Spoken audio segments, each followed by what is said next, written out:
कि जिंदगी एक फिल्म की तरह होती है, लेकिन मेरी जिंदगी सिर्फ एक फिल्म नहीं, एक ब्लॉकबस्टर फिल्म है। बचपन से पता था मेरे सपनों में दम है, आगे नहीं सबसे आगे जाना है, स्टार नहीं सुपरस्टार बन के दिखाना है। नाम मिला, फेम मिला, प्यार मिला, I was not just running, I was flying। सबकी जुबां पे बस एक ही नाम, यो हनी सिंगर। लेकिन फिर ब्लॉकबस्टर कहानी में आया एक ट्विस्ट, 7वें आसमान से सीधा गिरा मैं जमीन पर। फिर क्या, खुद पे काम दोबारा शुरू, फैंस ने फिर प्यार दिखाया, फिर स्टार नहीं सुपरस्टार बनाया। है ना मेरी जिंदगी एक ब्लॉकबस्टर फिल्म। शुक्रिया आपकी प्रेयर्स का और आपके प्यार का। कॉन्सर्ट्स तो आपने बहुत देखे होंगे, but this is gonna be concert of a lifetime, क्योंकि मेरे फैंस ही हैं मेरी विक्ट्री, मेरी हिस्ट्री, मेरी glory. So come and witness Yo Honey Singh, this is my story.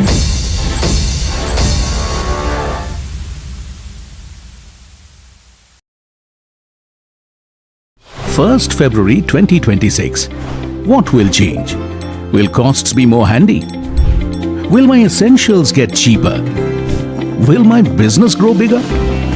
Will I get richer? Will loans get easier? Will shopping be more fun? Will the prices drop so I get more? What will happen? Union Budget 2026 on NDTV Network.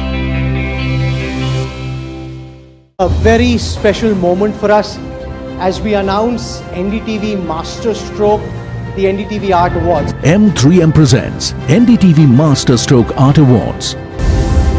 An odyssey of creative brilliance where the masterpiece meets its ultimate recognition. NDTV bringing this subject forward would have a great integrity of putting it forward where people could understand the importance of art. This award that is being started, I'm sure is going to be amazing. Art for India and for Indians is an expression of our Atmanirbharta. It's actually quite a formidable jury, so I think we'll reveal a lot more as we go along. This is an amazing platform, I think, today what you're doing. I have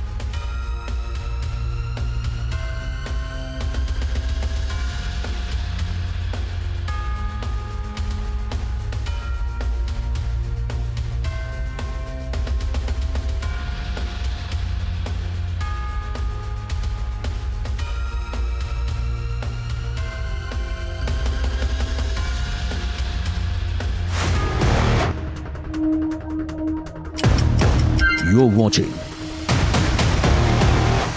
live from the NDTV Profit headquarters in Mumbai.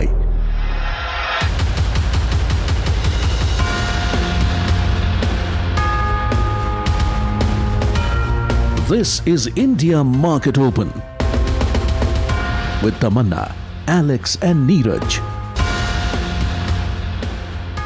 Very good morning. You're watching India Market Open, and it's another day when the world wakes up to the question of, are we looking at the threat of a new war? This time Iran in focus. I don't know how seriously or how lightly to take some of these threats, but there is a large American ship in those waters. Yeah, the ships have certainly entered there, so that is one. The second thing that came up was that now that until Jerome Powell is at the helm, there's not going to be a rate cut. The question only is, will he serve the full term or won't he? So, I mean, it's just another month and a half. No, but two more decisions, right? Yeah. You know, from what he said, it sounds like he's digging in his heels. This whole case against him about misappropriation of funds, he's made a decision to go and sit in court for all of those hearings while it's going on. And he's saying that that's to send a message about the independence of the Fed. Yeah. So I think that's going to be interesting to see. But there's this. So I mean, you can't take panga with a bureaucrat who's at the end of their term. They're done now. After that, they're going to. There's nothing left to lose. Yeah, and he knows the law. Yeah, and he knows the law. Well, there's so much to unpack this morning on India Market Open. I'm going to start with the implied open before I get to the global setup, because you are going to look at a bit of a pullback when we start. At least that's what the implied is indicating. Some of those geopolitical concerns might be one of the reasons. It was also a muted day of trade in US markets after the Fed decision and tech giants reported results. So a bit of a mixed kind of a situation. If you pull up all the key indices, the S&P 500 was pretty much flat, mildly green. Actually, all of them were flat, mildly green on the NASDAQ because of some of those results. Meta reported good results. Stronger than expected forecast is what helped Meta. That stock was up about 8% in trade. You had Tesla up 2%, better than expected Q4 numbers. Microsoft growth was also slow for the fiscal quarter, and they've lowered their guidance as well. So that was about 7% down. Meanwhile, let's talk about what Fed did. Fed did what was expected from the Fed. Key interest rates have been held between 3.5 to 3.75%.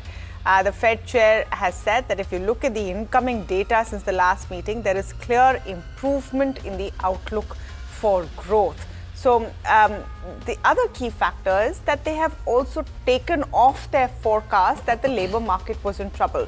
So it's looking good. Core inflation is something that they need to look at because the tariff impact is beginning to show.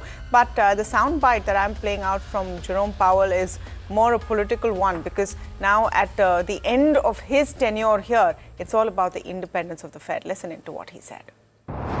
The point of independence is not to protect policymakers or anything like that. It just is that every advanced economy democracy in the world has come around to this common practice. It's just an institutional arrangement that has served the people well, and that is to have a separation between to not have direct elected official control over the setting of monetary policy. And the reason is that monetary policy can be used, through an election cycle to affect the economy in a way that will be politically worthwhile. So this isn't, I'm not talking about the U.S. context, this is every advanced economy democracy of any size.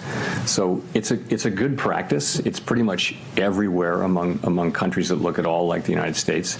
And I think if you lose that, it's, first of all, it would be hard to restore the credibility of the institution if people lose their faith that we're making decisions, only on the basis of our assessment of what's best for everyone, for the wide public, rather than trying to benefit one group or another.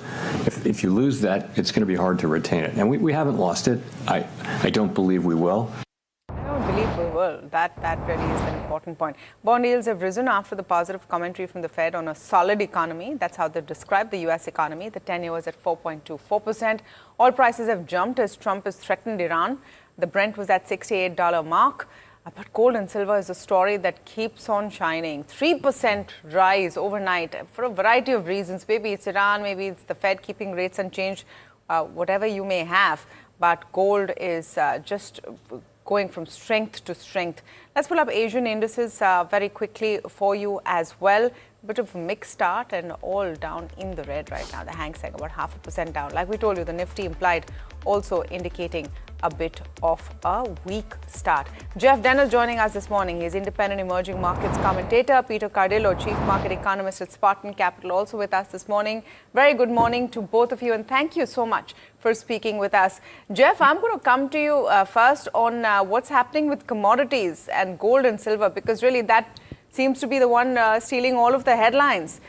Is it now a reflection more than anything else of geopolitical crisis and concerns of where the next war could actually break out? I think that's a factor for sure, but I think it's more general than that. I think it's, as ever, it's an inflation hedge, but I think it's also probably primarily the fact that investors are nervous about what could be happening to U.S. monetary policy down the road, according to depending on who President Trump nominates to be the next Fed chair. Will we start to see greater White House control over central bank policy? Exactly what Jay Powell, in that snippet you just gave us, was sort of arguing against. And therefore, gold in that respect is a safe haven. And also, don't forget, there's been a tremendous amount of central bank buying of gold.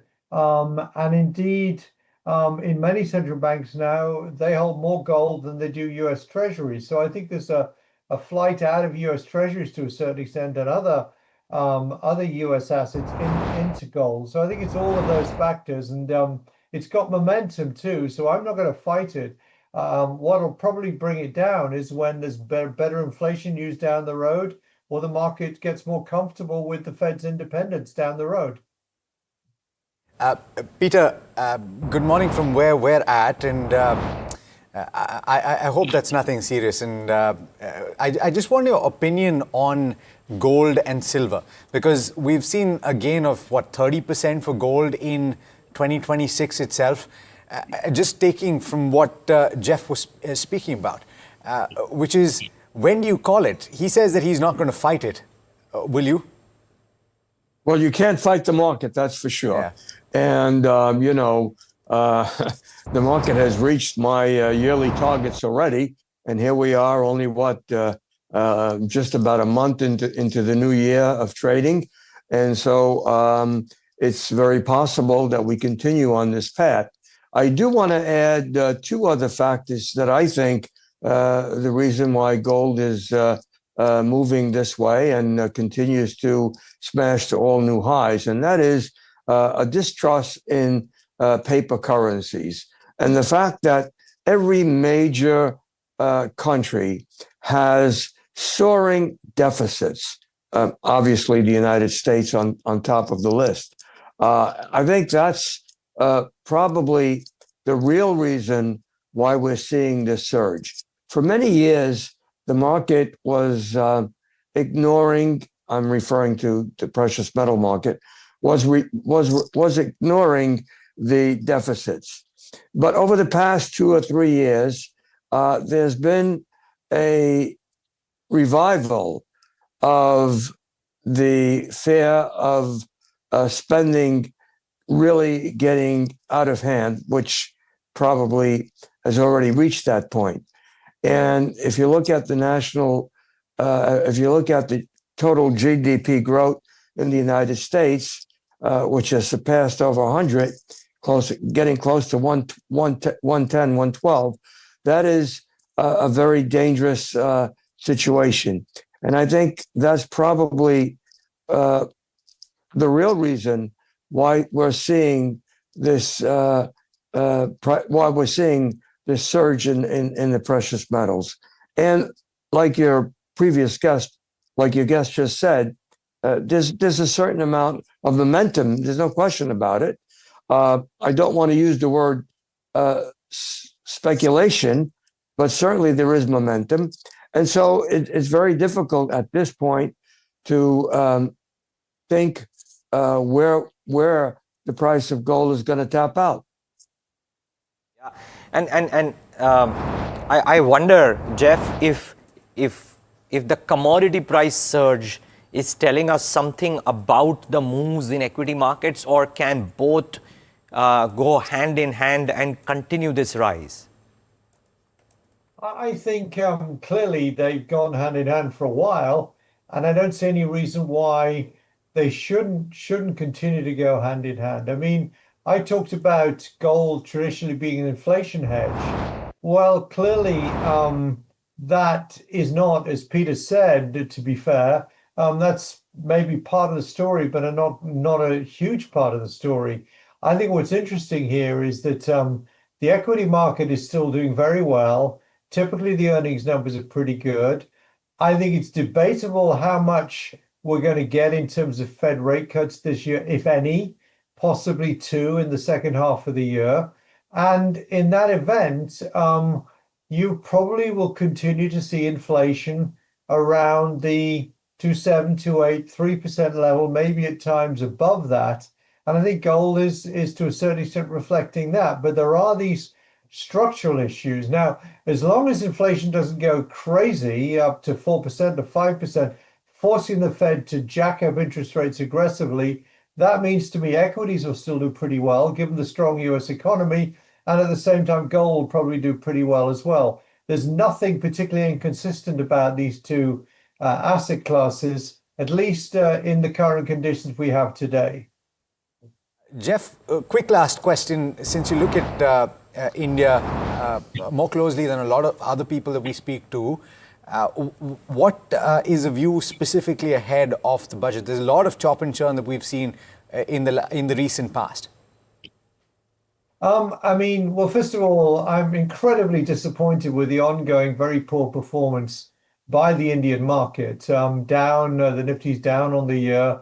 You've had quite a weak currency as well, so the foreigners are not really coming back in. And what's interesting is China is underperforming the EM index this year. And I thought as soon as China would start to underperform, some of that money would come towards India. And obviously that's not happening at this stage. Now, what will the budget do? I think if there's a fly in the ointment on the economic side in India, it is concern that the budget deficit is tenuous. It could, under certain circumstances, an expansionary budget could push the budget up to sort of dangerous levels. And so I think the market wants reassurance from the budget, that you'll still get a certain amount of prudence with respect to monetary policy, with respect to fiscal policy, And in that event, I think that could be a trigger to bring some FII money into the market. But frankly, I think we're all tired of waiting, as I'm sure you are.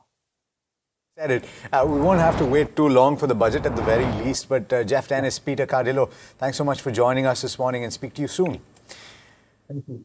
All right, let's talk about what happened in trade yesterday, and a second straight day of gains for the Indian equity markets, but that choppiness continues on Dalal Street. If you just pull up the Nifty 50 intraday chart, you will see what I'm talking about, because it made a strong recovery. Look at that recovery in the last hour of trade or so. It gained about 150 points from the low point of the day, which incidentally occurred around that 130 mark. The Nifty Bank also saw a pretty sharp rise, and that was aided by gains from the lows for PSU banks. Something like a State Bank of India actually recovered from negative territory to end positive. The PSU banking index as a whole gained about 1.7%, but that wasn't the highlight of the day. In fact, the highlight was the India Defence Pack, which saw a sudden and sharp breakout around the midpoint of the day. Or in fact, in the second half, it was already one of the top performers, but it ended with gains of 7%. BEL, for one, was spurred by earnings and budget expectations, and that stock, it hit intraday an upper circuit, but it ended with gains of 9%. But you had data patterns and BEML that had double-digit gains in the session. So a very stellar move for that pack as a whole. You throw in a few of those railway counters as well, and they were up and about as well. RVNL, for example, was one of them. The broader markets built on gains in the second half. You had the mid-cap index gaining about 1.6% at the end, and the small-cap index up as much as 1.9%. India VIX cooled during the session. It's at 13.5. This is closer to levels that we've been looking at in the recent past. That brief spurt to 16 has subsided pretty quickly. Yeah, it has. And I think something that yesterday, I think Kush or somebody was pointing towards as well. The good part about yesterday's trade was, guys, that the index closed above the previous day's highs for the first time after 14 consecutive lower closes. So in some sense, the market is approaching this budget with, yes, light, but not quite very bearish on the market, if you will. Maybe it's just a one-day spurt, because the start is showing that we'll have a downtick today. So I'm surprised, really. I wouldn't be shocked if this reverses pretty soon. On the flip side, though, there is an OI build-up, fresh OI build-up, open interest build-up of nearly 53.79 lakh contracts at the 25,500 strike. So there is a bit of a top or a resistance that the call writers are building in. One would suspect that defense move smacks of some seriously strong budget expectations, and maybe the EU trade deal as well. Though almost any corporate that you talk to will tell you that some of these things will happen only post-September 2027, right? I mean, it's not happening tomorrow. But be that as it may, that up move smacked of some budget expectations to my mind. And watch out for the microfinance names. I mean, early signs of bullish price action last week. The con calls from some of the microfinance managements are constructive, so keep that in mind. And more than anything else, since everybody's talking about this, just thought would wade in. Can the FI long-short ratio change? We're at 87-13 on the short and the long side from the FIIs. Now, there are two key questions here. One, that many expect some bit of a capital market boost in the budget coming up on Sunday. And remember, the FI markets will be shut on Saturday, Sunday, but our markets are working on Sunday. So when FIs come back on Monday, you wouldn't want, if you are a large FI having a very large trading position, to be caught on the wrong foot with the markets having reacted on Sunday and maybe having a further reaction on Monday. So with this very skewed short-long ratio of 87-13, are we looking at a possibility that we might see some more short covering over the course of the next couple of days? Keep in mind, NDTV Profit has also put out a story overnight that there is progress on the India-US trade deal as well. So therefore, could the budget chatter of maybe something around capital markets, even if it doesn't come, just the chatter, plus the possibility of some progress on the trade deal, plus the EU FTA, lead to some bit of a pre-budget rally? It was amiss thus far. Can we see it in the next couple of days? I would put my hat on the corner which says that maybe we are looking at some bit of an upward momentum even on today and tomorrow, and this 90-point downtick might be a bit deceptive. Yeah, in fact, let's see if that's what's sustained. Sometimes that implied open is a bit deceptive, and we've seen that happen often. Just on the point that you made, Neeraj, specifically on the news that we reported, and I think that's important, and I'll just take our viewers through it. What government sources have told us on the progress in the India-US deal is that India and the US are engaged in robust negotiations with significant progress made so far. Both sides remain in close and regular touch as discussions continue. Now, we have to look at this in a couple of contexts as well. One of the reasons perhaps that commentary is coming out is that you don't want to give India as a partner that is right now cracked a deal with the EU, wants to crack a deal with the US, doesn't want to give a sense of FOMO to the other side where we're still negotiating. Look at some of the commentary that has come in from Greer, for example, saying India has come out on top. So India is walking this very careful path right now, and I must say that we're coming off pretty well. When everyone else is flailing and wondering what to do in the times of Trump, we're holding our own. There's no rush. There's no rush, and we're also playing it minute by minute very, very well in a time when anything can go in any direction. And we're not antagonizing anybody. We're just playing our own cards. Exactly. We're not antagonizing anybody. So even though you might not see it in the markets right now, that base case for a positive outcome on trade deals is very much there. Meanwhile, Indian markets are showing strong gains in a pre-budget rally. They were yesterday at least. Nifty reclaimed 25,300, and there could be a short-term relief bounce. While momentum is improving, the overall trend is cautious as Nifty is struggling with resistance from key moving averages. Analysts are watching 25,450, 25,500. That's the band to watch out for. A decisive move above this will trigger a broader rally towards 25,800 before the budget. Immediate supports at 25,200. Break below 25,150 could lead to a retest of the 24,900 mark. Nifty cooled a bit, suggesting bulls are cautious and the panic seen last week is subsiding. Meanwhile, as far as Bank Nifty is concerned, better relative strength has climbed back above all its key moving averages. Resistance at 59,690, 59,800, 59,970. Supports at 59,340, 59,230, 59,050. So those are some of the key levels to watch out for. But let me go across to Puneet, who's joining us this morning, as always, to give us the FNO setup. Well, thank you for that. And, largely, again, yet another 100-point rally at the end for the Nifty 50 yesterday that boosted above the 25,300 mark. We continue to monitor these key levels, and while the implied open indicates for the first time this week that we could have a start in the red, the quantum will be something to watch. In terms of the open interest, we've seen a slight inch up for open interest of almost 3% for the Nifty 50 futures, while for the Nifty Bank, the open interest increase has been quite meaningful. So you are seeing positions being built yet again for the February positions in the Bank Nifty, much more galloping in pace compared to the Nifty 50. We've also seen a higher rollover essentially in the last couple of days before the expiry in the Bank Nifty compared to the Nifty as well. So clearly a area of strength for the markets. For investors, bought almost 480 crores in yesterday's trading session. It's been the first time where there's been even some green seen in that particular aspect, because of almost 14,000 crores each sold in the last 2 weeks, and we started off selling as well. So that's a key positive. While domestic investors continue to hold the fort very strongly as well.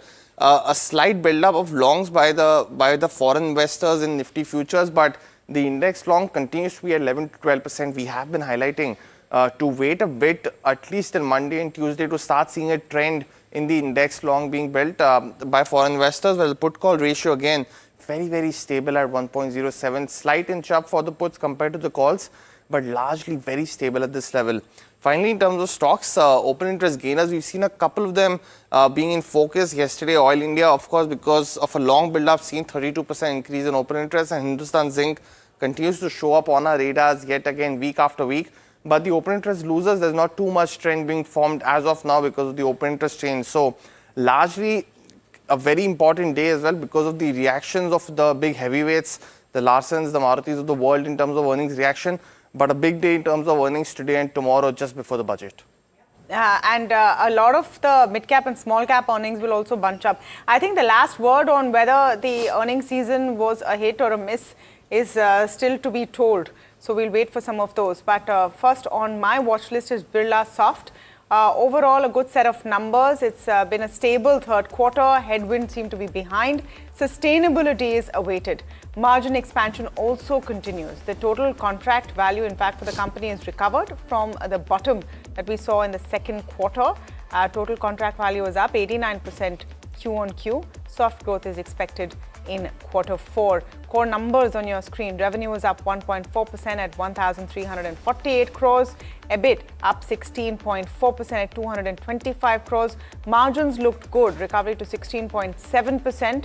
Net profit was up 3.3% to 120 crores. Remember, there was an adjustment of about 40 crores to the PAT for the new labor code as well. Somani Ceramics is the other one that I'm looking at.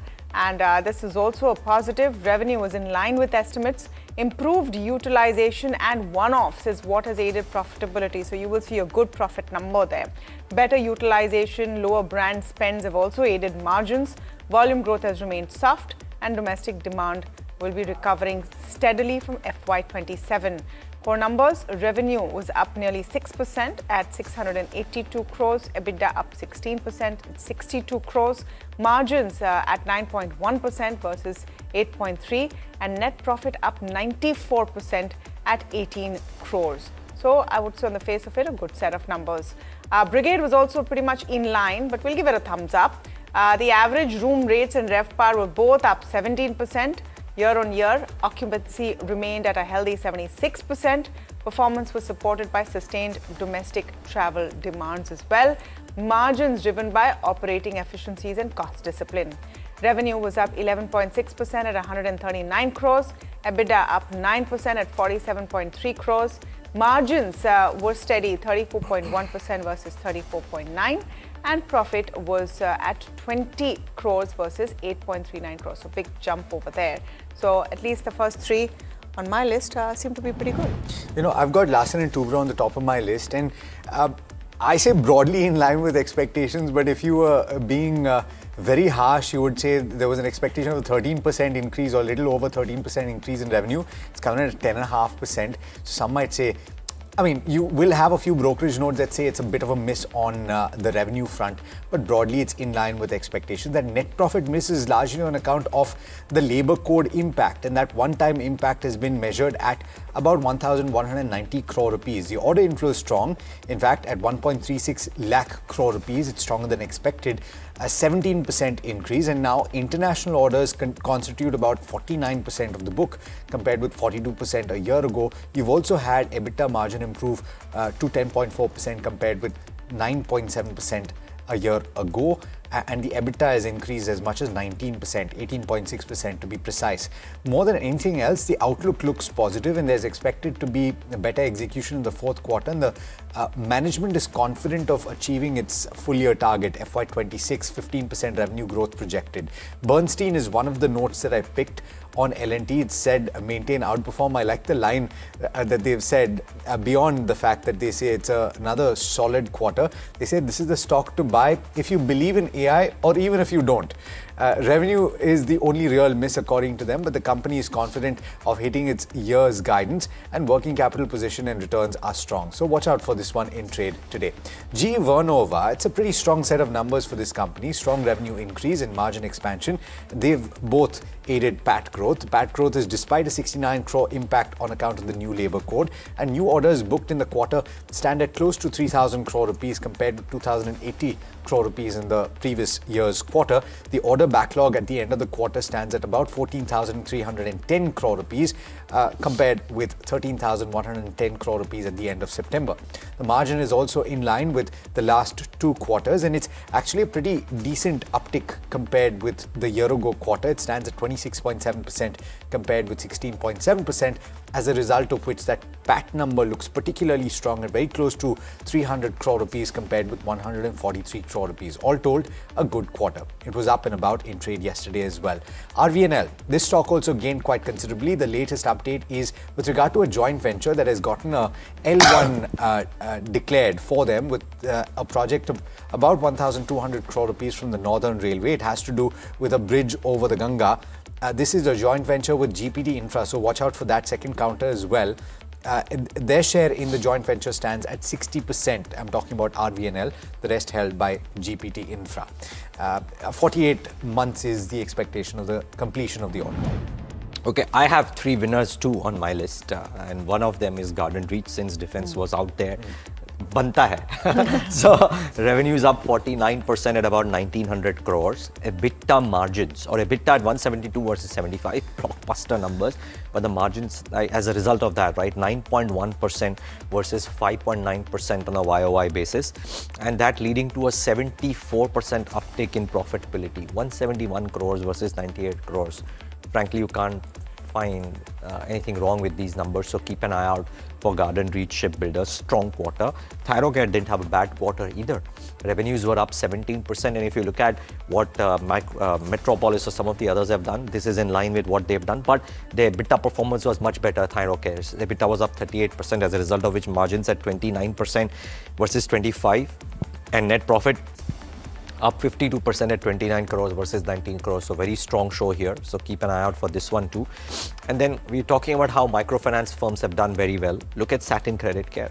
Revenues up 9.3%, but EBITDA up 34%, as a result of which the margins went to 51.5 versus 41.9. I mean, look at that entire cohort of stocks and the reportage that they have done this quarter. Quite stunning, really. Net profit for Satin at 72 versus 14.25 crores. I mean, just superb numbers. So very likely that this one too could have a positive move. So three winners on my list, guys. And defense, of course, in focus. There's a note yesterday which said that in the budget you could have up to a 20% increase in allocation for defense, and it probably makes sense considering the kind of year that we've had with Operation Sindoor. BEL also has been in focus to a large extent. In fact, I want to go across to Amit Anwani, who's joining us now. He's Vice President Research at Prabhudas Leeladhar and looks at this pack very closely. Amit, what are we seeing right now in your view? Is this a pre-budget rally in the hope of an increase in defense allocation?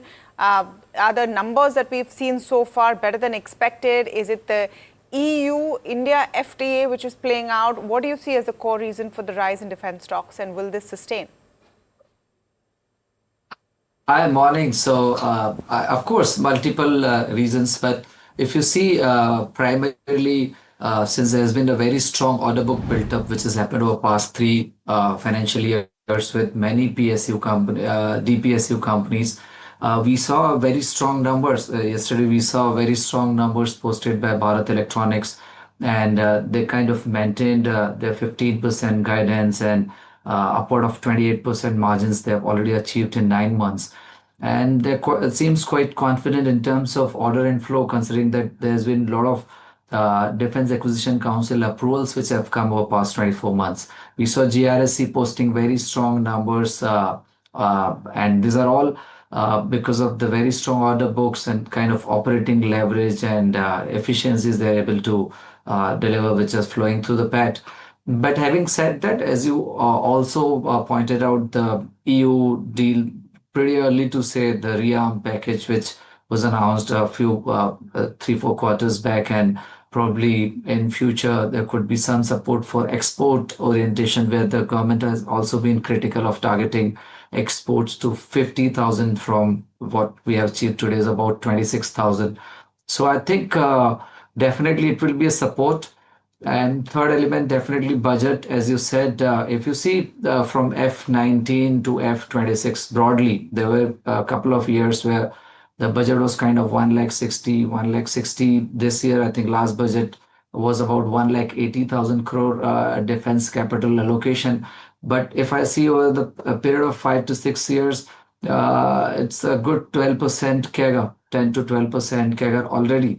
Now the hope that the budget could be more than double digit, higher end of probably expectations between 10 to 15% is also supported by the approvals which DAC has given over past 2 calendar years. So notably 4,70,000, if I see the numbers, was the DAC approvals in CY25 itself, which indicates a lot of these orders will come in RFP, RFI tendering over next 12-18 months. Yeah. Amit, interesting points that you made. But having said that, I just want to ask, even if there is a sharp increase in allocation, in terms of revenue recognition and execution, do you see that we'll have to wait for some time for these to actually reflect in the numbers, in the earnings of these companies? And of course, nobody is arguing against the prospects of Indian defense companies. The technology that they're working towards is clear for all to see. They've seen proof of concept as well. So is there expected to be, in your opinion, would you be comfortable waiting for 4 or 5 quarters for this to pan out? See, of course, the few companies where supply chain is important, and all these companies are working towards localization. So if I recollect, even Bharat Electronics has been highlighting this, that there's a lot of focus in terms of localization, and they have kind of achieved more than 70-75% localization or indigenization in whatever platforms they are working, except probably the semiconductor chips or the bottom end of the component where they're still working. So I think localization has been a key element over past 5-7 years to really be, kind of predictable in terms of execution. We have seen HAL facing issues because of engine, which is pretty much known to all of us. So I think even in the upcoming budgets, there's been, I think, should be great focus in terms of localization, in terms of TOT, transfer of technology for a few platforms, so that we are able to execute. But as you rightly said, I think for me, next 2 to 3 years would be a period when we can see kind of a very strong CAGR for few companies like, for example, GRSC, HL, MDL, which all of these guys have accumulated very strong order book over past 2 to 3 years. So instead of looking at 3 to 4 quarters, which may not give a very big picture, but obviously on the low base, we are seeing that numbers optically look very strong, as was the case with GRSC we saw. But for me, I think if I take cumulative 2-3 years, still looks pretty strong. This is the order books they've accumulated, and I'm pretty sure government is focusing on localization and vendor base for defense locally, so that the execution should not be hampered despite this very strong order book.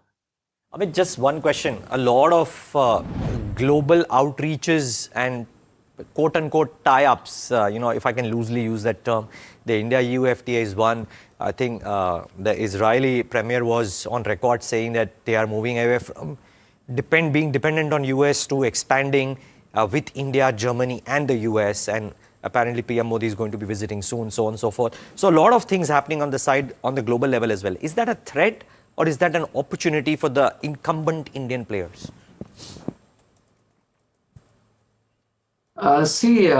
The way things have moved locally, as I explained, there's a lot happening in terms of multiple war fronts, and that is also a key reason that the valuations for defense have not sharply corrected or came back to what it was 3-4 years back.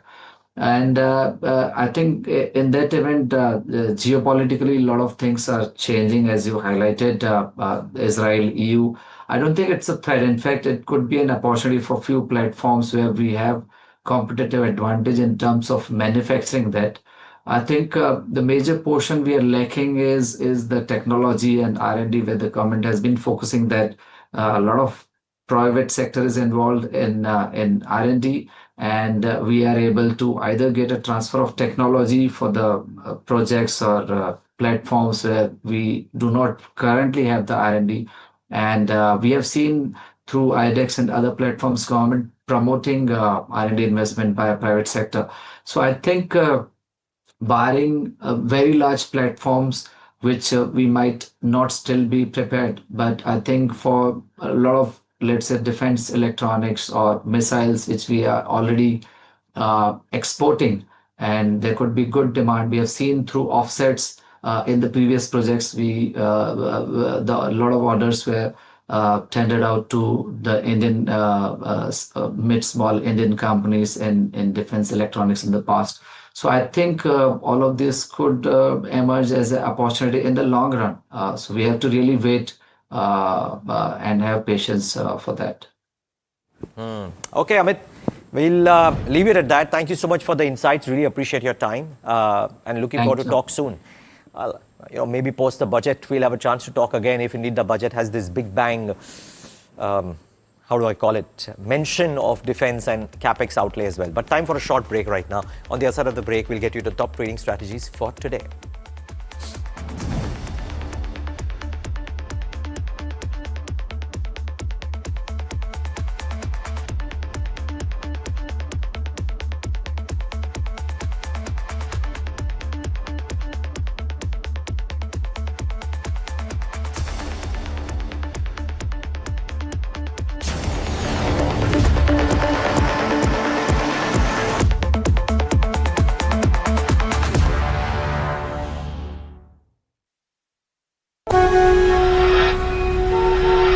On 1st February every year, hope becomes a question.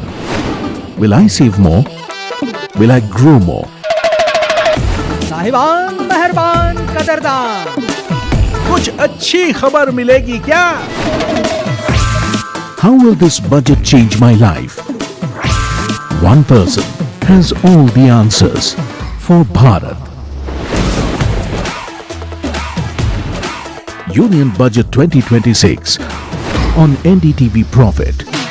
NDTV Profit on करो जरा। कब से बोल रहा हूं, कोई सुनता ही नहीं। लोग कहते हैं कि जिंदगी एक फिल्म की तरह होती है, लेकिन मेरी जिंदगी सिर्फ एक फिल्म नहीं, एक ब्लॉकबस्टर फिल्म है। बचपन से पता था मेरे सपनों में दम है, आगे नहीं सब।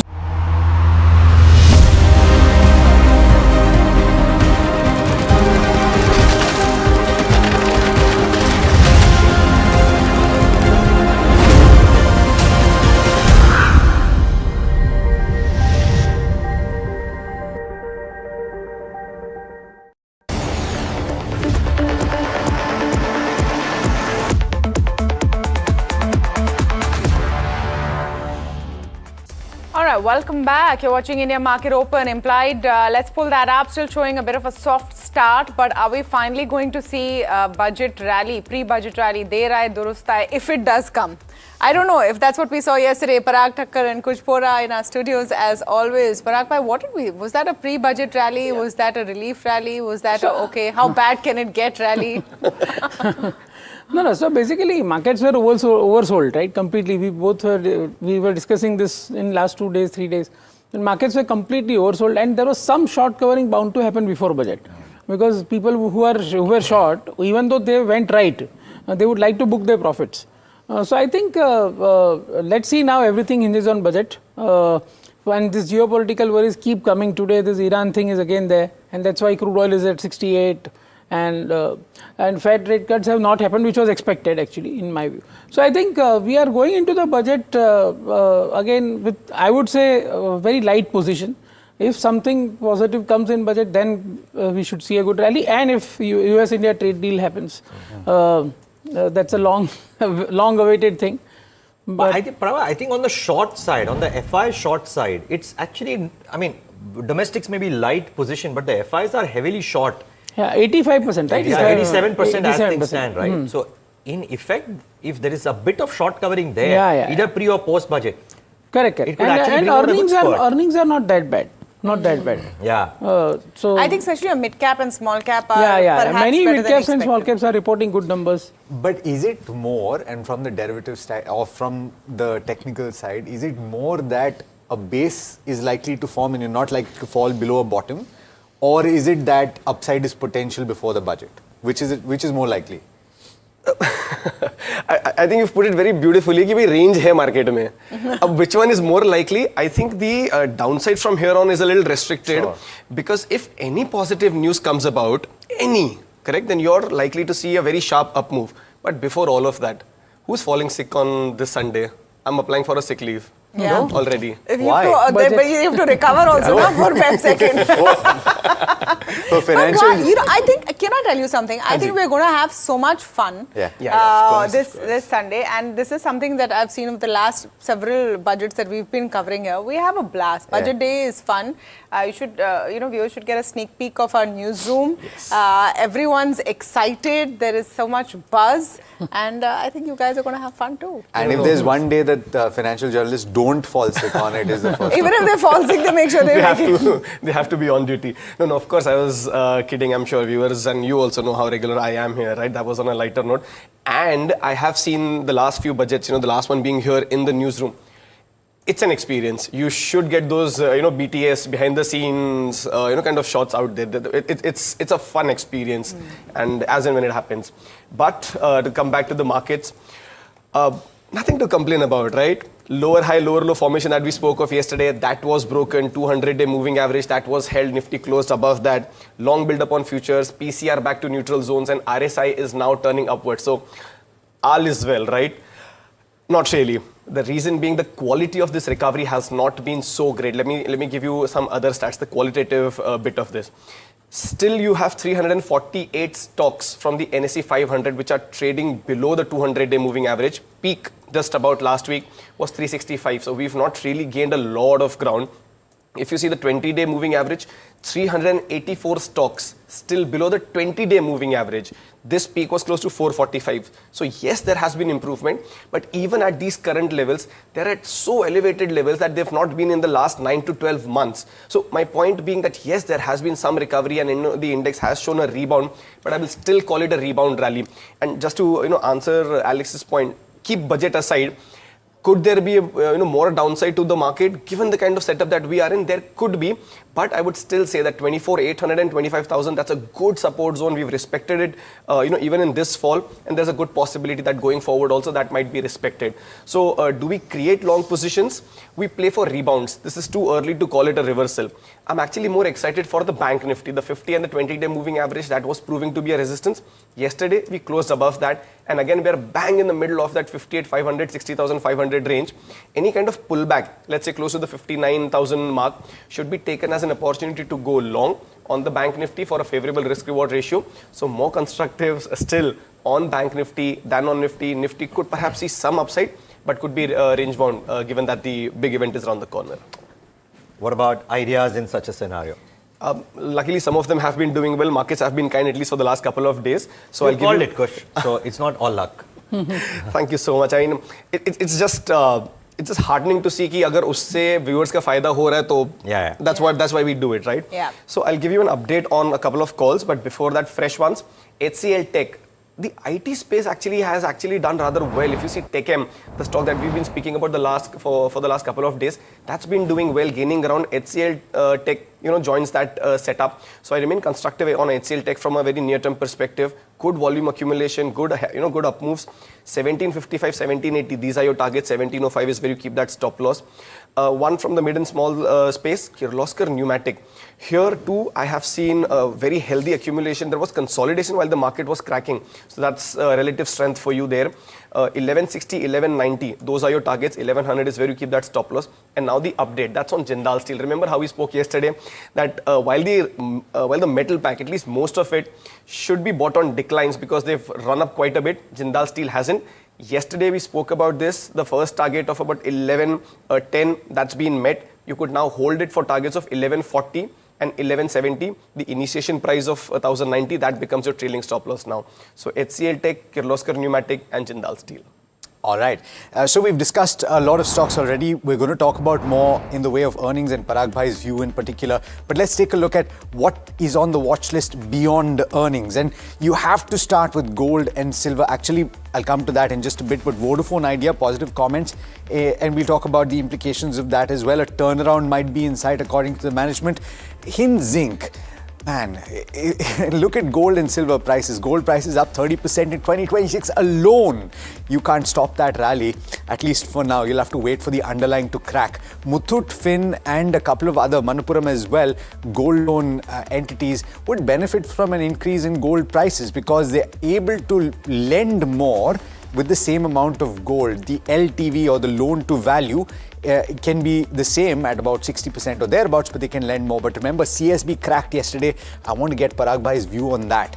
HBL Engineering, there's a joint venture with Cochin Shipyard that you should watch out for. What else is on the list? You have Canfin Homes, there's RBI reappointment of the MD and CEO. So the stability with regard to top management. Sula has come out with a comment on the exchanges saying that there's limited impact on account of the India-EU pact. We'll have to actually see and wait to see whether that actually pans out. GPT Infra, I already told you about the RVNL order. Well, it's a joint venture partner in that 40% share, and so it's a significant order, 1,200 crore rupees. Dynamic Cable, there's a PV solar cable certification that they've gotten. There are a few more stocks that you should watch for, and eClerx is one of them. 1:1 bonus share issue has been approved by the board. Biocon, there's progress with regard to their API facility in Andhra. Castrol has signed an MOU with HPCL, and Reliance Infra, the Enforcement Directorate, has attached more assets. So watch out for these in trade. I want to get Parag Bhai's view on CSB Bank because the market looked very unfavorable, Parag Bhai, on the results, right? You had an erosion in the asset quality, and so despite that gold benefit that they have with a sizable chunk of their asset book, it's not looking very pretty. So how would you play the gold loan picture? So basically, see, I have always played gold loan through also banks who are lending against gold. For example, City Union Bank, we have discussed in the past many times. Federal Bank, we have discussed in the past many times. And these were my top picks. Not at these prices, but I would say I have booked profits in all of them. So because in my view, these are the banks which, where it is not, gold loan is not their core only business. For example, City Union Bank, 28% of the loan book is gold loans. For Federal Bank, it is 13% only. But CSB, last time also we spoke, right, that I don't want to chase the momentum. And this is what happens when you chase momentum. Suddenly you get a negative surprise and stock cracks 18%. So that is why I have always kept away from chasing momentum, and so when nobody is looking at it, that is the time to accumulate. But the problem is that this has been going on for a year. I think it's $500 up in the last few days, gold prices. So at some point, we're going to have to stop and say that, okay, this is now one secular bull run. I don't know what else to wait for. No, I'm not saying about gold. I was talking about gold loan financiers because Alex's question was on CSB. Okay. Yeah. But yeah, gold as the underlying story. So I'll not chase momentum. I'll stay away from it. Let it move up. Let people enjoy the party. Okay. That is a clear view. Okay, let people enjoy the party. Well, what is the party going on, and is there going to be a party on the 1st of Feb? Samit Sarkar joining in with what he's hearing on the street. Samit, what is the mood looking like? And the mood isn't that great given the fact that the recovery, we have seen a recovery for the last couple of trading sessions, but it's largely because of a short covering or short squeeze that we are seeing, and it's not that people are going out and buying stocks given the fact that the valuations have now come off from their recent high. So not much of bullish sentiment in the market.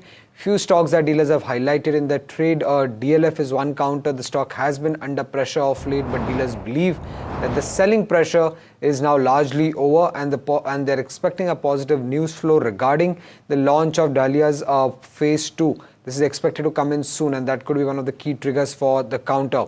Jindal Steel is another counter that's on the dealers list. There are buy flows on the institutional desk. Dealers expect both foreign and domestic institutions are also accumulating this counter in trade, is what dealers have highlighted. For Paytm, there are buy flows on the large HNI desk. Dealers are expecting a positive announcement to come in very soon. And SBI Card was part of a segment yesterday where we did indicate that there are some buy flows because the credit cost is expected to be on the lower side. And yes, the credit cost has come in around 70 bips lower for SBI Cards in the third quarter of FY26. Interesting. Okay. Well, a lot of stuff. Thanks, Somit, for that. But while you're with us, let's talk about Vodafone, right? Because they have outlined a 3-year turnaround roadmap as well, and a lot of other things. So you track this so closely. Take us through what stood out for you. Well, quite a list of positive commentary that has come in from the management side in yesterday's Vodafone Ideas analyst meet that happened post-market. But the task or the guidance that the management has given is quite ambitious and seems to be a tall task for the company. I'll outline a few of them that the management stated yesterday. Firstly, they are saying that they will focus now on sustained customer addition, double-digit revenue growth, and they're expecting their EBITDA to triple over the next. They're expecting their cash EBITDA to triple over the next 3 years. They're looking to raise a debt of close to 35,000 crore rupees, and they'll invest close to 1 lakh crore rupees in the business over the next 3 years. And this 1 lakh crore will be on the capex side and the spectrum liability that they have to repay. Now, of this 1 lakh crore, 35,000 crore is something that the management will raise via debt, and 65,000 crore rupees is something that the management is expecting they'll get from internal accruals. Now, they are also not considering any equity infusion at this point of time because as per the management, Vodafone Idea does not need a fund infusion. They might look for a fund infusion after 2 years, but they also said that both the promoters are deeply committed and will take a call on equity infusion whenever needed. Now, they have also said that if there's a shortfall, then Birla Group has always remained committed, and they will be supportive even going forward.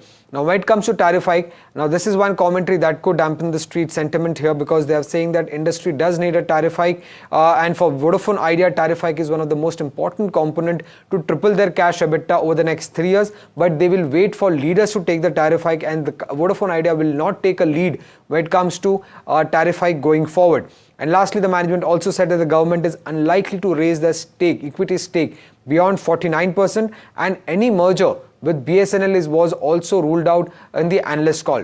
Now, ace investor Madhu Khela was also present in this analyst meet, and he also asked few questions to the management. Do listen into what their answer was.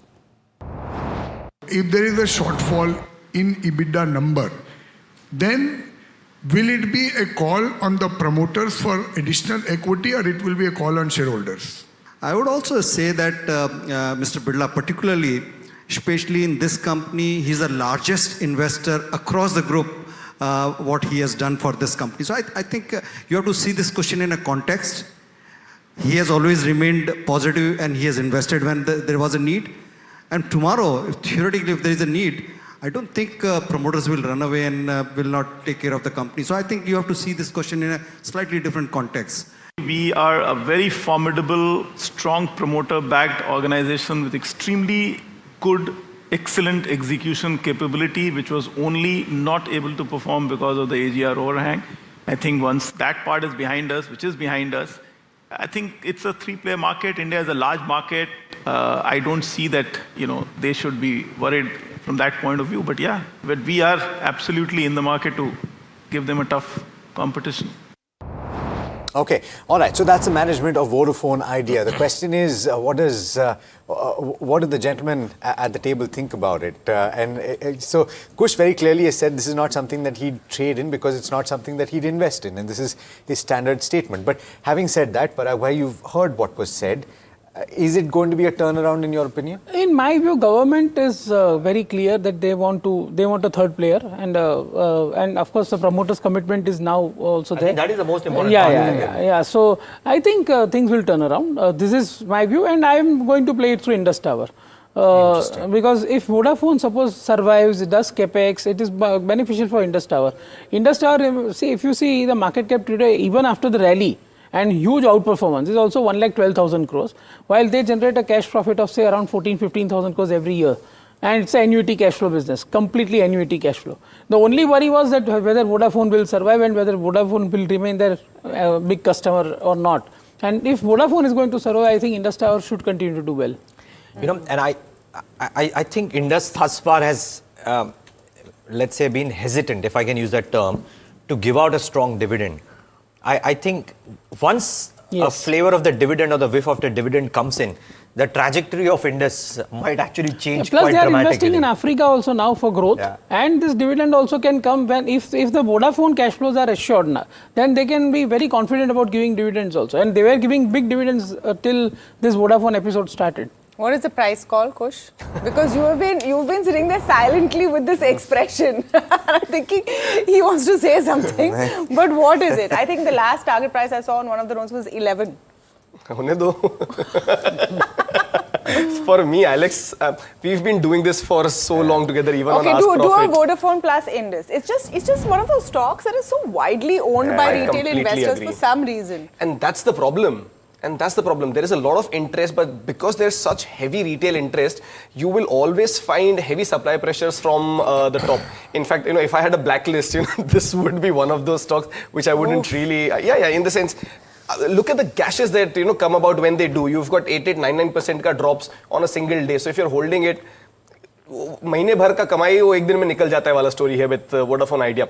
But just for levels, there's a good support zone at about the 9.5, 9.6 zone. If you have a position, you could continue to hold with that as your stop loss. On the way up, convergence of the 20 and the 50-day moving average comes at 10.85. So that's your target from a near-term perspective. Still wouldn't suggest a fresh trade, but this is only if you have a position. Indus Towers, on the other hand, I like. There has been fair bit of consolidation in the last few days, but the medium-term structure of on this one, very interesting. Just a mild hitch around the 430, 435 zone, but I think once that is taken out, you will see the stock zoom to the recent swing high of 455 and higher levels. Volume accumulation also very healthy. So definitely, if you have to play this via Bharti or via Indus Towers. Okay, a few others that I wanted to talk about very quickly, and we are just about 3 minutes or to the pre-open session. One is SBI Life. Some positive notes on it today. I mean, Citi says they've shown another strong quarter, sustained improvement in product level margins, further headroom available for margins as well, expanding agency productivity to follow with a lag. Jefferies is also quite positive. They're saying encouraging rebound, normalization ahead, strong premium growth, but guidance for a full year is unchanged. GST drag offset margin benefit from better premium mix. I wonder if either of you looked at SBI Life and what the thought there is. Decent result. So stock a very limited downside, and I think 15 to 20% upside. Like many other stocks which have remained stagnant. For example, I was just coming to Dabur. Today there is going to be a result. And there is, of course, there's a media article yesterday that they are going to appoint a new CEO, Mr. Harjeet Bhalla, who is ex-Hershey's and ex-HUL. So if that comes through, this is a stock which has not done anything from last 5-6 years. And finally, you are seeing some positive energy coming into the company. So I would be, say, a big buyer of Dabur. Based on today's numbers? Numbers, not numbers. It is around the new management. New CEO. Management change. Okay. New CEO and I think the print media said that, I think it was reported in ET, and I think there is some substance in that, in my view. Let's see. So we'll have to wait for that announcement. You know what? I've heard you talk about Larsen & Toubro as well. Yeah. And the results were last night. And I said 13% was a consensus estimate for an increase in revenue. It came in at 10.5%. Correct. There is an expectation that the Q4 will be better and that execution will take us through that FY26 target. So what was your thinking on the numbers, and would you be a buyer at even this price? So basically, just to be on record, we booked profits at around 4,100. which was around 52-week high, and it is 7-8% below that. So I would love to build up my position starting from today. Okay. After seeing, because the order inflow growth was good. 17%. 17%, yeah. And the entire narrative around order inflow is building good. The stock fell because of that Kuwait order, getting cancelled. And management said on the call that will also get retendered.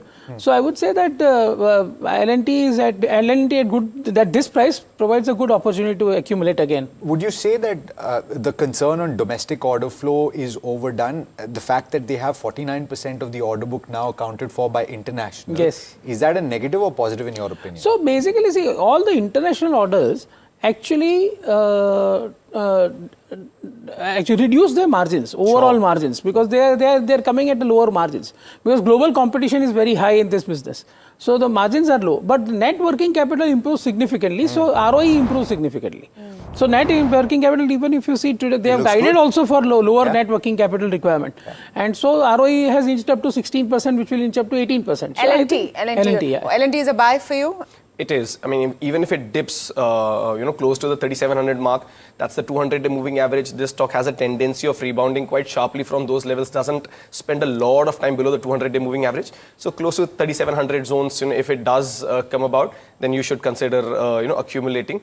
Even on higher levels, I mean, you can, but if you buy on declines, the risk-reward ratio is that much more favorable. That's all. L&T spiking in the pre-open session. Some of those early rates are on. I wonder if Paragwa, you've looked at Pine Labs. A bit of a new listing, but strong quarter, and a note here coming in from Morgan Stanley. Their Pine Labs showing sparks in the pre-open session, only the first minute, so keep that in mind. But they have given a target of 260 and maintained an equal weight. They're saying it's a strong quarter. Key positive is strong growth in adjusted EBITDA. They see upside risk there. Beat led by better than expected growth in the card issuing business. So this is one that is looking interesting this morning as well. Plus you had Maruti and TVS report. I think the auto majors is one to look at, because now after clarification, it's becoming clear that BMW, Mercedes, Audi is not going to be as commonly found on the streets. Everyone's not going to rush out to buy them. They're not going to get that cheap. Would you look at some of the auto basically TVS as usual, right? As usual, quarter after quarter, superb resilience, fantastic numbers. It is just about valuation. You can argue that whether I will pay this much for a two-wheeler company, but the company is doing phenomenally well. 50% growth in EBITDA, and who would have imagined 5 years ago that in a two-wheeler company, mature business, you will deliver 50% EBITDA growth. So amazing company by all means. Like Mahindra and Mahindra, both these companies are absolutely phenomenal. Maruti has, I think, disappointed on margins, even though the volumes were very good. So, but the margin point, Parag bhai, what Puneet was talking about yesterday was the fact that one-off hit on... even if you adjust for that. Even you adjust for that. Even if you adjust for that, I think margins will remain. This is one-off hit on labor. So, was included in the cost. That's for not every as an company. not as an exceptional item. So even if you adjust for that, there was a 70 bips disappointment versus the estimates. Interesting. Shrikant Chauhan with us, even as rupees breached the $92 mark. Well, that flash on your screen, falling past 92 after opening at 91.99. Very good morning, Shrikant Chauhan. Are you feeling the budget excitement? What is the Nifty going to do today? What are your targets for some of the key indices? Good morning, Tamanna. Good morning, everyone. So, yeah, the excitement is definitely there in those sectors where there is specific expectations that government may increase capex or may give special importance to the sector like defense, railway. There we are seeing some buying interest. PSU banks did well in yesterday's trading session, and since last 1 month also we are seeing good amount of buying interest in all the PSU banks. Maybe we can say it's a value play is happening in the PSU bank, but otherwise if we consider the overall performance of the market, then it is not that great. The market is trading below the mark of 25,500, which is not, I can say, supportive for the overall bullish momentum of the market. And below 24,900, we may see a serious breakdown, close to maybe 24,500. So we are at crucial levels currently. Before the budget, if we see the market is sustaining or crossing the level of 25,500, then definitely we will have furthermore scope to move up to 26,000. But if it remains below 25,500, then the market will remain in the range and with a downward bias. So we need to be a little bit careful, and we need to be more and more stock specific in this market. Okay. By the way, a few stocks that are reacting positively, at least early minutes, right? So Gland Pharma is doing reasonably well. GE Vernova TND, GVTND, is up as much as 6% early on. Hind Copper is 4% higher. Garden Reach reacting to numbers. We highlighted some of these stocks to you in the before the start of trade, and Garden Reach doing okay. Sirma SGS is also up and about. There are a few stocks that are doing not too well on the other side of the spectrum. And you have 5-star that is also reacting to numbers, that is down about 4% or thereabouts. Hind Zinc now swinging from positive 8% to negative 4%. So let's see how, or 2%, let's see how that settles. But specific calls this morning, Srikanth?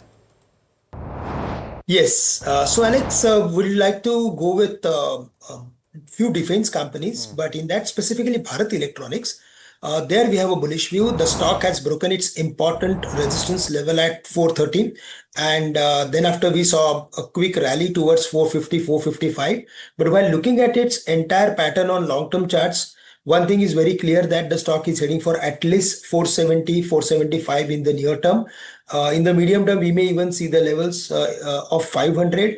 And in case if there is any lower opening in today's date, then we should look for adding these stocks with a stop loss at 435. As I mentioned, we like PSU banks. In that, Canara Bank is doing well. It closed around 158. The stock is forming rising top, rising bottom series and forming some flag formation at higher levels. So based on technical formation, the next level to watch out for would be 165. And here we can keep a stop loss around 154. So yes, PSU banks and defense should be on the watch list. Well, lot of movers. Garden Reach is up, Hind Copper is up, Larsen is up 2%, and MCX continues. I think the way silver and gold are going, MCX probably towing that line right now. Let's see. Remember, MCX was also up in trade yesterday, so some stocks are doing really well for themselves. I wonder if Car Trade would be in that list, because Nomura has hiked the rating and target price on that stock, and Sharad Johnson with the rationale of Nomura in the big brokerage call of the day today. Sharad, good morning. Good morning, Neeraj. Car Trade is focused. Nomura has given an upgrade from neutral to buy rating. The target price hike, it's not so much. It's around 3,226 from 3,021 rupees. It's a healthy growth on track. That's what the broking house has stated. Largely the numbers were in line, but the place where the margins are growing, that's where the bullishness is coming in, and the operating leverage, that's also auguring well for the company. Now Nomura is expecting a 21% revenue CAGR growth from FY26 to FY28, led by, of course, a rising competition in the PV passenger vehicle industry. Overall, there will be some gains coming in the operational front when it comes to the digital ad spends and a strong execution of Car Trade. Multiple initiatives such as the OLX can also help step up the growth momentum as well. So bullish commentary coming in Nomura for Car Trade. Okay, thanks a lot for that. 1.72% higher. Kush, fundamentally Nomura is constructive. I wonder if there is a trade here on Car Trade. Afraid not. There has been quite a bit of selling pressure, hasn't really participated even when the markets were going up. This rebound largely from oversold territories, 200-day moving average around the 22.75 mark being respected. So on a lot of fronts, doesn't really hold ground. Plus, I do believe that, once the stock starts moving higher, around the 2525, 2550 zone, there will be supply pressure, because that's the medium-term resistance band for the stock. So if you have a position, maybe you could continue to hold with a trailing stop loss, but I wouldn't suggest buying afresh right now. I think some of the other ones that are moving, I just want to look at Gland Pharma and what's happening with Gland Pharma more than anything else. Maharashtra Seamless is the other one, but it's Gland Pharma, which, on the face of it, the numbers didn't look that great. But the stock seems to be doing well. I think it is the guidance that has worked, Parag bhai. No, I think guidance is not that great. I think the numbers were slightly better than estimates, but stock has been completely under pressure. Now, it is a completely oversold stock, so it is just recovering. And I think there was one upgrade which I saw. I don't remember, I read so many broking reports that there was one upgrade in that, and that was mainly due to the fact that one of their old orders which was not getting executed has started getting executed. So why don't we have a look at it on the charts, because as Parag bhai has pointed out, it's gotten beaten down quite a bit. Is this that moment of recovery which you would start building on? So, Alex, base formation was definitely on the cards. It was happening since the start of this year. Positive divergences, fairly healthy volumes, nothing extraordinarily high, but fairly healthy volumes on the upside. Today's move now puts it, squarely higher, very close to those resistances of 1850 odd. After this kind of a gap up, I wouldn't really suggest, buying afresh. It's a good idea to hold it with a trailing stop loss, and that could come around the 1775 mark. But don't buy afresh right now. See whether this gap up sustains, whether the stock is able to close at these levels or not. Okay. I do want to ask about GVTND because the stock was up about 6% in trade yesterday. It seems like it's another 5% at the start today, reacting to numbers. Parag bhai, just off the top of your head, and I'm sure you remember the numbers, strong revenue, margin expansion as well. It is along the lines of what it saw in the last couple of quarters, so around that 25 to 27% mark, and the order inflow is good. Yeah, everything is good for this company, I must say. The numbers, this quarter EPS is, for example, 11 rupees.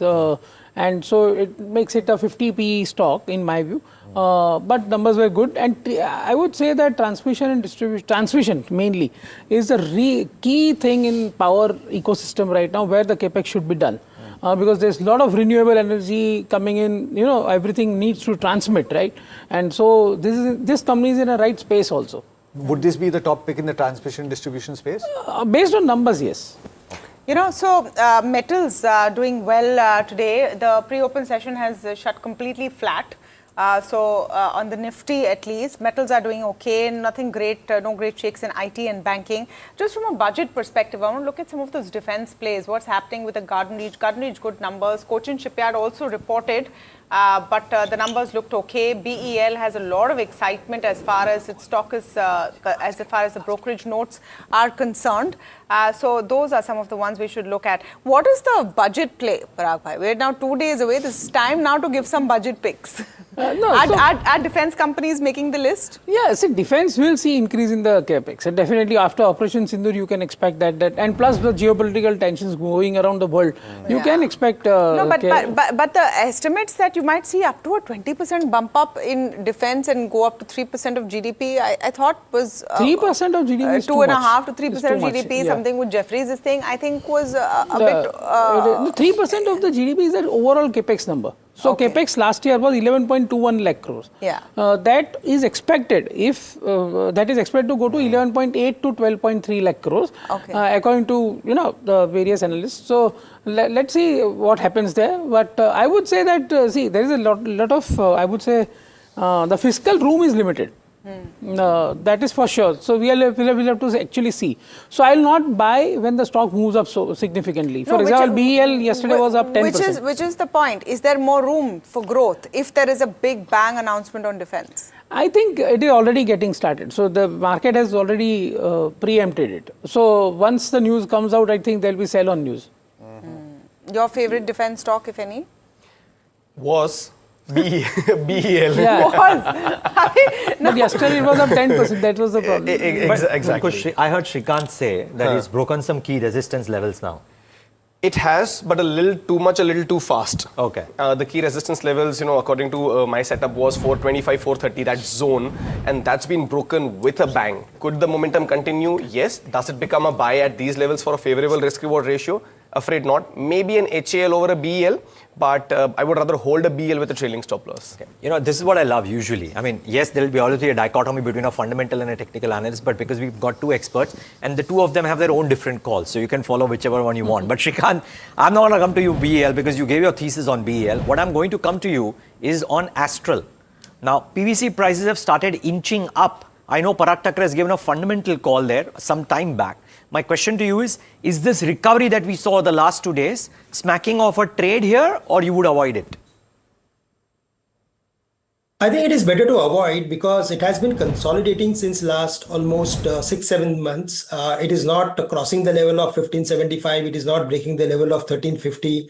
Overall activity is completely range bound. So it is better to stay away because I don't think that it is going to do anything in the near term. But yes, if there is any specific activity, then we should look for accordingly. But otherwise, at current levels, it is better to stay away. Better to stay away. All right, on Astral. From the large caps, I wonder, so there's Larsen and Toubro, and I wonder, Shrikant, what the view is for you on the charts at now in the pre-open rate settling at 3860. Would you buy into this? Yeah, absolutely. Yesterday also, in fact, it was very close to its key support levels. It was below the levels of 3750 for a considerable time. And after hitting the level of 4100, 4150, when the stock has corrected from its high, again, it started taking support close to those levels. So clearly indicates that the stock is above its crucial levels, above its fulcrum level. And again, the stock can rebound minimum up to 4,100, 4,050. So at this level, certainly it's a buy. Risk reward ratio is quite favorable. Shrikant, just the name, not the rationale. Your top pick for the day today. We have 10 seconds. So for the day, I would like to go with Reliance Industries. Okay, Shrikant, I'm going to come back to you. Shrikant, I'm going to come back to you. But Reliance is Shrikant Chauhan's top idea. We'll take in Kush Bora's top call, maybe post-market open. But here's how the markets are starting off today. Remember, the pre-open was deceptively lower. We're starting off flat. Now let's wait and watch if this actually succumbs to some bit of selling or no, because the Nifty 50 is now a 0.25% lower, so about those 50-60 points lower, so not quite deceptive if you will really. But let's wait and watch if this recovers as well also or no. The market breadth is constructive on a flat day for the mid-cap index. The advanced decline ratio is higher in small caps, marginally in the green. Okay, in some sense you would argue a flattish start, maybe a bit of a negative bias. The currency has also come off a little bit, but it's not all that bad as yet. Now though, a third of a percent, now around 90 odd points. Let's see if this gets recouped. Let's get the heat map up on the screen, see what's putting pressure on the indices. A lot of red, very little green by the way. Let's start with the red. Maruti yet again. I wonder if that South African news is really plaguing Maruti. Third day on a trot now. You've had some bit of a rough start for Maruti Suzuki. Dr. Reddy is down. SBI Life is looking soft. Asian Paints is looking soft. And is Indigo and M&M. So if there is one index which has decisively come under a bit of a shade, it is autos. It was the prime index moving higher. It is now the index which is not quite making those moves on the high. So even if you have bets on the auto index, be careful there. On the gaining side, Larsen and Toubro 3% higher. Really strong show. People have liked the numbers, 3.2% higher. Hindalco yet again 1.3%. A bit of a gain for ONGC. I would reckon Oil India could be doing the same as well because of higher oil prices. And then the steel pack, JSW Steel, Tata Steel, and from the metal index, Coal India up about a third of a percent. So I think that's the long and short. L&T on the gaining side, but autos clearly in the wrong lane right now. Autos flailing, L&T is not enough really to pull the markets together, because if you look at Nifty contributors, you have much more red than green coming in. On the dragging side, and not standing out, but take a look at it, the private banks are not doing too well, and of course banks and autos completely sitting this one out. Meanwhile, metals are doing relatively okay, and I suspect when we pull up the sectoral heat map, that's what you will see as well. Let's pull up the small cap and the mid cap while we're at it. Okay, Nifty metals there completely dominating relatively, 1% up. Energy stocks are doing fine. Auto there in the slow lane. IT stocks also flailing. Nothing great happening there either. Fed was a non-starter one way or the other, because anyway, this is maybe Powell's lame duck phase. I want to pull up the small cap and the mid cap individually as well. Small cap actually not doing too badly, nor is the mid cap in relative terms flat. And the small cap 50 about a 0.25% up, so relatively doing okay. VIX is also okay, quite benign after that huge spike up, about 2% up right now at the 13-14 mark. All right, specific stocks. Let's take a look at what's happening there. Results, Gland. Let's look at Gland Pharma. Its subsidiary actually has broken even, and that's what has got the street excited. That's about 8% up. One of the top gainers. Garden Reach 4% up. Vodafone Idea 1% up. And the fact that promoters are backing it, as per the management, maybe is giving it some impetus. SBI Life, Birla Soft, L&T. Let's look at some of those and what's happening with their results. SBI Life actually looked pretty decent. Birla Soft was good. L&T, of course, is the star attraction there. Pine Labs, RVNL. Let's look at them. GE Vernova, another one which is buzzing today in trade. So all of those looking good. Some mid-cap companies have reported well, and that is one relief for the market. Zinc, MCX, you have commodity prices popping. Are they also benefiting these stocks? Nothing much. Zinc is now cooling off. MCX about 2.5% up, but could be more than one reason for that happening. Nomura has hiked the target price on car trade. Let's see what's happening with car trade. It was our big brokerage call of the morning. That's about 2% up. So you're seeing some movers there, but overall a very cautious market. Hindustan Copper, of course, seeing that rally sustaining as well, 7.5% up at this point. Alex, I think more weak stories than positive ones though today. Yeah, indeed. But there are the ones that are doing well are doing particularly well. You pointed out Hind Copper at the end. It is one of the top gainers. Apart from Gland Pharma from the broader markets, it's leading the metal pack ahead as well. And most metal stocks gaining in trade today. What else is working? Valor Estate is up and about as much as 6%. And from the real estate pack, of course, something that you should keep an eye on. You've got Birla Soft that is up and about, reacting to earnings again, 4% higher or thereabouts. V-Guard is doing reasonably well. Hitachi Energy is up and about, 3.8%. GVTND building on those gains and holding on, 5.5% at this point. Among the losers, actually the big losses are capped. Maruti Suzuki, one of the big losers, down about 3%. What else is losing ground? Something like a Sagility India, Craftsman Auto, 5-star, reacting to numbers, down about 2%. Dr. Agarwal's Healthcare, down about 2% or so. M&M Finance also reacting to numbers, down about 2% or thereabouts. Motilal Oswal, perhaps a little bit of profit-taking, kicking start here. Asian Paints once again losing ground, and the big disappointment really on the earnings. So two large cap companies seemingly in the very recent past reacting very sharply on the downside to numbers. Parag bhai, if it stands out, right? So Maruti Suzuki, which you've kind of already pointed out, and Asian Paints has gotten clobbered after those numbers. Correct. For people who have held these as portfolio stocks, Maruti Suzuki, of course, at some point will bounce back. This is the market leader. But Asian Paints, market leader, several things working in its favor. Why does it not do better? So first of all, let me say that by God's grace, luckily I have sold both Asian Paints and Maruti at higher levels. Sometimes we get lucky. And these are great companies, right? So it was a difficult decision to sell. You get more lucky than unlucky, something I would say. Let's hope what you are saying is right. So I would say that, see, Maruti, of course, as I said, no, even after adjusting for labor code thing, the margins were a little bit compressed, and even after there was a big operating leverage, right? The volume growth was there. So the expectation of margin was not so bad. Could it be because of mix? Small cars selling more, plus commodity headwinds have come. Sure. See, steel prices have gone up and they have just started to go up. Sure. So even in future, some of the auto OEMs might see the margin pressure. That is my worry even for M&M, even though that I hold, although reduced rate, but that I hold. But that is a worry in my mind that auto OEMs will have a margin pressure if they don't increase prices. Right, and they don't want to upset the volume, volume uplift, which has started happening after GST. So they don't want to upset the customers, so they will not take a price hike, which I think Maruti has said. And steel prices are going up. So that is a Q4 is also expected to be so something which I will start worrying about auto OEMs in that particular thing. And what about Asian Paints? So Asian Paints, again, see, crude oil has gone up because of this Iran tension. Plus, there is intense competition. As Asian Paints itself has highlighted, Birla Opus is again bouncing back. So we'll have to see. But at a price, I would like to buy Asian Paints. Okay.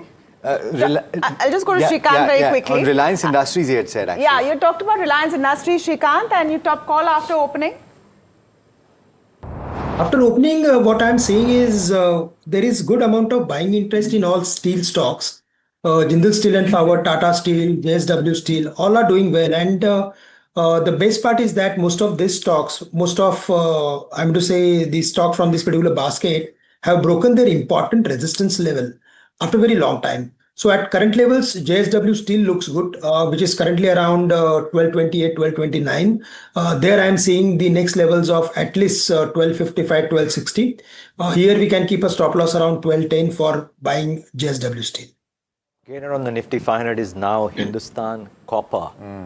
As much as people are circumspect about the rally, this whole conversation around impending copper shortage, remember it's fraught with risk. One decision from the US and that will change very, very quickly. Kushbura, we have 30 seconds. Hindustan Copper, or your top call for the morning? Hindustan Copper, book profit. Jindal Steel was a call that we discussed yesterday, an update today for 1140. That also you could continue to hold with a trailing stop loss, bump it up to 1125 now.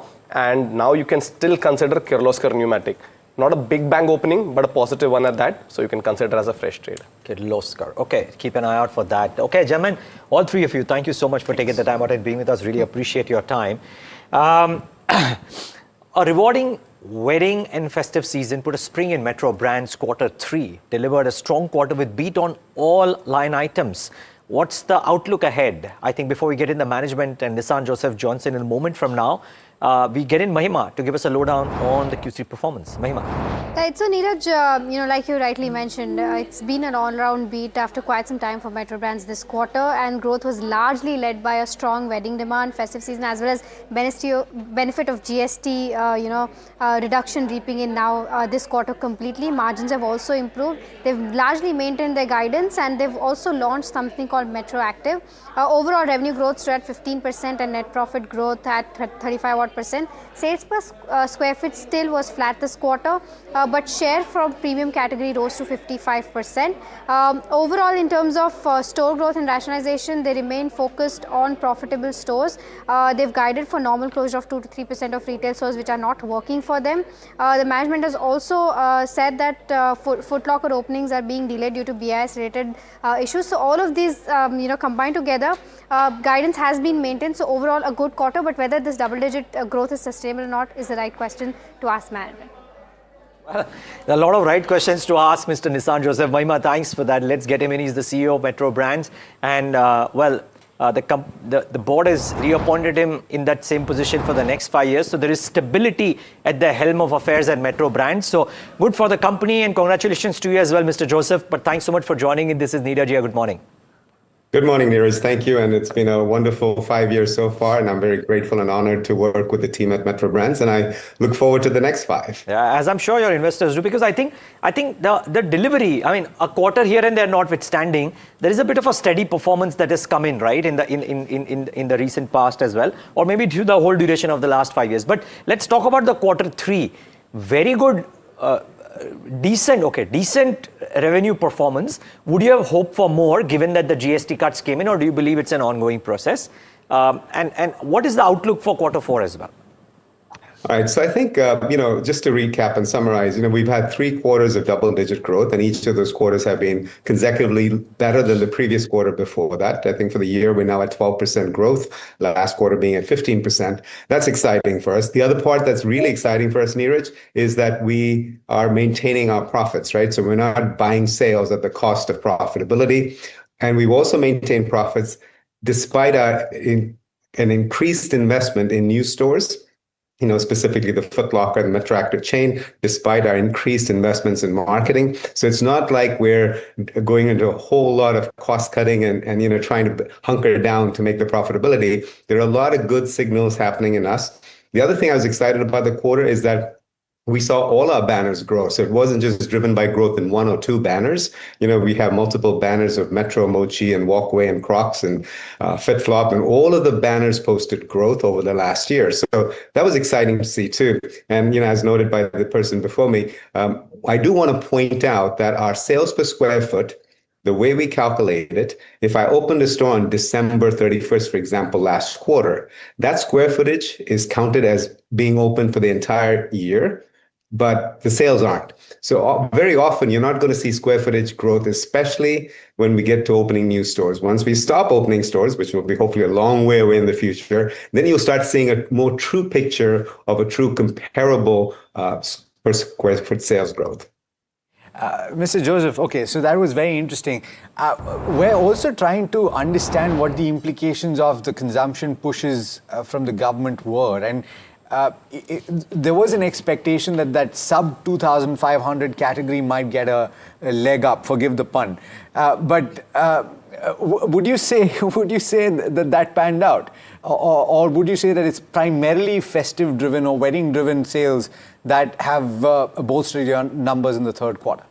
Yeah, I think, depending on the banner, right? I think it had a good impact on us in our Walkway banner, where, 90% of the goods saw a GST reduction. With Metro and Mochi, it's about 40% of the goods are under that price point. Did we see a bump on that? Yes, but you also got to understand this is not the price of an automobile, right? So the delta of 3 or 4% or 7% is not significant enough to spur a lot of growth. I think it's the other initiatives that the government has been doing over a period of time, with the tax laws and a lot of other benefits that they've been providing. That I think is having a better effect, right? So, we also had a headwind that I don't want to make big deal out of, but Pujo fell a lot into Q2. So despite that, we were able to grow in Q3. So there's a lot of good indications that it's multiple banners that are firing, it's multiple price points that are firing for us. So we're not riding on one single, GST benefit or one single premiumization story. Thankfully, we have a great stable of banners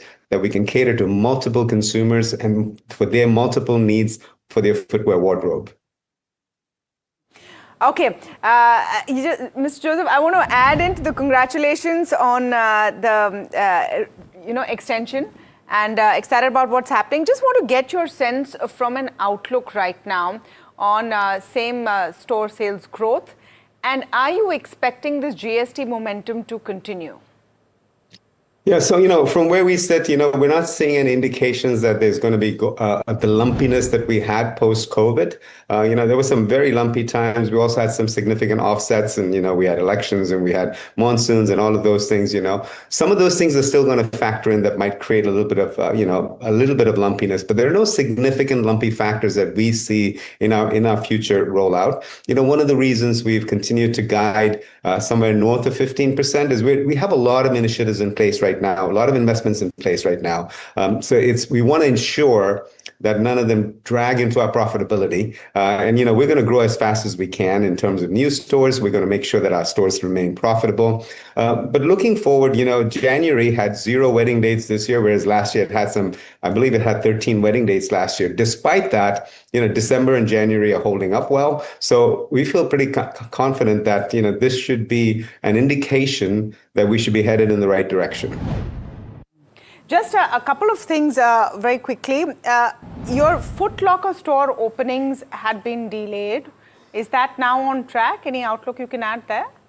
Yeah, I wouldn't say the word is delayed, Tamanna. The word I would use is, we're being a little bit more cautious on it, right? So it's not like we're not opening Foot Locker stores. We've opened 4 Foot Locker stores in the last quarter. So this was much after the BIS impact hit us, and we were fully aware of it. What we'd like to see so we can get aggressive growth going in our Foot Locker stores is confirmation from all the different brands that they've been able to tackle the BIS challenges that they faced in multiple ways. There's multiple ways to tackle that challenge. All of them require time. All of them require some planning, some investments and effort. Once we have that assurance from brands that they can deliver, I think you'll see us get back to aggressive growth. Right now, we're just being a little cautious. We haven't put it on pause. One last question, and it would be, since it's the season ahead of the budget, I must ask you, what are you hoping for from the budget? The last budget gave tax relief. We've seen a boost for consumption the year round. Are you expecting more? What would you like to see? Yeah, I think it was great what the government did for the footwear industry to bring it more in line with apparel when it comes to the GST rate. I think we just want parity. We want parity to be able to compete, whether that includes BIS, that includes GST laws or tax laws. We just want it to be something that we can compete with against not only our individual companies at home, but also international companies trying to do business in India. We also want to be able to, grow the businesses so there's multiple segments of the economy benefiting as opposed to just maybe one segment of the economy. So I think there's multiple ways to do it, but we're very thankful for at least bringing us in line on the GST with apparel for the first time in a long time. Mr. Joseph, as always, a pleasure speaking with you. Thanks so much for taking the time. Wish you all the best in the next stint as well. Thank you. All right, let's talk about Datamatics Global. And this company, of course, posted its Q3 numbers. It's been a strong quarter for them with healthy revenue growth and improvement in operating margins as well. There's, of course, that impact on account of the labor code. But let's talk about some of those numbers. Revenue increase of close to 20%. 20% at 510 crore rupees, EBIT standing at 75 crore rupees or very close to that mark. Margin is improved quite considerably versus the comparable period. It's about 400 basis points or thereabouts, and the net profit on account of that impact of the labour code has declined, come in at 36.4 crore rupees, that exceptional item of 40 crore rupees coming through in the quarter gone by. We're joined by the management and specifically the Vice Chairman and Chief Executive Officer, Rahul Kanodia. Rahul, thanks so much for taking the time and for speaking to NDTV Profit. Absolute pleasure speaking with you. Help us understand that revenue figure, because I think a lot of people looking at that very closely. 20% looks robust. What has led to that? I think it's a combination of a couple of things. First, there's been genuinely organic growth and healthy organic growth. Second is the acquisition that we made of a subsidiary called TNQ. And third has been some benefit of the exchange rate. So it's a combination of these things, but net, the organic growth has contributed very meaningfully for the revenue growth. Okay. Specifically on the revenue front, though, I'm just wondering, and this is something that I think a lot of your investors, a lot of people watching this will wonder about, which is what is the share of AI in revenues and the medium-term outlook for that leg of the business? So we've done about 65 odd projects in AI. It's hard to define a share of AI specifically because AI is getting integrated into pretty much every project. And therefore, it does not stand out as an AI project in itself. But yes, pure AI projects, we've done about 65. And then there's AI scattered around and sprinkled into every project that we can. So, Mr. Kanodia, good morning, Tamanna here. Just taking that AI story forward, because this has been the question. How do you tabulate or how do you actually calculate what an AI project is? Is it the sprinkle on top? Because it's going to be in the base of pretty much everything that you do. Should you look at it from such a wide aperture or a narrower lens? How are you looking at AI revenues, and at some point would you want to report them as standalone? So some of the projects are core AI, where it's fundamentally an AI-driven project. That's how we define AI. Then there's a sprinkling of projects all over, and in the existing projects, you do have some components of AI coming in. That technically is AI, but it's hard to therefore define what is the AI revenue or not. So what we are talking about is core AI, which is a project essentially designed on the base of AI. On your core numbers, just want to clarify, the PAT drop is because of the labour code charges? Yes, that's correct. Okay. And why do you think this is going to have a broader impact? And I know every company has done this. Is this a one-time thing? Do you see any broader impact of labour code charges over time? No, it is a one-time thing. On a recurring basis, it'll get merged into the quarterly employee cost because this is a gratuity component. So this was a one-time because it had historical recalculation. And now that that's done, going forward incrementally, it'll be very minimal. Mr. Kanodia, good morning, Neeraj here. And just trying to get a picture, since we are at the start of 2026, of the slightly longer time frame, when one looks at what you've done in the last 3 or 4 years, right, as a company, not only has there been steady top-line growth, but your operational metrics have improved year after year. I believe the trailing 12-month number on the operational metrics would be the highest in the longest time. Is this the new normal, or do you improve upon this? And is there a sense of what that number could be, let's say, 12 to 24 months down the line? So there will be further improvement as we continue our cost control, as we continue our growth initiatives. There will be some uncertainty generally because of the economic situation globally. The US still is uncertain. Europe is looking better. But nevertheless, and also the advent of AI could be disruptive. But net, we are seeing a huge opportunity for us to leverage these technologies to provide transformational services to our customers. So net, I'm looking at a very healthy next 2-3 years. And therefore also on the profit. Okay. And forgive me for not knowing this, but if you had given a guidance for FY26, are you on track to meet that or improve upon that? So right now we are on track, and I think next year looks a little better than this year. I mean, a little is how little, is it? So no, yeah. So we I think are looking at a high single-digit organic growth. Plus, if there's anything inorganic, then we look at that. Where that lands on the annual? Anything inorganic? I mean, you might not be able to predict, but are there conversations going on? Is my question. There are conversations going on, not matured yet, where we are in a serious state, but yes, there are conversations going on. Okay, I do want to ask about ROE, ROCE, and this is of course when you look at the last 4 years, there has been a little bit of a decline, and I'm wondering whether a bottom has been found and what the trajectory will likely be going forward. So the ROC has also got to do with the current funds, but as we consume the funds, we are at about 14-15%. As we consume the funds in the acquisitions or certain capital expenses that we have planned, then obviously you'll have a different ROC coming up. So ROC should improve as we consume the funds for growth. Mr. Kanodia, I want to understand about the banking segment, and for you in particular, this is domestic focused. It accounts for close to 20% of your revenue. Yes. What are the trajectories here? It is your fastest growing segment for most IT companies, but I think that's from the perspective of looking outside of India. So what are your expectations? So the banking and insurance, that BFSI segment is very ripe with digital transformation and AI-based transformation particularly. So we've got some very interesting projects going. We are doing that in India right now, and the agenda is to take those solutions to the international market. So our focus will be taking these new AI solutions into the international market once they've stabilized in India. And here we've got some live interesting projects already started. So that's the strategy. Those companies are very open to the idea because they are very heavy with information processing, and that's where AI fits. So they are very open to the idea of using these technologies for changing and transforming their business operations. Mr. Kanodia, I think EdTech, if I'm not mistaken, is one of your big drivers. Are you seeing a lot of AI integration there? What is the outlook for EdTech? And, can you give us a segmental guidance split as well? I think BFSI and largely domestic has also done well.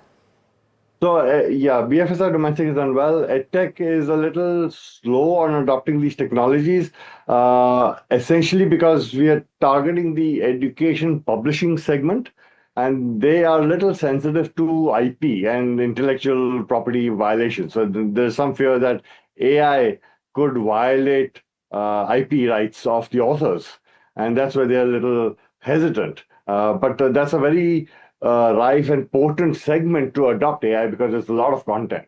So I think it's a matter of time where the customers come around saying, okay, you're not violating author's IP, and they'll be okay with adopting this technology. Okay, thank you so much, Rahul Kanodia, for speaking with us. That's the Vice Chairman and CEO of Datamatics first on NDTV Profit. Meanwhile, markets are looking like they are worse for the wear. The Nifty close to the low point of the day, about 0.5% down at this point. Nifty IT is where the pain point is. Just pull up the Nifty IT, about 1.5% down, and then its internals as well. That's where the shock and awe really is, and you're seeing that drag coming in on the Nifty IT. Let's pull up those constituents if we can on the Nifty IT, and Persistent Systems there. Worst hit, about 3% down. Emphasis, TCS, all of them. I don't know if this is a mix of nothing really moving on interest rates, if it's geopolitical fears, if it's immigration crackdown in the US or what it is. But you overall have quite a dull move on Nifty IT. Metal stocks, meanwhile, are the only ones which are giving some relief. Yeah, you bet. I mean, today is that kind of a morning wherein we're seeing a bit of a, it's a slightly tough one. But the point will be, I mean, and look at what, Hindustan Copper is on steroids right now. But we are, 120 points lower. I wonder if this changes during the course of the day, the way yesterday's market changed. And you got to keep that in mind, that banks are actually doing reasonably okay. The heaviest weightage on the index is down just 0.22%. On the market is down just 0.22%. So bear that in mind. Volatility, 13.7, marginally higher, but nothing too dramatic. But Hindustan Copper, oh my God, that stock, another 10% higher. It's one fraught with risk, but for now, it is rewarding the people who are taking that risk and piling on to that stock. And a clutch of others like Gland, Oil India, GVT&D, etc. doing well. But moving on to the next conversation, and it's budget time. You can't not do with a conversation around capex, railways, rail systems, and more. And there are other reasons, of course, to talk to Titagarh Rail Systems always. They've signed a deal with ABB for a driverless metro project as well. Before we get in, Umesh Chaudhary of Titagarh Rail Systems to discuss what's next in store for the company and the budget expectations. Let's first get in Varsha to set this conversation up for us. Varsha. Well, let me start with the deal agreement with ABB that Titagarh has signed. They've signed agreement with ABB India for driverless metro projects, which builds in strategic alliance announced in November 2023.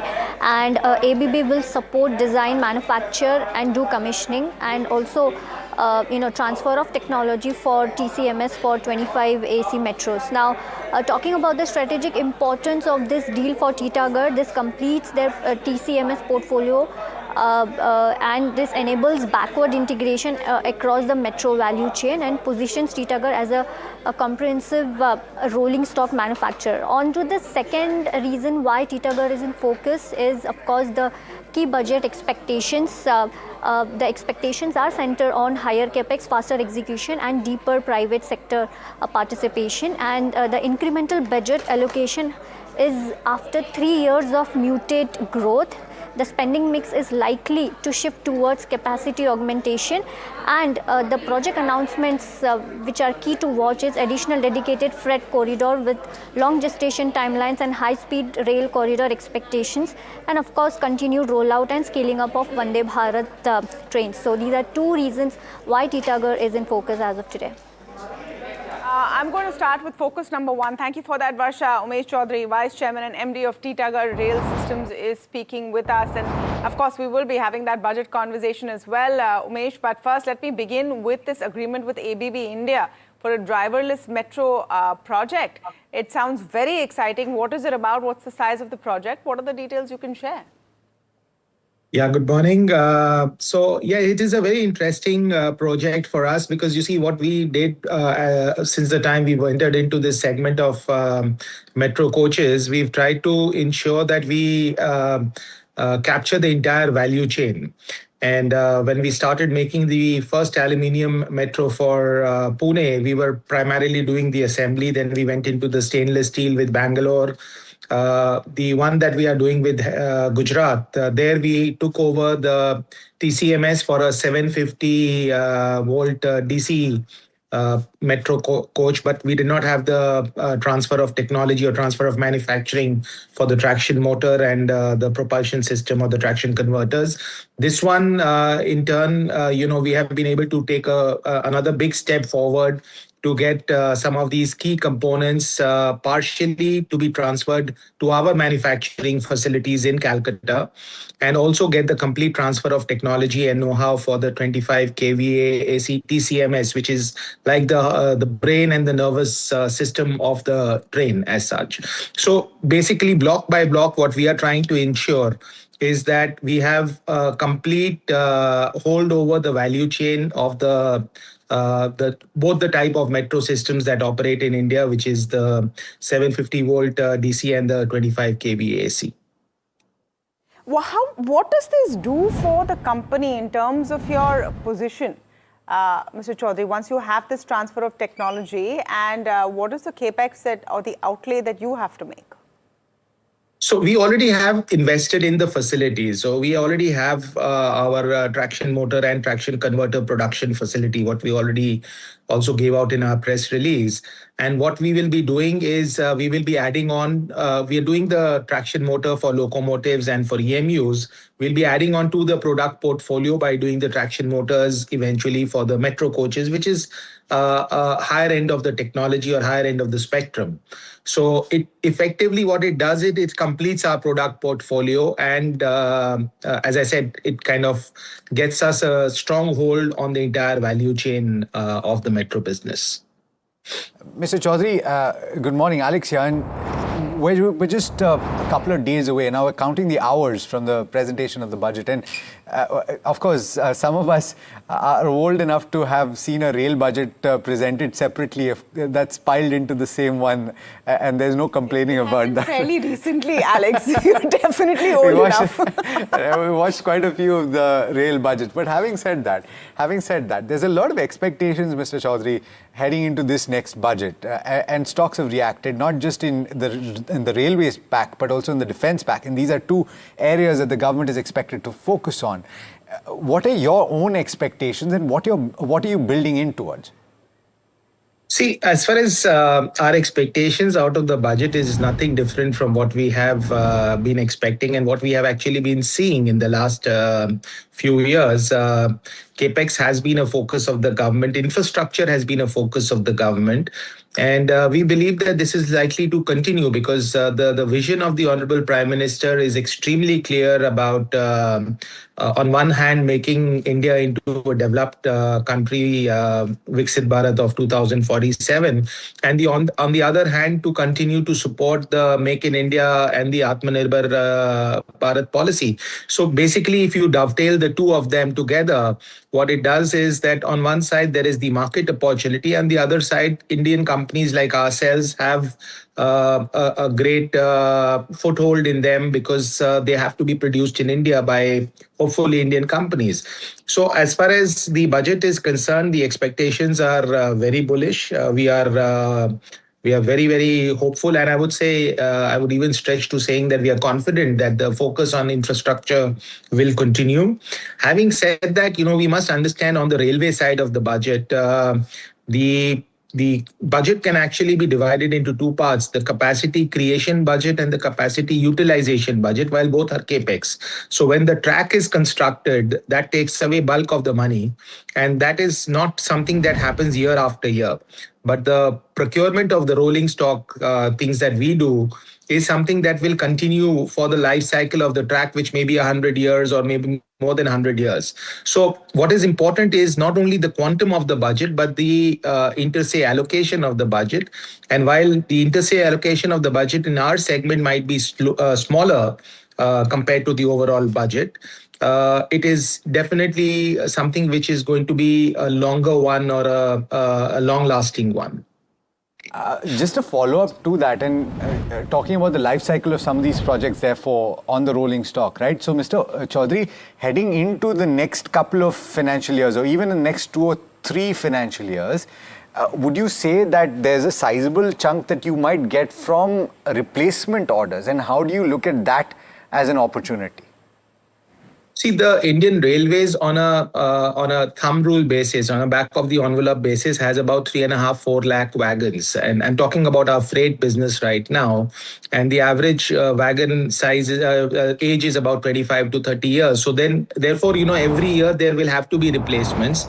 And the replacements have been actually much more back-ended in the sense that we've not had many replacements in the last few years because the wagons were added in the last earlier part of this life cycle, apart from the last 2-3 years that the railways have really pumped up the wagon induction. So we do believe that there will be replacement demand that will be there in the wagons, but also we believe that there will be the growth demand because you see India is well on its way to become third largest economy in the world. Or a $5 trillion economy. And in order to be competitive, in order to do that, we have to be competitive. And in order to be competitive, we have to move the logistic cost as a percentage of the GDP lower. So, all of this put together effectively says that the target that the railways have set for themselves of carrying 3 billion tons of traffic by 2030 is a must-have for the country. And in order to do that, they will require a lot of more wagons. So, there may be a few months of delay or here and there as far as the procurement is concerned. But the underlying solidness of this demand or of this market remains intact. Umesh, hi, good morning, Neeraj here. And I'm wishing you good morning with an empty glass, by the way.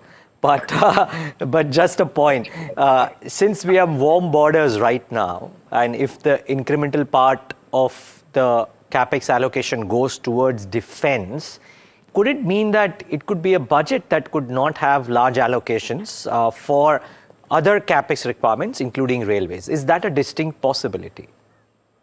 I don't see, Dheeraj, that as a possibility, distinct possibility. I believe that the overall capex is going to be sizable. In fact, I hope that the capex allocation to the railways will be even higher than what we've seen in the last years, which in itself, the base is so much higher. If you really compare it over the last 10 years or 15 years, we've seen a dramatic shift in the way the capex allocation for the railways has been. So I believe that there exists all underlying reasons for the capex allocation to be larger. But I would also like to add a few things which we are hoping, which we hope that we will see in the budget. We hope that there will be more dedicated freight corridors. We hope there will be more high-speed corridors, because these are very long-term projects, but they will really build the foundation for the India of the future. So, so to answer it in one word, I don't think that there should be any cut on the capex. Right. Umesh, thanks so much for taking the time. Pleasure speaking with you as always. And I hope that your expectations actually come to pass when the finance minister presents a budget. Fingers crossed. All right. Well, in the run-up to Budget 2026, we've got new ground reports from across the country, and this is one of them. Gems and jewellery, alongside tourism, form the backbone of Jaipur's economy and remain the city's biggest source of foreign exchange. But with the US hiking tariffs, the industry is beginning to feel the tremors. As part of NDTV Profit's budget for Bharat 360-degree coverage, my colleague Harsha Kumari had this ground check on how the Jaipur gems and jewellery industry is affected and what it wants from Budget 2026. Take a look.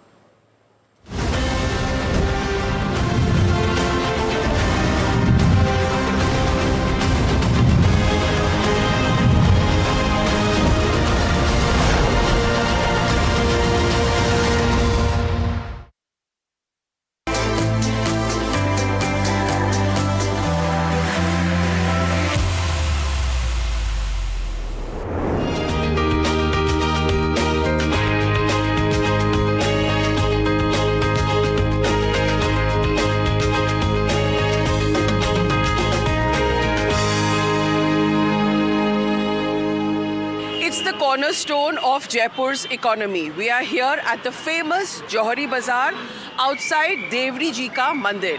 And this street is famous for its trade in gems and jewelry. In fact, gems and jewelry is the second largest revenue earner for the state, along with tourism. In fact, perhaps the largest till the Trump tariff set in. Now the market is volatile. What do people here engaged in the gems and jewelry trade really want? आप क्या कर रहे हैं? ये क्या लेके आए हैं? वो माल देख रहे हैं सेमी क्या है ये? एमराल्ड। अच्छा।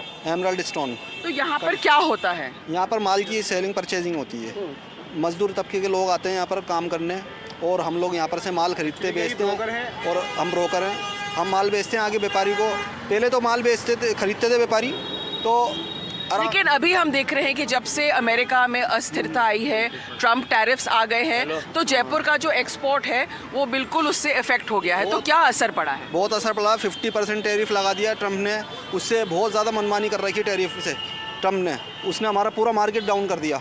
हम व्यापारी के पास माल लेकर के जाते हैं तो वो कहते हैं 5000 का माल हम बेचते हैं उनको, तो वो कहते हैं 2500 रुपीज़ तो टैक्स में जा रहा है हमारा। हम कैसे माल खरीदें आपसे? तो एक्सपोर्ट कम हुआ है, आप देख रहे हैं? कम हो गया अभी, कम हो गया, बहुत कम हो गया। तो आपके व्यवसाय पर कितना असर पड़ा है? बहुत असर पड़ गया हमारे व्यवसाय से, बहुत ज़्यादा असर पड़ गया। अब हम इससे बहुत लॉस में आ रहे हैं अभी। देखिए, अब थोड़े दिन में बजट आने वाला है, तो आम आदमी क्या चाहता है? What does the common man want? क्योंकि आप लोग का जो व्यवसाय है पूरी तरह से एक्सपोर्ट पे निर्भर था, बहुत बड़ा हिस्सा। About 30% of Jaipur's export is to the US. Actually US was a very big market. So अब आप ये जैसे ये कह रहे हैं कि आपसे कोई माल ही नहीं खरीद रहा है, तो आप क्या चाहते हैं फाइनेंस मिनिस्टर से? इसके लिए गवर्नमेंट को सोचना चाहिए हमारे बारे में कि मतलब कुछ लोगों की जो दिनचर्या जुड़ी हुई है इस चीज़ से, और काम करने का जो प्रोसेस है वो स्लो डाउन हो गया है, तो गवर्नमेंट का इस तरफ फोकस नहीं है।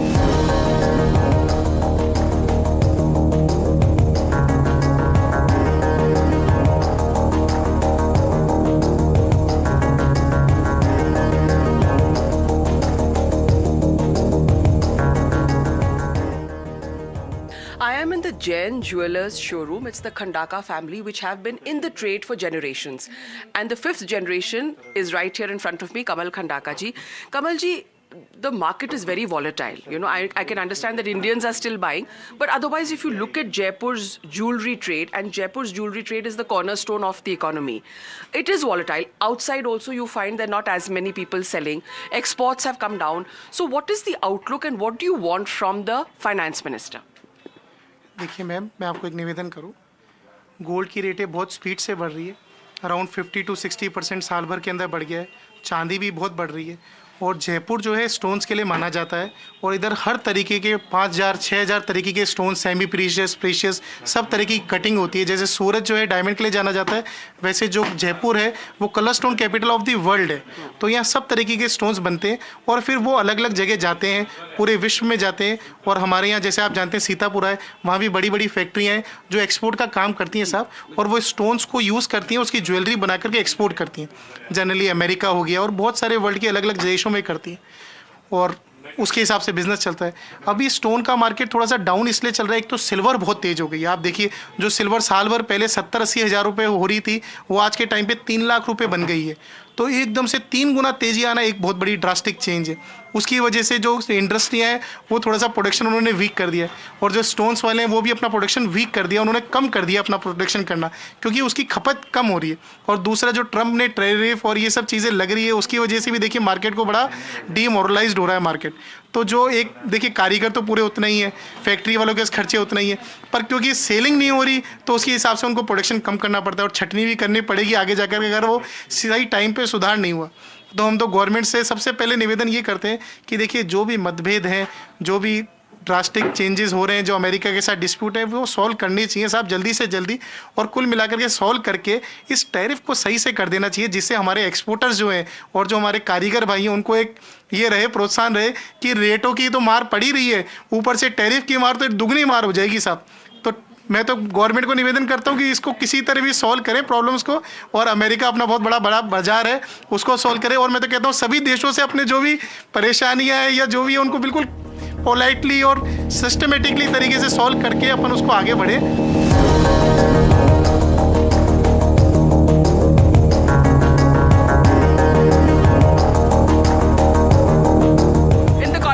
With these people here, they seem to appeal to the finance minister that something should be done to boost exports, something should be done so that the Indian industry is cushioned against tariffs, and something also should be done to poor people whose livelihood depends on the gemstone industry, the cornerstone of Jaipur's economy.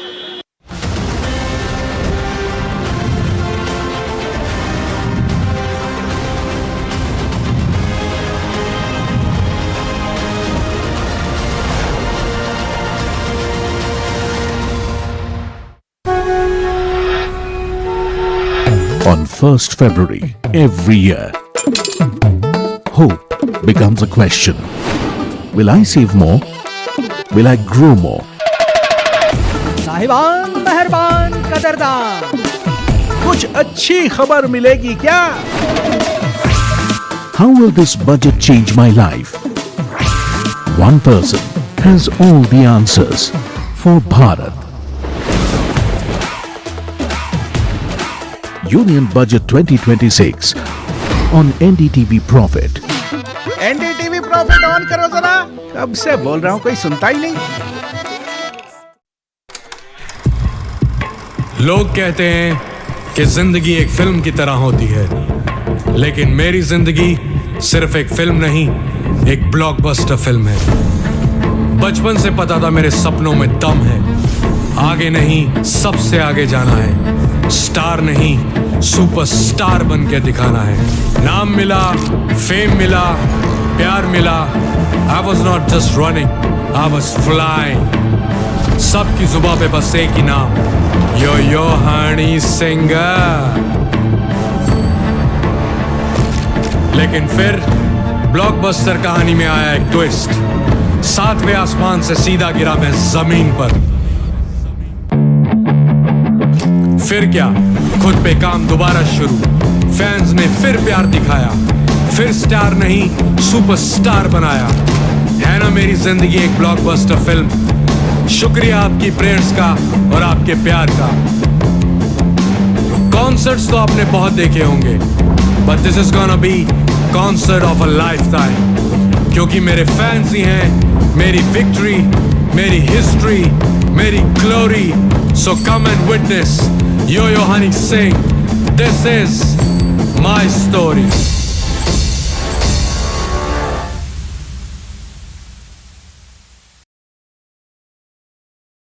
First February 2026. What will change? Will costs be more handy? Will my essentials get cheaper? Will my business grow bigger? Will I get richer? Will loans get easier? Will shopping be more fun? Will the prices drop so I get more? What will happen? Union Budget 2026 on NDTV Network. A very special moment for us as we announce NDTV Master Stroke, the NDTV Art Awards.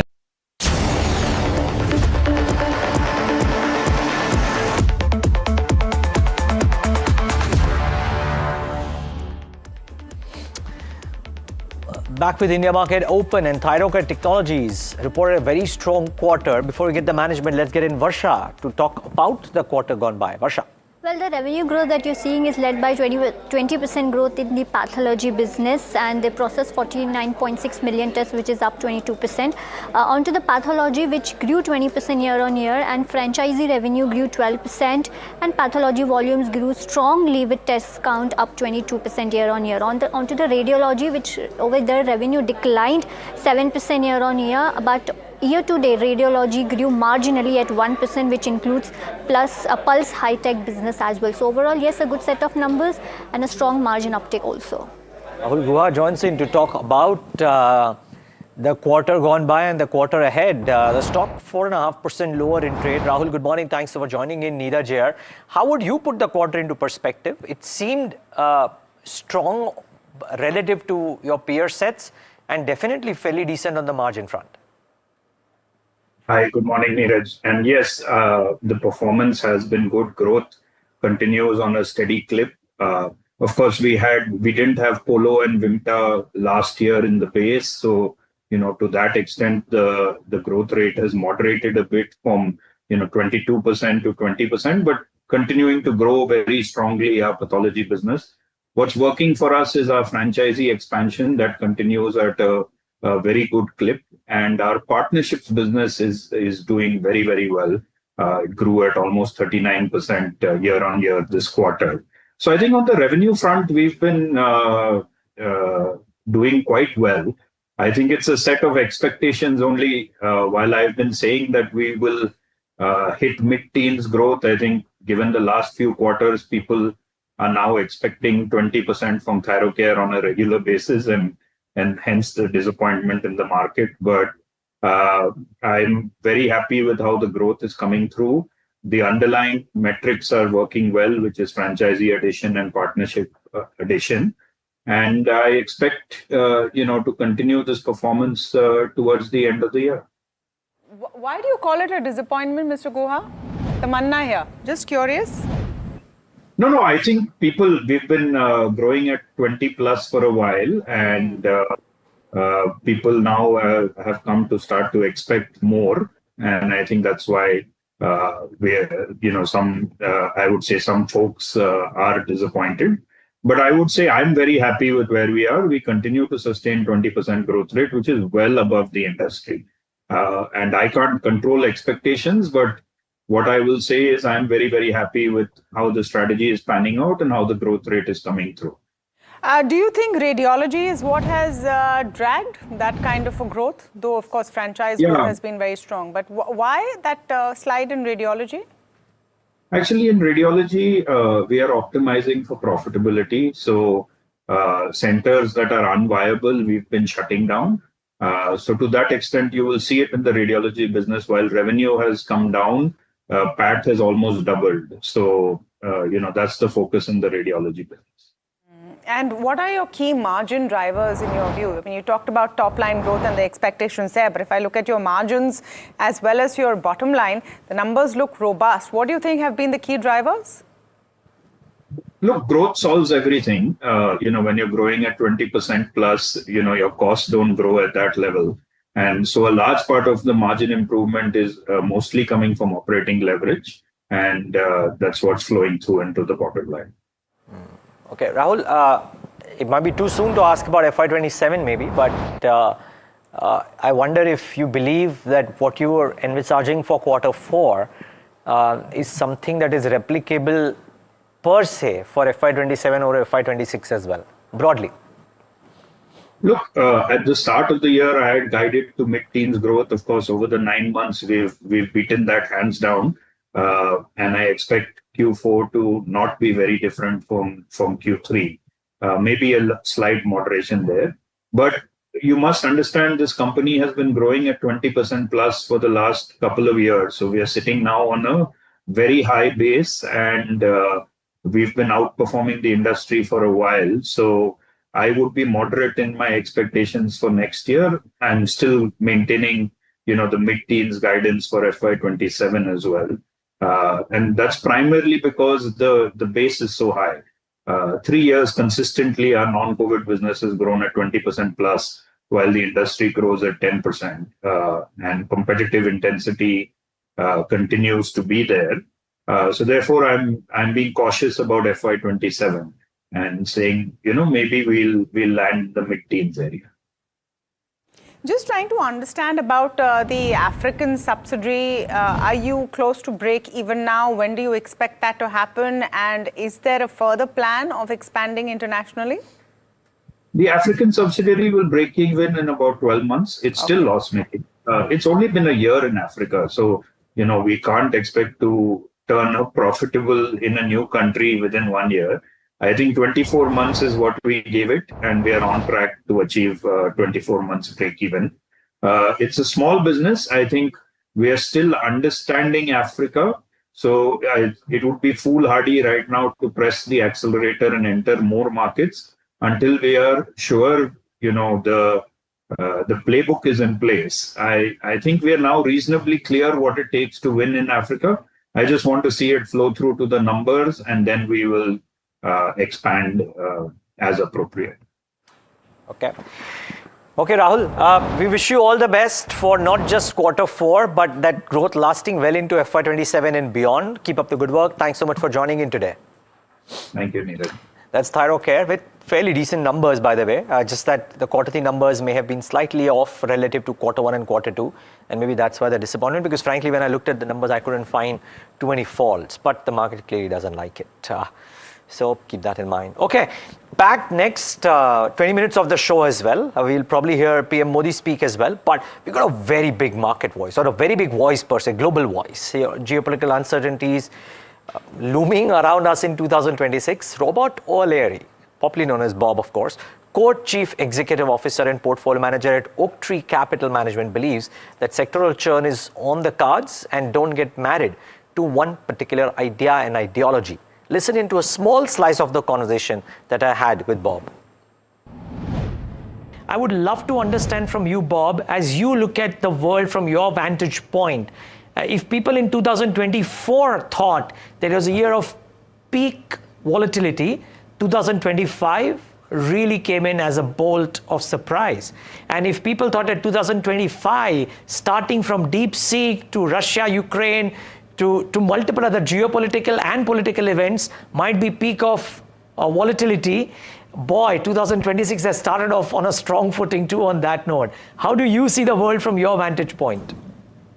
Yeah, we very much agree that volatility has increased over the last several years. I'd go back to a memo that our founder, Howard Marks, wrote back in December of 22, which he entitled Sea Change. And I reference this quite a bit because I think it's very accurate in how it describes the macroeconomic environment. And what that memo says, in essence, is that a lot of the forces that drove sort of unprecedented level of prosperity and financial market sort of health over the last 40 years was starting to come to an end. And really the three forces that drove that were increasing population, globalization, and geopolitical calm. And as we sit today, all three of those forces have been disrupted. Certainly geopolitical calm, we don't have that.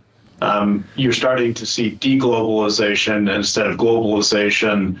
And then finally, you're starting to see population be a headwind instead of a tailwind. And the implications for the economy are really quite profound. Those three forces drove unprecedented declines in interest rates and very calm interest rates over that 40-year period of time. And I think what we can expect from here on out is much more volatility. And in fact, since that memo was written, that's exactly what you've seen. You've seen higher and more volatile interest rates, even with central bank rates declining in the last 18 months. Long-term rates have stayed high, and we anticipate that to be the case. So yes, we think the backdrop has become much more volatile, and we expect that to persist. How does a large institution decide between asset classes and make investment decisions in such volatile times, especially since tariffs are actually adding further fuel to fire, because it's no longer tariffs from the United States to a select band of countries. It now seems to be the world seems to be tariffed by the United States, right? So there are tariff tensions, trade tensions, and of course, as we said, heightened volatility. How do you guys think about investing or make investing decisions in such a scenario? It's something that we think about on a daily basis. And you're right, tariffs are going up all over the world. That's the surest sign of the deglobalization I referred to just a moment ago. And that will make for higher and more volatile interest rates, which should transfer value from equity holders to creditors in the coming years. We at Oaktree specialize in fixed income, primarily sub-investment grade fixed income. And I think that plays very much to our strengths. So part of the question, or the answer to the question that you asked, is in what we do on a daily basis, which is that we very much focus on the credit side of the equation. Within that, where we do our best work, or where I believe we do our best work, is in dislocations, environments where syndicated markets start to break down, and it requires alternative capital of the form that we have to step in and provide that capital to borrowers. We're starting to see that with increased frequency. There has been, at a surface level, a level of calm and relatively benign market conditions. But if you look below that, it's starting to show some deterioration in terms of credit conditions, and we think that persists and perhaps increases over the course of 2026. Wow, Bob, sorry, just trying to understand this. Would you believe, or are you trying to say that what will triumph in 2026 and 2027 maybe is fixed capital which is available on tap, fixed income which is available on tap, or could it be opportunistic fixed return capital like private credit, for example, which will be able to make the most of such times? So I think it depends a little on the path of the economy and of the financial markets. If we see a recession, which I think is entirely possible, there's really only one thing propping up most of the global economy at this point, and it's spending on generative AI. If that were to deteriorate or somehow start to decline, I think you would see a recession. And if there's a recession, we'll have a very significant opportunity in opportunistic credit. If it stays largely where it is, the economy that is, and the financial markets as a resulting matter don't see a major dislocation, I still think the place to really focus is credit. It will be in different forms of credit, more performing credit. To your point, it could be direct lending, where we're going out to approach borrowers on a bilateral basis instead of through the syndicated markets. But again, it depends a bit on the path of the economy from here.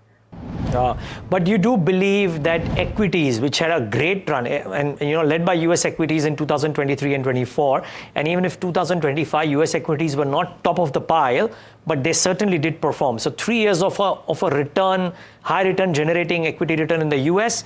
and some other areas, you reckon equities might not be the asset class of choice in 2026? It is the collision of two profound, almost tectonic shifts in the global economy. On one side, again, generative AI. And if you look at the outperformance of the equity markets, it's those names that are associated most with generative AI that have seen their currency, their stock go up pretty meaningfully. That's true. And on the other side, this volatility that I mentioned a minute ago in interest rates, there's a battle between those two. Again, in the last 2 years, the economy has largely been dictated by the strength of generative AI and the spending associated with that.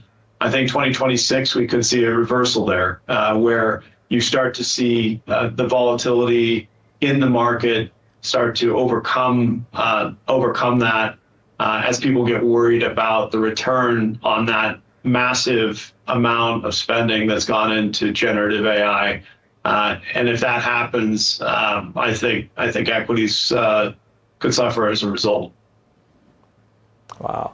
And Bob, do you reckon that this would, equities at major economies suffering in your terms as a result would mean that equities across the world have a bit of a lame or a lean 2026, or could some markets like India, for example, which have underperformed almost all of 2025, both relatively and absolutely, and have growth up ahead?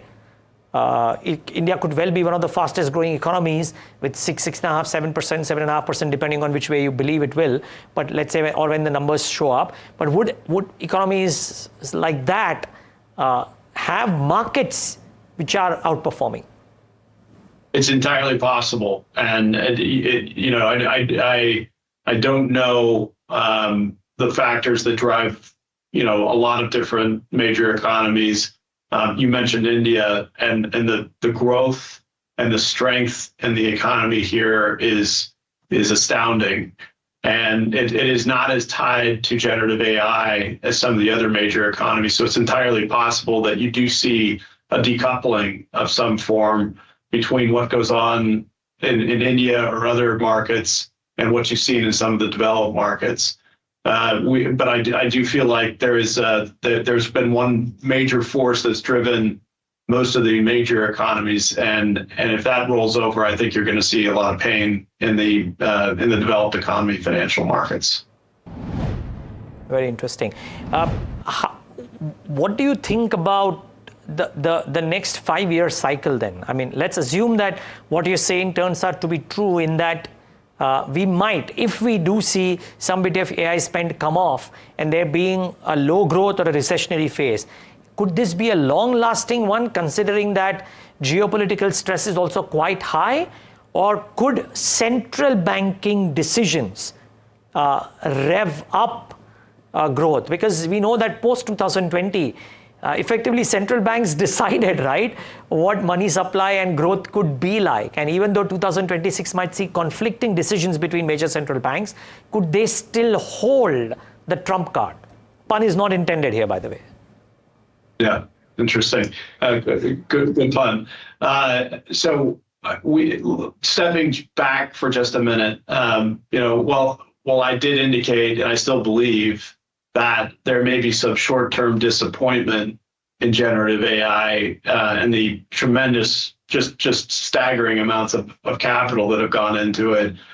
In the long term, it is a transformative technology on the order of which we haven't seen in my lifetime. The biggest comparison is back to the .com, the development of the internet and everything associated with that.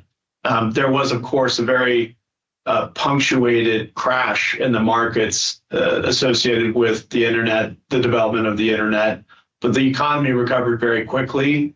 And ultimately, it was a tremendous boon to productivity. And that provided us a lot of stimulus over the ensuing 2 decades. I think you'll see much the same progression here. If there is a disappointment, I think it'll last for a period of time, not probably more than a year or two. And at which point, you'll start to see the use cases for generative AI start to really get traction and increase productivity at a level, again, that I'm not sure we've seen in my lifetime. So I am long-term optimistic, but I think there could be a wobble or, as we call it, a dislocation at some point in time when it's sort of determined that the returns on the early spending might not be as nearby as people think.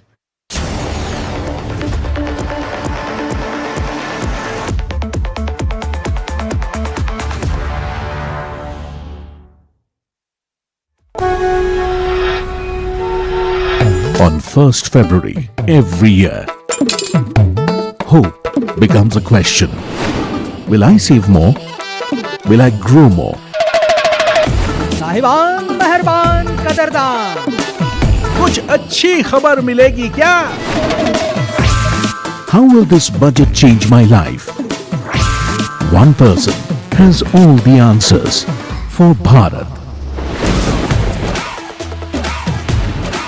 Union Budget 2026 on NDTV Profit. NDTV Profit on करो जरा। कब से बोल रहा हूं, कोई सुनता ही नहीं। लोग कहते हैं कि जिंदगी एक फिल्म की तरह होती है, लेकिन मेरी जिंदगी सिर्फ एक फिल्म नहीं, एक ब्लॉकबस्टर फिल्म है। बचपन से पता था मेरे सपनों में दम है, आगे नहीं सबसे आगे जाना है, स्टार नहीं सुपरस्टार बन के दिखाना है। नाम मिला, फेम मिला, प्यार मिला, I was not just running, I was flying। सबकी जुबां पे बस एक ही नाम, यो हनी सिंह। लेकिन फिर ब्लॉकबस्टर कहानी में आया एक ट्विस्ट, 7वें आसमान से सीधा गिरा मैं जमीन पर। फिर क्या, खुद पे काम दोबारा शुरू, फैंस ने फिर प्यार दिखाया, फिर स्टार नहीं सुपरस्टार बनाया। है ना मेरी जिंदगी एक ब्लॉकबस्टर फिल्म। शुक्रिया आपकी प्रेयर्स का और आपके प्यार का। कॉन्सर्ट्स तो आपने बहुत देखे होंगे, but this is gonna be concert of a lifetime, क्योंकि मेरे फैंस ही हैं मेरी विक्ट्री, मेरी हिस्ट्री, मेरी glory. So come and witness Yo Honey Singh, this is my story.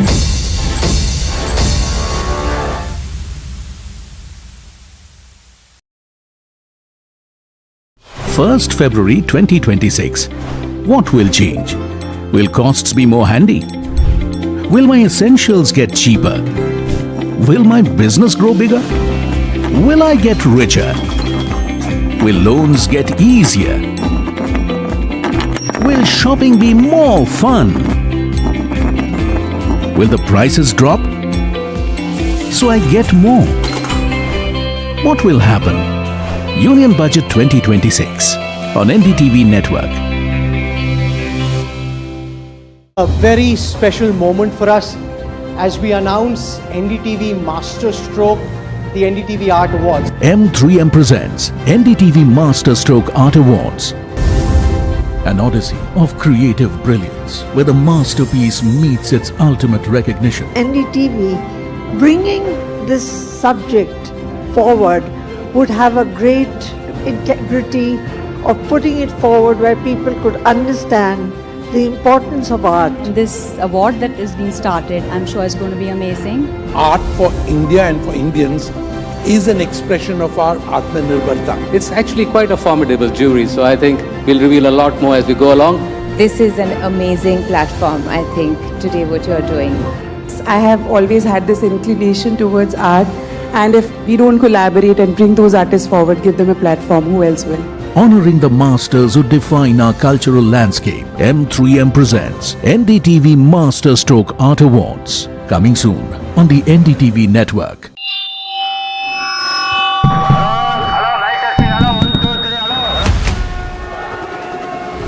This budget, India's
Hello and welcome to Ask Profit right here on NDTV Profit. My name is Puneet Zaveri. With me is Mahima Vachajani, and over the next hour or so, we'll try and solve all your stock-related queries with some key corporate voices that you don't want to miss. But try and get all your stock-related queries answered. So do start sending them on the numbers that are flashing on the top of your screen. You can send us a WhatsApp. The number is right there up there. Also call us, speak to us directly for your stock-related queries on the landline number that's visible on the top of your screen as well. But before we do that and a lot more, let's quickly look at how the markets are doing, because it's been another interesting session in that case for the Nifty 50. We've seen that it's down almost 150 points. Now the indication at the implied open was a downtick of almost 90 points. That while that did play out at the start, we've given up a lot more positions. So when you look at the heat map for the Nifty 50, it will give you that perspective as well in terms of stocks. Yesterday, Oil India, ONGC were some of the key ones that were the biggest gainers for the Nifty 50. Let's look at the heat map now and get you that perspective. So in terms of stocks that are doing well, we have seen that Tata Steel, Hindalco, NTPC as well as L&T are doing well. L&T on the back of its quarterly earnings has responded well in terms of performance, but largely you can see the red on your screen across the board. Indigo, Asian Paints continuing that downward momentum yet again, with Mahima shaking her head next to me. And that performance in quarter 3, while it did look okay, there was the miss in terms of earnings for the company. The sectoral heat map will also give you that perspective for the Nifty across, of course, the Nifty 50, you're seeing that pressure, but barring the metals, which has been out and about, oil and gas and energy, you're seeing a consistent pressure across the board. The Nifty Auto will be in focus yet again. Maruti, while it did come out with decent earnings, the increase of small cars going forward might have some impact on margins, and that's what the street's not liking. Apart from that, the Nifty IT is also down 1.5%. But Mahima, overall in the broader markets, is it a better picture compared to the benchmarks? Unfortunately not. Just one day of hurrah and we're back in the red today. For the broader markets as well, the mid cap 150 is down by about 0.5%, and so is small cap 250 as well. Largely in tandem with what the mid cap 150 is doing. Both of them down by about 0.5% in line with the benchmarks also as well. In terms of where the BSE 500 is concerned, let's try to pull the total market, the BSE 500 chart, and see as to what are the counters that are kind of buzzing in trade. And Hindustan Copper is still leading that pack. I mean, I'm just tired of saying this name every day when I do the market check, and real FOMO of missing this rally, whosoever has not gotten into this. So Hindustan Copper still topping that chart with 16%. You have Gland Pharma, MRPL, Embassy Developers, all seeing gains in that range of 4 to 16 odd %. But on the flip side, you have counters like CSB Bank, 5-Star, Vaibhav Global down by about 6 to 5% each. Craftsman Auto, Motilal Oswal, Sheela Foam, all down in that range of 4 to 6 odd %. So that's with regards to where the broader markets are concerned. But with that, as Puneet promised, some corporate conversation that you should not miss, and V-Guard is on our list. Mr. Ramachandran V, Chief Operating Officer of V-Guard, joins us now to understand as to how, overall Q3 has panned out for them. Mr. Ramachandran, my first question to you is with regards to how volume versus value growth has panned out in the electrical business for you this quarter. I think it's difficult to predict, right? Particularly, significant part of our electrical business is wire, right? And wire is heavily reliant on copper. So copper price movement globally will determine, the input cost and also the forward pricing to consumer and trade. So it's a bit difficult to predict, right? So if a copper stays where it is, or if it's going to be more expensive, then I think more or less, this kind of growth will be visible. But otherwise, if there is a, downward correction in copper, then there can be some downstocking by the trade, right, till they liquidate higher price inventory. So it's a bit difficult to predict right now, given the geopolitical environment. It's hard.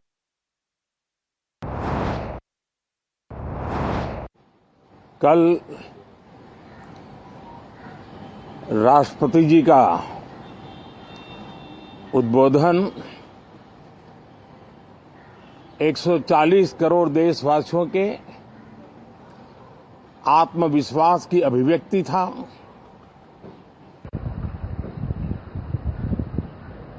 एक 140 करोड़ देशवासियों के पुरुषार्थ का लेखा जोखा था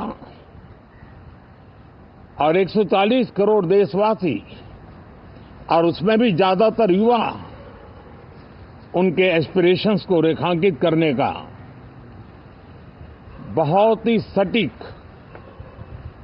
उद्बोधन सभी सांसदों के लिए कई मार्गदर्शक बातें भी कल आदरणीय राष्ट्रपति जी ने सदन में सबके सामने रखी है। सत्र के प्रारंभ में ही और 2026 के प्रारंभ में ही आदरणीय राष्ट्रपति जी ने सांसदों से जो अपेक्षाएं व्यक्त की हैं, उन्होंने बहुत ही सरल शब्दों में राष्ट्र के मुखिया के रूप में जो भावनाएं व्यक्त की हैं, मुझे पूरा विश्वास है कि सभी माननीय सांसदों ने उसको गंभीरता से लिया ही होगा और ये सत्र अपने आप में बहुत ही महत्वपूर्ण सत्र होता है।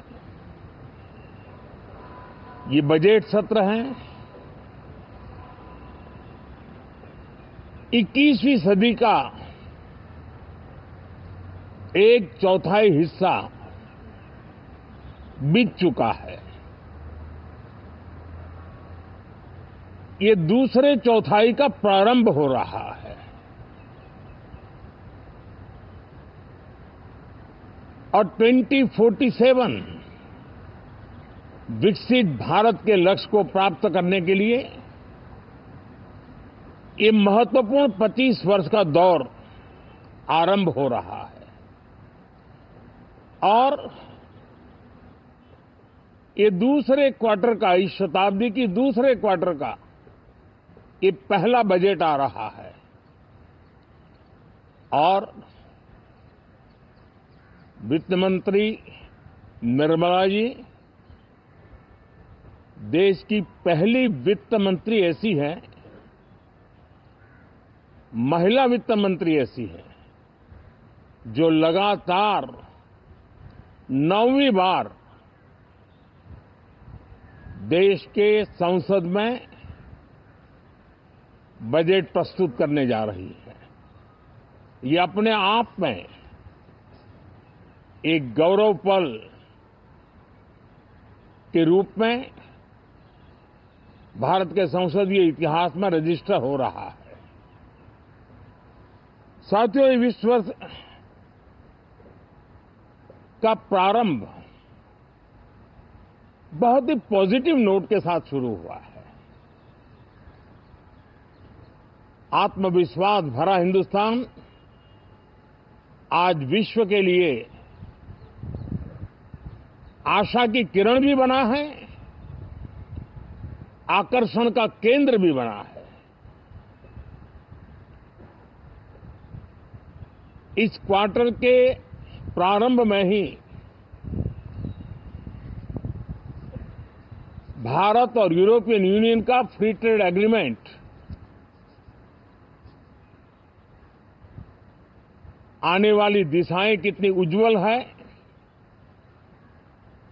भारत के युवाओं का भविष्य कितना उज्जवल है,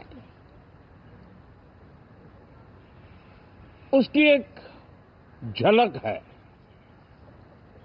ये free trade for ambitious Bharat है। ये free trade for aspirational youth है। ये फ्री ट्रेड फॉर आत्मनिर्भर भारत है। और मुझे पक्का विश्वास है, खास करके जो भारत के मैन्युफैक्चरर्स हैं, वे इस अवसर को अपनी क्षमताएं बढ़ाने के लिए करेंगे। और मैं सभी प्रकार के उत्पादकों से यही कहूंगा कि जब भारत यूरोपियन यूनियन के बीच मदर ऑफ ऑल डील्स जिसको कहते हैं, वैसा समझौता हुआ है, तब मेरे देश के उद्योगकार, मेरे देश के मैन्युफैक्चरर्स अब तो बहुत बड़ा बाजार खुल गया, अब बहुत सस्ते में हमारा माल पहुंच जाएगा, इतने भाव से वो बैठे न रहे। ये एक अवसर है और इस अवसर का सबसे पहला मंत्र ये होता है कि हम क्वालिटी पर बल दें। हम अब जब बाजार खुल गया है तो उत्तम से उत्तम क्वालिटी लेकर के बाजार में जाएं। और अगर उत्तम से उत्तम क्वालिटी लेकर के जाते हैं तो हम यूरोपियन यूनियन के 27 देशों के खरीदारों के पैसे ही कमाते इतना नहीं, क्वालिटी के कारण से हम उनका दिल जीत लेते हैं और वो लंबे अरसे तक प्रभाव रहता है उसका, दशकों तक उसका प्रभाव रहता है। कंपनियों का ब्रांड देश के ब्रांड के साथ नए गौरव को प्रस्थापित कर देता है। और इसलिए 27 देशों के साथ हुआ ये समझौता हमारे देश के मछुआरे, हमारे देश के किसान, हमारे देश के युवान, सर्विस सेक्टर में जो लोग विश्व में अलग अलग जगह पे जाने के उत्सुक हैं, उनके लिए बहुत बड़े अवसर लेकर के आ रहा है। और मुझे पक्का विश्वास है, एक प्रकार से कॉन्फिडेंट, कॉम्पिटिटिव और प्रोडक्टिव भारत की दिशा में ये बहुत बड़ा कदम है। साथियों, देश का ध्यान बजट की तरफ होना बहुत स्वाभाविक है,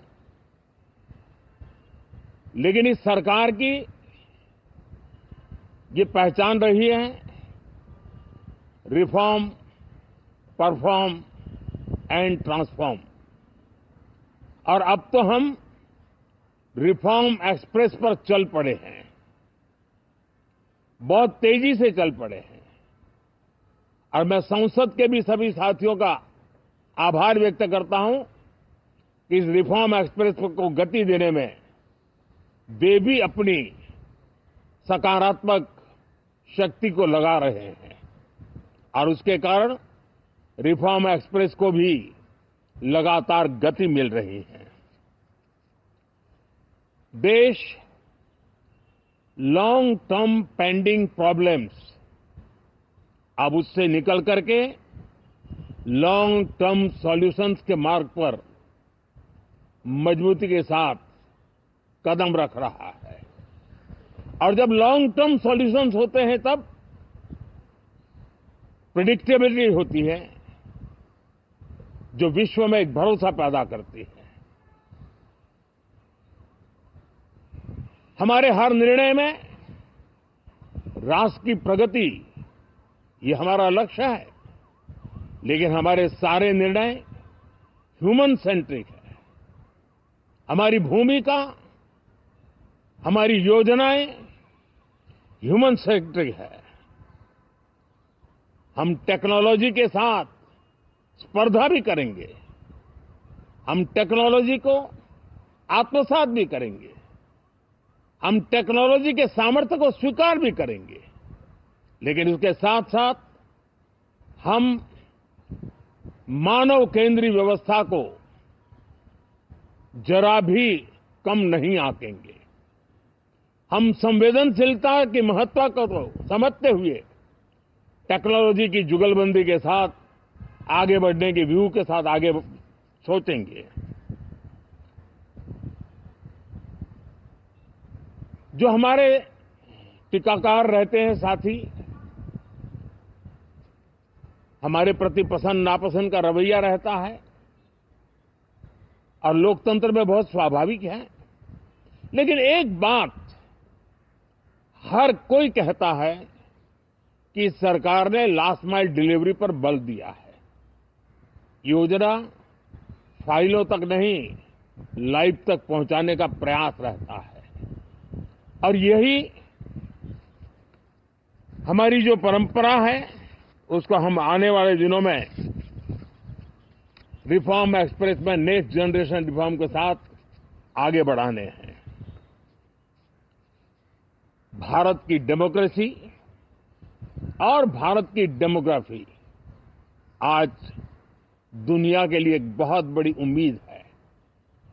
तब इस लोकतंत्र के मंदिर में हम विश्व समुदाय को भी कोई संदेश दें, हमारे सामर्थ्य का, हमारे लोकतंत्र के प्रति समर्पण का, लोकतंत्र की प्रक्रिया के द्वारा हुए निर्णयों का सम्मान करने का ये अवसर है।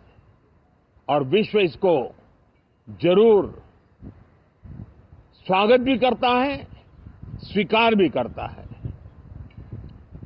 आज जिस प्रकार से देश आगे बढ़ रहा है, आज समय व्यवधान का नहीं है, आज समय समाधान का है। आज प्राथमिकता व्यवधान नहीं है, आज प्राथमिकता समाधान है। आज भूमिका व्यवधान के माध्यम से रोते बैठने की नहीं है, आज हिम्मत के साथ समाधानकारी निर्णयों का कालखंड है। मैं सभी माननीय सांसदों से आग्रह करूंगा कि वे आएं, राष्ट्र के लिए आवश्यक समाधानों के दौर को हम गति दें, निर्णयों को हम शक्ति दें और लास्ट माइल डिलीवरी में हम सफलतापूर्वक आगे बढ़े। साथियों, आप सबका बहुत बहुत धन्यवाद, बहुत बहुत शुभकामनाएं। Well, that was Prime Minister Narendra Modi speaking in New Delhi just ahead of the budget session, highlighted the key importance of the India-EU trade deal, what it could mean for farmers amongst other key beneficiaries as well. But let's get back to earnings season, of course, and we still have the management of V-Guards with us, Mr. Ramachandran. We spoke about the business aspect of things of the electricals. Within the electricals category, though, what has been the growth like in terms of both volume as well as on value as well? Yeah, so I think what should happen is in middle of February, the summer season start, with South. Yeah.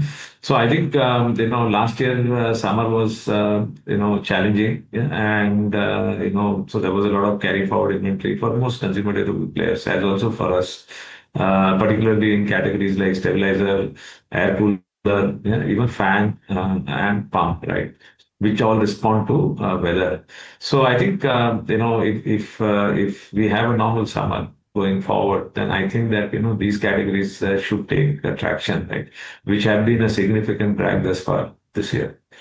And depending on the extent and how if copper prices remain stable or growing, then I think we should see comparable performance going forward.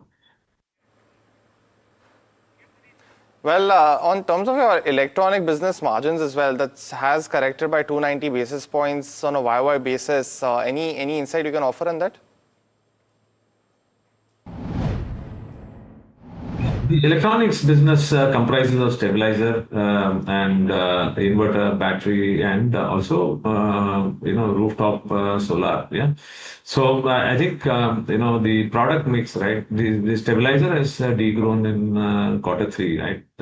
Typically in Q3, we replenish trade inventory as they come out of the season, and we also start to sell in, particularly for trade in South, right? But given that summer was not very good last year, there has been inventory that the trade has been running down, and which has led to a lower growth compared to last year for stabilizer. So I think if the season changes and weather picks up, we should be able to see a reverse trend. Outside of stabilizer, the other categories have grown in double digit, mid-teens to more in something like a rooftop. So rooftop solar. So I think fundamentally, not much of an issue. It's just the extrapolation of what we have seen in summer, right, continuing in some of these categories. And we should see a trajectory change only around middle of February when the summer onset starts. Well, thanks so much, Mr. Ramachandran, for speaking to us today at NDTV Profit. But let me welcome in and wish you the best. Let me welcome in Kush Bora, of course, in the studio, Shaina Mukaddam, the independent market experts on the fundamental side. Shaina, very good morning and thanks so much for joining in. A quick question on V-Guard. Results were largely decent, but the growth seems to not have picked up in this quarter. What would any view that you have on the stock? Well, I think the higher raw material prices is going to be an issue for the shorter to medium term, and we are seeing the impact actually on the numbers. So I would say it is better to avoid buying it as of now. Maybe a couple of months down the line it can be reviewed, because demand is good, but I would say that it's going to face some issues in the next couple of months. So avoid buying as of now. So that's the view coming in with regards to where V-Guard stands. But there's one more question that's coming in from Lalita, who's writing us from Bengaluru, asking about InfoEdge. She's got 10 shares at the levels of 1354. She wants to know as to what should she do next, hold or sell. We also have Kush Bora with us in the studio today, as always, because it's Thursday. Kush, your view on InfoEdge? First of all, very good morning, guys. This is what an earnings season Ask Profit show looks like, right? Yeah, but this is also important. I completely understand. Not a great outlook for InfoEdge, by the way. The stock's been under pressure for a while. If you see the very recent, last 3 to 4 months, the stock's been in a range 1400 on the upside, about 1300 on the downside, and that range on the downside has been broken. So some pressure could continue for this stock. If the loss is not too deep, I think it's a good idea to exit this stock. If you want a glimmer of hope, then I would suggest holding it with a tight stop loss at 1235. But if you ask me, the structure does not look good. The volume on the selling side are also pretty heavy. So the first option would be to exit. Got that view, Kush. But there is also an important event that NDTV Profit is covering, and that's happening in Hyderabad, which is hosting Asia's largest aircraft showcase as Wings India 2026 takes over the particular airport. Now, my colleague Danish is now joining in from the location to tell us what the event promises for the aviation space. Danish, over to you.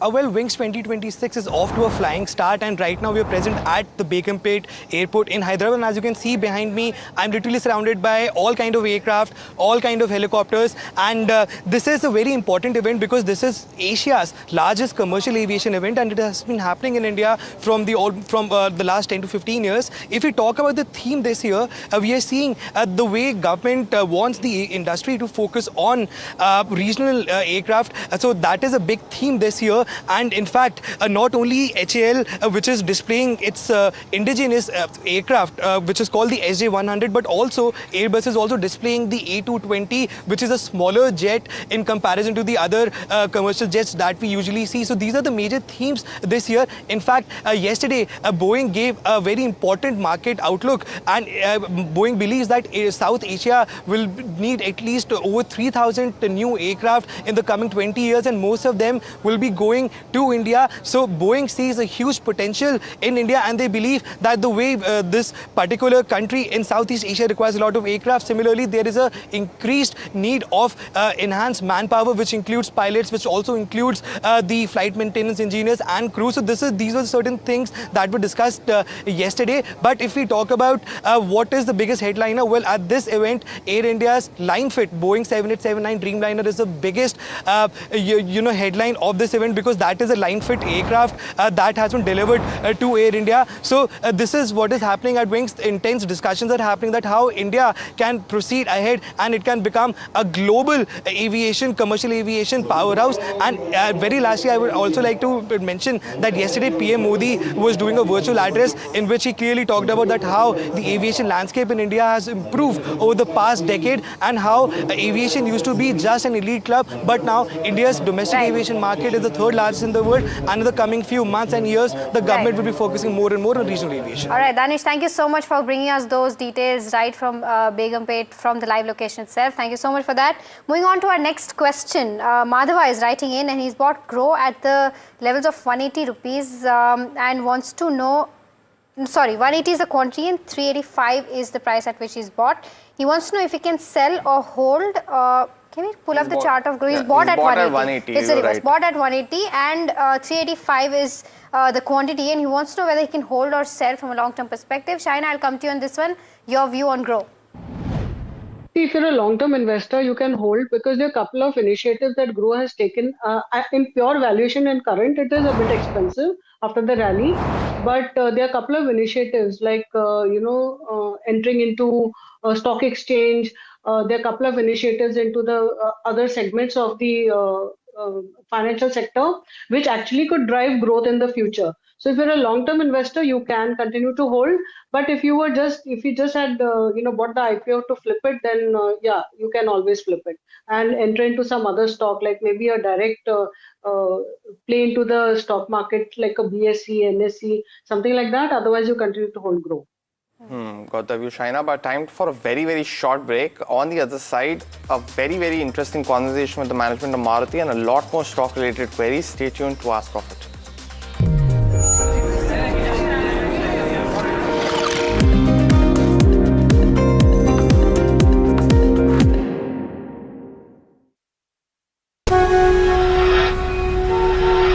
On 1st February every year, hope becomes a question.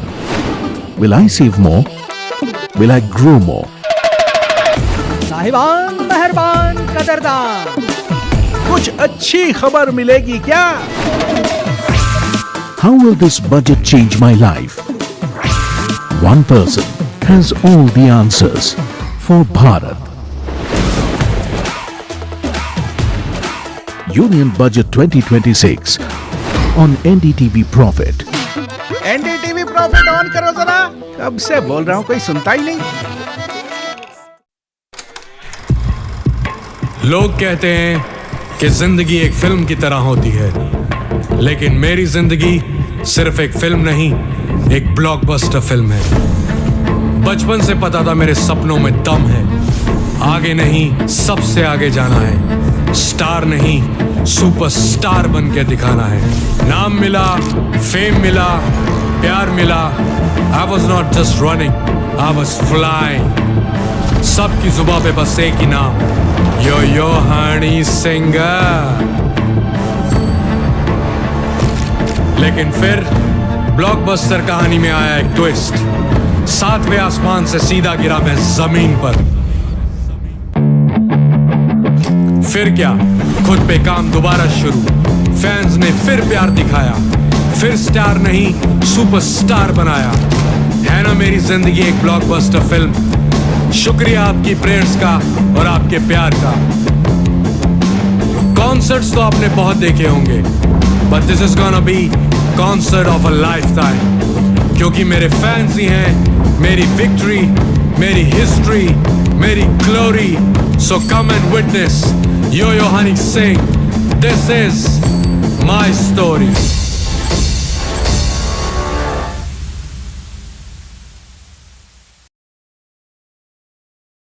1st February 2026. What will change? Will costs be more handy? Will my essentials get cheaper? Will my business grow bigger? Will I get richer? Will loans get easier? Will shopping be more fun? Will the prices drop so I get more? What will happen? Union Budget 2026 on NDTV Network. A very special moment for us as we announce NDTV Master Stroke, the NDTV Art Awards. M3M presents NDTV Master Stroke Art Awards.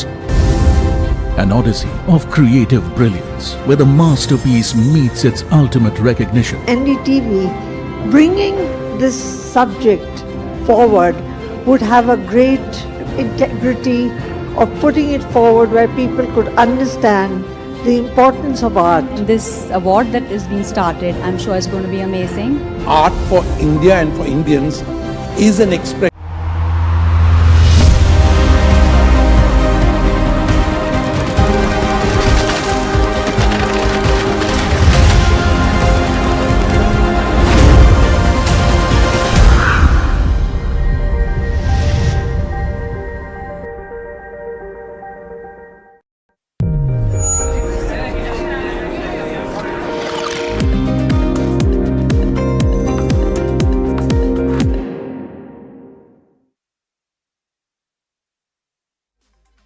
Let me welcome in Rahul Bharti. He is a Senior Executive Officer and Corporate Affairs at Maruti Suzuki Limited.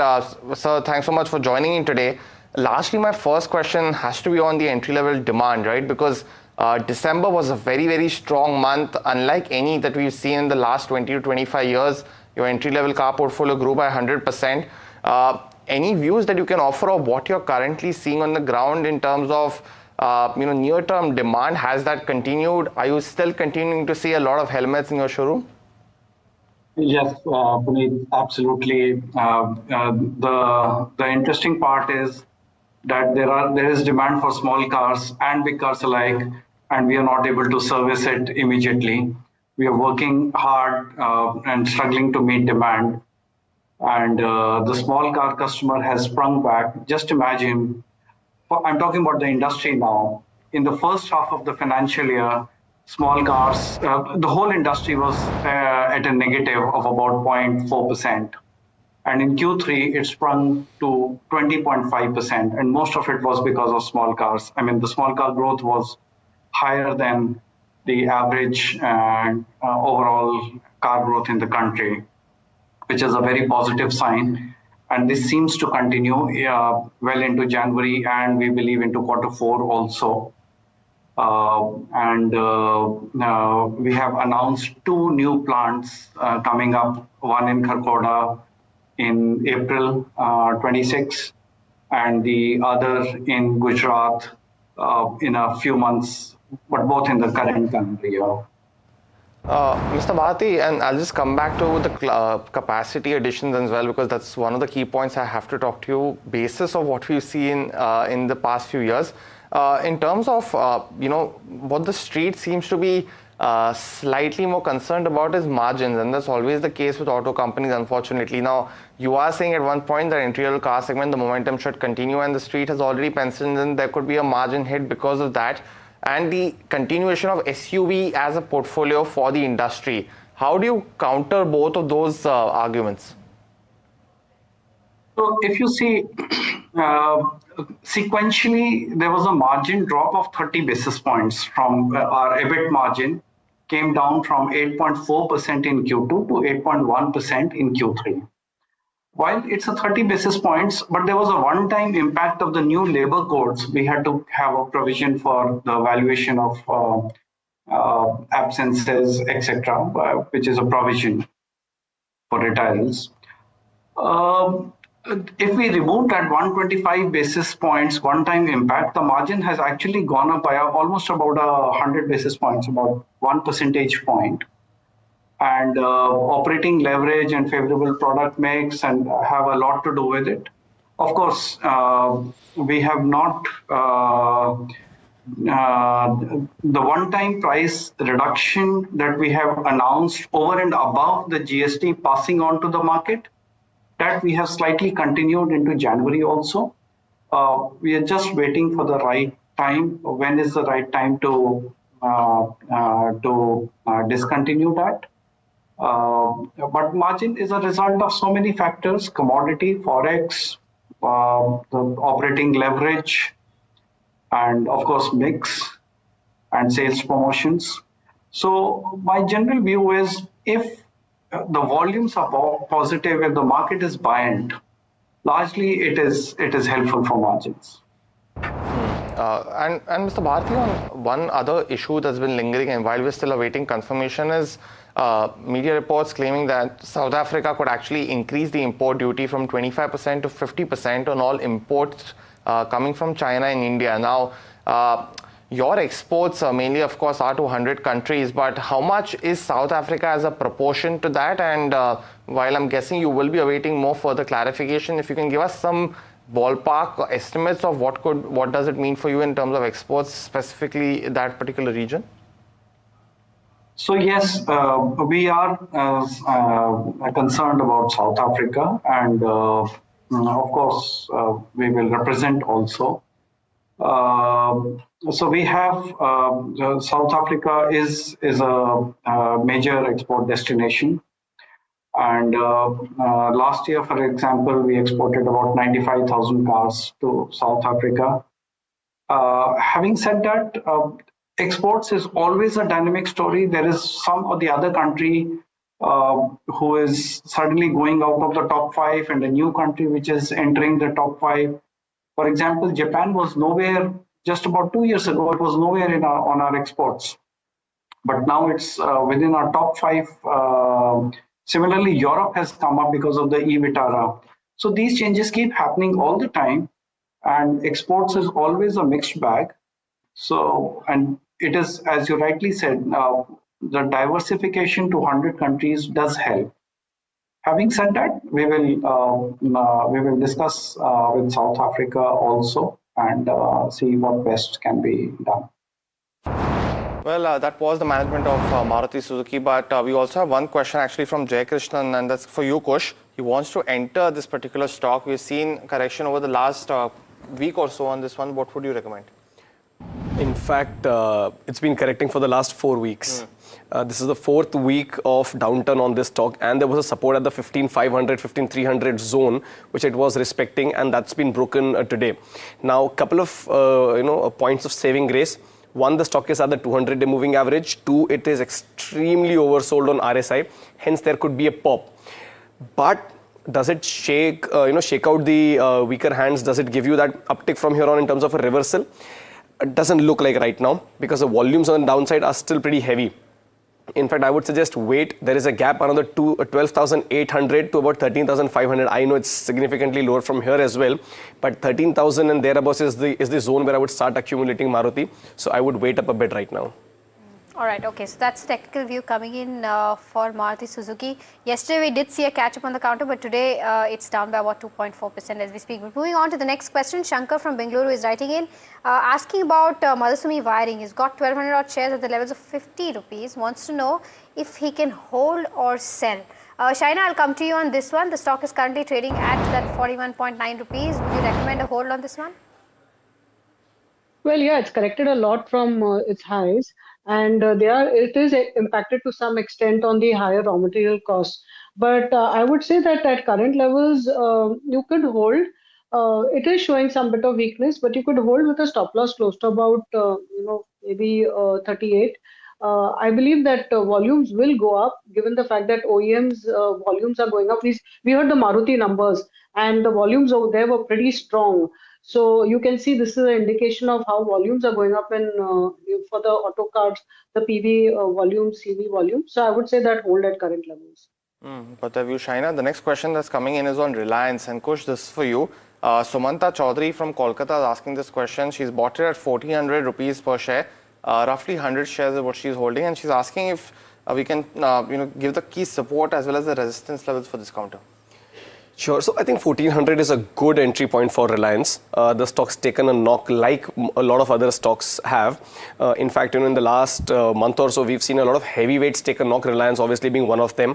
I think the support zone, the immediate support zone for this one is at 1355, maybe rounded off to 1350. So keep your stop losses there. I think resistance come in at fairly higher levels. First of about 1450, which is the 200-day moving average.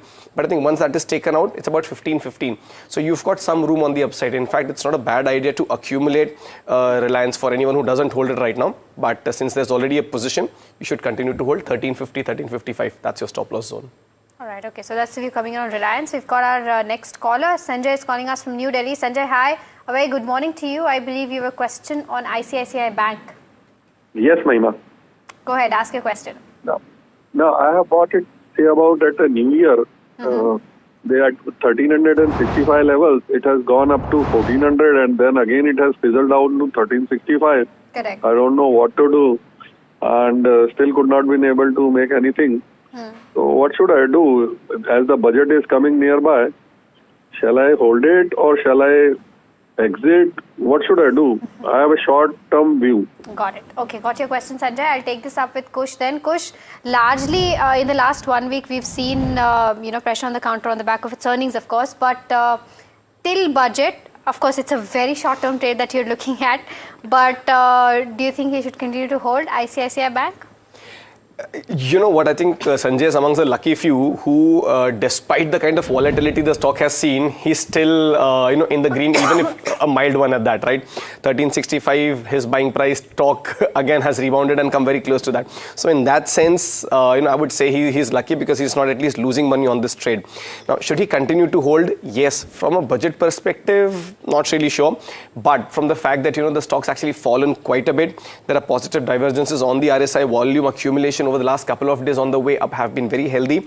So I would say that this makes for a good risk-reward ratio. Had he not had a position and asked me a query about, should he enter right now, my answer would have been a yes. So I would suggest continue to hold 1335, 1330, that recent swing low, that becomes your stop loss. And on the way up, you're looking at targets of 410 and even about 440. So you should continue to hold, maybe, a view longer than a couple of days. Got the view, Kush. But the next question is coming on cement maker JK Lakshmi Cement, and our viewer Archit is holding shares at 971.55 shares. So he's taking a loss of almost 30,000 rupees, asking what he should do with the China. From levels of July, stocks down 21% and very close to where he might have bought it at. Any view on JK Lakshmi Cement? What would you recommend? Yeah, I would suggest that he continues to hold it. The stock has seen a correction, but I think cement prices will start moving up, and this is a small cap cement stock which has been able to show resistance. I mean, quite good resilience over the last couple of years.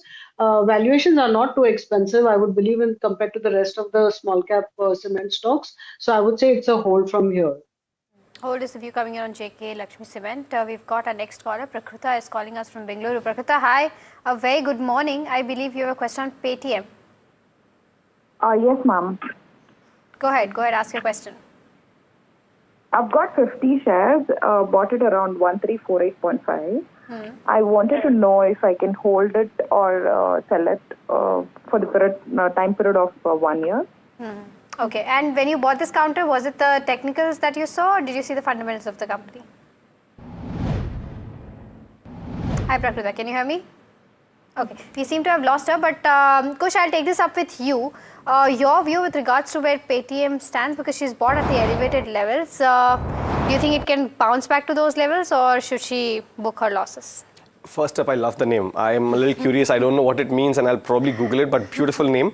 Haven't heard it before. As far as the levels go, I think you're right. I think what she was perhaps anticipating was that the 1350 resistance band will be broken and then the stock would rebound from there. It spent a lot of time there, about 3.5 months, and then finally the breakdown came along with the markets, by the way. Let's note that it came with the markets. So on its own, the medium term structure for the stock is very much intact. I would suggest a hold. Yes, it's a deepish cut on the stock right now that you're seeing, but I would suggest continue to hold. Even deeper stop loss at about 1075. The support zone is actually 1085. I'm rounding it off to 1075. Hold with another 100 points of stop loss there. If that is broken, then this consolidation range will be broken. But if not, then yes, you could see the stock rebound. 1350 immediately, perhaps might not, but from a year's perspective, I think she could see those levels and much higher. Got the view, Coach. The next question that's coming in is on, Sai Life Sciences, a stock that put up the 1 year chart because always in focus on the back of its results. Our viewer actually Murli has bought roughly about shares at 853, holding 200 shares. 1 year it's done well for its investors, up 25%. But China, should he continue to hold for the next 1 year is what Murli is asking. I don't track the stock, so I'll give it a pass. Kush, anything on the charts that suggests the momentum could continue? Hold. I would suggest a hold on this one. Again, you have to see the primary trend and then decide what the market has done, and you see the stock in correlation to that. The medium term structure for this one throughout 2025 has been very positive. There was a rising channel formation, then it went into consolidation. Very similar to what we mentioned about Paytm, which is the breakdown has come largely along with the markets. So yes, you should continue to hold. Right now, it's very close to his buying price. So I don't think it must be too much of a concern. For Sai Life Sciences, I would suggest a stop loss at the 815 mark, 815, 810. That zone, keep your stop losses around that level. The stock could see a rebound from these levels. All right, okay, so that's the view coming in on Sai Life Sciences. We've got our next caller. Suresh is calling us from Pune. Suresh, hi, a very good morning to you. What's your query? Good morning. I am a newbie at stock market, and thanks that NDTV Profit has been my primary learning mechanism for the last 5-6 months. My query is on Suzlon. I have purchased around 1,000 shares at 52.5. Should I be holding it or should I accumulate at this level, and wanted to know the long-term view, please. Okay, Suresh, first of all, thank you so much for your kind words. I hope that we continue to value add to your portfolio going forward as well. Shaina, I'll take this up with you. Your view with regards to where Suzlon stands from a long-term perspective. Can he maybe add more at the current levels? See, he's making a bit of loss already. So I would suggest that he holds on to his current position. Numbers are going to be very good because whenever they're reported, because as you saw last quarter, the profits, turnover, everything is growing by 60% plus. But valuations are still on the higher side. So I would wait for the stock to bottom out and then look to average. I don't think it's a bad stock to hold for the very long term. But if he wants to average, I would say it's better to average closer to about 44, 43, 44, not at current levels. Got the view, Shaina, and hopefully, Suresh continues to tune in every day. We hope and listen to him as well on call as well. But the next question is on Bharti Airtel. Our viewer is holding 70 shares at 2,060, and Kush, he's currently sitting on a loss. He's asking we should continue to hold or reallocate somewhere. What would you recommend? No, Bharti, you should continue to hold. This is one stock which even from a margin of safety perspective is something that you should have in your portfolio.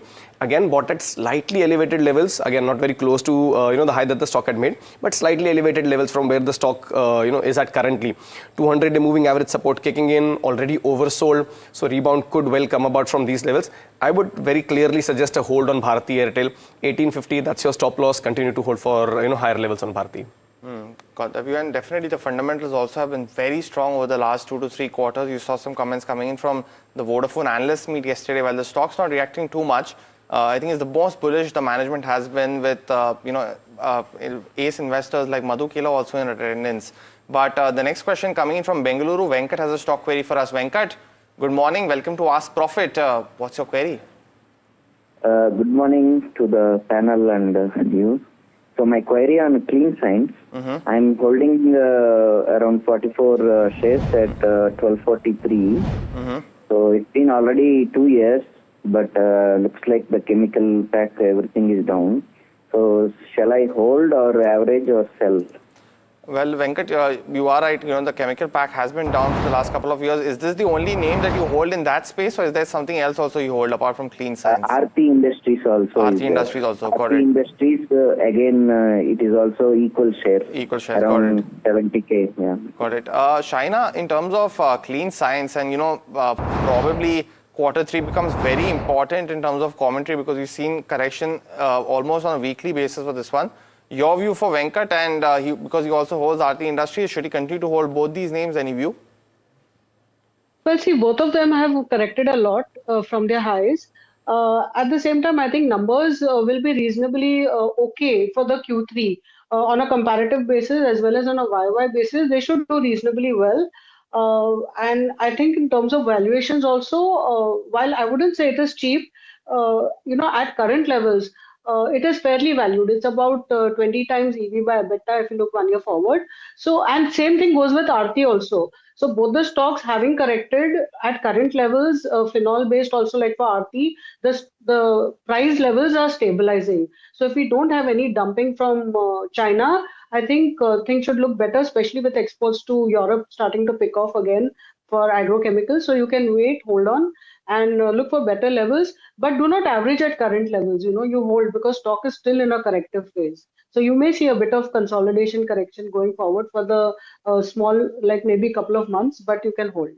All right, okay, so that's if you come in on Clean Science. But the next question that we have is on PSU banks. And Kush, I think you'll have to be rapid with opening all these charts because he's given 4 stocks. Central Bank is the first one, BOB, BOI as well as PNB. Now all of these he is purchased from a budget angle. And he says that it's a short-term trade that he's made and wants to know if he can continue to hold any of these or any other in that pack that you like. Wesley, on a side note, I think the viewers love you a little more because Alex used to stick to that 1 question per viewer policy and you guys don't. No, but I think this is a good idea to stay invested with the PSU pack. They've had a good run. They've had a bit of correction as well. And then they've rebounded, suggesting that there is inherent strength in a lot of these names. Having glanced at a few names, some of them that I usually track. So Bank of Baroda is something that you can continue to hold. PNB is something that you can continue to hold. The other two I don't really have a very active track on, so I would skip them for now. But yes, I would suggest continue to hold Bank of Baroda. Stop loss on this one would be 298, and PNB I would suggest a stop loss at the 120 mark. Got that view, Kush. But another caller coming from Hyderabad. Now, Sai has a stock query for us. Sai, welcome to Ask Profit. What's your query? Yeah, my query is on RVNL. I have 500 shares of RVNL. I bought at 400. Okay. I want to hold it for 3 to 4 years. 3 to 4 years. Okay, got it. And do you have any other similar name in the portfolio in the railway space as well, Sai? Yeah, I have IRFC. I bought at a price of 125. Got it. Okay, so you have a couple of exposure names and their exposure in the space. But Shaina on RVNL, he's bought at 400, currently sitting at a loss. Is there a view on this counter, maybe in any way that he can get back to that 400 level mark? I think so, because we saw very good numbers coming in. They have got a good, I would say, order book position, revenue guidance also of about 22,000 crores. So second half is, of course, starting to look better and is going to be much better, I think, for fourth quarter, because the first half was pretty disappointing. So I think at current levels, after the fall that we've seen, in the last 6 months, stock is stabilizing, looking to move up. So he can hold. He can hold at current levels, look for a bounce. I don't know if he'll get his 400 rupees in the shorter term, but over a period of time he should, because order book position is also good, as well as the government is likely to allocate more in the coming budget. So at least for the medium term hold. Hold is the view coming in on RVNL, and Gaurav Kesara from Pune also had a similar question. So Gaurav, I hope that answers your question as well. The next question is from Madhusudana Raju, who's writing us from Chennai, asking about LIC. He's holding 250 shares, not given the buying price, but wants to know if he can hold or sell at the current levels. Kush, your view? Well, the structure is not so encouraging. Let me tell you that. Even in the rally, the stock hasn't really participated. There is a breakdown. Assuming that this is a very near-term kind of a query or a near-term kind of a view, I would suggest you could continue to hold with a stop loss at 800, but any bounce towards about 850 to 875 zone should be taken as an exit. I wouldn't really take a positional trade on something like an LIC. Momentum missing, primary trend not so encouraging. So yeah, exit at bounce. We have another caller now coming in from Dubai, and Ritesh is dialing in for us. Ritesh, good morning. Welcome to Ask Profit. What's your query? Yeah, I'm holding Inox Wind share a number of 2047 quantity at the average price of 146.27, and right now I am loss of 80,000 above on loss. So my query is, shall I average at this point or hold for a long time at the same price? And Ritesh, how big is this one position in your portfolio? Because you are sitting on a loss, as you mentioned, but how big is it in your portfolio, Inox Wind? It's less than 6%. Okay, got it. Shaina, on Inox Wind, he is currently sitting on a loss, but it's roughly 6% of his portfolio. What would you recommend? Well, I also have been personally holding it for some time in my portfolio. But, we've had a very big bonus issue that had come. So to that extent, our average cost has come down. But I would say that, at current levels, it doesn't make any sense to sell it. But even to average it, I would say that you wait to average it maybe somewhere close to, if you average it, I would say somewhere close to about 90 levels. That would make sense if at all it goes to those type of levels. But otherwise, you hold it for the medium term. The demand is pretty good in RE segment, and I would believe even the government should give some sobs going forward. So at least let's watch what happens in the budget. All right, so that's the view coming in on Inox Wind. But viewers, time for a rapid fire round. Shaina and Kush, you both know the drill. Try to keep your answers as short as possible. The first one is from Piyusha, asked about Balu Forge. She's got 150 shares at the levels of 470. Can she hold or exit at the current levels from a long-term perspective? Shaina, your view? I don't track the stock. Bharat Forge, yeah. No, sorry, Balu Forge, Shaina. Balu, I have not. Anything on the charts, Kush? Because he's currently seeing a loss of 20%. Any view to come back? Hold with a stop loss at 350, exit at rebound. The next one's ONGC Kush. A 6-month target is what Abdul Rashad is asking from Kerala. Yeah, not very constructive. I would suggest, keep booking profits at higher intervals, but the stock could face resistance around the 295-300 zone. Okay, NSDL is the next one. Vamsi from Hyderabad wants to know if she can continue to hold. She's bought at the levels of 1142. Your view, Shaina? Yeah, you can hold it for the long term. Yet again, Kush, happiest minds, and we do get this a lot. Our viewers are holding it at 922. Should he continue to do that? Exit. Okay, Polycab.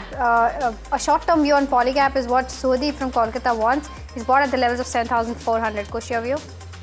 Hold, keep stop loss at the 6,700 mark. The next one's, ITC and back in focus on the back of earnings today. Any view, Shaina? What would you recommend? Is it he's currently holding it? Should he continue to do so? Yeah, it's a hold.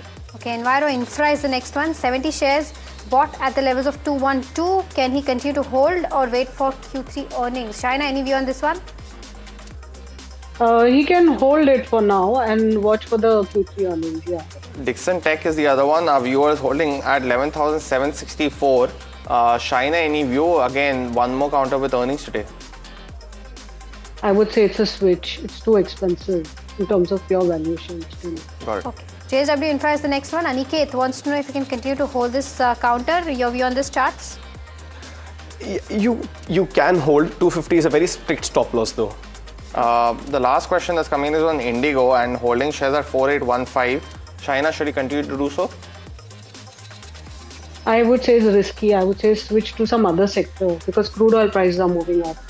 Got that view. And but it's a wrap on this edition of Rapid Fire as well as Ask Profit. So Kush as well as Shaina, thanks so much for joining in. But viewers, flash on the bottom of your screen, very important in terms of the global perspective as well. For EBB, the global numbers do have quite a meaningful impact, and the order inflow estimate of 20 to 26% for Q4 has a bearing directly on the stock. So And this has been very interesting. In Q2, I think there was that impact, and hence you saw the stock reacting on the downside today because the numbers seem good in terms of the Q4 estimate for order inflow specifically, and it gets ABB India back in focus. So we will continue to monitor that, but stock's almost up 5% and spiking as we speak. So we continue to monitor that, but wrap on this edition of Ask Profit. KYC comes up next.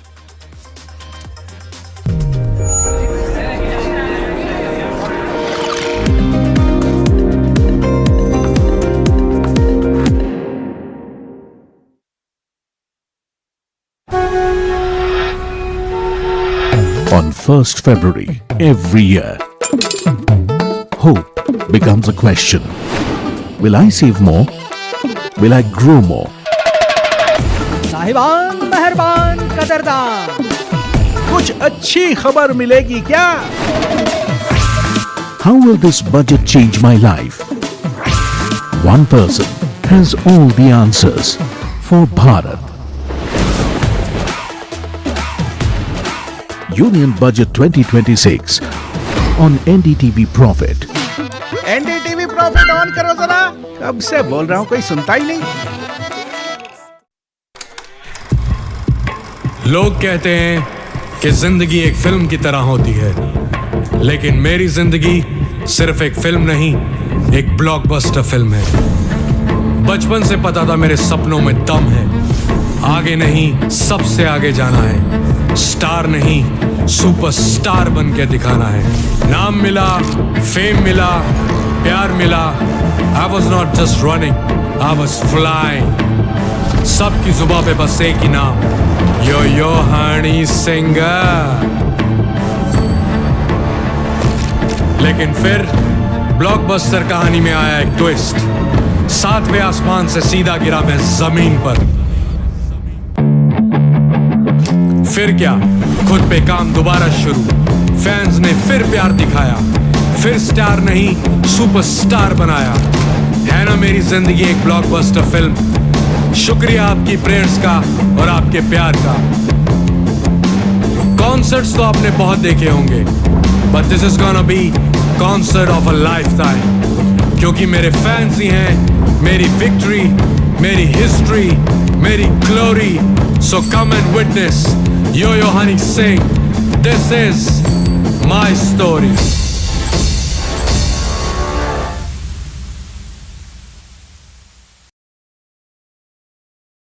1st February 2026. What will change? Will costs be more handy? Will my essentials get cheaper? Will my business grow bigger? Will I get richer? Will loans get easier? Will shopping be more fun? Will the prices drop so I get more? What will happen? Union Budget 2026 on NDTV Network. A very special moment for us as we announce NDTV Master Stroke, the NDTV Art Awards. M3M presents NDTV Master Stroke Art Awards.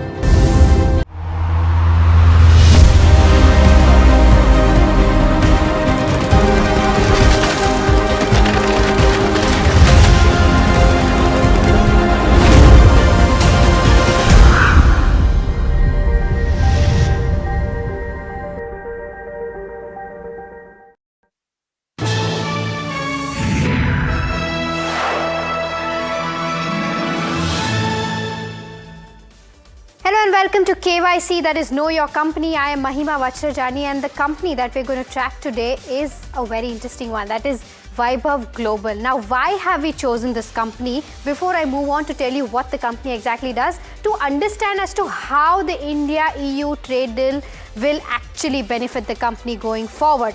In terms of the other aspect, growth is largely led by value for this particular counter.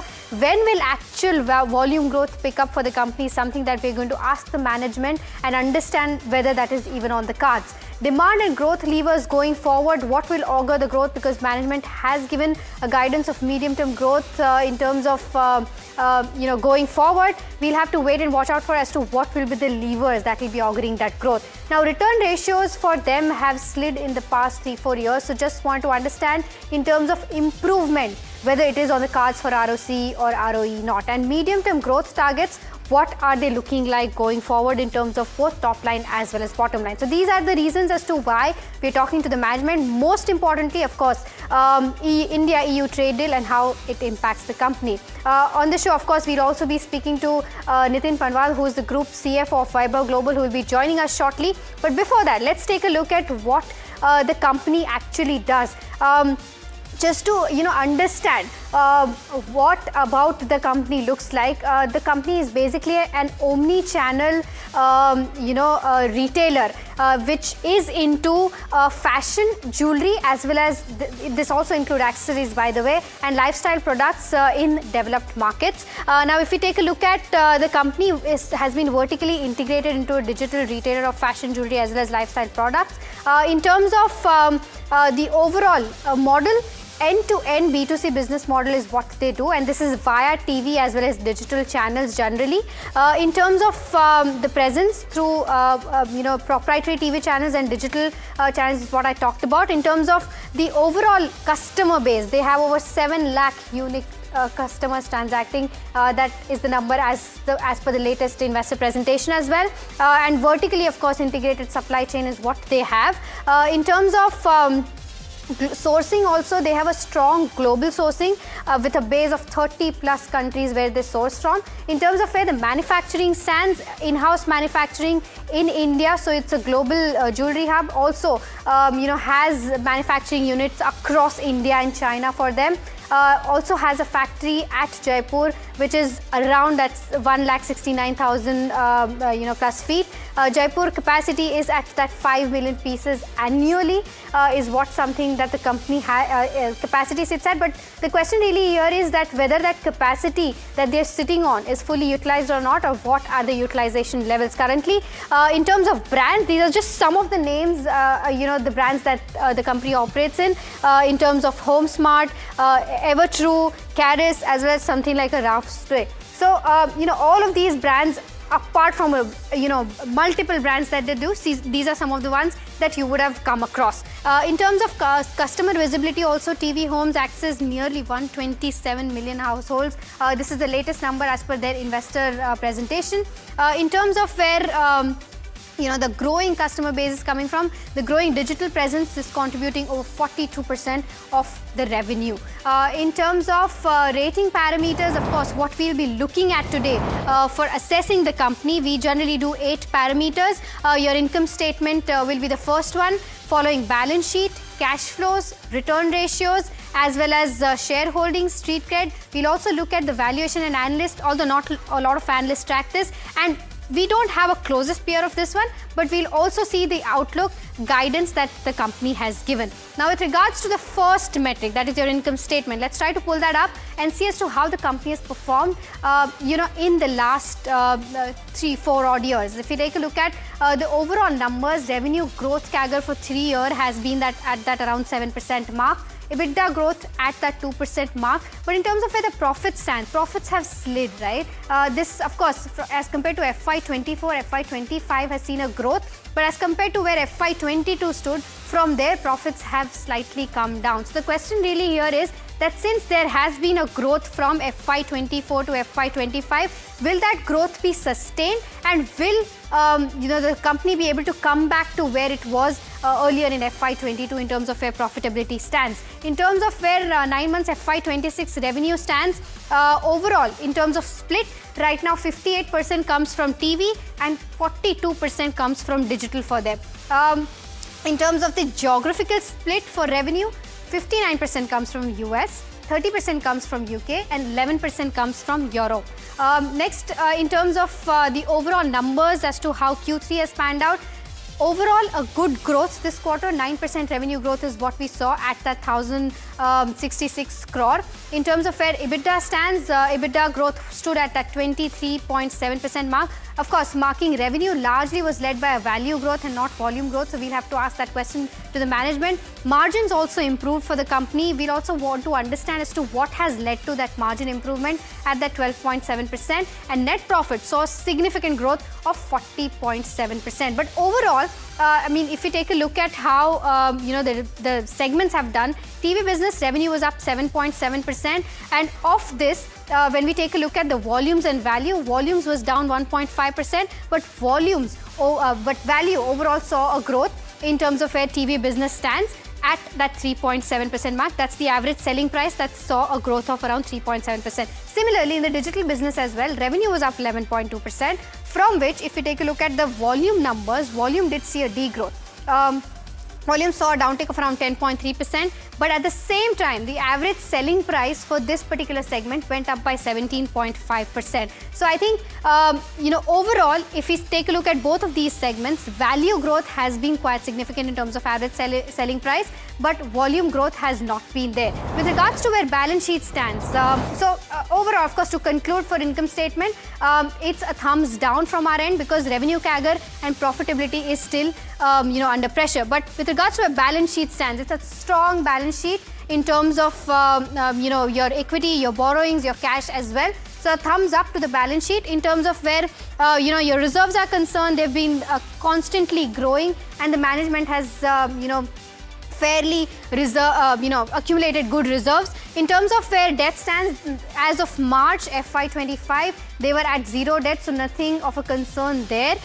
In terms of cash in bank, the cash in bank position has slightly come down, but is still at a very good position because they don't have any debt on their balance sheet. So overall, a thumbs up when it comes to balance sheet. Moving on to the cash flow statement. If you take a look at the cash flow statement here, the operating revenues have inched up slightly from FY23 levels to the FY25 levels, but FY24 was a very good year for them when it came to operational cash flow. So we'll have to wait and watch out for as to how FY26 ends. Whether that will end at that around 277 crore mark or not is a question.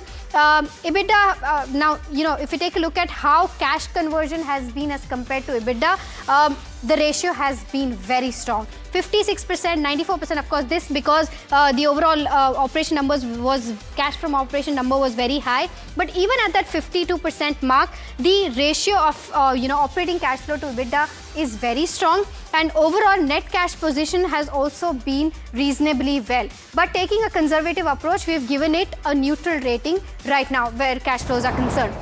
Moving on to the return ratios, when I was talking about what I want to know about the company and why we've chosen this company, return ratio is one aspect which has been declining for them. And to understand as to what will be the growth levers as to how return ratios will improve going forward is something that we'll know from the management as well. From a 61%, it has come down to that 19% mark as to where ROC is concerned. And ROE has also come down from 32% in FY21 to that 12% mark in FY25. However, slightly improved from that 9% in FY23 to 12% in FY25. So a thumbs down when it comes to return ratios for this particular counter. With regards to where shareholding pattern is concerned, there's skin in the game for the promoters, still holding 57% of the stake. FIs, however, has slightly declined their stake as compared to where it stood in March 23 from a 22% to that 18% mark. DIs, have kind of reduced their stake from 6% to 2%, but do not have a large holding. But, you have public shareholding, which has gone up from 15% to almost 23%. And you have names like Vijay Kedia as well as Ashish Kacholia, who have remained invested in this counter, that is Vaibhav Global. Overall, shareholders have remained in that range of 1.3 to 1.35 lakh. In terms of where the street cred is concerned, not been a very good return giving stock if you take a look at the performance, because 1 month down 1%, year to date down 4%, 1 year down 19%. In the past 5 years, it's down almost 55%. So, as somebody who's been a patient investor with this particular counter, has to still wait and watch out for a turnaround to see, good returns coming in for the counter. in terms of where valuations stand and in terms of where the overall ratings, analyst ratings are concerned, well, there's no direct peer to this one for Vaibhav Global. But if you take a look at how, the analyst, the Arihant Capital, who tracks this counter, has given a buy recommendation with a return potential of 36%. Mind you, it's not done anything in the past 5 years in terms of negative returns of 55%, but Arihant Capital expects a return coming in for 36%.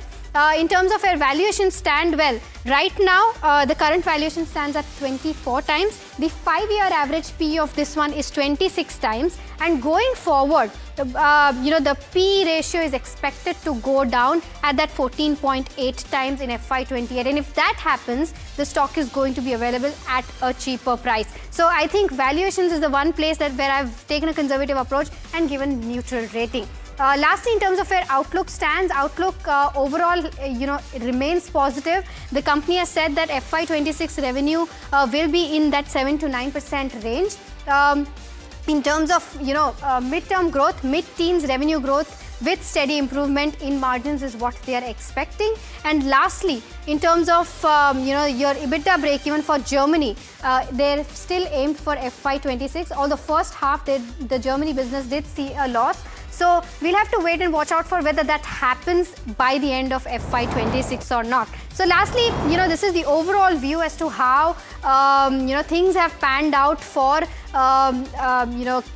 Vaibhav Global. But let's take a look at the total rating as well in terms of how all 8 parameters have stacked up. Income statement is a thumbs down for us. Balance sheet, strong and very well held balance sheet, thumbs up. Cash flow, a neutral rating and just taken a conservative approach here. Return ratio is definitely a thumbs down because they've been declining since the past 3 or 4 odd years. But for shareholding, it's definitely a thumbs up. You have skin in the game from promoters. You have investors like Vijay Kedia as well as Ashish Kacholia who have remained invested in the counter. Valuations, a neutral approach here and analyst rating combined to this because not a lot of analysts track this counter, and valuations right now as compared to 5-year average still not very cheap, but going forward will get cheaper.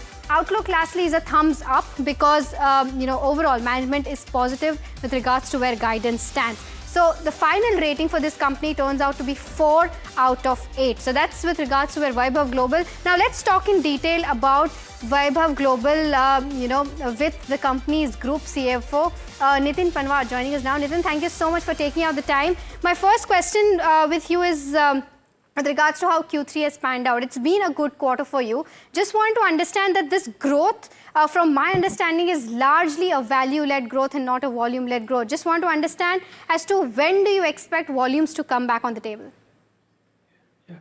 Hi, thanks for having me. So past quarter, pretty pleased. We first time crossed 1,000 crore revenue in a quarter. 1,066 crore, 9.1% growth year over year with a decent margin improvement around 170 basis points year over year. So pretty pleased with the performance. Volume is because the company plays with the wider product bouquet that the around 30,000 different SKUs, and we follow the strategy, the consumer demand for which product is in correct trend in the market. So product price point moves from $5 to $1,000. So right now, as you have seen, the lab grown demand is pretty high.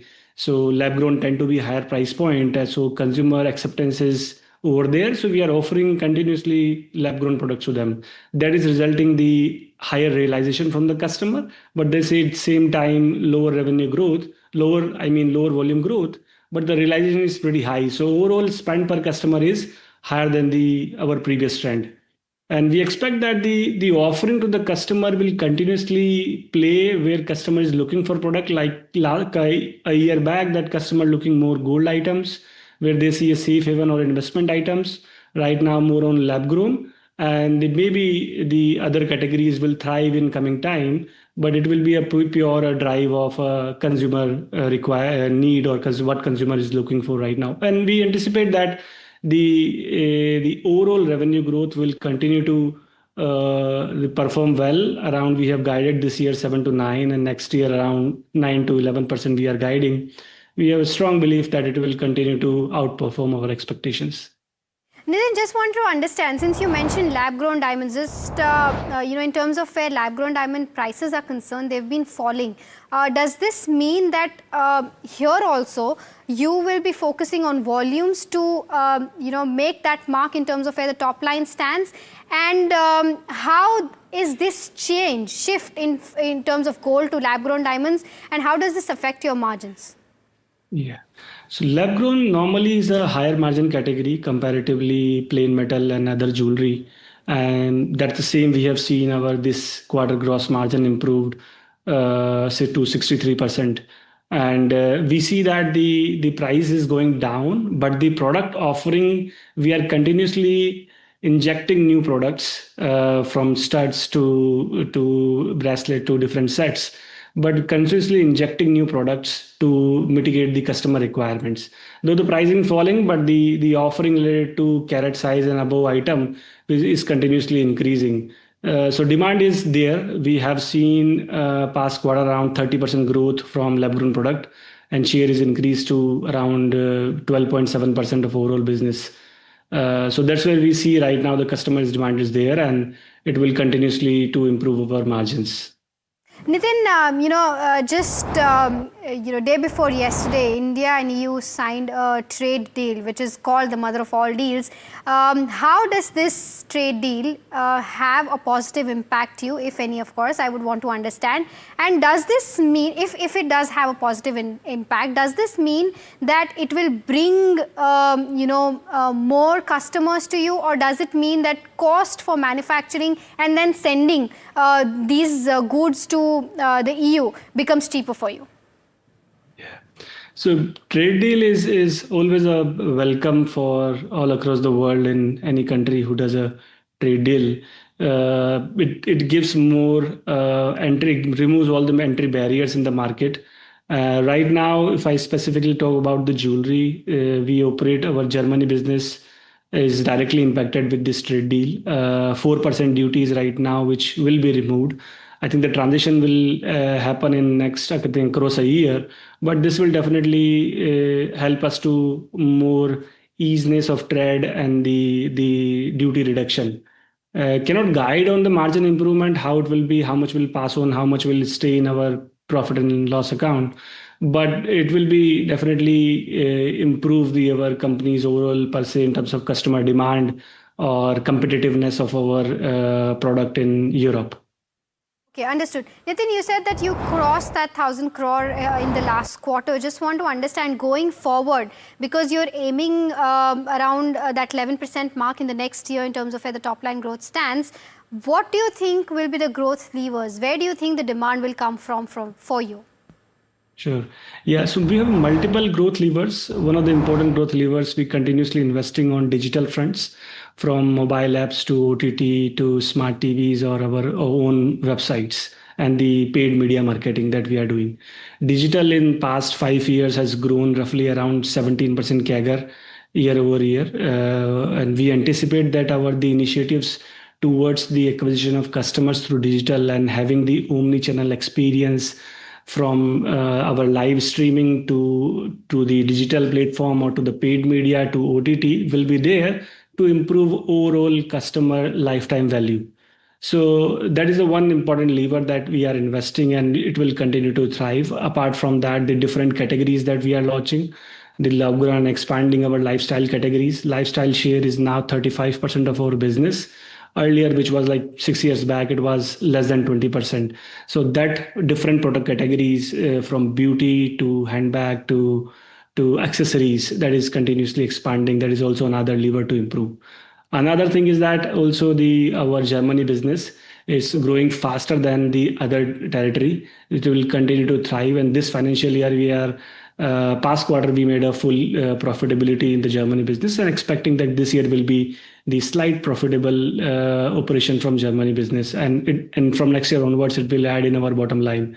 So the digital, Germany, and the OTT expansion will be the key drivers for our growth in future. Interesting. Nitin, the other aspect, you mentioned that lifestyle products is now almost 35% of your overall revenue, right? How does this mix change from a long-term perspective, let's say 2 years down the line?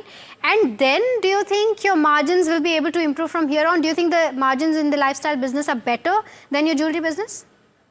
Margins is very close to lifestyle business, in lifestyle categories. And we are our midterm aim to increase the lifestyle business to 50% of total, as the customer acquisition and the repeat purchase and is high on the lifestyle categories. So that is will be the midterm target is half of the business size through lifestyle products. Okay, Nitin, you talked about the growth levers in terms of where the top line is concerned, but just want to understand in terms of your return ratios, right? Your ROA and ROC has been falling, but has improved as compared to where it was in FY23 and FY24. So that's a good sign in terms of where the positive momentum has kind of kicked in. Just want to understand in terms of the levers that will probably improve these return ratios going forward.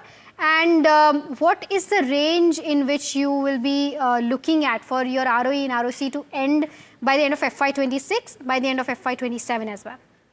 Sure. Yeah. Though we cannot guide the exact number, but our companies aim to increase the ROC to 25 to 30 range. And this just quarter ended on TTM basis. ROC is improved to over 20%, 21% just we closed. And we aim to improve to a 25 to 30% ROC in the business. ROE is also improved to 15% in the current quarter. As our profitability margin is improved, 40% year-over-year growth in PAT we have seen in past quarter. So that is driving to improve our ROE and ROC both.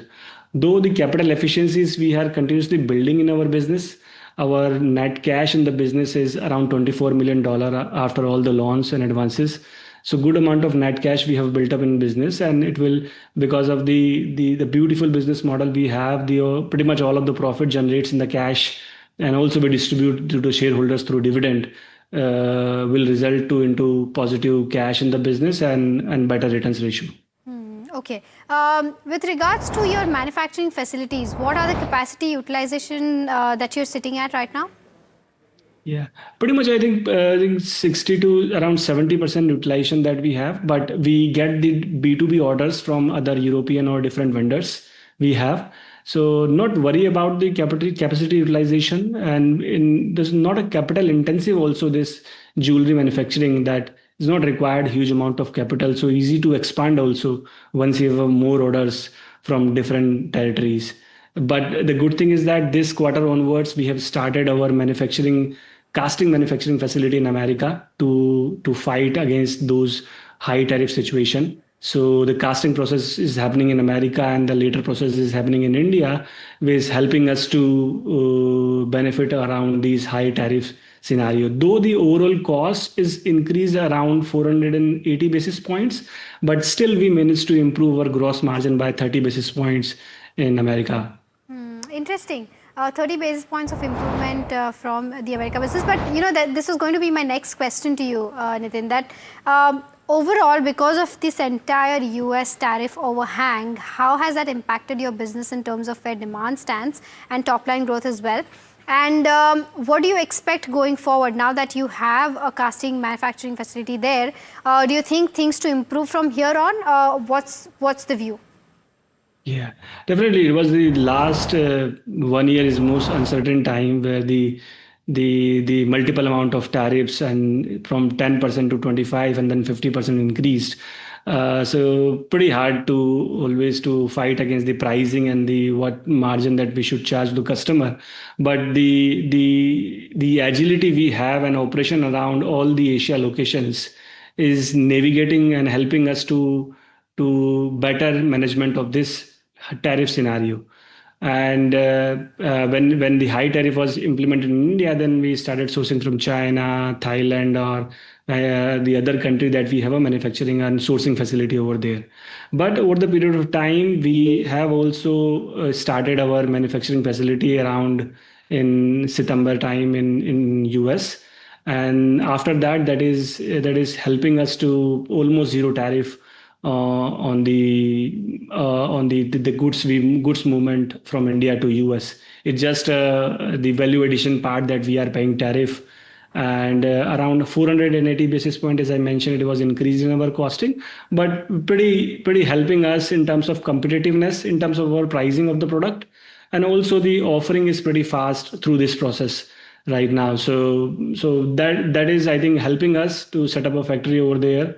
And the consumer demand is pretty, the consumer sentiments right now in US is pretty tough, not easy, but due to our agility and the better pricing and manufacturing is giving us the more demand from the customer side of our jewelry products, as well as on our digital platforms.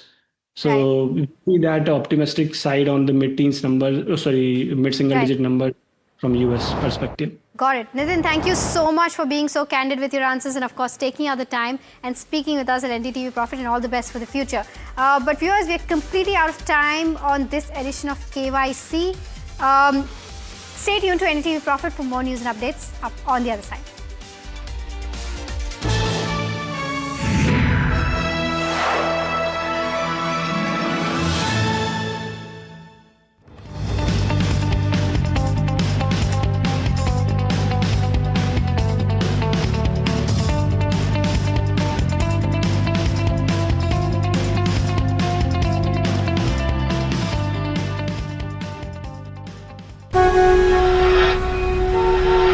On 1st February every year, hope becomes a question.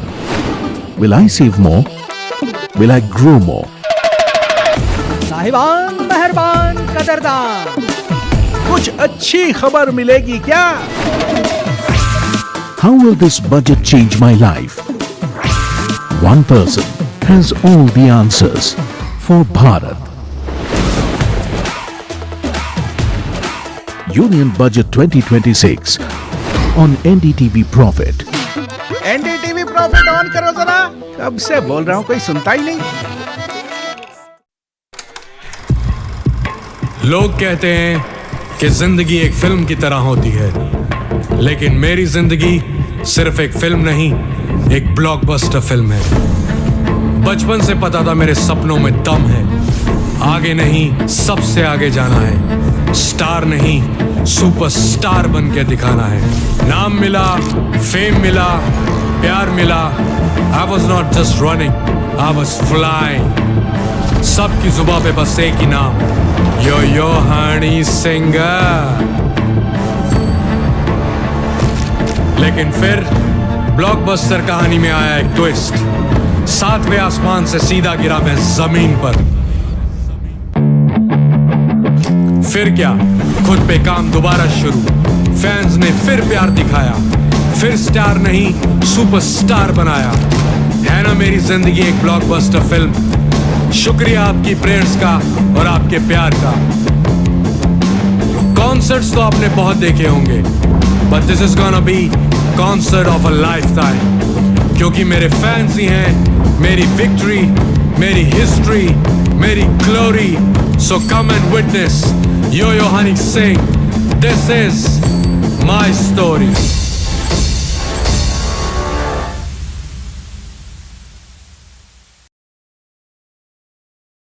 1st February 2026. What will change? Will costs be more handy? Will my essentials get cheaper? Will my business grow bigger? Will I get richer? Will loans get easier? Will shopping be more fun? Will the prices drop so I get more? What will happen? Union Budget 2026 on NDTV Network. A very special moment for us as we announce NDTV Master Stroke, the NDTV Art Awards. M3M presents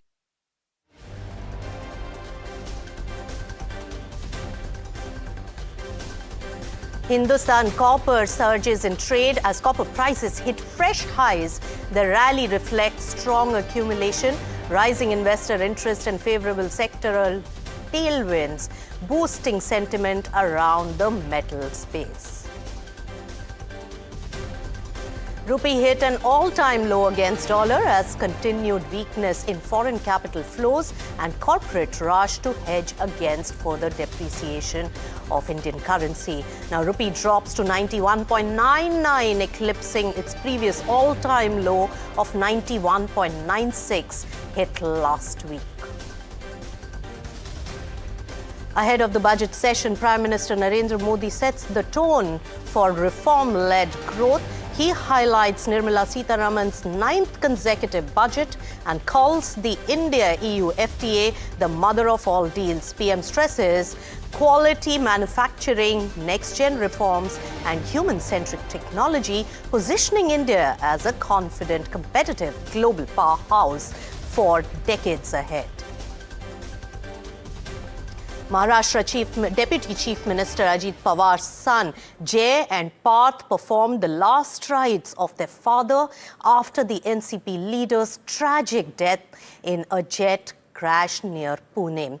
A large gathering of supporters and senior political leaders, including Home Minister Amit Shah and Chief Minister Devendra Fadnavis, paid their final respects to Ajit Pawar.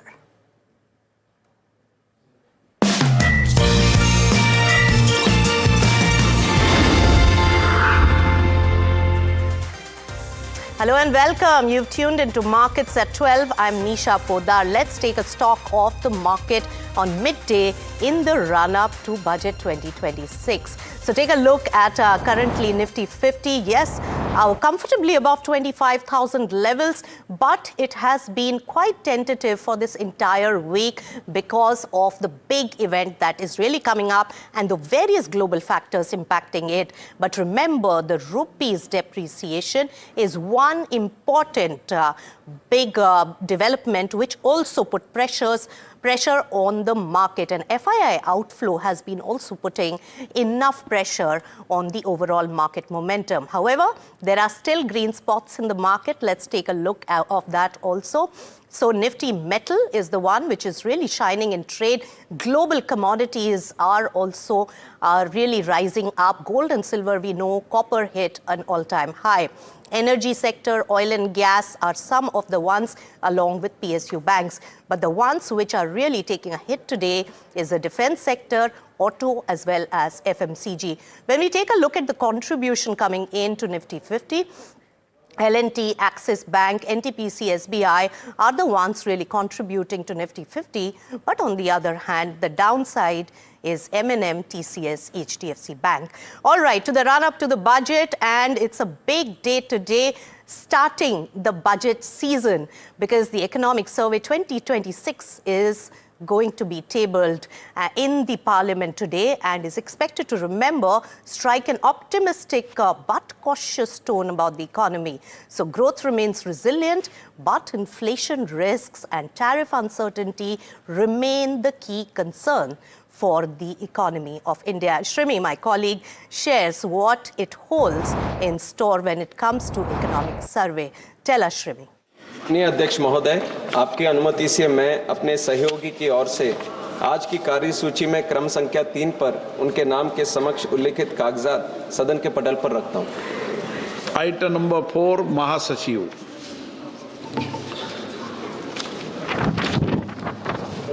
Sir, I lay on the table the following 4 bills passed by the Houses of Parliament during the 6th session of the 18th Lok Sabha and assented to by the President since a report was last made to the House on the 2nd December 2025. 1. The Manipur Goods and Services Tax, Second Amendment Bill 2025. 2. The Central Excise Amendment Bill 2025. 3. The Health Security... All right, Economic Survey 2026 ahead of the Union Budget on 1st of February is getting tabled in the Parliament. Big development. Shrimi tells us what it holds. Tell us, Shrimi. Yeah, Nisha, so now the Eco Survey 2026 has been tabled, and in fact, we need to wait for more details, and especially two details: the growth outlook for the current fiscal year, if there is any changes in the economic survey, and the second one, of course, the outlook for FY27. But couple of factors I want to highlight here is, of course, that the nominal GDP is expected to be moderated in the economic survey, and real GDP will see the strong momentum is what hints and indication we are getting from the finance ministry. And as far as growth momentum is concerned, if you see FY26, both quarter 1 and quarter 2 have reported strong numbers, and that is why the government, the finance ministry, has revised the growth outlook for FY26 to 7.4% from earlier projection of 6.3 to 6.8%, and that is coming on the account of strong Q1 and Q2 number. Now, as far as FY27 growth number goes, the estimation has been that the real GDP adjusted inflation will remain between 6.5 to 7.5 in that range, and as far as nominal GDP is concerned, will remain between 9.5 and 10.5%. But we need to wait for the document to see that what exactly economic survey is going to peg growth outlook for the FY27. But this is crucial document, Nisha, because this is going to set the tone of union budget coming later this week. And in fact, the economic survey usually gives lot of suggestion, like we have been reporting, and do remember in the last eco survey they suggested and lot of emphasis around deregulation, decriminalization, and that is going to reflect in this budget is what sense we are getting, and we've been reporting about it. Lot of reform express, and we have heard today Prime Minister as well that reform express is coming. So all those announcements made, you will see that build up coming up, that changes and the face lifting and lot of decision which was taken, and the announcement which was taken in the previous budget, you will see that mentioning coming in the union budget as well. But we need to wait for the exact figures as far as growth outlook is concerned, Nisha, because we yet to see the documents. It's just get presented, and we will soon update you as soon as we see the documents of eco survey. All right, Shrimi, it gives a very good indication on the line that economic survey is going to take. And yes, as my colleague Shrimi was pointing out, it's an important document which gives an overview of the economy after doing a lot of survey and a detailed survey. So ahead of the Union Budget 2026, Finance Minister Nirmala Sitharaman tables the Annual Economic Survey 2025-26 in the Parliament. The annual economic document from the Department of Economic Affairs under the Ministry of Finance is an important roadmap for economic reforms and usually sets the tone for the union budget. Now, the Budget Economic Survey will give the GDP growth outlook and shed light on the health of the Indian economy along with its growth prospects in the upcoming financial year. Let me straight take it to some of the experts joining in to throw more light on what's really expected. So let me welcome on the show Dr. Rumki Majumdar, who's the economist with Deloitte India. And also let me welcome on the show Dharmakirti Joshi, who's the chief economist at CRISIL Limited. Thank you so much, both of you, for joining in. So let me first take it to you, Dr. Rumki. From the face of it, the indications that we have really got, and the exact numbers will be revealed in a bit.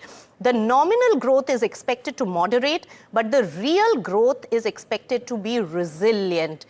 GDP growth of India is on a growth path, and a lot is expected of the potential of the Indian economy. What is your sense on this? Thank you so much for having me over here. And I absolutely agree with what you said. We are on a very resilient growth path, given that last year when we started, we were expecting a lot of headwinds to our domestic demand, and yet the government made consistent efforts to push the reforms as well as also brought in a lot of monetary policy changes and GST changes to ensure that demand remains resilient. We grew at 8%, and I think the entire year will look somewhere between 7.5 to 7.8% this year as well. So real growth remains strong, and I think the way India is pivoting its geographic expansion, the way it is kind of recalibrating its trade is exceptionally well. We just signed the mother of all trades, that's the trade deal that we had, and we are also kind of now talking to Canada. It kind of tells that we are now diversifying our markets to make sure that our resilience to trade uncertainty also improves. Once that is taken care of, then I think there will be a lot of push in the investments, which private investments specifically, which has not picked up yet. So yes, right now demand remains resilient. Now is the moment for the private investment to come in, and I think somewhere the budget will try to address that part as well. That's right. In fact, India has to be very resilient in the global chaos that we are seeing. And in fact, to your point on FTA agreements, you know, tough times call for bold measures, and India is really recalibrating its global portfolio at this particular time. So, Dharmakirti, what do you have to say about not just growth, but internally, our inflation going down has been a concern, which is expected to rise in FY27 as we are getting the indication and will be seen in the economic survey document, hopefully, which is required. But is it going to be only on account of the lower base effect, or is there going to be a meaningful correction for a sustained at least a bare minimum inflation so that we don't slip into deflationary conditions? Well, we are nowhere near deflationary conditions. I think what you got in 25-26 is a much better than expected growth inflation mix. Growth turned out to be higher. Usually when growth goes up, inflation also goes up. But because of a variety of factors, inflation came down, and one of them is food inflation, which was in the deflation zone. The other parts are, I think, are at reasonable levels, I would say. And so going ahead, food inflation will correct, because I think food inflation is the most volatile component of inflation. And I think it will move up, and that will also push the overall inflation up. Part of the reason why inflation is also going to move up, or particularly I think at this juncture we are seeing some pressure from, is I think some of the metals like copper, aluminum, and precious metals like gold, silver, etc. These are also part of the inflation basket. These are the ones which are moving, which are rising, where inflation is rising at a faster rate. But overall, I think even if inflation moves up next year, I think it's going to go towards, I think, the medium-term goal of RBI, which is at 4%. So I think that would be, so this is an unusual year for inflation. These levels can't be sustained, and we'll move to more sustainable levels of close to 4% or maybe slightly higher than 4%. Food inflation is usually very difficult to predict. So I think that's on the inflation front. And on the growth front, I think I see the growth story flipping in the coming fiscal year.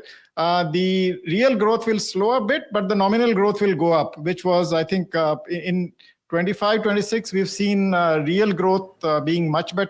Right. But the nominal growth being slower. So that's going to flip in the coming year. So we are getting those numbers also trickling in. And Mr. Joshi, you know, FY27 GDP growth seen at 6.8 to 7.2%. Your first reactions on that? Well, I think it's broadly in line. I think we are at 6.7%. So it's slightly higher than what we expected. And we have to look at what will cause growth. I mean, right now we have oil prices which are favorable, so oil prices do support growth. About agriculture, we don't know. I think so. Agriculture would be the in some ways the trump card, because the share of agriculture is around 17% in GDP. So what happens to monsoons? What happens to agriculture? That we have to wait for more information on that as the season progresses. I think apart from that, there is a momentum in industrial sector. There's also momentum in the service sector, which will broadly sustain. So the growth will be somewhat lower than last year, but I think it looks like we have moved from 6.5 to 7%, which the economic survey used to predict, to a little higher band than that. I think because the last two surveys had That's right. It's about growth being in that zone. And now the band seem to have moved up.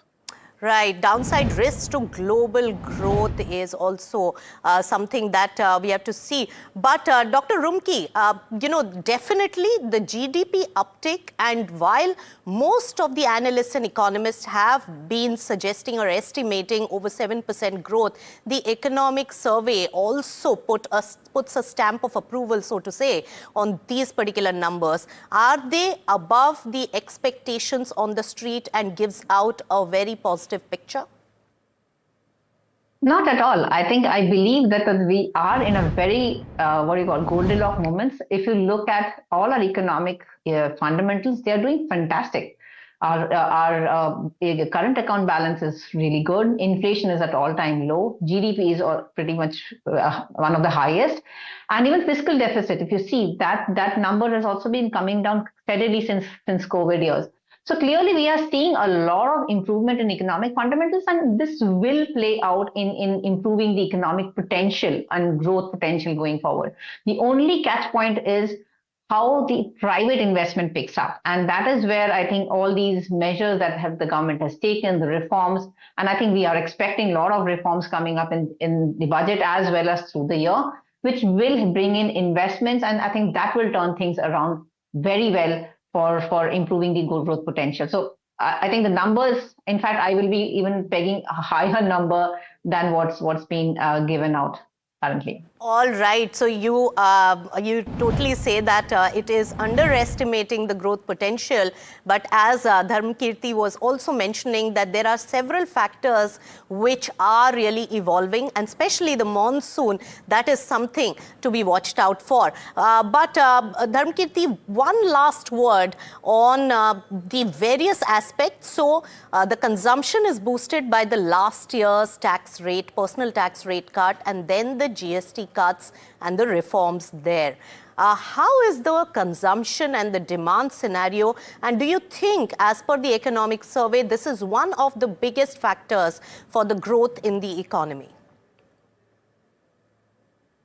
It is. I mean, the consumption is close to 60% of GDP, so that's the largest component, and it grew at around 7% in 25-26, or it's estimated to grow at that. So a large part of the economy moving fast drives the overall growth in the economy. And you are right that the support came from the favorable tax policy. I think that boosted consumption growth. I think for consumption growth to be sustained at higher levels over long periods of time, I think that depends on the employment prospects, the income prospects for the economy. For now, I think we believe that some of the measures that have been taken in 25-26 will spill over in 26-27 as well. And I think after that, a pay commission thing is impacted. So these are temporary boosters to growth. Long-term boosters come from income sustainability. And we seem to be, as we move up the per capita income chain, I think our consumption will get more and more dense. That's right. This is coming out as one of the trump cards for the government. And of course, the government has done enough to really boost the consumption. But the global trade war, rupee depreciation, and therefore our oil import bill and the upcoming monsoons are some of the aspects to be watched out for. Thank you so much, Dharmkirti Joshi, as well as Dr. Rumki, for joining in with all the details and insights on what really economic survey really presents. It kickstarts the budget season and gives an overview on the economy and the areas that the government may focus on in the budget. Private sector pickup is one of the most important aspects that also needs to be watched out for very, very closely. All right, so that is the economic survey for you, and a good amount of growth potential, as well as it also puts a stamp of approval on the economic growth that has been seen, and there is a strong momentum that has been viewed by the economic survey of 2026 on the economy, consumption, for which personal tax cut in the last budget, as well as GST reforms, they have boosted consumption. It is expected to grow by around 7%. So therefore, this is one of the aspects to really watch out for. All right, looking at the economic survey and really shifting gears right now, let me take it straight to Nirupua Shankar, who's the MD of Brigade Hotel Ventures, joining in now. Nirupal, so good to have you on NDTV Profit. First, a quick highlight on the kind of performance that you have shown in the last quarter, and in this particular quarter, what is the outlook coming in? Yes, hi Nisha, thank you so much for having me. We've had a pretty good quarter. Our ARR has increased by about 17%, RevPAR has increased by 17%, EBITDA has increased by 17%. So these are good numbers to show, because we've been saying that we will do in the mid to high teens. Revenue also, the top line has grown by about 16% from the same time last quarter. And our profitability has also grown by about 126%. So overall, I would say that, our hotel portfolio has been doing well. Our occupancy, I would say, for the entire portfolio is at around 76% And yes, so far growth is coming in from the ADR and also from F&B. Right. In terms of your expansion, Nirupa, what all is lined up, and how is it really going to impact your performance from which quarters, if you can give a view on the guidance for the future performance? So basically, I would say the second half of the year is usually better than the first half of the year, which we've typically seen in the hospitality space. And I would say for the coming year, we are expecting, like I said, mid to high teens.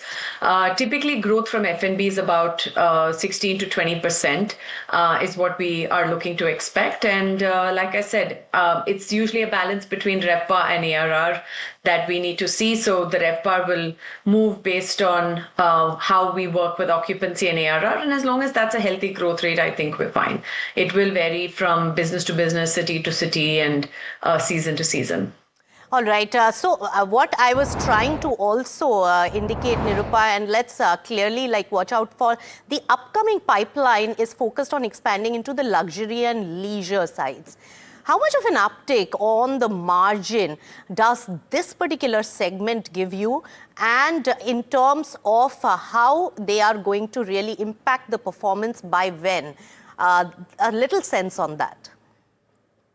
Oh, definitely. In the luxury segment, the margins are much better because the flow through from the higher ARR goes directly into the bottom line. So typically what we see is, around 80% flow through from your ARR into your bottom line. So the higher the ARR, obviously, the better the profitability, better the margins. In our portfolio, currently we have 9 hotels. We're building another 9. And in the current portfolio, I would say only 1 is a 5-star deluxe hotel. But when we complete the next set of hotels, which is the next 9, I would say that is going to change. Our portfolio is going to change. We're going to have 6 5-star deluxe category hotels, and our focus will be on the higher end category. So more 5-star hotels, 5-star deluxe hotels. In some cases, 1 or 2 cases where the micro market demands an upscale hotel or a 4-star hotel, then we will do that, because I feel like we need to build what is right for a particular micro market. Right. What we can expect is to see our ADRs with the new portfolio coming in, at least doubling from where they are currently. And of course, margins also we expect to significantly improve because of the reasons I mentioned. All right. That pivot towards larger play in the leisure and luxury market, which are higher margin areas, that would be watched out for very, very closely. But thank you so much, Nirupa, for joining us right here on NDTV Profit. All right. So the economic survey is the big news of the day as we run up to the budget. And if you have Shrimi with us joining in to take us through the key highlights that have been stated in the economic survey. Shrimi, over to you. Yeah, so a couple of points very important. As we have seen, the real growth GDP, which is adjusted inflation, has been kept at 6.8 to 7.2%. Now, this has been increased from the last survey. If you see the FY26 projection, it was between the range of 6.3 to 6.8%, and now it has been improved. The upper range, especially, it's suggesting it's pegging at 7.2%. So that's an important, key takeaway from the survey. And in fact, the survey is talking about the US tariff, because a lot of chatter around and everybody is eyeing on when the tariff between India and US gets concluded. And in fact, the survey is hoping that it will be concluded this year. And this is important factor, because survey do, talk about that as far as economic growth outlook is concerned, it's looking steady. But we need to also watch out for the global external headwinds, and tariff being one of the risk and the down risk factor for the economic growth, and that is very clearly stated in the economic survey. Why saying so? Because of course you will see some of the measures coming up and expected to come up in the budget to sort of soften the blow of the US tariff. But the sources in the government has been indicating that both sides are talking, and in fact the talks are progressing well. So some sort of positivity is there as far as India-US deal is concerned. Now, one important point I wanted to highlight here is that the new base year is going to kick in from mid-February. That is important because that is going to change all your macro indicators number, right from your GDP number, even for your Q1 and Q2 number, as well as the growth outlook, which economic survey is pegging, and the budget also give its own projection,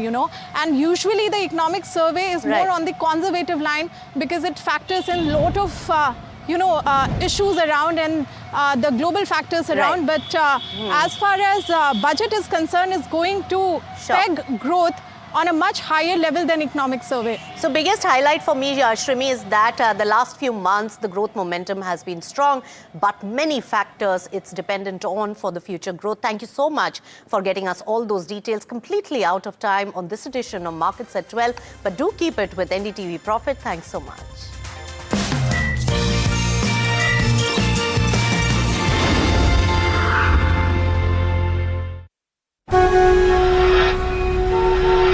On 1st February every year, hope becomes a question. Will I save more? Will I grow more? साहिबान मेहरबान कदरदान, कुछ अच्छी खबर मिलेगी क्या? How will this budget change my life? One person has all the answers for Bharat. Union Budget 2026 on NDTV Profit. NDTV Profit on करो जरा, कब से बोल रहा हूं, कोई सुनता ही नहीं. लोग कहते हैं कि जिंदगी एक फिल्म की तरह होती है, लेकिन मेरी जिंदगी सिर्फ एक फिल्म नहीं, एक ब्लॉकबस्टर फिल्म है. बचपन से पता था मेरे सपनों में दम है, आगे नहीं सबसे आगे जाना है, स्टार नहीं सुपरस्टार बन के दिखाना है. नाम मिला, फेम मिला, प्यार मिला. I was not just running, I was flying. सबकी जुबां पे बस एक ही नाम, यो हनी सिंगर. लेकिन फिर ब्लॉकबस्टर कहानी में आया एक ट्विस्ट. 7वें आसमान से सीधा गिरा मैं जमीन पर. फिर क्या, खुद पे काम दोबारा शुरू. फैंस ने फिर प्यार दिखाया, फिर स्टार नहीं सुपरस्टार बनाया. है ना मेरी जिंदगी एक ब्लॉकबस्टर फिल्म. शुक्रिया आपकी प्रेयर्स का और आपके प्यार का. कॉन्सर्ट्स तो आपने बहुत देखे होंगे, but this is gonna be concert of a life time. क्योंकि मेरे फैंस ही हैं मेरी विक्ट्री, मेरी हिस्ट्री, मेरी glory. So come and witness Yo Honey Singh. This is my story.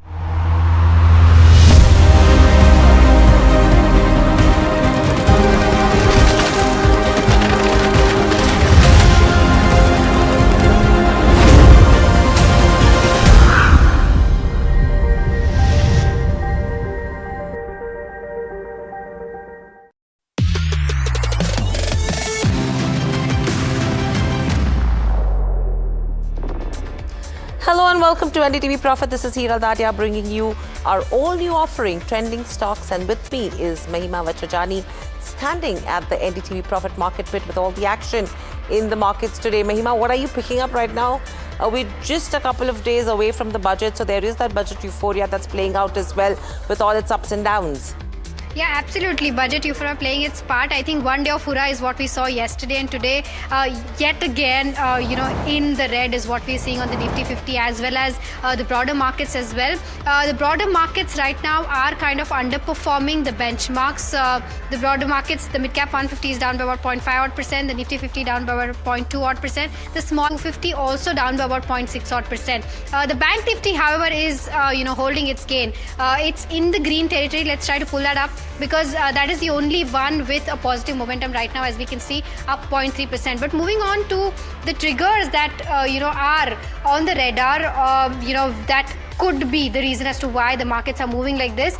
First of all, of course, this is not a trigger, but this is the latest news coming in. FY26 GDP growth seen at that 7.4% mark, and FY27 anywhere between the 6.8 to 7.2%. In terms of where the overall market sentiment is, like I mentioned, the benchmarks right now are doing better than the broader markets. There is underperformance where the broader markets are concerned, not like how it did yesterday. In terms of where the expiry, of course, is concerned, there is Sensex expiry that also is at play. Rupee did hit its record low yet again today at that 92 rupees, and that's one of the factors as to why there's a negative sentiment in the counter. Sensex expiry at its play, of course, we'll be watching out for as to how last hours of trade end. Defense pack seeing profit booking ahead of budget is what we're seeing right now in terms of a sector stance. Metal rally still continues. You saw, MCX copper hit record high. Spot silver at that $120 is what we are seeing. So metal rally overall continues to gain. So this is the overall view of how markets are looking like and what are the triggers looking like. Thank you, Mahima, for that. Let's quickly take the viewers through the watch list on the stocks that we will be focusing on in today's session. L&T, it's beat FY26 order guidance, and that's the reason why you're seeing some strong moves. That's what the management is indicating. Tata Steel, expectation of a cut on coking coal duty in the budget is what is keeping Tata Steel afloat. Ashapura Minechem is also trading at day's highest levels. You have ITC, Colgate and Dabur that will be reporting numbers today. Ahead of numbers, the stocks are buzzing. Gland Pharma, Cenexi, which has one of the subsidiaries actually hit break-even in the third quarter. So that is what is keeping the stock afloat in spite of the guidance cut in terms of FY27 as well. You have Tata Motors, which is buzzing ahead of Q3 numbers, and Maruti, you have brokerages which have gone ahead and cut the target price. That's the reason why you're seeing some bit of pressure. Indigo has reported a weak set of numbers, so that's the impact that's coming across on the Indigo, along with the Asian Paints, which has been weak. The pressure has continued for the second or third consecutive session here as well. Heritage Foods, volumes are up. CSB Bank, weak quarter with strong volumes. Balu Forge has actually hit a 52-week low. So these are the stocks that we are discussing on Trending Stocks today. In fact, let me head across to Mahima, who will be taking the rapid fire with Osho Krishnan of Angel One as well. Over to you, Mahima. Right, Osho, thank you so much for taking out the time. A quick rapid fire round of stocks that are buzzing in trade today. Ashapura Minechem is the first one. The stock has hit an intraday high of almost 8.5%. Your view? Very good morning, Mahima. See, overall, there has been a drastic plunge in the counter, but again, from the 200-day EMA, the counter have started gaining traction. So I expect that the lows of nearly 630 should be providing very strong cushioning, and that should be kept as a stop loss. On the higher end, a pullback is expected, 770 for the targets. Right. Maruti is the next one. Brokerages have, kind of cut the target prices on this one. And this is on early, car entry stages that volumes will go up for and might put pressure on margins. Your view? 14,200 to 14,000 is the anticipated price that I'm expecting in Maruti. Although there has been a decent correction in the counter, so another 400 points of downside is still pending. So one should stay sidelines or try to accumulate at lower levels. Okay, Asian Paints is the next one. I think the pressure on this stock has continued since its Q3 earnings. Your view on how you expect this stock to bounce back? There has been very strong correction, more than 11% kind of a correction in the week. So I'm expecting that with the kind of placement on the technical front around the zone of 2350, the counter can see some kind of cushioning, and that will be the level where one can look for buying opportunity in this company. Okay, Heritage Foods is the next one. Volumes are almost 3.3 times its 20-day average. Any view on this one? very weak on the technical fronts, although it is at a historical support levels of 350. If there will be a further correction below 350, then we might see a further plunge. So better to stay sidelines from Heritage. Okay, CSB Bank is the next one. We've seen the stock tank and how on the back of its weak QC numbers and volumes also looking strong. What's the view like? Overall, there is a kind of a strong cushioning or a strong support near the zone of 400 to 390. So if it subsides around the same levels, then one can look for buying opportunity from medium to long-term perspective. Okay, Balu Forge is the last one, did hit its 52-week low. Do you think here it's found its support? Is there a bounce back on the cards? Technically, it will be a very initial signal of reversal, so one should wait for a follow-up buying traction. If it happens, then look for opportunity above 410 levels. From there onwards, we can see a pullback above 465 to 470 kind of zone on immediate basis.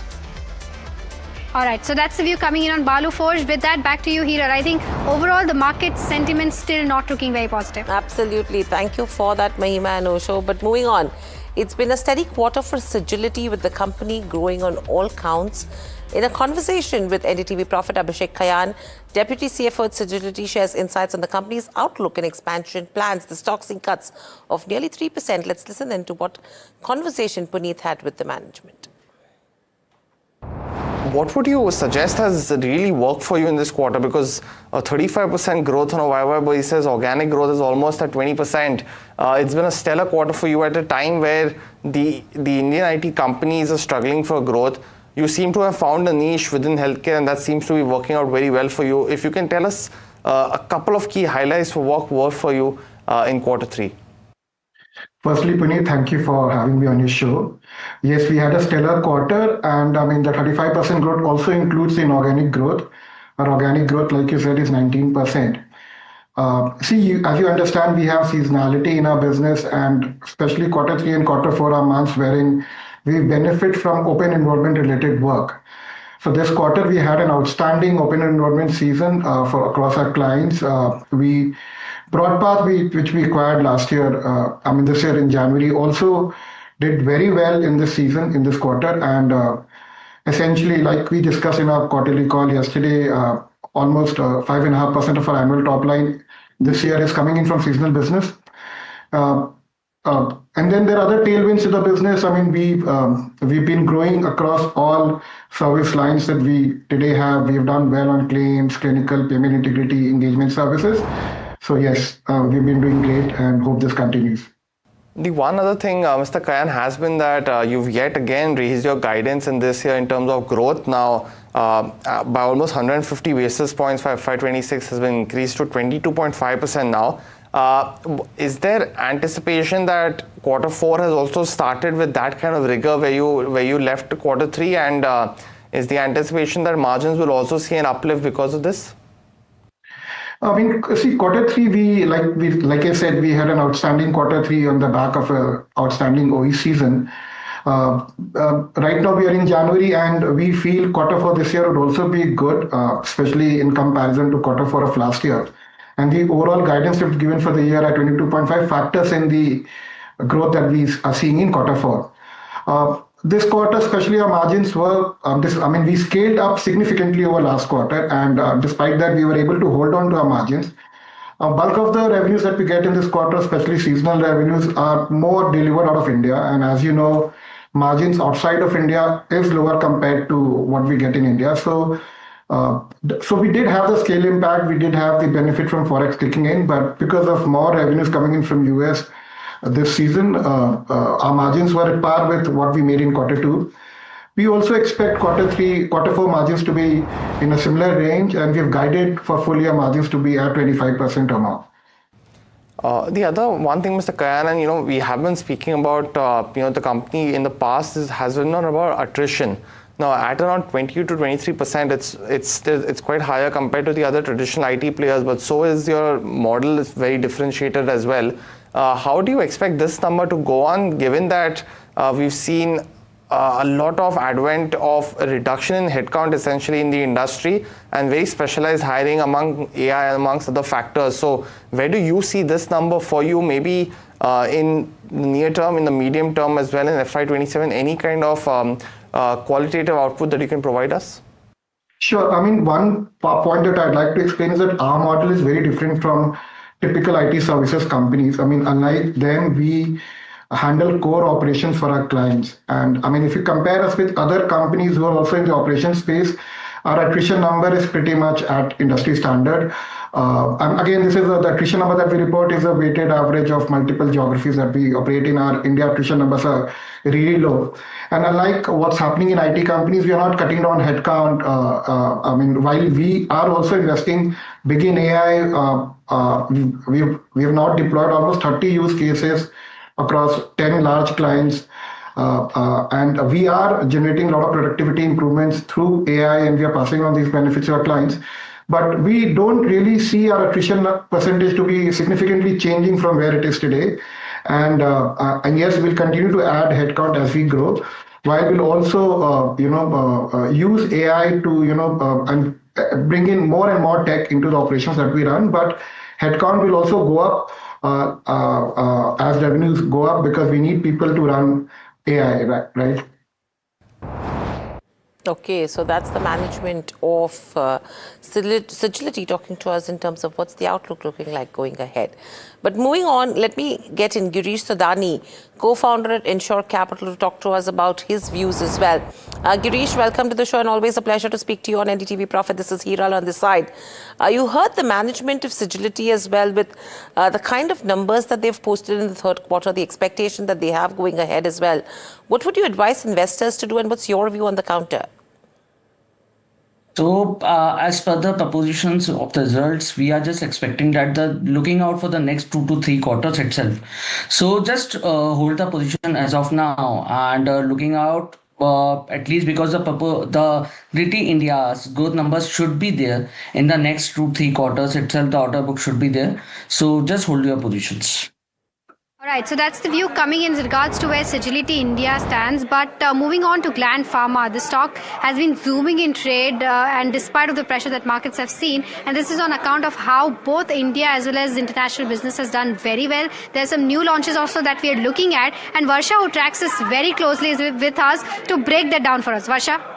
Well, yes, strong Q3 FY26 numbers that the Gland Pharma has given. You know, the US, which is the major contributor for the company, grew 19% year on year. Company did launch 9 new products in the US, and company is confident of maintaining the sustained growth that they've seen. You know, talking about the Europe business has grown 42% year on year on the back of, product launches as well. India business grew 32% year on year, and company is expected to, maintain this growth trajectory. On to the overall Cenexi business, the Cenexi business grew strong, which was increased by new capacities, of course, the volume growth and product innovations that the company has seen. But one negative thing, overall in the con call, as management has reduced its guidance to 12 to 13% from earlier mid-teens growth that the management was expecting. So overall a good Q3 quarter, but yes, the guidance was cut, but the stock is up. I think the investors were expecting the guidance cut overall. All right, okay. Thank you so much, Varsha, for getting us those details. I think, Girish, the market is not considering the guidance cut that Varsha just talked about at all right now. The stock zooming in trade. Your quick view? So, I'm looking out with a little bit of positive terms in the Gland Pharma. There's a reason behind this, that not for the US proposition itself, because the new product lines, we are just already saw that the companies are already launched 9 molecular product lines for the US as well as the different countries. So the regulations are a little bit familiar for the Europe and the Canadian governments. So I'm alignment of the propositions, not in the term means of result orientations, but overall scenario of the farmers, I'm looking out for the positive terms. Okay, so that's with regards to Gland Pharma. But moving on, an interesting story when it comes to ABB India as well. And this is on the back of the guidance that has come in, or outlook that has come in from the ABB Global Conference call, where they've said that the India order inflow in the fourth quarter has grown 49%. ABB is yet to disclose numbers as well. So you're talking about a strong India order inflow. Analyst estimates for Q4 was actually in that range of 20 to 26%. We're talking about the management saying 49%, nearly double of what the analysts were expecting in terms of growth. If you talk about Q4 calendar year 25, the orders will be in that range of 3,800 to 4,200 odd crores versus an estimate of 3,300 odd crores. In fact, they've said that they are eyeing orders worth this number. Nuvama has estimated order inflows to grow 24% to 3,350 odd crores, and they're estimating order inflows to grow 26% on a year-on-year basis to 3,390 odd crores as well. JM Financial had estimated order inflows to grow 20% in that range of 3,300 to the kind of a number. So clearly, this is on the back of the numbers that have come in from the global company, which is exceeding analyst estimates. You're seeing this kind of a surge coming in there. Girish, what do you make of an ABB? Because strong moves, as soon as this number hit the screen, we've seen the stock zoom has been maintaining to those levels. So that's completely true that the order numbers are looking out very fabulously. And we are also just expecting the order number should be around 20x of the propositions. And the reason that is because of the Indian and the Australia's and the weakness in the Chinese markets. We are just expecting this number should be going to be extended by next 2 to 3 quarters itself. So for the target propositions, yes, the scenario was little bit very positive terms. So the 57,550 and the 5,900 would be the target for the very shorter period of time. And just looking out for the longer period, because I'm more into the fundamental terms, we are looking out 6,500 rupees for the target of at least 1.5 year time. Right, okay. The next counter that we're putting spotlight on is Maruti Suzuki. Now, of course, the numbers came out in market hours yesterday, but I think brokerages have come out today, largely maintained their stance, but have cut target prices. And we have Puneet joining by to help us understand as to why that has happened. Puneet? Well, it was a googly yesterday while it came as well, while stock tanked 5%, recovered yet again. But largely the anticipation that the entry-level demand will continue, and that could have some impact on margins. I think that's the key story, and hence brokerages like Citi amongst others have cut target prices. So Citi has cut target price now to almost 18,200 from 19,000. They still maintain quite an uppish target price compared to others. They said that long-term demand is imponderable at this moment, but they feel that the operating leverage benefit from higher demand of entry-level cars will be a key positive point and could be something to watch, and hence the upgraded target price of 18,200 still at this point of time. The other one's Jefferies. They've had a stark target price cut to 16,000 rupees per share from 17,500 earlier, and they've said while they are positive on India's PV demand and Maruti being a beneficiary, they've highlighted they're skeptical of the meaningful improvement in market share given SUVification of the economy. And finally, Morgan Stanley cut target price to 17,800 versus 18,400 almost, and highlighted a key point that they are cutting their estimates on basis of the EBIT going forward on a similar trajectory as well. So brokerages have cut target prices, but demand seems to be strong is what the common consensus is. All right, Puneet. Thank you so much for bringing us those details. Girish, I'll come to you on Maruti. I think commodity headwinds is one of those factors that probably is common across those brokerages. Your quick view?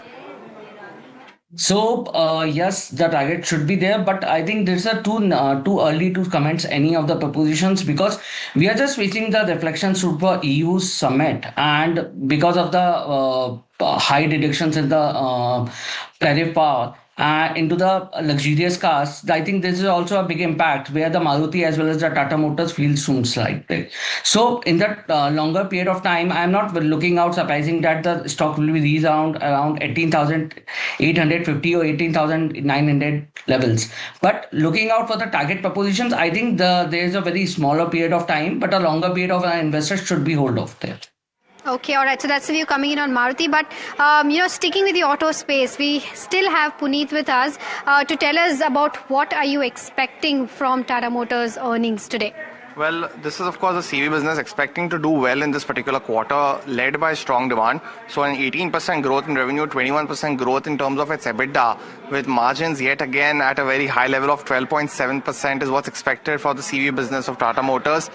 Since the demerger, stock has actually rallied 40% and is a big beneficiary of the higher return ratios both on equity as well as on capital which the benefit has gotten post the demerger. What's interesting is volumes as a whole is up 21% this particular quarter. It's not expected to be such a strong quarter, but turned out to be both for Tata Motors CV as well as its peers. In terms of its SCV cargo as well as pickups, they were up 15%, but largely the biggest was the ILCV trucks, which is the higher margin business for the company as well. Finally, what I'll be watching out for is in terms of course, the demand commentary, because quarter 4 is the strongest in the year, and what the company does essentially in terms of the Iveco acquisition. So those will be the two things to watch, but expecting a strong set of numbers for the Tata Motors CV business. All right.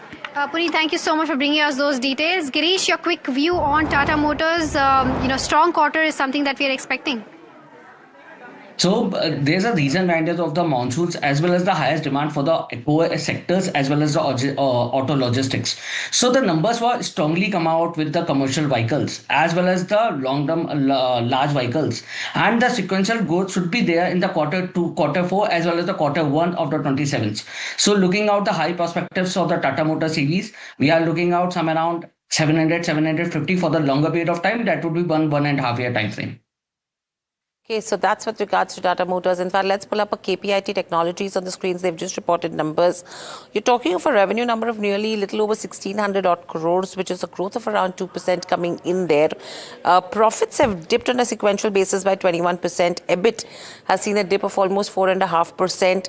That number is coming at 234 odd crores, and the EBIT margins, we're talking about a number which is close to 14.5% versus a 15.5%. I think that was one of the major reasons why you did see this knee-jerk reaction that did come in on the stock. If you look at the intraday charts as well right now, you'd see the kind of number coming in there. Now, they've said that the significant drop when it comes to the profit number is on the back of the one-time impact of nearly 60 odd crores on the back of the new labor code provisions that they have made. So that's what has hit them on that front. In terms of deal wins, they've closed deals worth almost $189 million during the quarter, and they're expecting a significant growth recovery in the fourth quarter of FY26 is what the management has indicated, and they maintain their full year FY26 EBITDA guidance at 21%. So that's the commentary which is very strong, and that's the reason why you've seen that uptick that's come in from the day's lows as well on KPIT Technologies.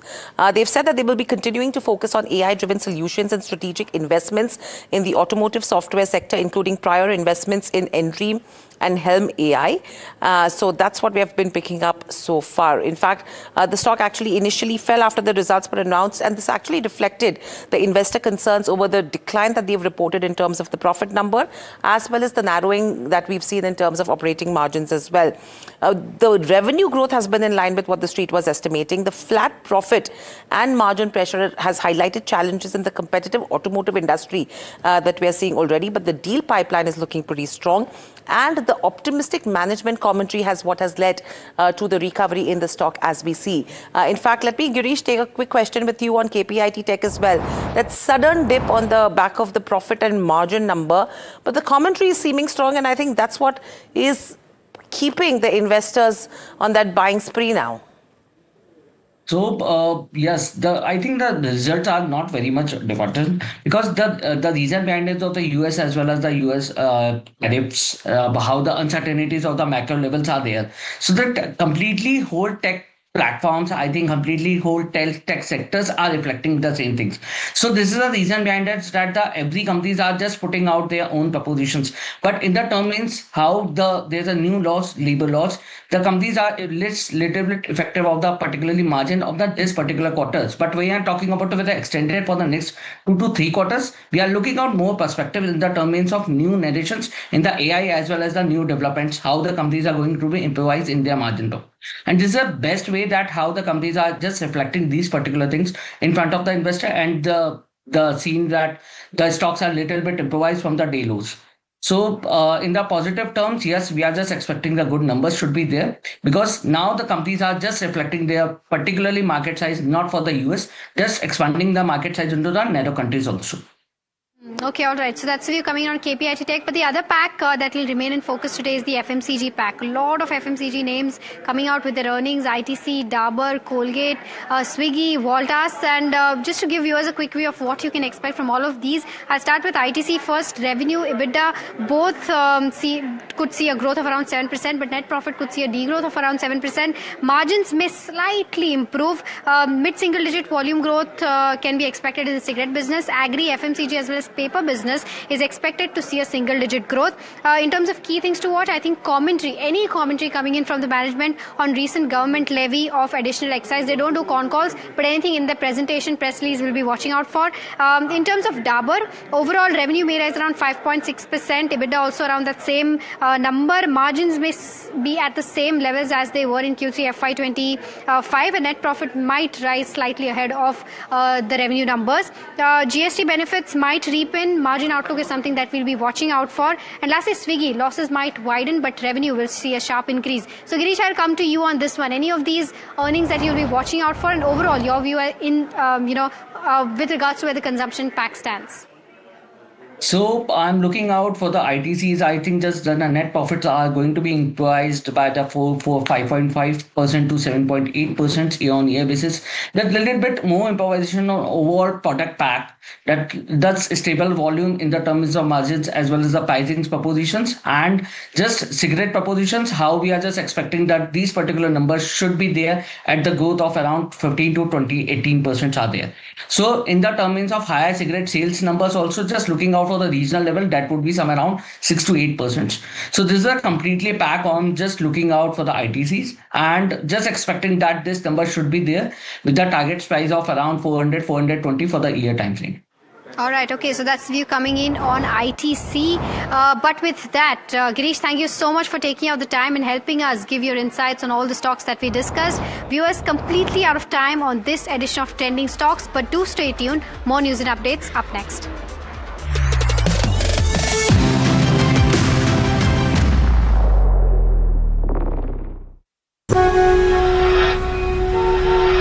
On 1st February every year, hope becomes a question.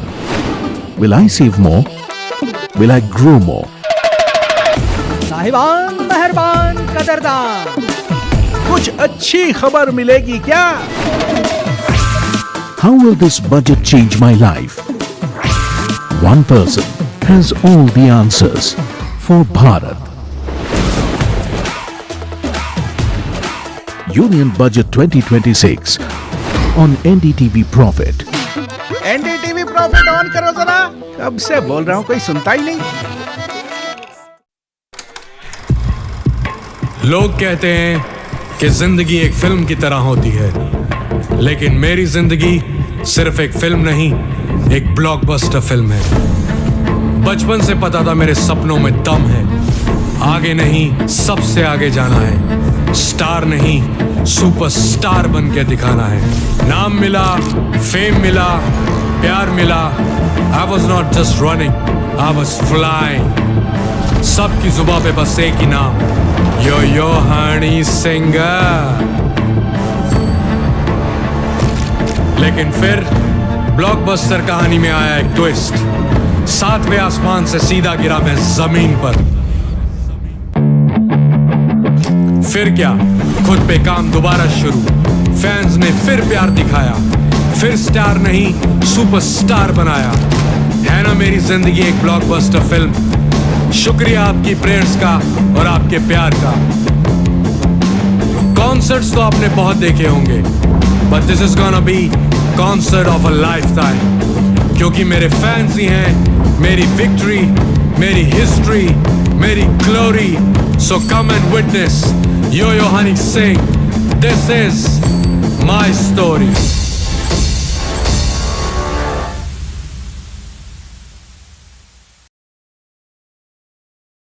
1st February 2026. What will change? Will costs be more handy? Will my essentials get cheaper? Will my business grow bigger? Will I get richer? Will loans get easier? Will shopping be more fun? Will the prices drop? so I get more. What will happen? Union Budget 2026 on NDTV Network. A very special moment for us as we announce NDTV Master Stroke, the NDTV Art Awards. M3M presents NDTV Master Stroke Art Awards. An odyssey of creative brilliance where the masterpiece meets its ultimate recognition. NDTV bringing the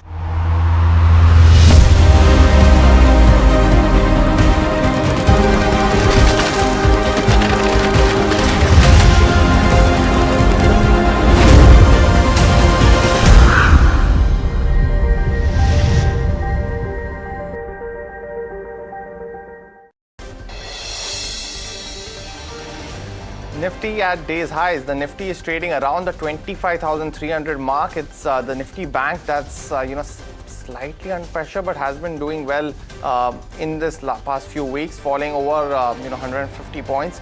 But Maruti Suzuki, BL, SBI Life, Dr. Reddy's, Indigo, and Asian Paints, those are the biggest losers for the Nifty. But recovery seen in quite a bit of them. We get you the full perspective.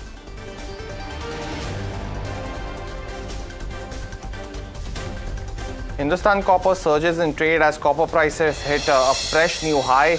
The rally reflects the strong accumulation essentially, as well as what we've seen in terms of copper demand, rising investor interest, as well as a favorable sectoral tailwind amongst others around the metal space.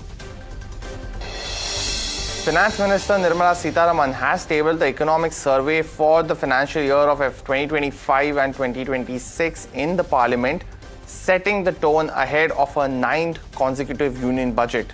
Now, the survey lays out the state of the economy, key challenges, as well as the growth priorities, providing our roadmap for the budget that will follow on Sunday.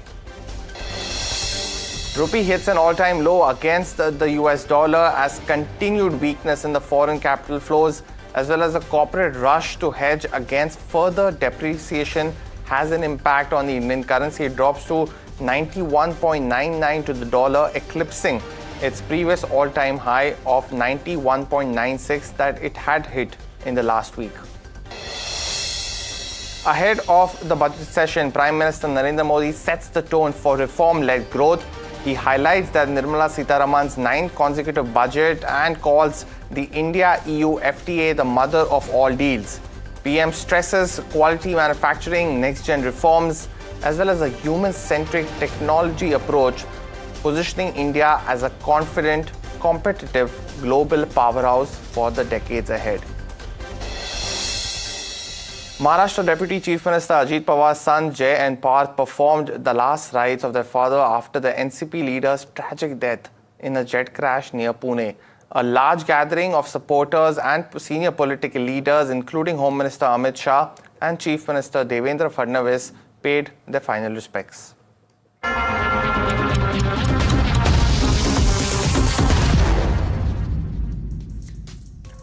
Hello and welcome. You're watching Lunchtime Trades, the show that gets you a roundup of everything that is happening around the world of commodities, news, as well as updates on the top buzzer of this hour, all while you grab your lunch.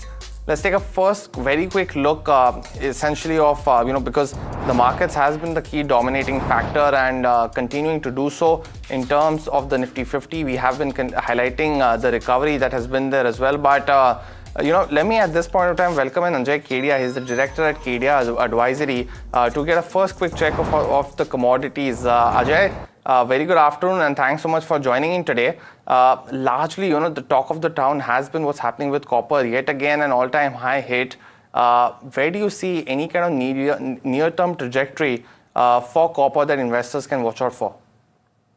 So previously we used to call a golden afternoon, but I think now the terms should be changed. It should be a golden copper because copper has rallied very good in line of expectation. In last 6 months, it's a consecutive 6 months where we have seen a continued positive movement. The reasons are, first of all, supply concern. We have seen Indonesia and Chile, one of the biggest supply continued unrest is going on. Because of that, prices are getting support. Secondly, the demand side, as we know, this era is a digital era, and in digital era we are having a AI, semiconductor, and everywhere copper is being used very widely.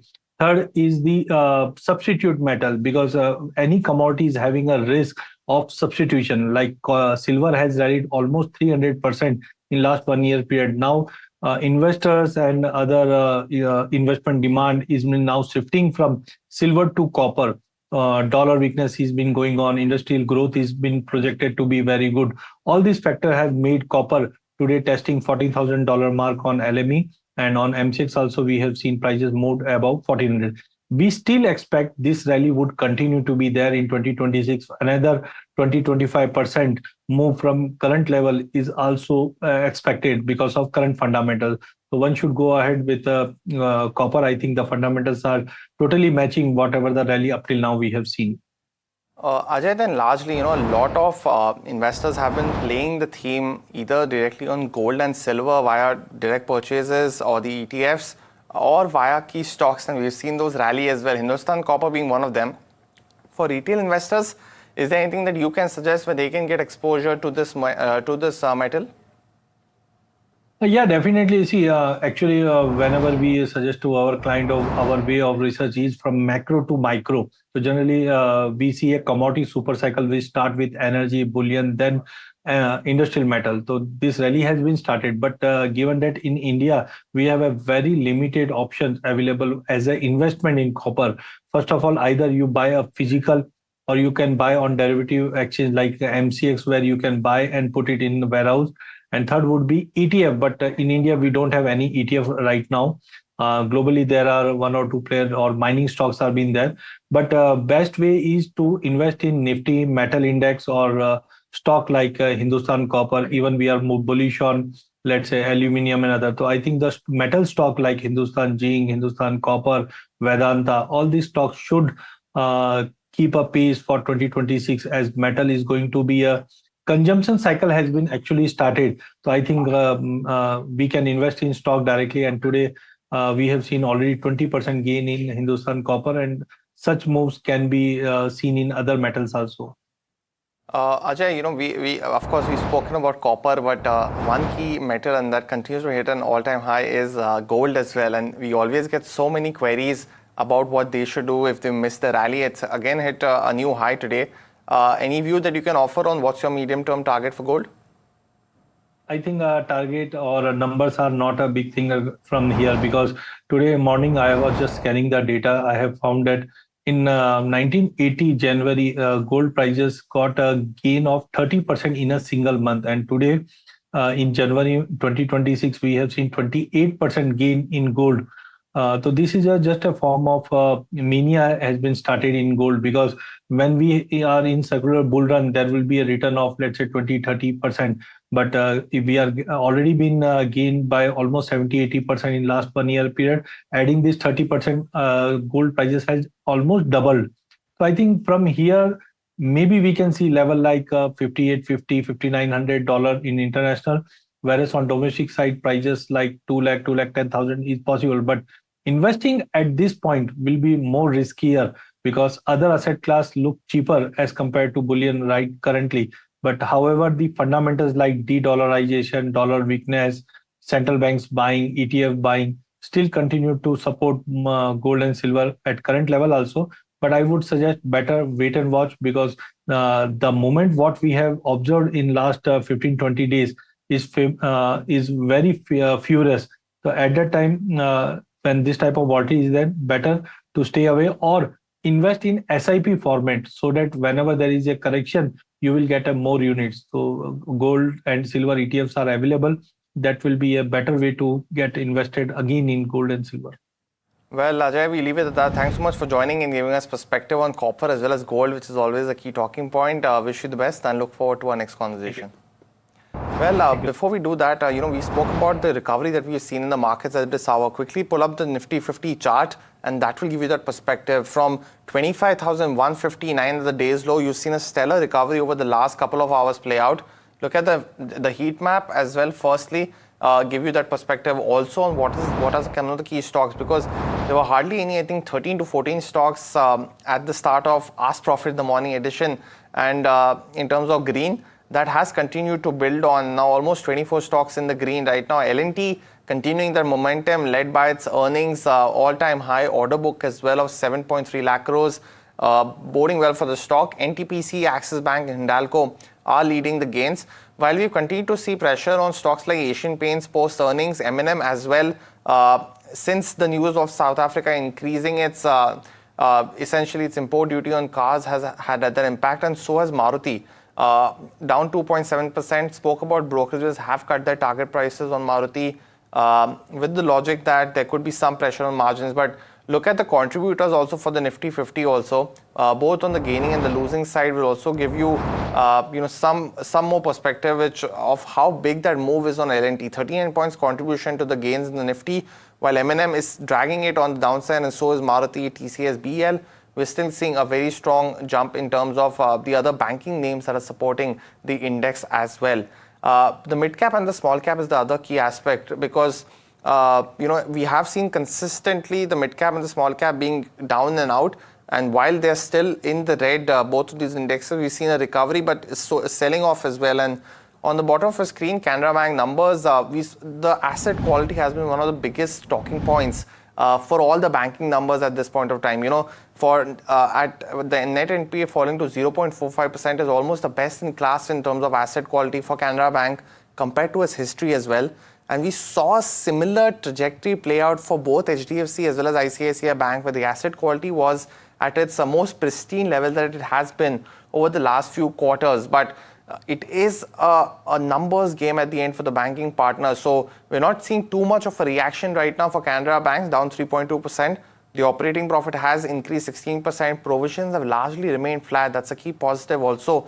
Just up 0.7% will be something that the market will take cognizance on, waiting probably a little bit for more clarification, but stocks that definitely done well. Let's look at the 1 year chart and give you that perspective as well, because net profit up 26% is a key positive. We'll get you more numbers on this, but largely for Canara Bank, maybe it's just the NII growth that has slightly disappointed the street, but 66% in the last 1 year and some respite now. But the con call becomes very key as well. Let's also look at Raymond as well, one more counter that we're focusing on, because on the back of Q3 earnings as well. Stocks down 3.2%, but my colleague Varsha actually had a chance to speak to Gautam Maini. He's the CEO of the engineering business of Raymond. Listen into what he had to say. We are joined by Mr. Gautam Maini, who's the CEO of engineering business at Raymond. Well, Mr. Maine, welcome at NDTV Profit. Always pleasure to have you. Just starting with the assessment when it comes to Q3 FY26, what were the key strengths or what stood out when it comes to Q3, and what were the misses? So basically, we've been building on the previous momentum. Our performance obviously continues to be anchored by both the aerospace and defense and the precision technology and automotive divisions. This reflects actually the deepening integration of Indian suppliers into the global high-tech value chain. We're seeing a sustained trend of domestic vendors transitioning into production of sophisticated subsystems, complex precision components, which has maintained, a robust order pipeline for OEMs, Tier 1 and Tier 2 export partners. If I look at briefly on the aerospace business, we've grown just on the segmental level, because that gives you more clarity on the two segments of the engineering division within Raymond Limited. We've grown at 48.9% year-on-year growth in this quarter with an EBITDA of 39.4%. So actually the operating performances of the companies have been quite robust. And the EBITDA margin is also at 18.6%. On the 9-monthly basis as well, we've grown at 33.6% and EBITDA at 34.2%. So I would say that basically these were anchored by two strategic factors. One is the increased production requirements from leading aerospace OEMs and Tier 1s, and also a massive product portfolio expansion, besides making new products literally on a daily basis. So these have helped us to really grow. When you come to the precision technology on auto component side, at the segmental level, we've also grown about 14.9%. at the quarter and 50.6% on the EBITDA side. So clearly, all of the synergies between the three merged entities are starting to play out. A lot of effort over the last 18 months, and these are starting to play out. They will continue to have the operating level leverage sustained in both top and bottom line. 9 months as well, you see a 12.2% year-on-year growth and a 37.8% year-on-year growth on EBITDA as well. So that's where we are seeing a very, very robust growth, and we will continue to grow that way. Right.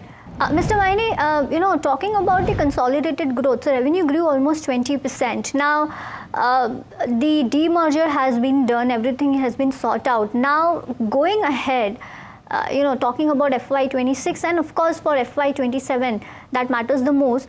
What is the revenue growth that the company has targeted? So, any ballpark range, if you could, give us. Well, rather than being very specific, what I would say is that the momentum at both the operating companies within Raymond Limited has been very, very strong and robust, and this trend will continue. So Q4 would be sustained growth. In most of the companies, we are exporting over 60%, and in December, they generally have a truncated growth because they close down for Christmas, and therefore Q4 is always strong. So we believe that the momentum will be also strong for us in Q4, and the sustained growth will continue to show up in Q4 as well. Got that point. So Q4 being the strongest quarter will show a good set of numbers. Sir, when it comes to the current order book, what's the current order book considering your aerospace and precision tech and auto components as well? So if you go to aerospace, generally the contracts are 5 to 10 year contracts, so which are very long-term contracts. Generally, you could average out maybe a 2.5 year period of contracts. So if we are, closing the year at say about, a certain number, then 2.5 times that number is generally your order book.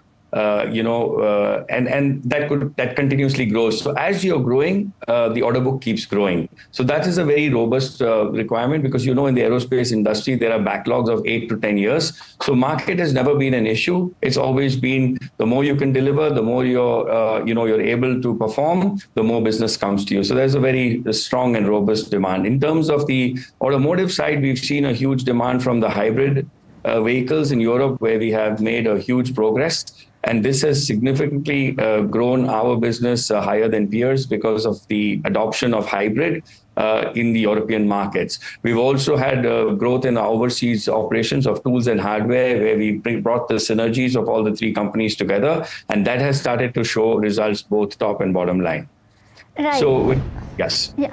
Sir, if you could, quantify us the order book and the execution time period, if you could just give us the ballpark number, if any. Well, I would say that in general, like I said, it's between 250 and 280% of the year this year. So there's a significant order book that we have in our pipeline, and this keeps growing, every week. So you keep getting new schedules. Like I said, the more you perform, the more your schedules come up and the orders keep going up. Also, if you perform very well and there's another supplier that doesn't, then those orders come to you as well. So the key in this business is execution. And that's what we've shown that our production and execution is on target, which will help us to continuously get more inflows. If you look at also the inflows from the RFQs, the China Plus One factor, the focus on the aerospace ecosystem here in India, are all helping us to actually get more business out here. Right. And sir, the precision technology and auto components grew 15% year on year. What's the growth expected going forward? Any outlook in this segment? Well, I would say that the similar momentum would continue. We did have a one-time increase due to the sale of land. So I would say, to be fair, anywhere between 12 and 15% is the growth possibilities for this segment, even though the markets have not been as great overseas, but we have managed to enter into areas, like I said, with hybrid and new areas. We also brought the synergies together because of our export background, and that's helping us perform better. Right. So 12 to 15% growth is expected when it comes to precision technology and auto components. What about aerospace? You grew strongly there, 49% growth year on year. Can this growth sustain, and I mean, what's the target there?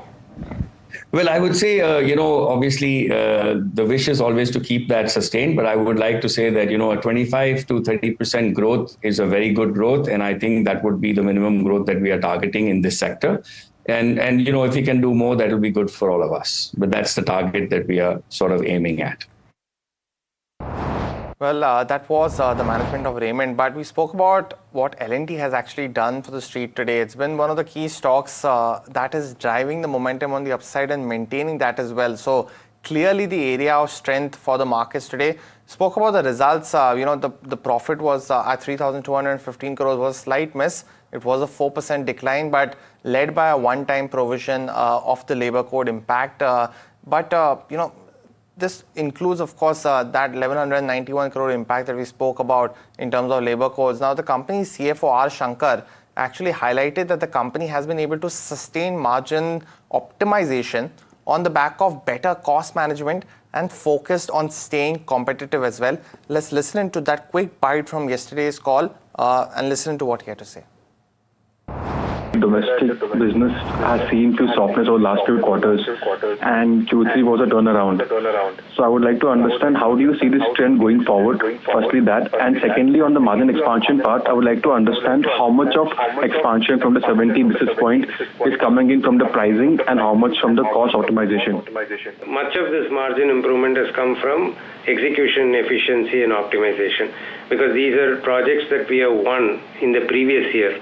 So there is no advantage or opportunity available for us to revise any pricing in the course of the current year.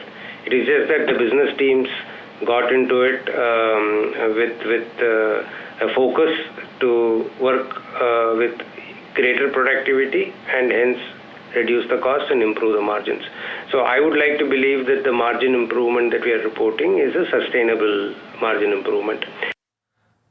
Well, that was the management of L&T, but pull up a couple of stocks. Swiggy is the first one coming out with its earnings today. It's going to be a big one because for Zomato and Eternal, of course, was in focus as well. While numbers were good, Eternal also had the management change. So puts in focus for Swiggy, and the reason why Swiggy is also mentioned because it has had a torrid time essentially in the last 3 to 4 months. Stocks corrected as well quite meaningfully. If you can pull that chart up. While the revenue is expected to grow by 48% in this particular quarter for the company, and there you go, last 3 months is down 22%. 5,921 crores is what we will see the revenue. The EBITDA is expected to be very close to the similar level of 713 crores versus 726 crores in the same time last year. But the net loss, will be at 999 crores versus a 799 crore loss that the company did in the same time last year. So you will see possibly the investments, higher investments that are happening essentially in the dark stores having an impact on the company. You have to expect losses to widen further, both on a quarter-on-quarter basis as well as on the year-on-year basis, what we've highlighted. And specifically for Instamart, which is the quick commerce vertical, it will be one of the key drivers for the average order value to grow. We will continue to monitor in terms of store utilization, what happens with the counter.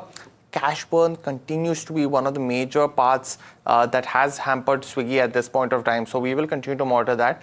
The other stock is Tata Motors Commercial Vehicles. Now, that also will come out with its results today. While the PV business will come out with its results post-budget, this one is expected to be a strong set of numbers for the company at this point of time.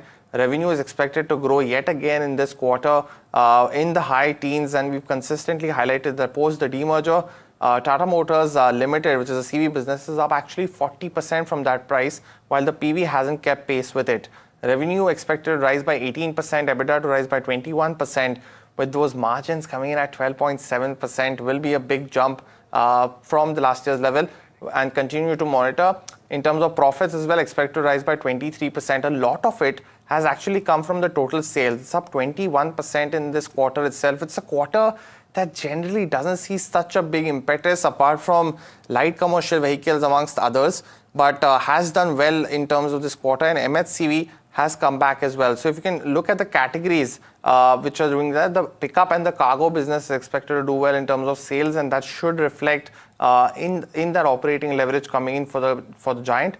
What I will be watching out for is the Iveco acquisition and any more details on the same. They was expected to complete this on 1st of April 2026. What happens with those transactions will be something to watch, but overall, a good quarter for the company.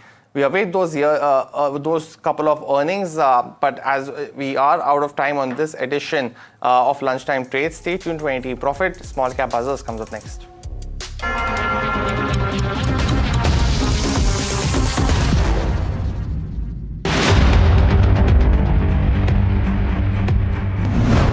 I think the main issue on the table at this point of time is the efficiency of government spending, including the capex. And I'm re-emphasizing that when we talk of FI coming in, FDI coming in, let's understand that how do the investment come in? Because environmentally, we have a problem in this country, right? At the end of the day, we all know about the AQI, the pollution, the problem, the water problem now. Now, how do you convince the foreigners to come and invest and come and live in this country if this is what we present? I think we are looking forward to see, is there a big agenda of making government capex, which is huge sums of money being spent, more efficient, more accountable, and in line with making the living standard of this country going up. Rest is always fine. Economics and all will work if you're healthy. Otherwise, there is no point of having money in the bank if you can't breathe clean air.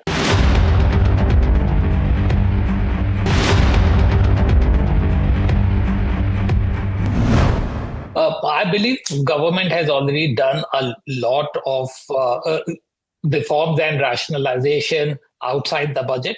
The key thing to watch out will be the degree of fiscal consolidation that is undertaken in the budget, and that will be really an important marker for the bond market that has not reacted positively to RBI rate cuts as of now.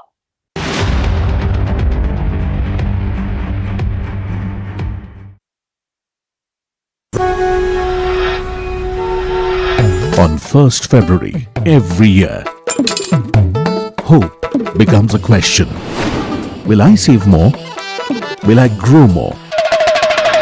साहिबान मेहरबान कदरदान, कुछ अच्छी खबर मिलेगी क्या? How will this budget change my life? One person has all the answers for Bharat. Union Budget 2026 on NDTV Profit. NDTV Profit on करो जरा, कब से बोल रहा हूं, कोई सुनता ही नहीं. लोग कहते हैं कि जिंदगी एक फिल्म की तरह होती है, लेकिन मेरी जिंदगी सिर्फ एक फिल्म नहीं, एक ब्लॉकबस्टर फिल्म है. बचपन से पता था मेरे सपनों में दम है, आगे नहीं सबसे आगे जाना है, स्टार नहीं सुपरस्टार बन के दिखाना है. नाम मिला, फेम मिला, प्यार मिला. I was not just running, I was flying. सबकी जुबां पे बस एक ही नाम, यो Honey singer.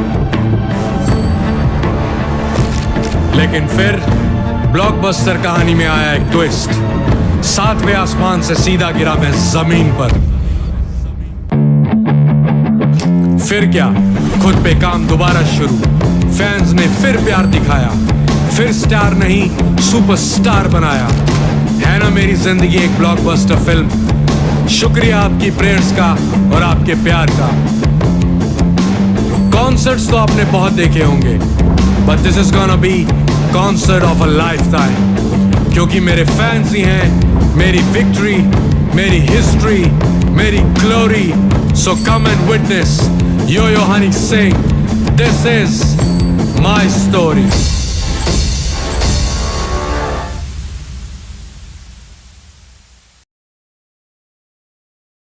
1st February 2026.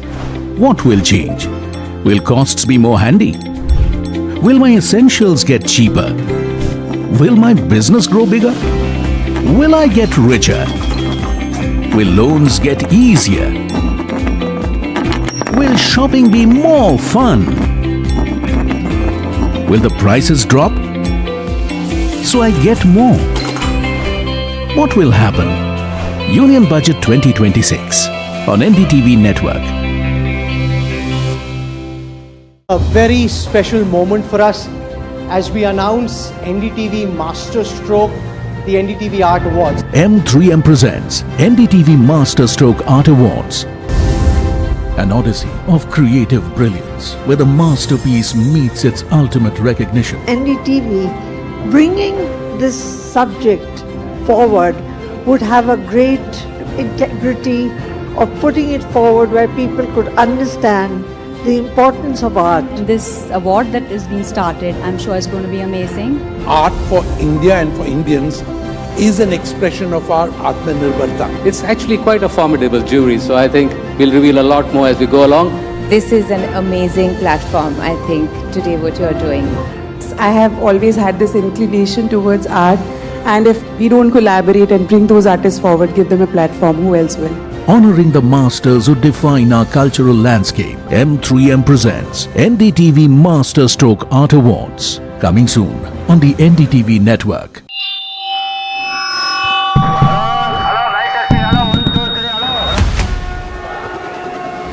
This budget, India speaks from every direction. From metros to mandis, from factories to farms. NDTV Profit reports from 36 states and union territories. With our ear to the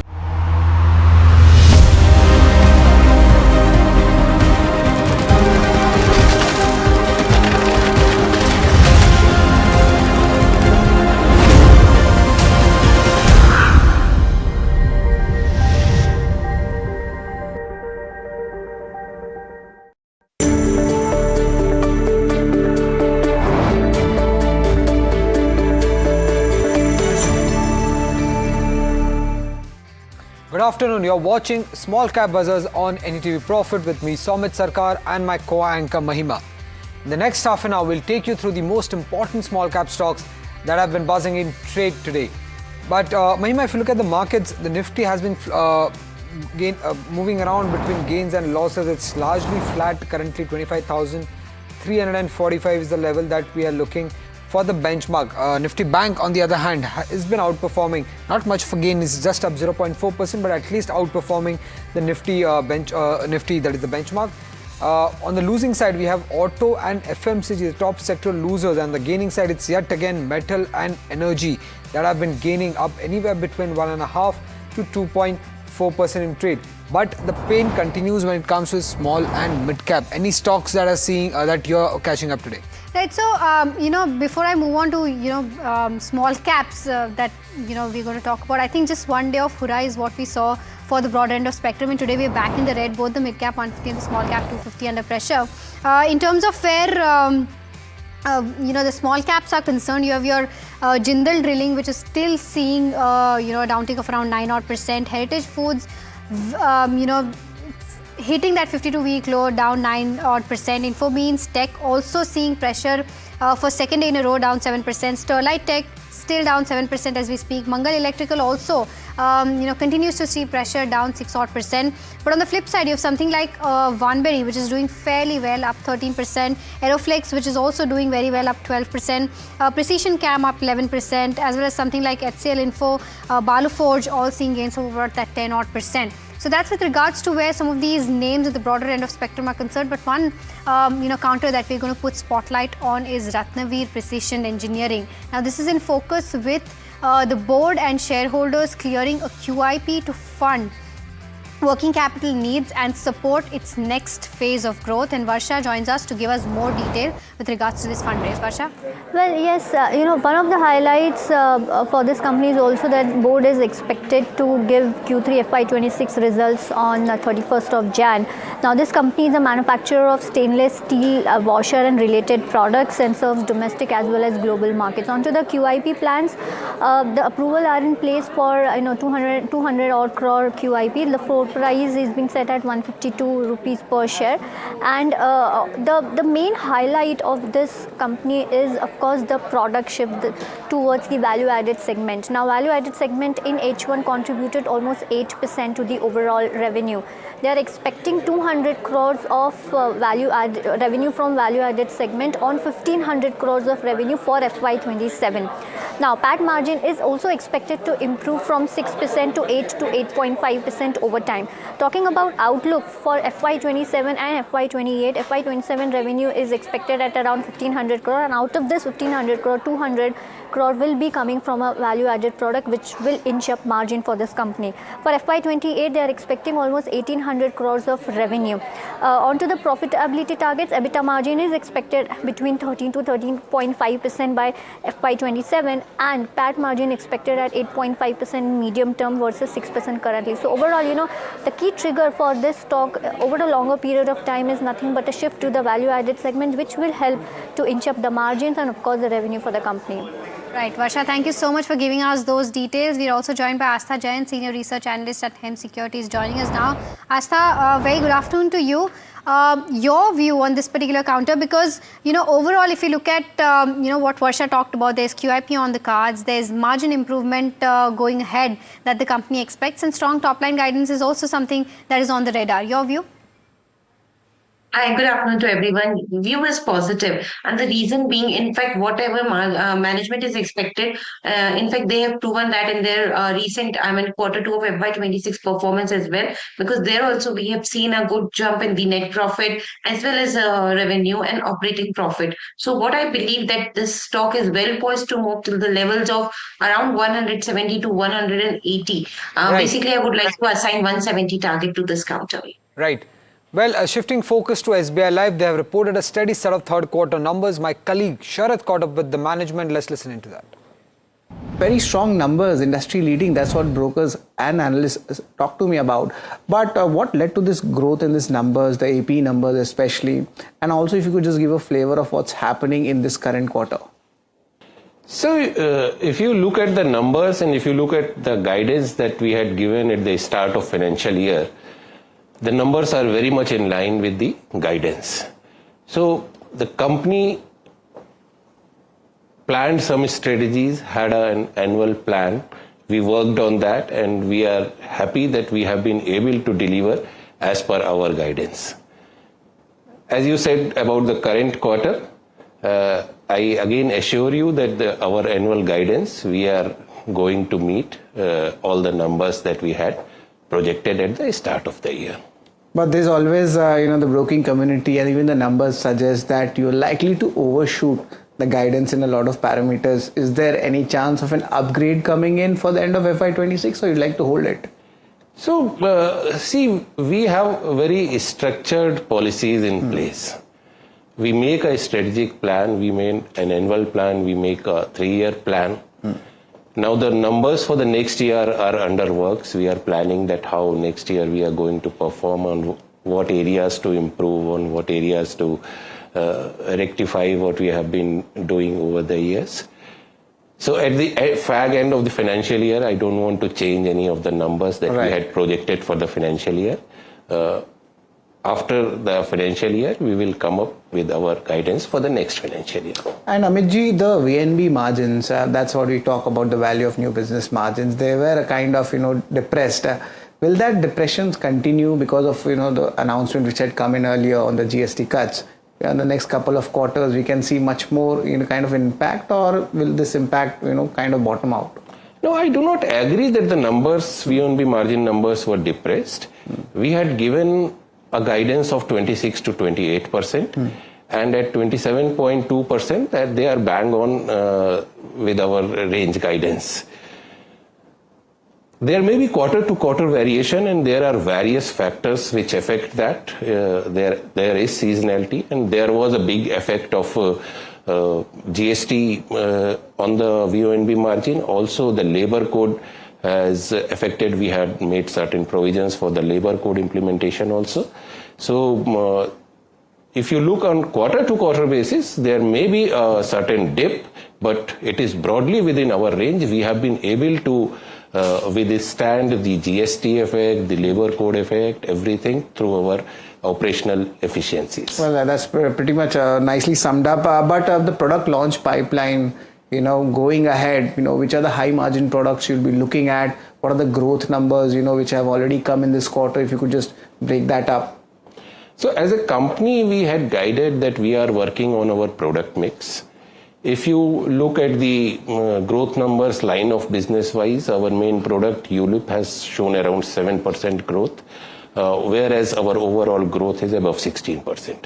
So our remaining lines of businesses, that is non-participating, guaranteed products, protection products, participating products, all of them have shown very good growth during the quarter and during the first 9 months of the financial year. This has come on the back of product tweakings, new product launches in various lines of businesses, and we are very happy that whatever products we have launched in last 6 to 9 months or last 1 year, 1.5 years, all of them have got good market response. All right, but just to put that in perspective in the margins front, going ahead, you're looking at, much more value-added products.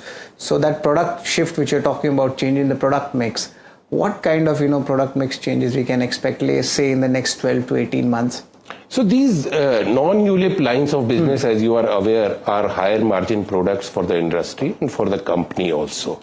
And our aim to improve the total contribution of these lines of businesses in our total product mix is bearing fruit, and that is they are resulting into the improved VONB margin that you are seeing in the company's numbers. Right. So of course you are looking at some positive momentum for your entire operational setup, but the commission income, that's also something which has done well in this quarter as well. What are your views on that going ahead, that rate of growth to continue?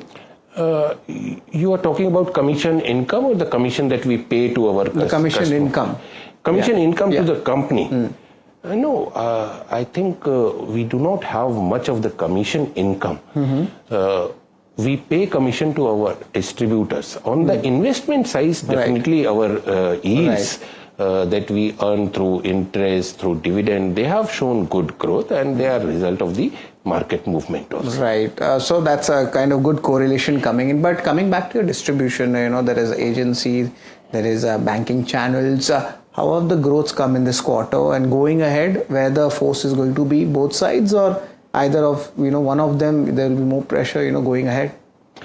If you look at the distribution mix of the company, for SBI Life, Banca has always been a very important channel, almost 65% of business coming through the Banca channel. That channel has shown good growth numbers during the quarter and during the first 9 months. But at the same time, if you look at the agency channel, we are number one agency channel operator in the entire private industry. Almost 30% of the agency channel business of private industry is coming through us. And the contribution of agency channel in our business is also 30%. We are making all efforts to further strengthen this channel. We are opening more number of branches. We are employing more agent. In fact, during first 9 months, we have added almost 94,000 agents on gross basis.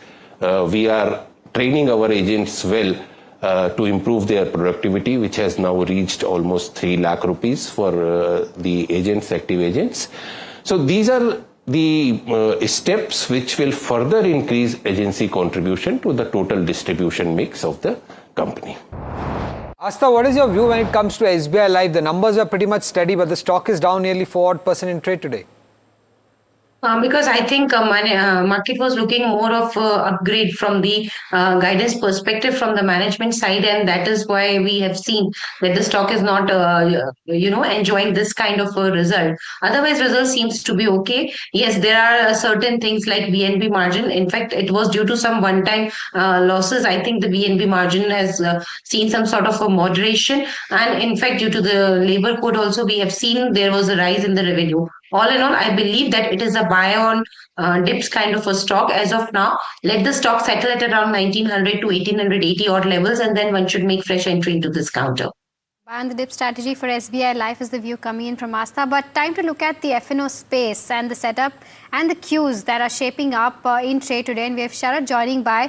Sharad, I think expiry, of course, at its play, but not a very positive sentiment that we're looking at. Well, yes, there is some kind of range-bound movement, but in the last 10-15 odd minutes, there has been a good up move in the Sensex coming forward.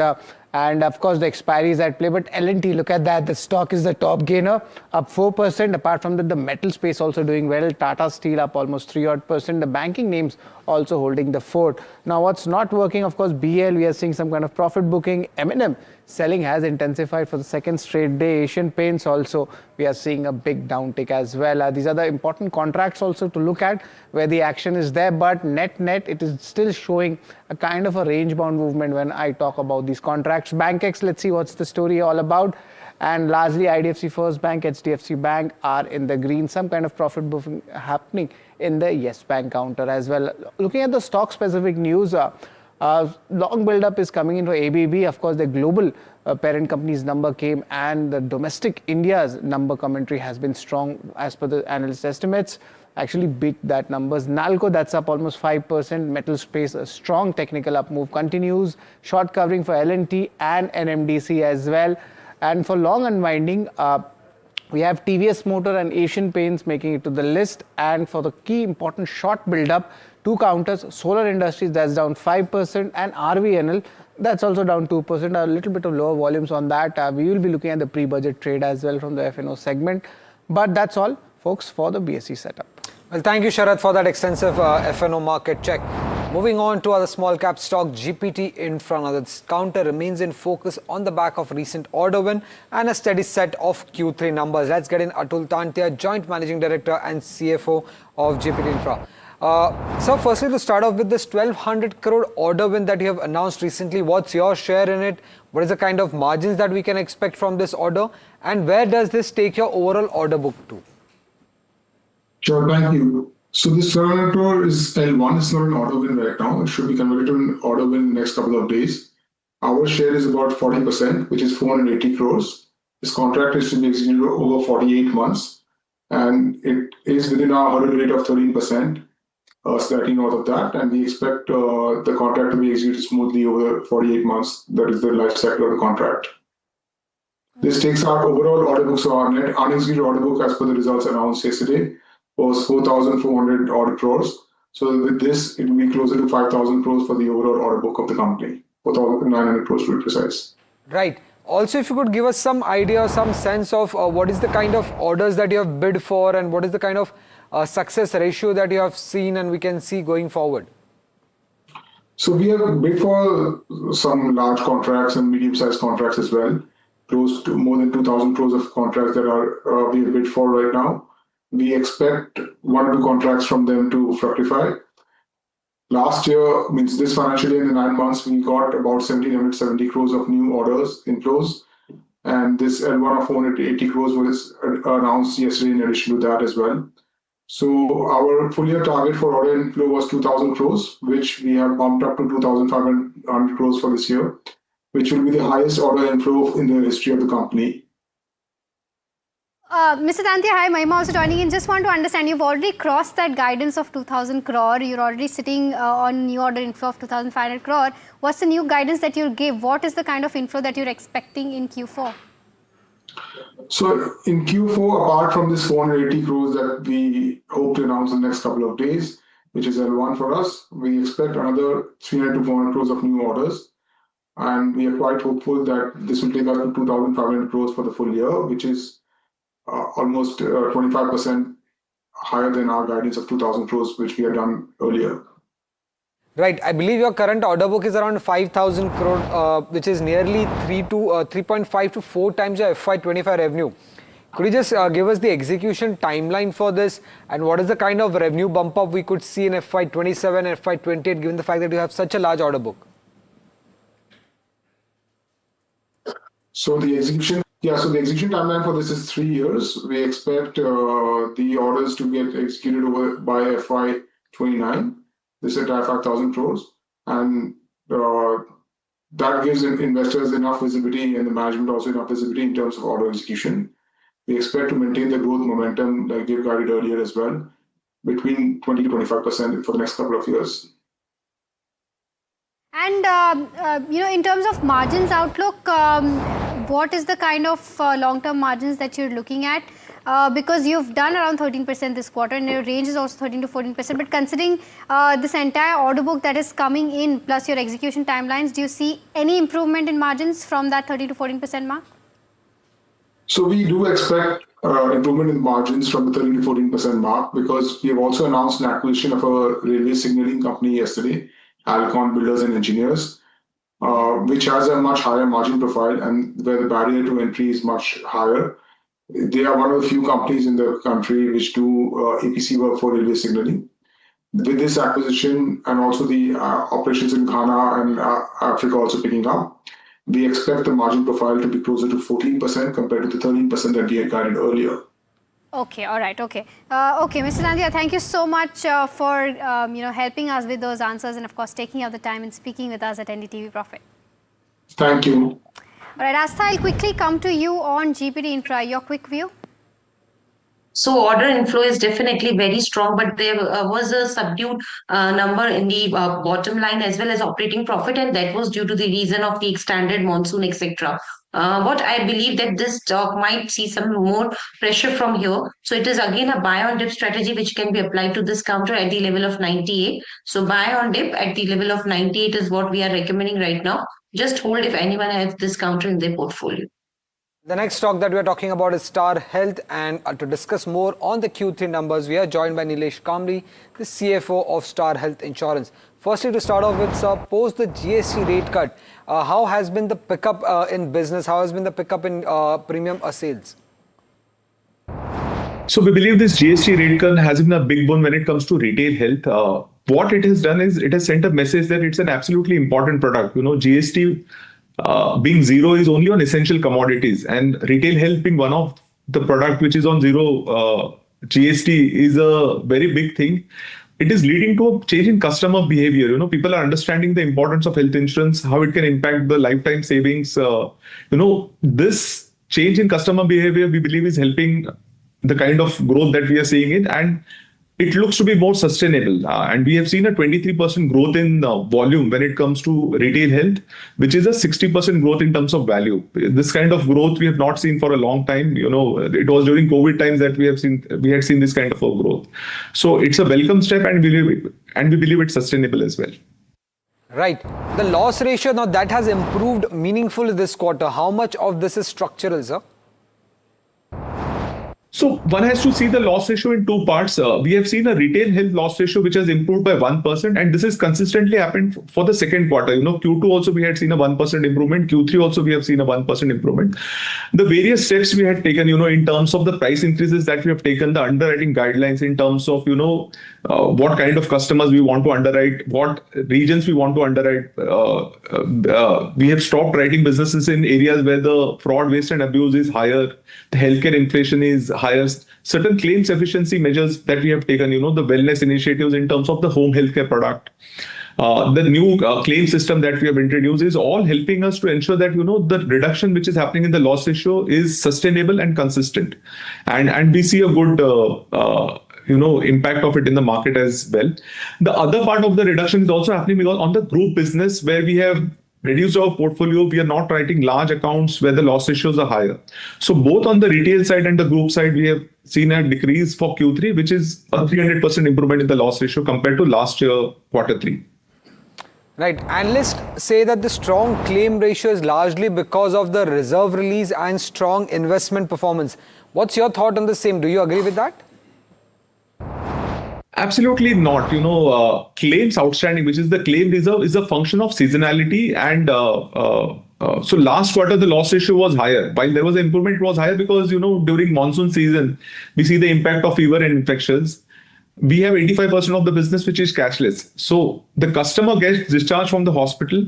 We settle the bills to the hospital based on the credit period that is available. So as on 30th September, if you see, there will be some outstanding which gets paid off in October and November.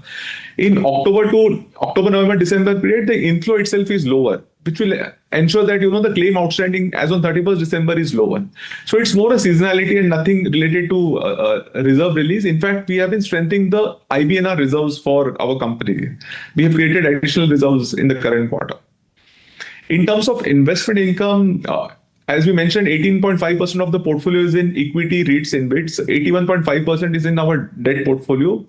We had seen a good uptake in the equity markets in the current quarter, which has resulted into a good growth in the investment income.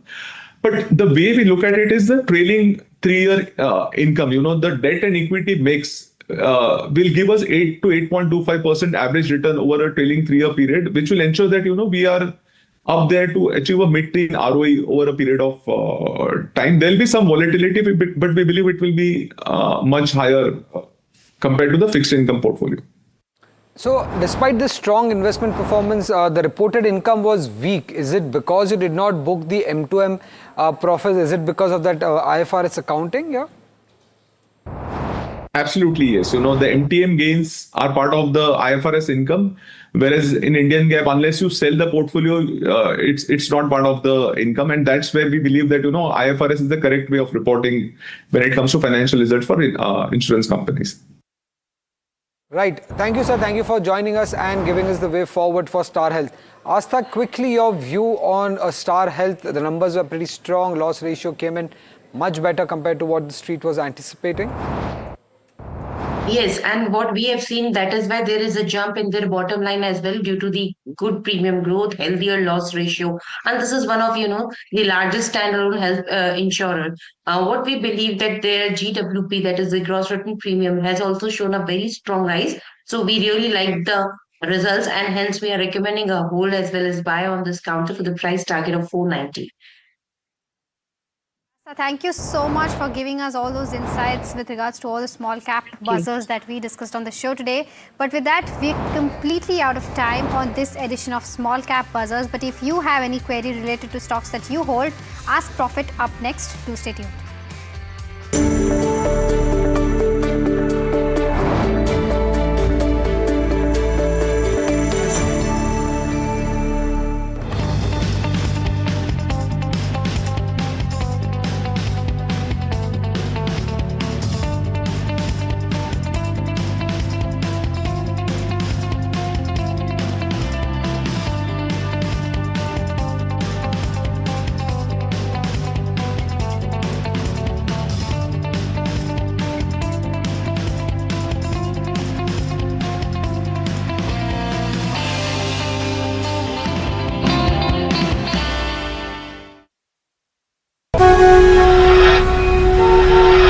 On 1st February every year, hope becomes a question.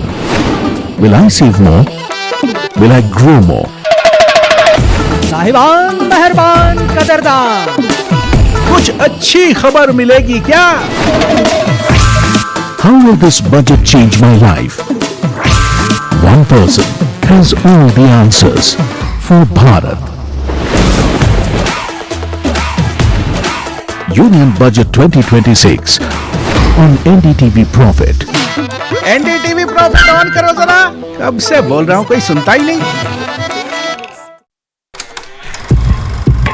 लोग कहते हैं कि जिंदगी एक film की तरह होती है, लेकिन मेरी जिंदगी सिर्फ एक फिल्म नहीं, एक ब्लॉकबस्टर फिल्म है. बचपन से पता था मेरे सपनों में दम है. आगे नहीं, सबसे आगे जाना है. स्टार नहीं, सुपरस्टार बन के दिखाना है. नाम मिला, फेम मिला, प्यार मिला. I was not just running, I was flying. सबकी जुबां पे बस एक ही नाम, यो हनी सिंगर. लेकिन फिर ब्लॉकबस्टर कहानी में आया एक ट्विस्ट. 7वें आसमान से सीधा गिरा मैं जमीन पर. फिर क्या, खुद पे काम दोबारा शुरू. फैंस ने फिर प्यार दिखाया, फिर स्टार नहीं सुपरस्टार बनाया. है ना मेरी जिंदगी एक ब्लॉकबस्टर फिल्म. शुक्रिया आपकी प्रेयर्स का और आपके प्यार का. कॉन्सर्ट्स तो आपने बहुत देखे होंगे, but this is gonna be concert of a life time. क्योंकि मेरे फैंस ही हैं मेरी विक्ट्री, मेरी हिस्ट्री, मेरी glory. So come and witness Yo-Yo Honey sing. This is my story.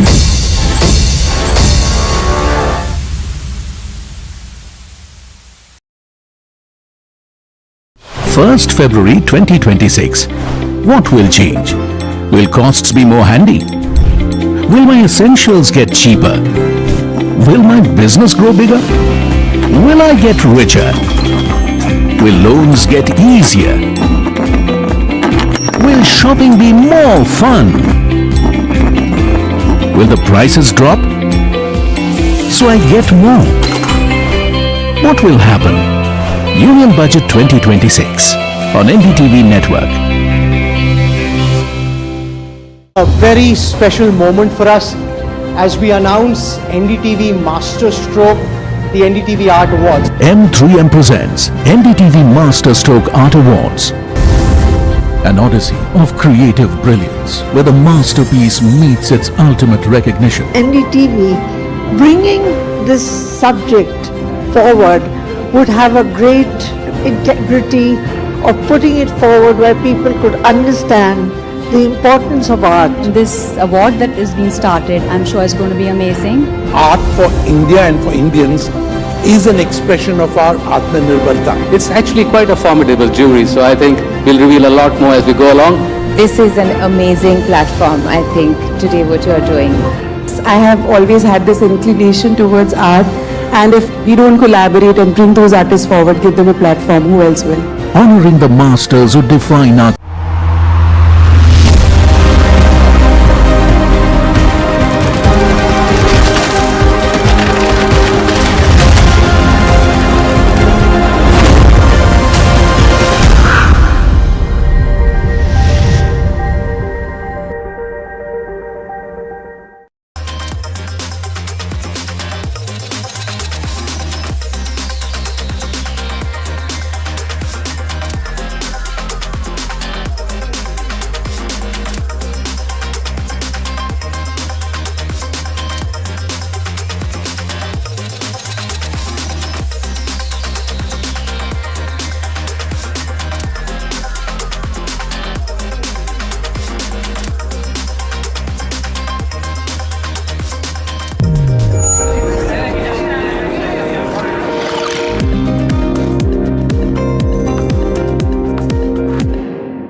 Hello and welcome. You're watching Ask Profit, the afternoon edition. My name is Puneet Zaveri and with me is Mahima Vachhrajani. And over the next half an hour or so, we'll try and solve all your stock-related queries. So do start sending them on the WhatsApp number that's flashing on the top of your screen. You can also call us on the number that's flashing up there as well. Before we do that and a lot more, a very quick look at how the markets are doing, because another day where it has been a sharp recovery from the day's lows of about 25,159 was the low. We've carried forward that momentum quite considerably now, almost very close to gains of almost 100 points on the Nifty 50. It will continue to be very, very important of where we end, because from that 25,500 level, we've not been able to recapture that in quite some time now. So important if we can maintain those levels. Quickly look at the heat map for the Nifty 50 as well. Amongst others, we've been speaking about the gains in terms of for stocks like L&T that has continued to do so. Tata Steel is the other one where you're seeing those gains as well. But barring that, Asian Paints as well as the other stocks like SBI Life and BEL, all three casualties essentially of the results. For BEL, it's surprising because while it was an 8.5% move yesterday, today we're seeing a sell-off. Brokerages do continue to maintain their positive view. But largely, NTPC, Tata Motors, passenger vehicle are some of the other stocks that are gaining in trade today.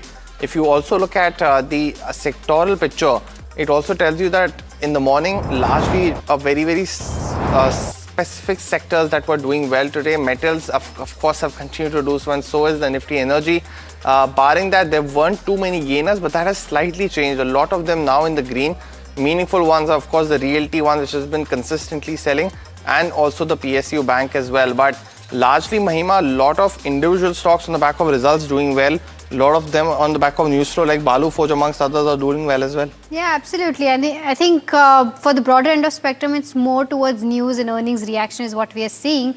But, as Puneet mentioned, we've seen a turnaround and probably for the benchmarks, at least expiry playing its part. But even broader markets for that matter, the mid-cap 150 from a red has at least turned to, giving flattest, returns right now is what we're seeing, just around 0.04% higher. The small cap 250 has also come off from its day's low point, but still trading around 0.2, 0.3 odd percent lower. With regards to some specific names on that BSE 500, if you can try to pull that up and then also see the advanced decline ratio quickly. On the losing side, you have something like a 5-star, which is not doing very well, down 11 odd percent. Sterlite Tech down 8%. Heritage Food continues to be under pressure, down around 8 odd percent.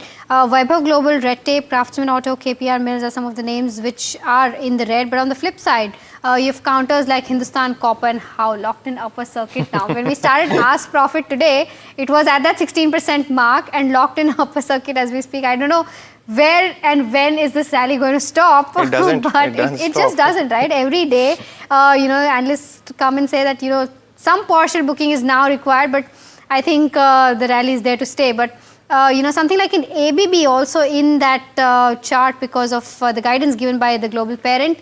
Gland Pharma, MRPL, Nalco, Symphony are some of the other names that are doing very well in trade today. But with that, let's also welcome in our guest for the day, Sameer Dalal of Natwarlal Sons and Stockbrokers. And we'll also shortly be joined by Chandan Taparia, Head Technical and Derivatives Research at Motilal Oswal, who will be joining us now. I'll take up the first question on the show today.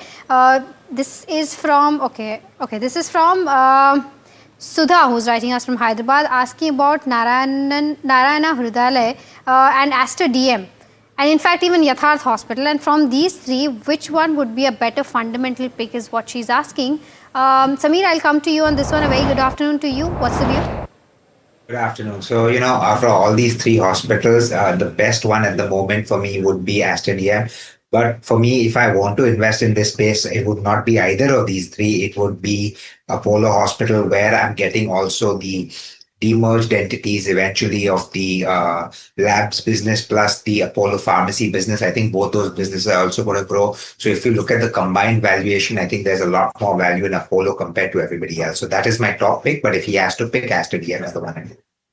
So that's the view coming in with regards to where the hospital segment is concerned. But we've got our first caller for this afternoon edition. Venkat is calling us from Hyderabad. Venkat, hi. A very good afternoon to you. I believe you have a question on Piramal Pharma. Yeah, hi Mahima. Good afternoon. Thanks for taking this call. Yeah, I'm holding Piramal Pharma 200 shares at 218. I think yesterday we got the results. I just wanted to know whether we can hold, sell or add some more stocks. Okay, got your question. Any other pharma stock that you hold, Venkat, in your portfolio? Yeah, I have an Natco Pharma. Okay, got it. All right, I'll take this up with Sameer then. Sameer, overall, if you take a look at the Q3 numbers, they do not look, very appealing. Overall, the net losses have also widened for the company. What's the view like? So unfortunately, we don't have Piramal Pharma under coverage, and I've not studied that company, so not right for me to comment on it. All right, okay. So we'll, Venkat, try to bring a view on Piramal Pharma, soon with our technical analyst as well. But moving on to the next question, which is from Afreen, who's also writing us from Hyderabad, asking about the counter that we just talked about, Hindustan Copper. But she's asking from a long-term perspective. Sameer, with the kind of copper rally that we've seen and the rally that we've seen in Hindustan Copper, there might be a time when we could see some profit booking there, but where fundamentals are concerned, do you think this is a good counter to continue to hold from a long-term perspective?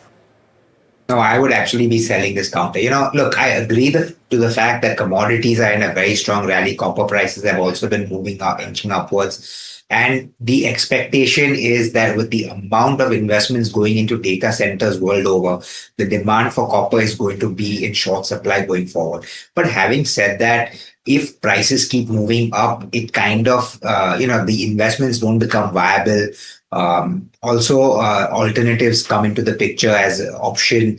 So it's not that copper prices are going to go up indefinitely. It's not that Hindustan Copper's production is suddenly going to jump by 2x or 3x just because prices have moved up. It takes a while before they can do more mining, smelting, and all of those activities. It's captured. The stock has moved up so much that the valuations just don't justify. I would be taking money off the table right away. All right, okay, so that's the view coming in on Hindustan Copper. But Chandan, a very good afternoon to you and thank you so much for joining us. Your quick view on Piramal Pharma, just before this question, our caller Venkat wanted a view on this one. Yeah, good afternoon. Talking about Piramal Pharma, the stock is continuously making lower top, lower bottom on monthly and the weekly scale. Major trend of the counter is down, quoting at multiple months low level. However, today it witnessed decent recovery from lower levels with the volume, but again, follow-up is missing at higher levels. It declined from higher zones. So as of now, my suggestion is not for the bullish stance. Try to reduce the position on any bounce back move. As of now, 148 is major support. If that is broken, then I believe fresh leg of downside cannot be ruled out. While on the upside, 165 could be harder. So suggestion is better to buy on, well, better to exit on any bounce back rally because the major trend of the counter is negative. But another very, very interesting query that we're getting from Sriram Raghuraman from Chennai. He's holding 75 shares of Max Financial Services. And, the query is very interesting because he got these shares actually from the IPO of Max Limited. So, see, these are the balance shares. And his cost of acquisition is 2 rupees. He's mentioned it's 2 rupees. And I hope that's true because the current stock trades at 1595. So he's sitting at a considerable gain on this particular counter. If he can get the gains as well of what it is from this transaction, he's mentioned he's asking for a fundamental view of the proposed merger if it could materialize essentially with Axis Max Insurance in the near future. Samir, very, very interesting query and hence putting you on the spot also for a view firstly on Max Financial, but also on if any view you have if the merger actually goes through. What could it mean for for Sriram, because he's holding at rupees 2 per share for a counter that's trading almost close to 1600. So when it comes to the entire insurance space, we think the opportunity for growth is still very strong. India is still a very massively under-penetrated insurance country in terms of either value or in terms of product. People in India, like I keep saying, still keep, when you're selling insurance or buying insurance, people's first question comes is, what do I get back at the end of the period of the insurance? So it's not necessarily that people are buying insurance from a insurance point of view, more from an investment point of view. And we think the opportunity here is quite large. Max, because of the Axis parentage, will obviously get good distribution reach given the distribution reach of Axis. So we'll obviously be able to capture some amount of market share. We need to see how much they capture. But if I look at valuations at the price point, at the current price point, the valuations seem fair to a little bit high. I would wait for corrections to buy. Now, given the fact that this gentleman has bought it at 2, you have no reason to sell. I believe over the next 5 years, the stock will do well. So stay put in it and enjoy the ride for the next 5-7 years. Samir, but another caller coming from Bengaluru, and this is Srinivas who's dialing for a stock query. Srinivas, good afternoon. Welcome to Ask Profit. What's your query? Yeah, good afternoon. I have a Shakti Pump shares, around 1900 shares at 787. I bought this during that momentum a couple of months back, around 1.5 months back. I was in a view of 3 to 4 months time frame, but as I see, it's completely coming down right now. Right. So my question is, post market, there should be some momentum in this stock, or it's better to exit and get catch up any metal rallies here? Got it, Srinivas. Let me actually get in Chandan for a view here. Chandan, he's bought Shakti Pumps at 787 for a short term, but then the stock has tanked. Any view that firstly you can offer on Shakti Pumps, if there's any chance of recovery to that 787 mark for Srinivas, and any other trade that you would recommend? Yeah, so this counter really had a fantastic run up in 2024, but in 2025, it witnessed a corrective move from 1387 to 13870 to 550 kind of level. Now it has been consolidating the range. However, it has gone into the deep oversold territory because in last couple of months it already negated the price pattern. So I believe some sort of resilience could be there at lower levels. However, the structure is weak, but already we have seen a corrective move, and most of the indicators are now giving some oversold kind of scenario with bullish divergence. So I think he can hold the position with the view that 550 is major support, and with that support, this counter can head towards 800 kind of level. Okay, all right. So that's the view coming in on Shakti Pumps. The next question that we have is on Canara Bank. Kirtana from Bengaluru is holding 10,000 shares bought at the levels of 152. She wants to know as to what should be the next course of action for her. Chandan, I'll stick with you for this one. What are the charts indicating for Canara Bank? Yeah, so Mahima, we are positive on the selective PSU banks. However, we will prefer more on the SBI Indian Bank rather than talking about Canara Bank. But yes, the structure of most of the PSU banks are positive. However, today is down by 5%, but we need to keep in mind that major trend is positive. So one can go with buy on decline stance, or if someone is holding, they can continue to hold the position with the view that 140 is major support. And with that support, again, buying interest could emerge at lower levels to take it towards 165 to 172 kind of levels. Right, we've got our next caller. Mohan is calling us from Bengaluru. Mohan, hi, a very good afternoon to you. What's your query on? Yeah, very good afternoon. I bought Bajaj Holding Investments, 3 shares at 11,300. I just want to know long-term perspective. Can I add these shares for furthermore, or what is that? I take it. Okay, Mohan, can you give us an idea as to why you bought this counter? What was the thinking behind buying it? So this counter looks to be ROC and EBITDA margin was very good. So I had purchased these shares around 2 years back. I had made maximized profit. So I just wanted to know whether I can take it up this far. Okay, got it. Samir, any view on this particular counter? So this is a holding company. It's got no operations of its own. It's just a parent of all the listed entities. So look, we all know that the Bajaj stocks over a period of time are going to do well. I don't have active coverage, but I can definitely tell you the easiest way to do it is add up the value of all his listed holdings in the Bajaj Group stocks, give it a 25 to 30% discount. And if the value is below that, you can continue to hold on. Also, if you have a long-term view, you can, because like I said, Bajaj stocks will eventually go up. So if it is at a discount, you can hold and then ride the rally of the holding, because this 25 to 30% discount for a holdco is never going to go away.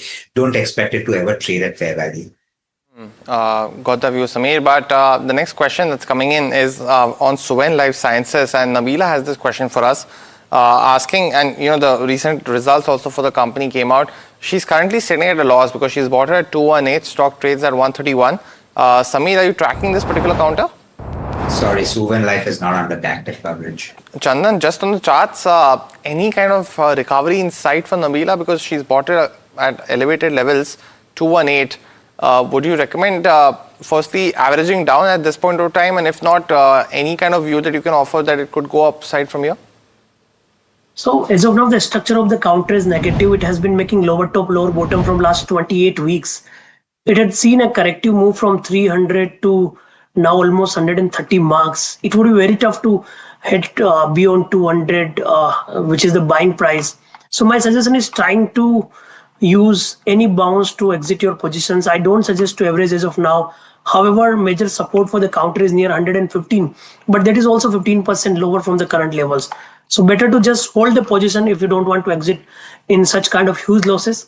Try to see if any recovery happens towards 150 to 160 marks.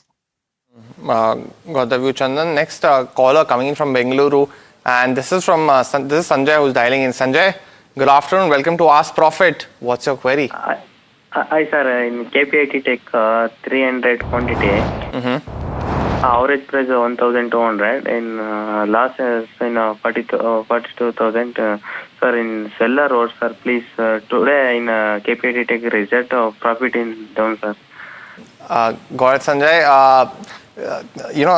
The results also actually came out this today, just a couple of hours ago, and largely, Samir, any view that you have on KPIT Tech, because the demand doesn't seem to be changed, at least rapidly, is what the result shows. But anything on that? You started smoking, so I guess you have a view. But anything that you can offer, Sanjay, right now?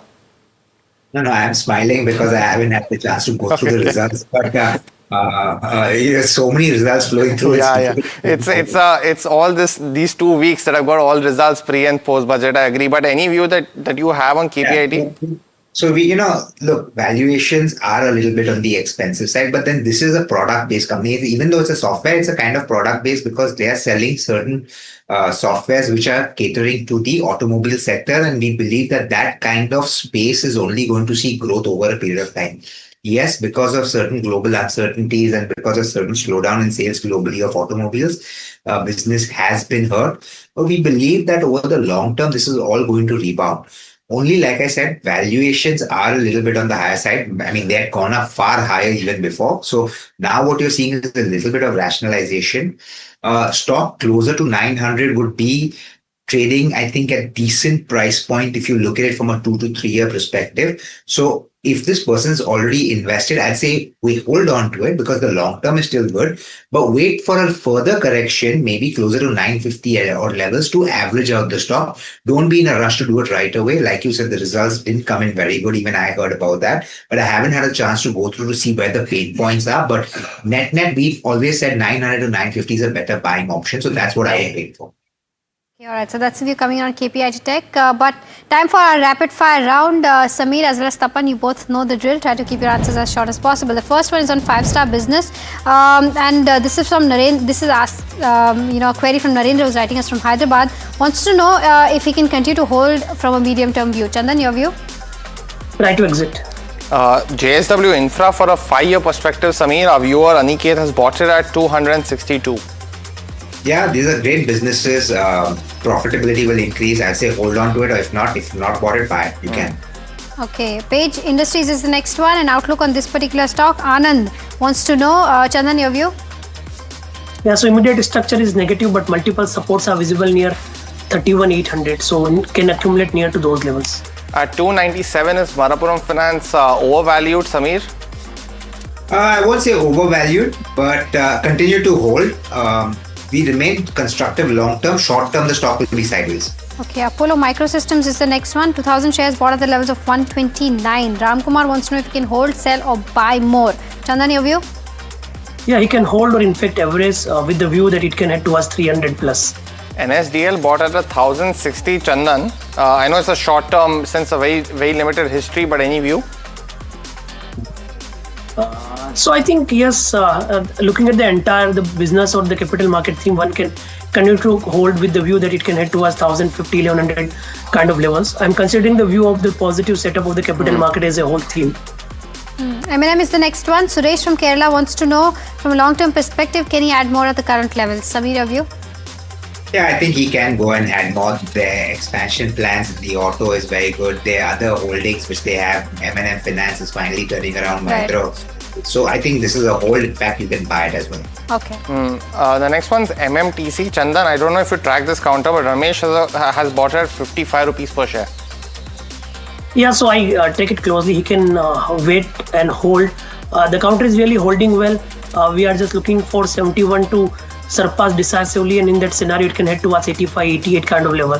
So 25 to 30% kind of momentum could be there on the upside. He can aid average, or those who are looking to buy new can also look at the counter. Right.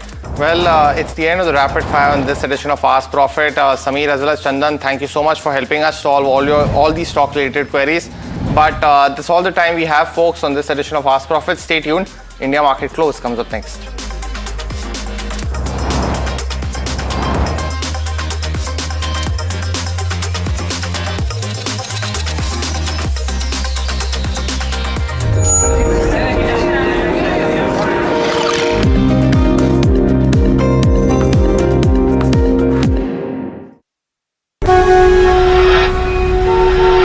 On 1st February every year, hope becomes a question.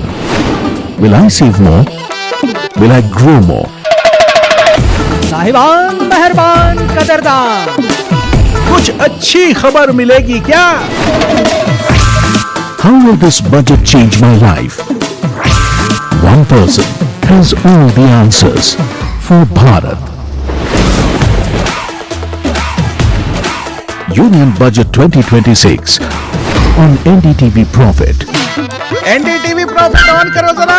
कब से बोल रहा हूं, कोई सुनता ही नहीं। लोग कहते हैं कि जिंदगी एक फिल्म की तरह होती है, लेकिन मेरी जिंदगी सिर्फ एक फिल्म नहीं, एक ब्लॉकबस्टर फिल्म है। बचपन से पता था मेरे सपनों में दम है, आगे नहीं सबसे आगे जाना है, स्टार नहीं सुपरस्टार बन के दिखाना है। नाम मिला, फेम मिला, प्यार मिला, I was not just running, I was flying. सबकी जुबान पे बस एक ही नाम, यो यो हनी सिंगर। लेकिन फिर ब्लॉकबस्टर कहानी में आया एक ट्विस्ट, 7वें आसमान से सीधा गिरा मैं जमीन पर। फिर क्या, खुद पे काम दोबारा शुरू, फैंस ने फिर प्यार दिखाया, फिर स्टार नहीं सुपरस्टार बनाया। है ना मेरी जिंदगी एक ब्लॉकबस्टर फिल्म। शुक्रिया आपकी प्रेयर्स का और आपके प्यार का। कॉन्सर्ट्स तो आपने बहुत देखे होंगे, but this is gonna be concert of a life time, क्योंकि मेरे फैंस ही हैं मेरी विक्ट्री, मेरी हिस्ट्री, मेरी glory. So come and witness Yo Yo Honey Singh. This is my story.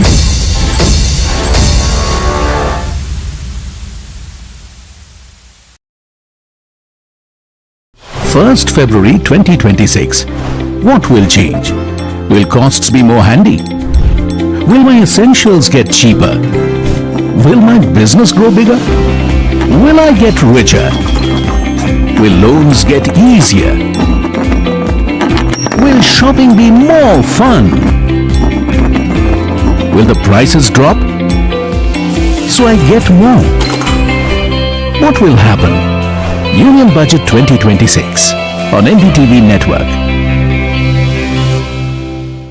A very special moment for us as we announce NDTV Master Stroke, the NDTV Art Awards. M3M presents NDTV Master Stroke Art Awards. An odyssey of creative brilliance where the masterpiece meets its ultimate recognition. NDTV bringing this subject forward would have a great integrity of putting it forward where people could understand the importance of art. This award that is being started, I'm sure is going to be amazing. Art for India and for Indians is an expression of our Atmanirbharta. It's actually quite a formidable jury, so I think we'll reveal a lot more as we go along. This is an amazing platform, I think, today what you're doing. I have always had this inclination towards art, and if we don't collaborate and bring those artists forward, give them a platform, who else will? Honoring the masters who define our cultural landscape, M3M presents NDTV Master Stroke Art Awards. Coming soon on the NDTV Network.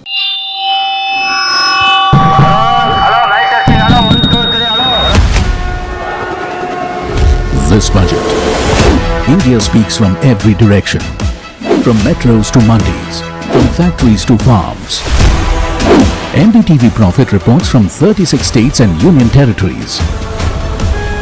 With our ear to the ground and our pulse to what people want. Watch Budget for Bharat only on NDTV Profit. What Bharat wants.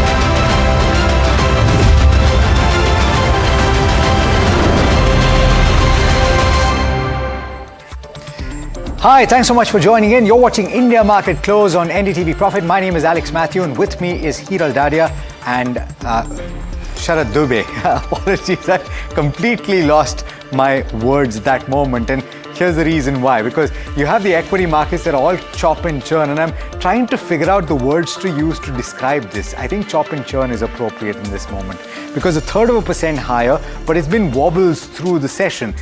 Once again, you're making a little bit of a late dash in the last part of the trading session. Let's take a look at the benchmark heat map, because you'll see even Stevens in terms of the green and the red at this moment on the screen. And there you go. Practically half of the screen is in the red, half of the screen in the green. You're led by Larsen and Toubro up there, 4% higher. it is reacting to those strong numbers. More than anything else, the outlook heading into the fourth quarter is going to be looking significantly better than was previously anticipated. The order inflow in the quarter gone by was actually pretty robust as well. We'll talk about some of those aspects in just a bit. The entire metal pack has been buzzing in trade, and a few names beyond the steel names are actually doing particularly well. We'll talk about those non-ferrous plays as well in more detail, but Tata Steel up and about, Tata Motors PV, CIL also that has a metal play associated with it is about 3% or thereabouts. Axis Bank is up and about, NTPC gaining quite considerably. But what's not doing well, Asian Paints once again at the bottom of the list, losing quite a bit of ground, 3.6%. SBI Life, we've got you an interview from there. In fact, Sharad spoke with the management. We'll ask him about the key takeaways from that interaction, down about 3.3%. Interglobe Aviation, BEL, some of the stocks. But let's take a look at the contributors and see what's moving the needle really, because it's not too much in the way of big losers, but you have Larsen & Toubro that's doing reasonably well. Heavyweight, Axis Bank. So there you go. That's the picture right now. Sectoral picture just very quickly, just so that you can drive home the point, and then we'll talk about individual stocks that are reacting to numbers or otherwise, because there are quite a few stocks that are moving on account of earnings and other factors. But there you go, right on the top of the screen, metal index all the way. And energy is not too far behind. Private banks looking okay, oil and gas. What's not doing well is India Defence. Some money being taken off the table after yesterday's romping rally. But what individual stocks should you look at? Hiral, over to you. Thank you so much for that, Alex. You know, I mean, as you mentioned, it's an interesting day of trade wherein that last hour is where you're seeing some good traction that's coming in there. In fact, let me take you through individual counters. Hind Copper, a stellar day of trade, a 20% up move that's coming in on this counter. You know, commentary that's coming in from Beijing when it comes to copper is what is keeping Hind Copper with gains of 20% locked in upper circuit. Rain Industries is another one. In fact, if you pull up a 1 month chart of Rain Industries as well, that will tell you the story, because the volumes have been absolutely high for a Rain Industries in the last couple of trading sessions. It's evident in terms of the stock price as well. The stock has seen some smart returns coming in the last 1 month. Balu Forge is another one which is seeing some strong moves. ABB 9.5% up move is what you're seeing. 5-star, that stock is down 11 to 12%. Heritage Foods, post numbers, volumes pretty strong. That stock is trading under pressure. Sterlite Tech as well, post numbers, has been trading under pressure over the last 2 trading sessions. Ixigo has joined the bandwagon of a downtick, 6.5-7% downtick coming in on Ixigo. And you have a Craftsman, which is down little over 6%. So, you know, these are those individual stocks that we are watching out for. But overall, let me actually go to Sharad to understand what are the factors that are contributing at this, because you have expiry which is at play when it comes to the Sensex.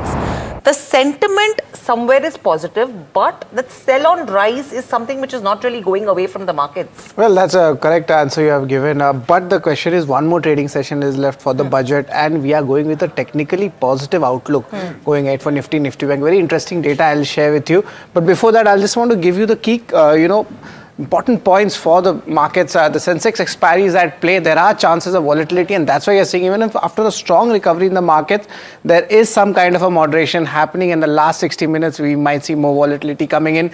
There is a bullish sentiment for the 3rd straight day. So technically, the positions are strong if you're holding Nifty or Nifty Bank.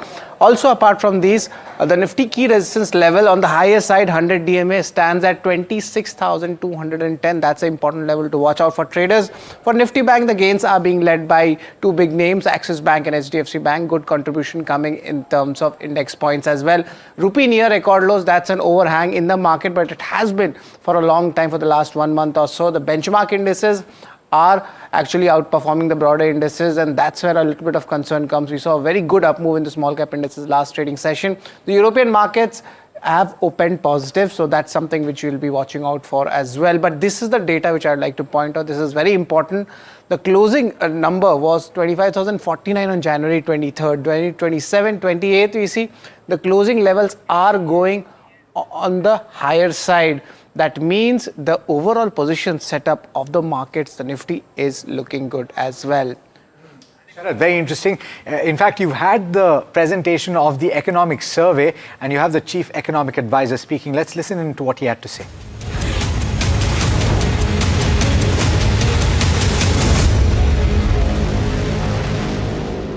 2026. We have 11 more months to go. So may the year be blessed with happiness and good health for all of you. This economic survey's cover actually symbolizes the key message that we have on the importance of manufacturing and exports for India's future growth in a very fragmented world and a fractious global environment. The survey takes you through 5 parts, the presentation as well, our current economic performance, and what are our priorities for the next 25 years, and how are we going to pursue them in the global context, which is somewhat unpredictable and even dangerous. And therefore, what kind of preparation as a country, as a society, we need to make to be able to achieve our priorities in a difficult global environment. We conclude. First, India is an indeed oasis of macro stability in otherwise a turbulent world. Numbers speak for themselves. Our GDP for this financial year is estimated, this is all IMF forecast, may differ slightly from what MOSPI has told us. IMF predicts 7.3% for the year ending March 2026. We have 7.4 from MOSPI. And the fund forecasts 6.4% for the next 2 years, 26-27 and 27-28. You will hear our numbers later. But the important thing is whether it is for the current financial year or the future, our India's growth numbers stand out in comparison to any other part of the world. And that is why we call India a oasis of economic performance in the global scenario. And if you look at the last few years in comparison to pre-COVID average, real GDP growth pre-COVID was 6.4%, and in FY25 was 6.5%, and this year, as I said, MOSPI is predicting 7.4%. Private final consumption expenditure growth is 7% for this year, on top of 7.2% last year. And in real terms, gross fixed capital formation is going to be a lot better than FY25, and definitely much better than the banking and corporate balance sheet crisis-ridden 2012-2020 period when it grew only 6.3% on average per annum. More importantly, we are achieving these high growth rates, consumption and investment spending amidst very moderate inflation environment. This year, it is projected to be about 1.7% on average so far for the first 9 months of the year, largely due to a deflationary trend in food price index. However, it's important to note that core inflation is also well behaved. If you take out gold and silver, core inflation is 2.9, well below the 4% threshold with which the headline inflation is pursued by the central bank. So we basically have benign inflation trends, which we expect to see continue in the next financial year as well. In fact, beneath all the slides, you will see the chapters in which they are covered in great detail, and we will just give you a broad brushstroke of what those chapters are saying on those relevant topics. Moving on from GDP and inflation to public finances, in 21-22, the government said we would bring down the COVID year fiscal deficit to less than half, and we are about to deliver on that this year with an estimated 4.4% of GDP as the union government fiscal deficit. More importantly, the primary deficit, which is revenue deficit minus interest payments, has come down from 5.7 and expected to be 0.8% this year. We achieved it through improvement in tax buoyancy, tax collections, while increasing and improving the quality of expenditure. Effective capex rate went up from 2.7 pre-COVID to 3.9% post-COVID as a percentage of GDP.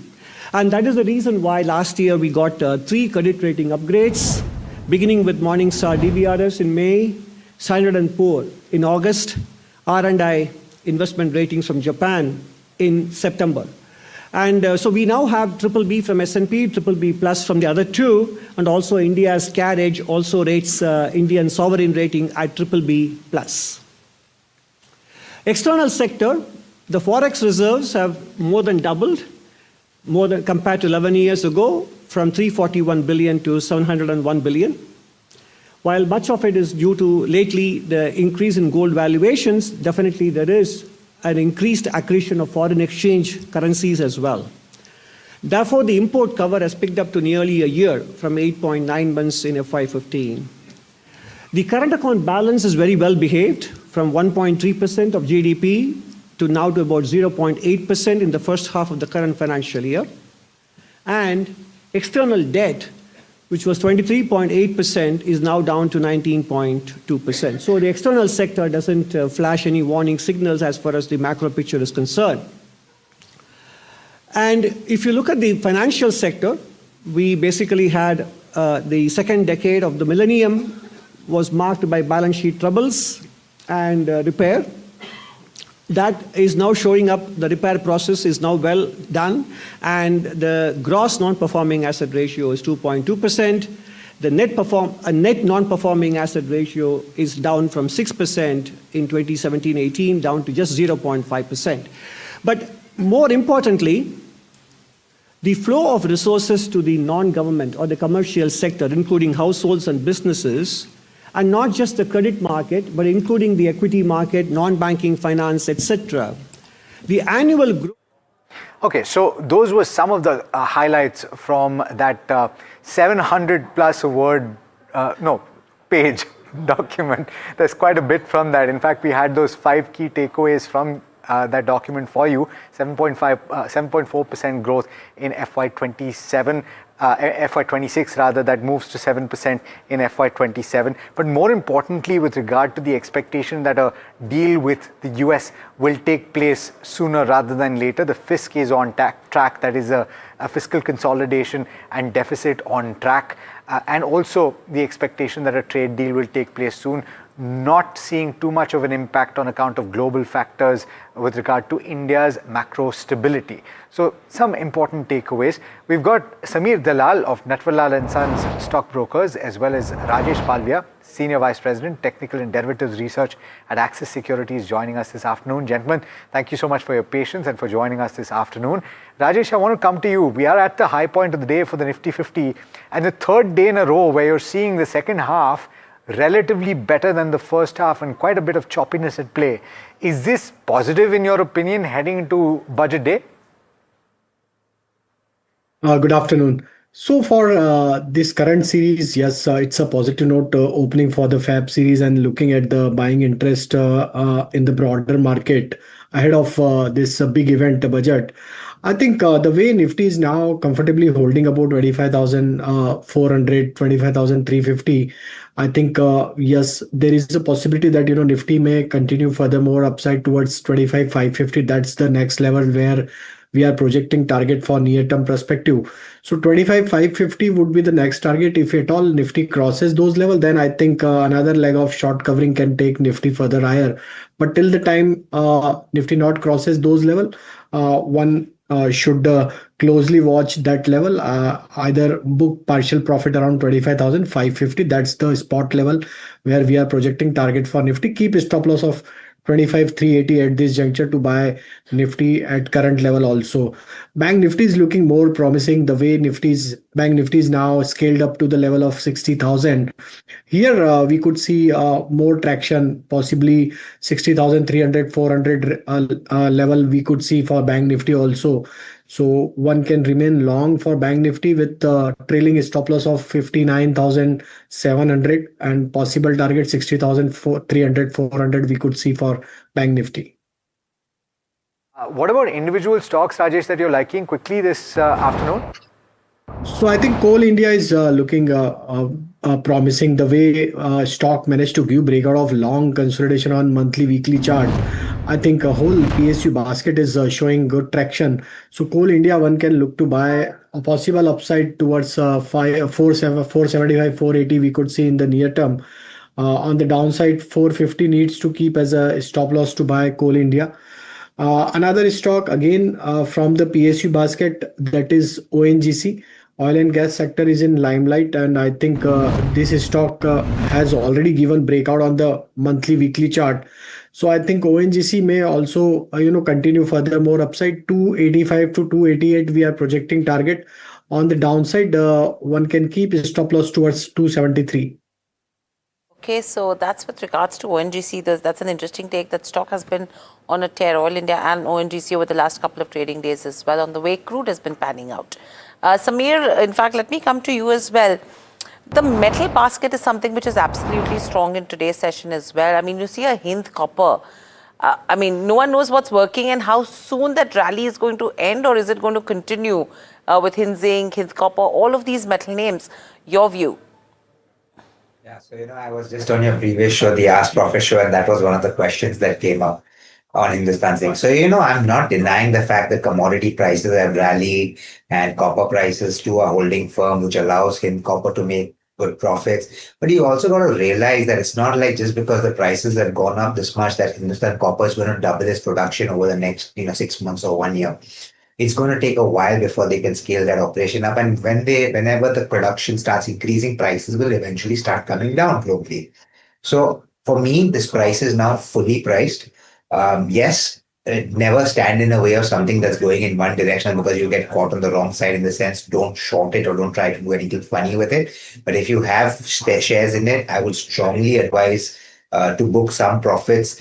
Keep doing it over the next couple of days. I'm sure the stock will top out and start seeing a downtick. And when the downturn starts, probably you'll see it down also in a very large way. And then you'll wonder why it did sell. So keep taking a little money off the table every single day.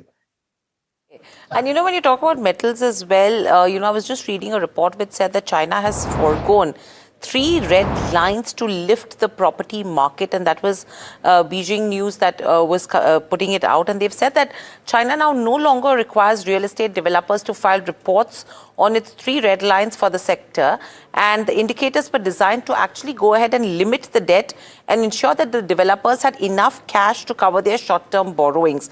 In fact, this was a move which probably, shows how dramatically Beijing is actually changing its position on the real estate sector. And this has been a sector which has seen booming growth, and it has been a growth driver for the widespread worry, and now it's become a long-term burden for the economy as well. And this is something which has actually come in as a support to copper prices, and the reason why you've seen copper prices rally, and probably that's being reflected on Hind copper as well. But moving on, Piramal Pharma has reported consolidated loss in the third quarter. Nandini Piramal, chairperson at Piramal Pharma, did speak to NDTV Profit's Varsha Chandanani, and let's understand what they had to say as well. FY26 has been a muted year. What gives you confidence that FY27 will be a meaningfully better and not just a seasonal Q4 bounce? Thanks so much, Varsha, for having me. It's a pleasure to be here. One of the things I do want to talk about is in our complex hospital generics business, we announced an acquisition of a product, Kenalog, from Bristol Myers Squibb. The deal value is about $35 million with the $65 million performance and operational milestones upside for them. But we expect that to be about $30 to $40 million into annualized sales. It gives us, broadens our portfolio in the complex hospital generics business. It is a molecule which is complex, it's hard to manufacture, and it adds to that strategy of finding more difficult molecules which have, in generics, which are sold in the hospital but have limited competition. So that's one thing that we as a company think that will add to our strategy and show that broaden our base. In the CDMO business, it has been a muted year. We've talked a little bit about the muted biopharma funding. However, what we are seeing is early signs of recovery there. The biopharma funding from an industry perspective, if you look at the news, has seen an uptick since October for whether it's venture funding, whether it's IPOs or it's M&A. And as a result of that, we've actually seen an uptick in RFPs over the last 3 or 4 months. Now, this is an early trend because it will take time for these RFPs to convert to orders and then to actual delivery. Right. And Nandini, I got that point about the, biotech funding.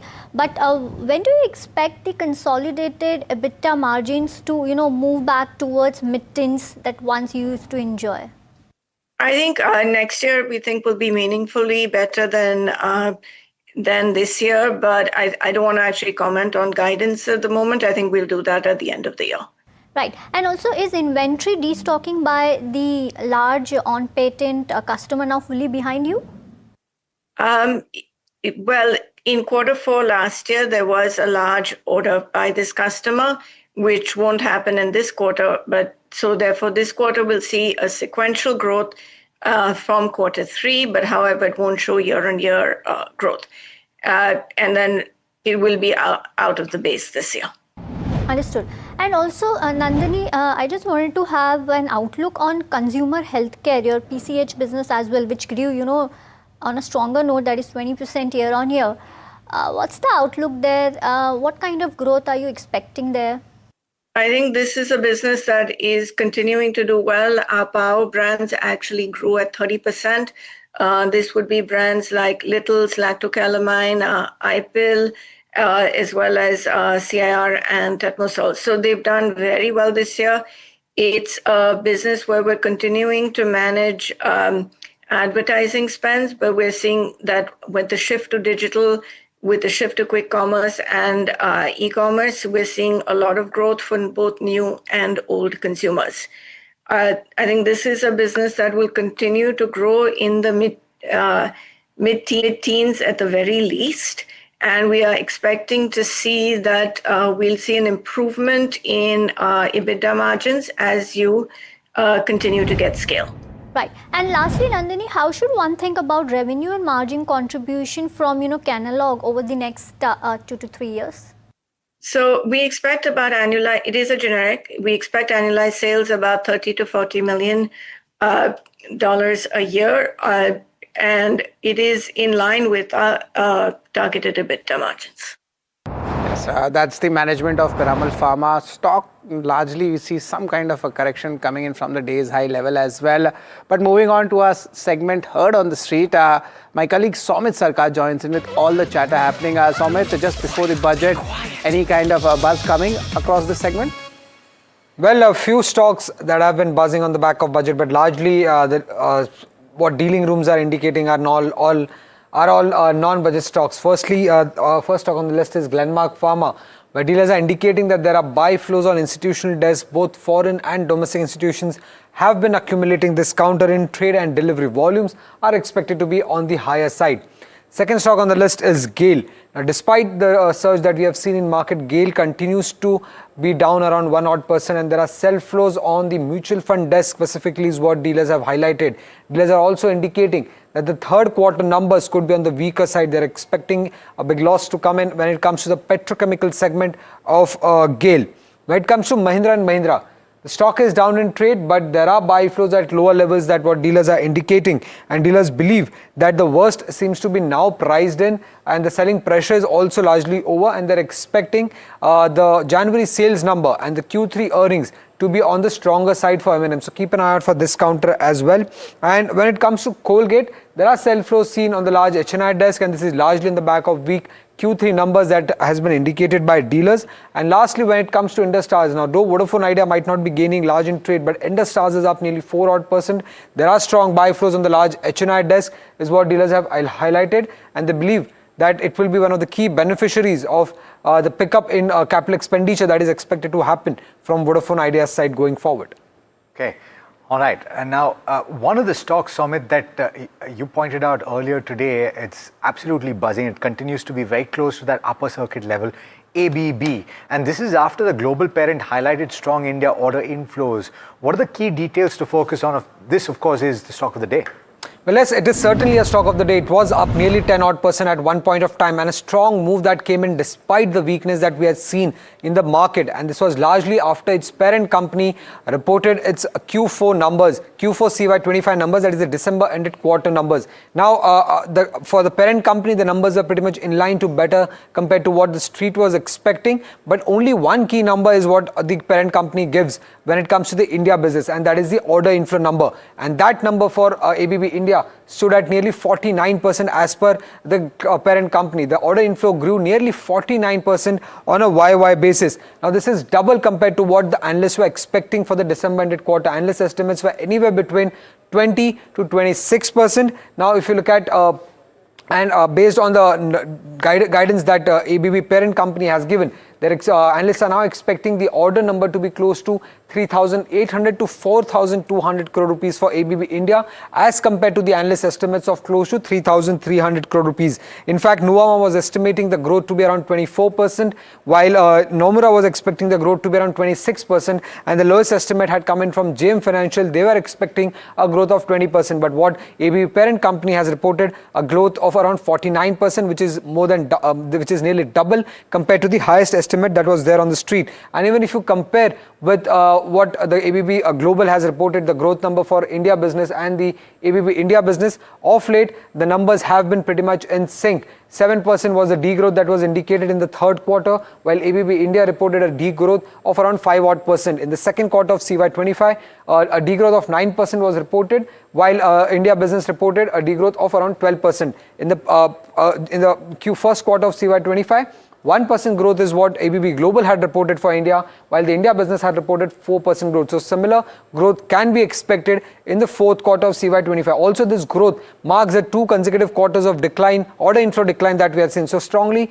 positive cues coming in for ABB India. Absolutely. And so the stock is particularly in focus today. Particularly in focus, and what's interesting is versus expectations, when the global parent is coming in giving you this kind of commentary, it's showing you that strength that would come in terms of India numbers. And I think whether a trade is warranted at this hour, knowing that what the India numbers will look like, is the question I want to ask Samir as well. Samir, I want to talk to you about ABB plus a couple of other names that Somit mentioned with what dealers are indicating. A 9% rally that's come in on a ABB on the back of the commentary from the global parent. Is it ripe to take a trade yet again right now? So, let's be very frank, order inflow has never been a problem for ABB, right? They've had strong orders. Yes, you saw one quarter of slight degrowth, but that doesn't change anything. We believe the long-term trajectory, given the multiple products that they operate in, multiple sectors, in the power space that they operate in, the opportunity is going to be very strong. So the question now comes down to valuation. So we are not worried about growth. We are saying, where does the valuation lie? So on a trailing basis, it's trading at about 60 time earnings. I think it might have gone up after today's rally. And if we look at it on a forward basis, it was at about 54 or 50 times. So the valuations are not too cheap. So the question remains, can these high valuations sustain? And if you believe they can, and which we think can sustain, ABB does make a long-term investment. But don't buy it today because it's up 10%. Wait for a correction. I'm sure the market will give a chance. Samir, whilst I was just taking this question with you, Somit was more interested in telling me to ask you whether a trade with any of the other cap goods companies make sense basis the commentary that we've heard from a ABB, like a Siemens, Thermax, or any of the others, because that's where we will see a rub-off effect as well. No, absolutely. So it doesn't necessarily have to mean just because ABB got a good order inflow this quarter doesn't mean that Siemens may get it. There might be a particular order which came through for ABB which Siemens didn't get, and that's why. So you can't just assume it's going to rub off. Are we long-term bullish on this entire space of capital goods, especially those catering to the energy side? Yes, we are. We've been saying for a very long time that the energy production demand, the distribution, all of these where ABB, Siemens, Thermax, all of these guys play, is going to see great traction over the next 3 to 5 years. And I continue to remain positive. Again, valuations is where we find a little difficulty. ABB closer to maybe 4,500, 5,000 is a good buy from a 2-year perspective. Wait for a correction and buy. Siemens is also good at closer to about 3,000. I think it was 3,000 yesterday. So we did have a positive view. Today it might have moved up a bit. I'm not sure what the price is at the moment, but that is something that can be looked at also from a 2 to 3 year perspective. Okay, so that's with regards to where your cap goods companies go. But thank you, Samir, so much for joining us on the show. Always a pleasure to speak to you. In fact, Rajesh still stays with us. We will discuss about L&T as well, but just after a quick break. Please stay tuned.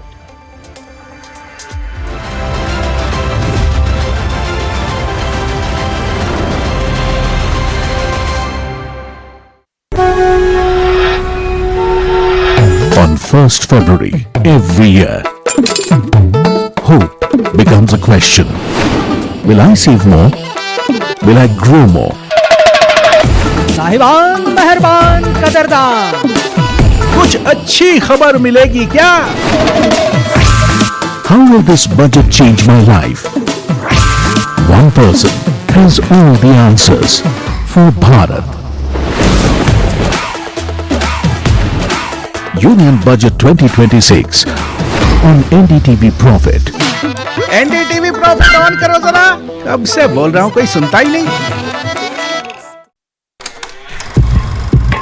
लोग कहते हैं कि जिंदगी एक film की तरह होती है, लेकिन मेरी जिंदगी सिर्फ एक फिल्म नहीं, एक ब्लॉकबस्टर फिल्म है।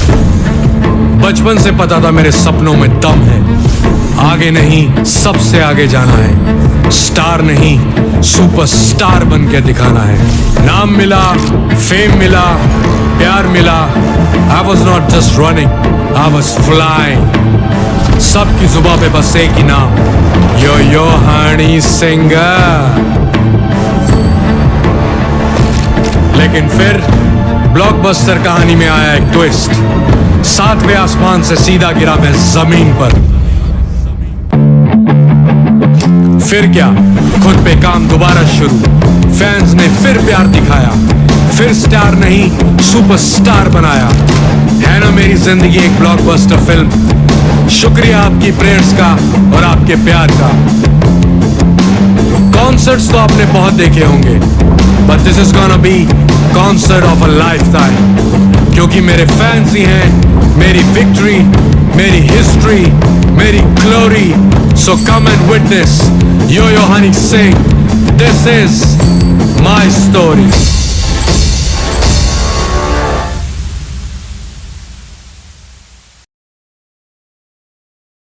First February 2026. What will change? Will costs be more handy? Will my essentials get cheaper? Will my business grow bigger?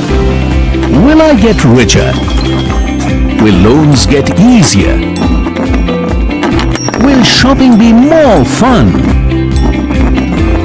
Will the prices drop? So I get more. What will happen? Union Budget 2026 on NDTV Network. A very special moment for us as we announce NDTV Masterstroke, the NDTV Art Awards. M3M presents NDTV Masterstroke Art Awards. An odyssey of creative brilliance where the masterpiece meets its ultimate recognition. NDTV bringing this subject forward would have a great integrity of putting it forward where people could understand the importance of art. This award that is being started, I'm sure is going to be amazing. Art for India and for Indians is an expression of our Atmanirbharta. It's actually quite a formidable jury, so I think we'll reveal a lot more as we go along. This is an amazing platform, I think, today what you're doing. I have always had this inclination towards art, and if we don't collaborate,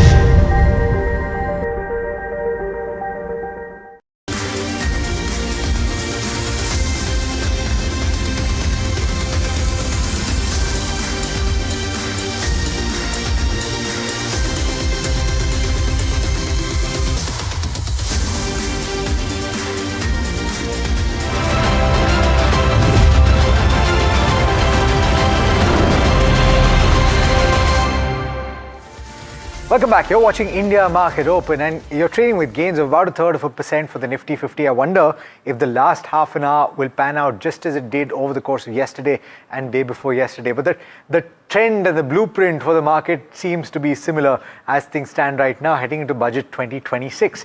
But you know, one story that refuses to go away in 2026 is that of metal, and specifically the precious metals doing incredibly well. And I'm not talking about the stocks, I'm talking about the underlying.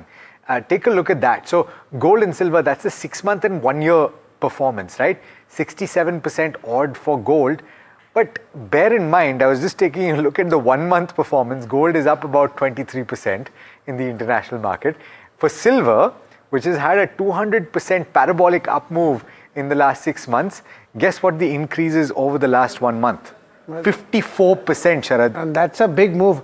But when you talk about parabolic move, it's like a one directional move, right? To put that in a simplified manner.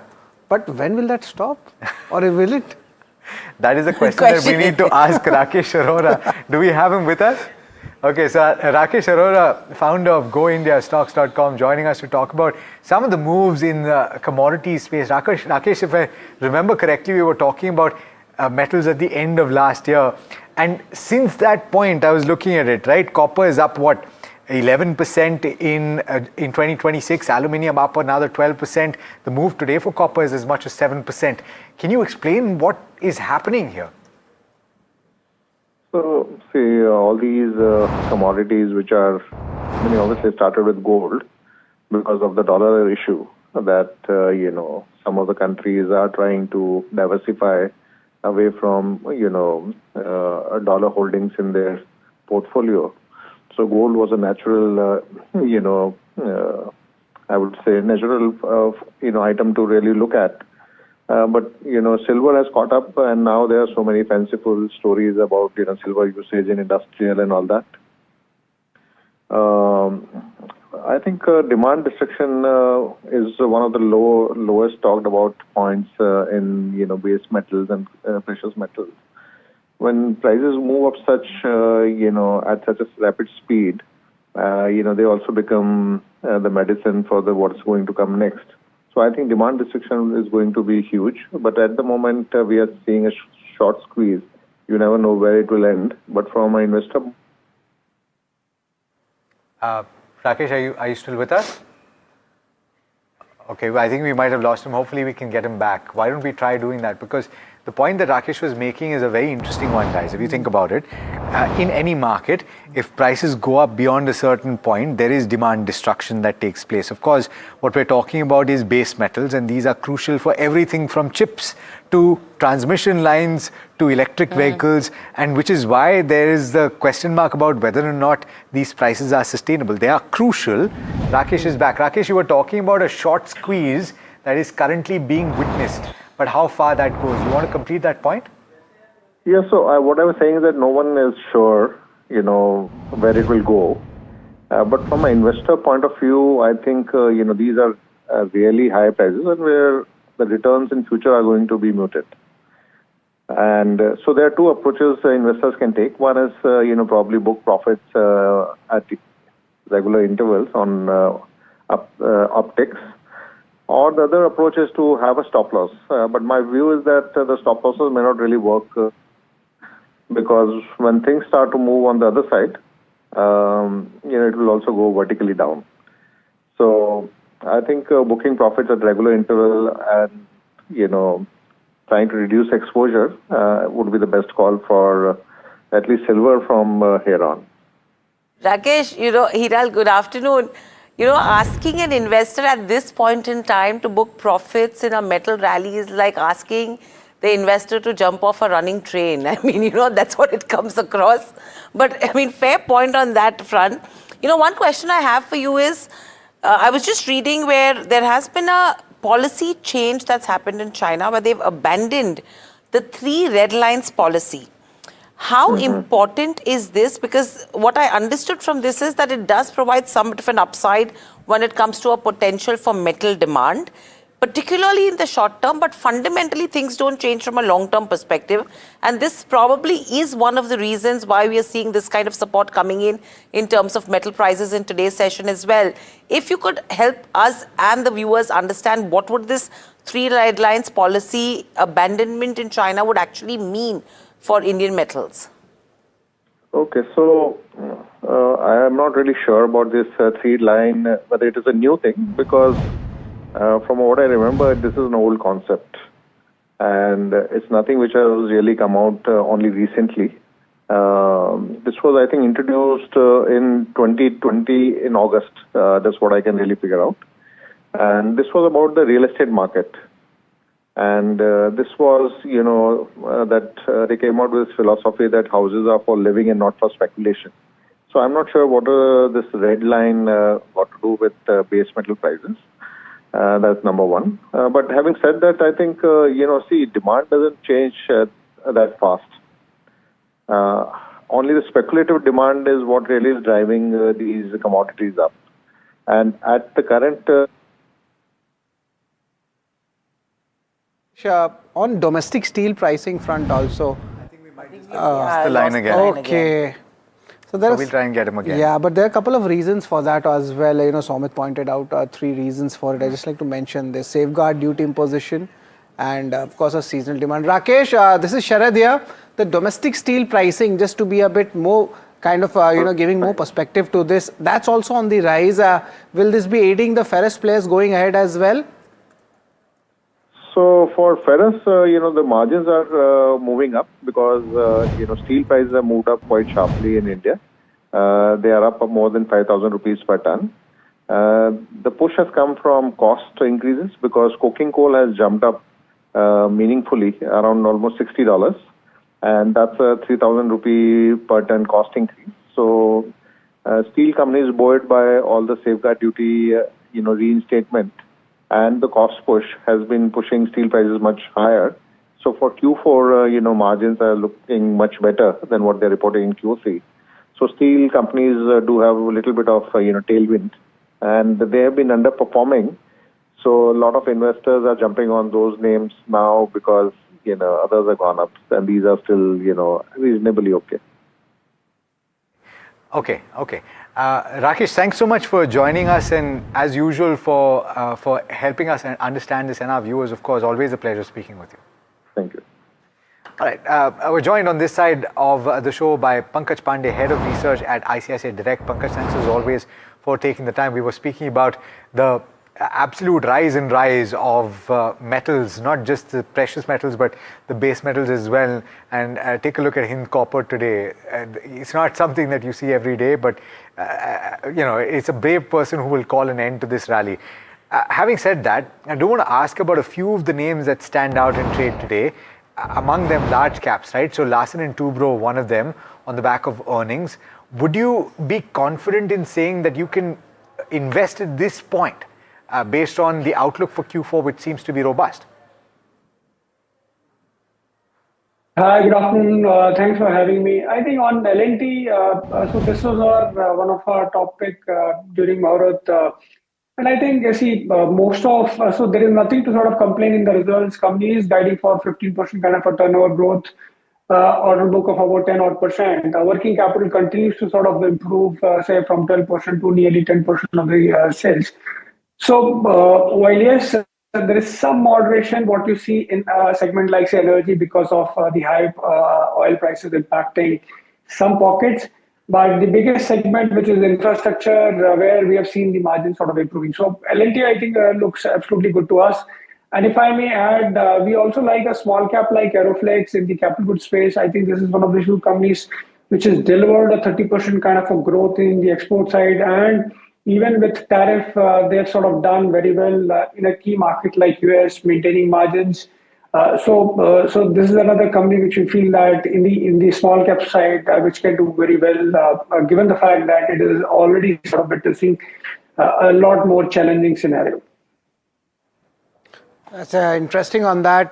But there are 2 other counters also which are buzzing in trade. Of course, on the negative side, I just wanted to point out these are the earnings impact is definitely coming in these counters. But me and Alex were discussing these 2 BFSI counters. SBI Life, stock is falling in trade. Numbers were good, but there are some reasons for it why it's falling. The street was expecting an upgrade in their guidance going ahead. And also the second part is that the industry VNB, that is the value of new business margins, that is still under the pressure of the GST announcements which we saw last year. Profit booking also coming in this counter. And secondly, Canara Bank, let's just get that stock also. The stock is down in the trade. It's almost down in the day's low 5%. 3 important reasons for it. The net interest income below street estimates. The sequential dip came in the revenues for both wholesale and the retail banking segment. And the core income has also been on the weaker side. But of course, on a medium-term basis, there was some strength in these counters. Rajesh, Want to get you on SBI Life and Canara Bank. Any buy the dip opportunities coming in either of the counters? So Sharad, SBI Life was in uptrend, but yes, since last couple of days, we have seen some profit taking is happening at higher level. But looking at the long-term structure, stock is now available near to its important support area of 1980, which is very important for near-term setup. So if it continues to trade above 1980, if we able to absorb all the supply pressure here, I think there is a possibility that we may see pullback action going forward. And once stock manages to cross about 2020 mark, I think stock can again move back to its all-time high trajectory. So buy and accumulate would be the strategy. Keep your stop loss around 1970 if you are buying in this decline.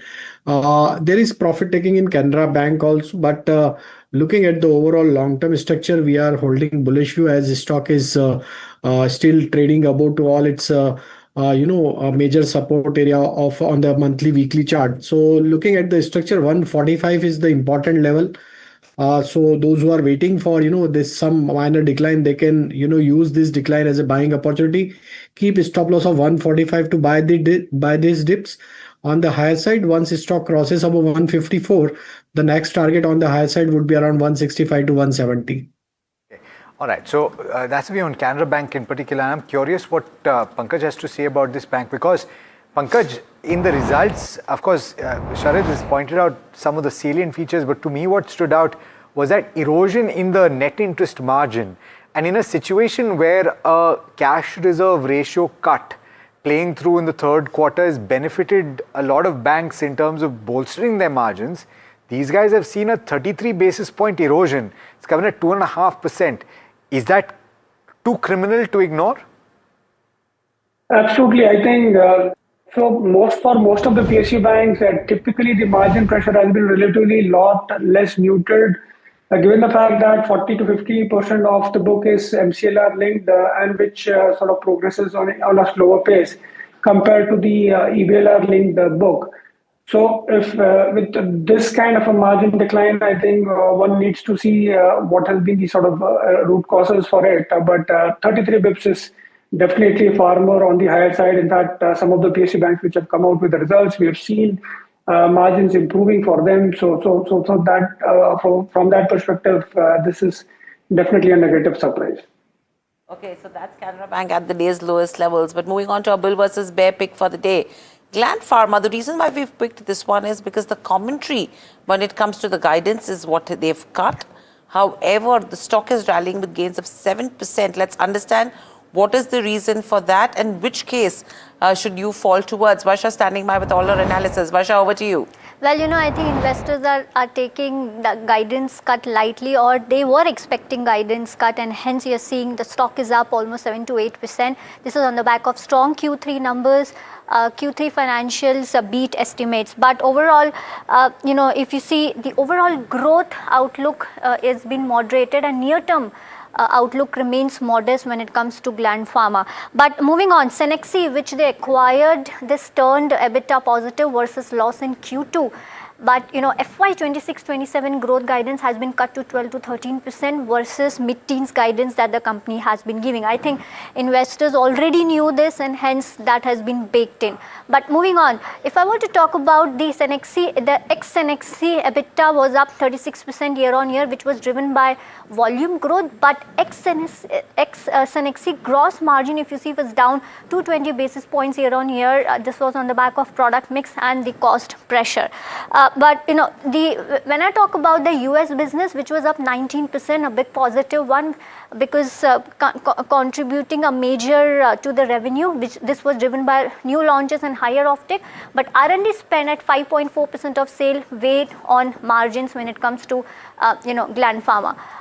Talking about the molecules, 9 molecules were launched in the US in the Q3, which is a big positive. But GLP opportunity, which is a hot sector when it comes to pharma, the expectations has been toned down, and they're seeing a kind of moderate growth when it comes to near to midterm. But overall, considering the Q3 numbers, yes, a stronger one. ex-NXT, also the base business grew stronger, this NXT business grew stronger, EBITDA turned positive.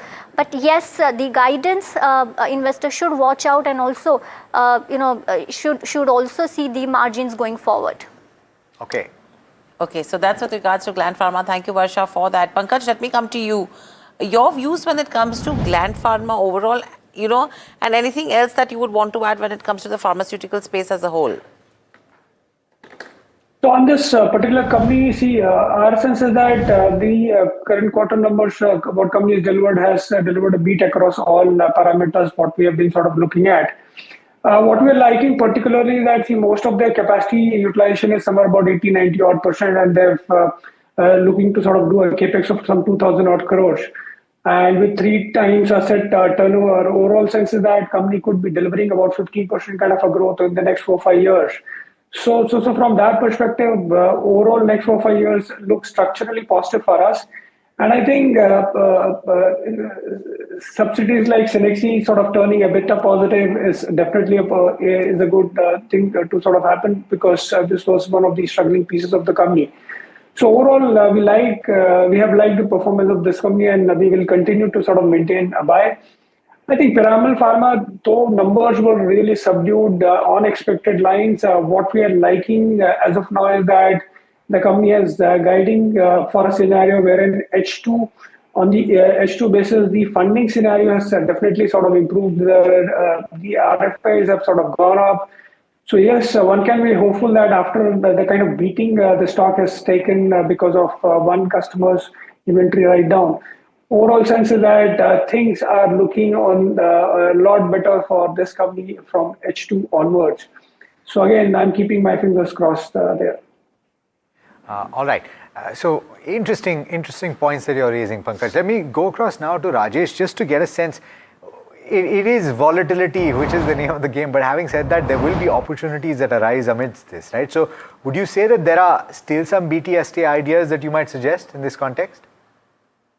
Yeah, many stocks are able to give breakout of this, consolidation or from their, this bearish trajectory. So one stock where we are focusing for BTST, that is Adani Port. The way stock managed to give breakout of falling trend line on daily, weekly time frame, I think a lot of open interest addition, which we have witnessed in last half an hour of trade. So looking at the structure, we believe that Adani Port may extend its gain. So possible target towards 1460, 1470 we could see for BTST point of view. On the downside, 1400 needs to keep as a stop loss.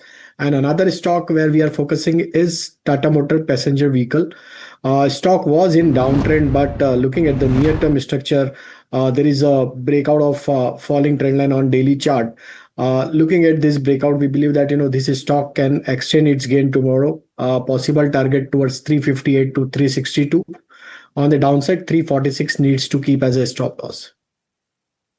Okay, so that's with regards to Tata Motors, PV, Adani Ports as well, that Rajesh actually mentioned, and a disclaimer that NDTV Profit is a AMG Group company, which is owned by Adani Group as well. So that's what we're looking at in terms of the overall view from Rajesh Palbia. But what's interesting is we're talking about a rally which is coming in ahead of the budget. We're just a couple of days away from the budget, and it's going to be very interesting to see whether a good budget, bad budget, or an average budget, what does that budget actually mean for the markets? And we're talking about the budget seasonality that it causes in the month of February. Somit is here to explain to us what it has actually caused in the past as well.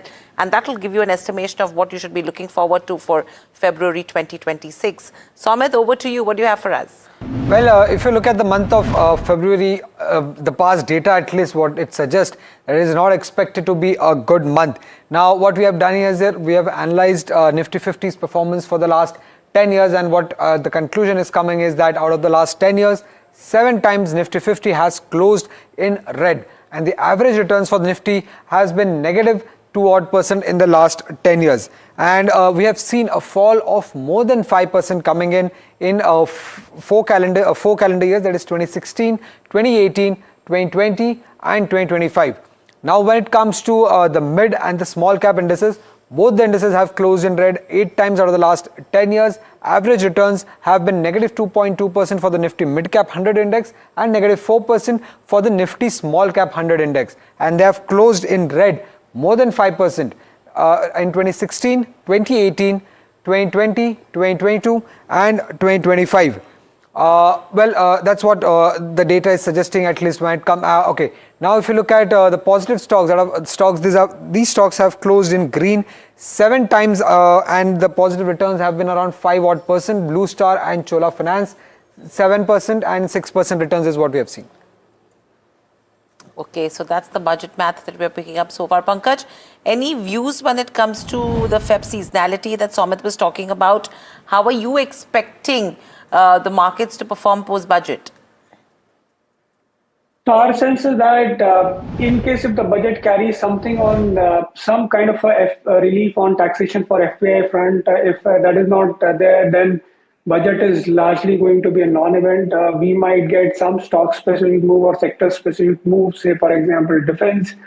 But in general, that is not really going to change much of a direction because see on the indirect taxation side, already you have already seen the announcement on the direct taxation side. Last year, we have already seen bulk of the announcement. So nothing much is expected in the budget except for numbers like what could be the fiscal deficit or the capex numbers as a percentage of GDP. Since I think fiscal consolidation is the template government has been following, so we are not expecting major revision in the overall expenditure numbers. So except for FPI, I think relief, if nothing happens, then I think budget is going to be a non-event. That is what we want to believe.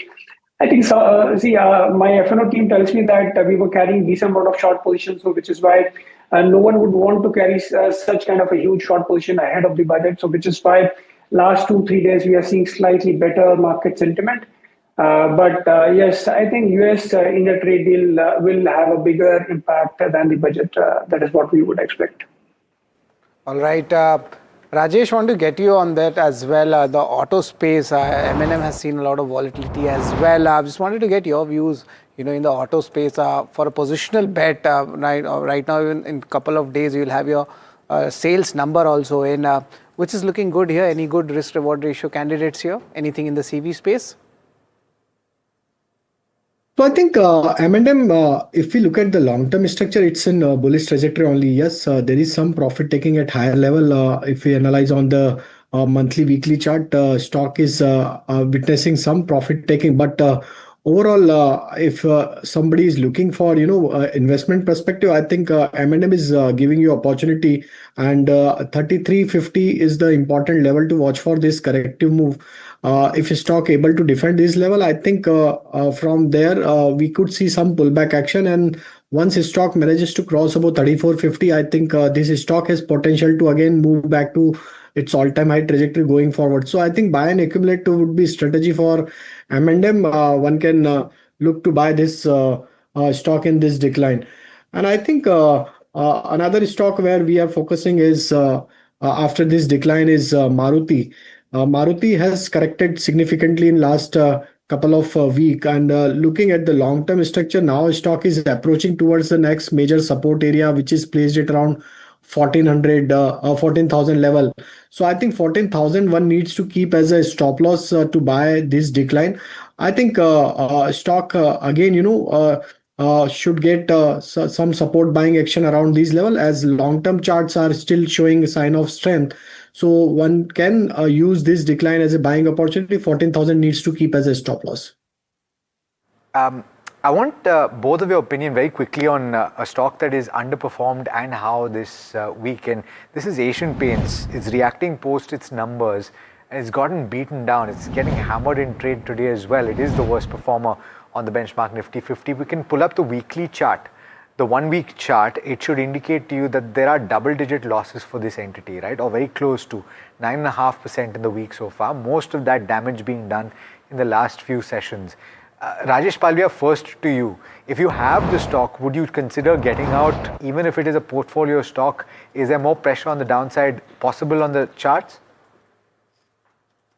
So I'll follow the stop loss of 2390. If it breaks below 2390, yes, one should exit, as it's a very important and crucial level on the monthly chart, as if we draw a channel on a monthly chart. So it's almost coincide with this upsloping trend lines of this monthly chart.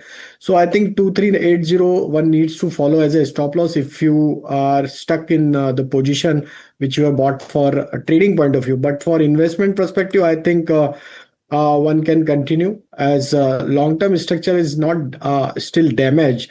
If your horizon is little longer, you can hold it. But for trader, 2380 needs to follow as a stop loss. Looking in the slightly longer term chart, and the 5th of December approximately was when it hit its recent high of close to 2,970 or thereabouts, right? And it's given up quite a bit of ground since that point. Pankaj, a lot of people have had patience with this stock on a portfolio basis as well. Is it time to maybe cut your losses in this kind of a situation? So I think on the Asian Paint side, last quarter the management guided for about 10% kind of a growth. Now that has been sort of revised to in the range of say 8 to 10 odd percent, and which is what is sort of triggering the kind of a correction what we are seeing in the markets as of now on this particular stock as of now. Now, our sense is that near term probably would be a good level to sort of pick this stock because I think structurally the competitive or the price intensity has definitely sort of come down, which means that the ability of the company to sort of maneuver on the margins has definitely gone up. And last quarter we had lesser number of festive days, so that also sort of impacted the volume growth. But I think overall sense is that industrial segment is expected to do well, and on the decorative side, overall sense is that things will keep getting better. So our sense is that worst is behind us for this stock, and any kind of a correction is a good long-term opportunity to buy this stock. All right. Thank you very much, Pankaj and Rajesh, for giving your views on both technical and the fundamental perspectives. But looking at the markets, we're expecting a good closing. We can see, and this is for the 4th straight session. That's where the momentum is coming in the market ahead of the budget. Nifty up almost 70 points, and Nifty Bank, that's also up nearly 400 odd points. Mid cap, small cap, let's just have a look at how they are faring as well. The Nifty Mid Cap Index, that's also doing well. But of course, the benchmark indices, that's where the action is coming. And let's just see the stocks, the Nifty 50 constituents, how they are performing. And largely we see the metal pack has been doing really well. A good follow-up buying coming in for L&T as well on bat of strong results. Axis Bank, Tata Motor PV, Eternal also doing well in the trade. What's not working? Of course, the sell-off has intensified in stocks such as Indigo, SBI Life and Asian Paints as well. But nevertheless, the index management is strong. Apart from that, let's look at the sectors which would be in focus today, where a good amount of moves have happened. Metal, PSU banks have been doing well, and today also it's up 3%. Energy also, you have a look, and that's where a good momentum is coming in as well. Banking support is there. But what's not working? FMCG, pharma, healthcare and defense as well. Some sort of profit booking is coming. Yesterday the Nifty Defense Index was up 7%. But this is the entire picture of the market. Let's pull up the advanced decline ratio to see whether the broader indices have supported or not. Almost we can say 3:2 in the favor of bears. Some kind of moderation was coming in the last half an hour or 1 hour of trade. But net, the small cap support which was there in the indices, that's not there today, which we saw yesterday. That means a bit of index management is at play. Today Sensex expiry is also there, but the technical support levels is very strong. And for Nifty also looking at it, the 25,200 kind of, you could say a good support level is there. BSE 500, let's pull up the stocks to see what's happening in the broader markets. Hindustan Copper, that stock up 20%. Rain Industries, beneficiary of aluminium play, that's also seeing a good move. ABB India on the global companies India outlook, that's where the stock went up. Nalco also following this trend. Gland Pharma on earnings. What never worked is the earnings impact. 5-star, Deepak Fertilizers, all of them taking a big downtick coming in. Escorts also amongst the auto names seeing almost 6% slashes in their performance. But what to watch for tomorrow, that is something which we'll watch out for. But that's all for today. A strong setup for the last 4 closing sessions we have seen at the closing. That's all folks for India Market Close. Up next is Market Express by Himangshi.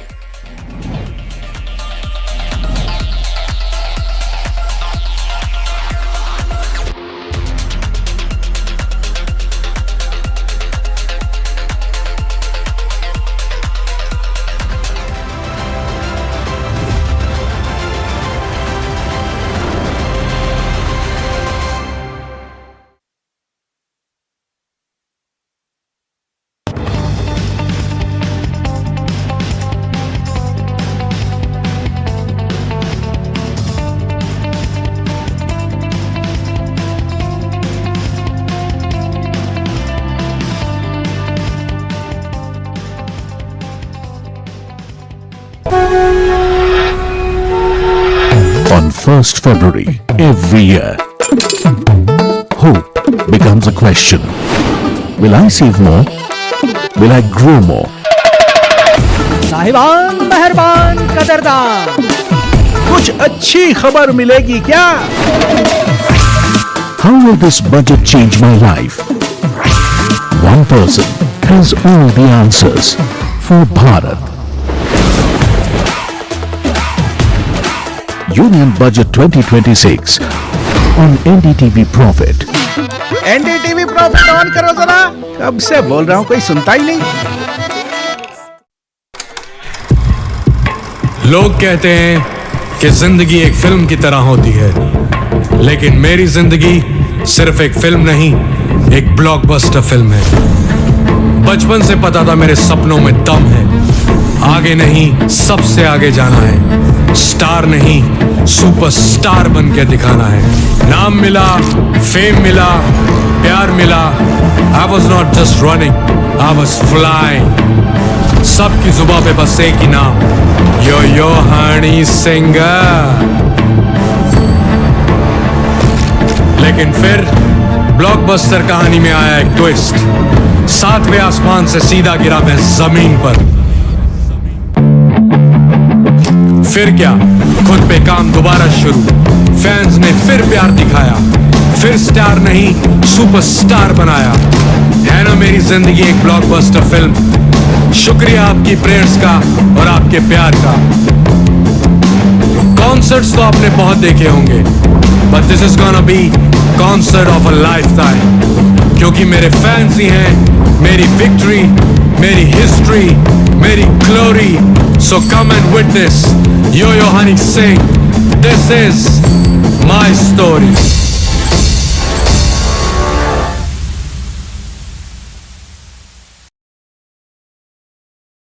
First February 2026. What will change? Will costs be more handy? Will my essential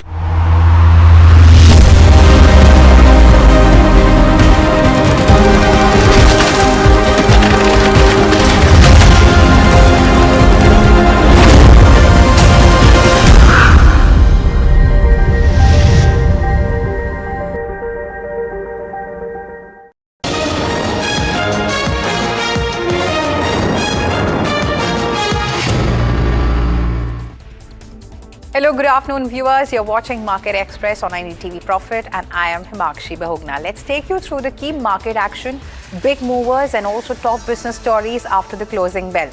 First up, let's see how the markets have fared today. So markets have ended on a strong note after a tepid start as benchmarks have posted a sharp recovery in the second half driven by technical bounce back. And Nifty has also ended above 25,400 levels, recovering over 300 points from the day's low, registering a third straight day of the gains. And in terms of the broader markets, it was a relatively weak day as both the mid and small cap index have underperformed the benchmarks. Talking about the sectoral trades now, strong run continued for metals, while the FMCG and auto counters ended the day with selling pressure. And the free fall continued for rupee as it touched the record low of 92.02 against the US dollar, breaching its previous record low of 91.96, which was hit just last week. So rupee was weighed down by the sustained foreign capital outflows and also increased demand for the dollar hedging. Now let's look at the counters that were buzzing away in trade and have posted their Q3 results. First up, we have Gland Pharma. So that has posted a strong third quarter with profits and revenues rising over 20% year on year. Growth is also driven by solid momentum in its key US market, backed by new product launches and also higher contract manufacturing activity. Europe and India also delivered robust gains on better volumes and also demand. Importantly, its French subsidiary, Cenexi, has turned break-even this quarter, adding to the company's overall performance. Next up, we have ABB India. So its shares have surged more than 9% after the company, flagged a sharp jump in India order inflows for the fourth quarter. And ABB says that orders from India rise strongly, far ahead of the street estimates, and this is signaling a clear rebound after the several weak quarters. Now, the strong inflows reinforce confidence in India as a key growth market for the company. Let's look at some brokerage notes now. Brokerages are turning cautious on Maruti Suzuki after a weaker than expected third quarter. Citi, Jefferies and Morgan Stanley they've cut target prices, citing an EBIT miss and also margin pressures from the commodities. While all the three remain positive on volume growth and near-term demand, concerns linger over margins and also market share gains and the long-term sustainability of the demand. In fact, Nomura remains bullish on car trade, upgrading its rating to buy and also raising the target to 3026. Now, the brokerage is seeing some healthy growth and also strong operating leverage, driving margins, with revenue expected to grow at 21% annually over FY 26-28. Now, market shares, have gains and also increase the digital ad spending in the PV industry.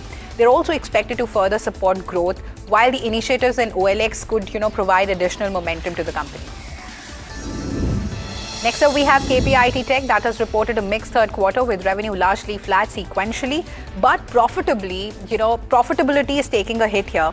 Margins and also net profit have declined, and this is weighed down by the one-time impact linked to labor code changes. Now, excluding this exceptional item, the underlying business remains steady, though near-term margin pressure stays in focus.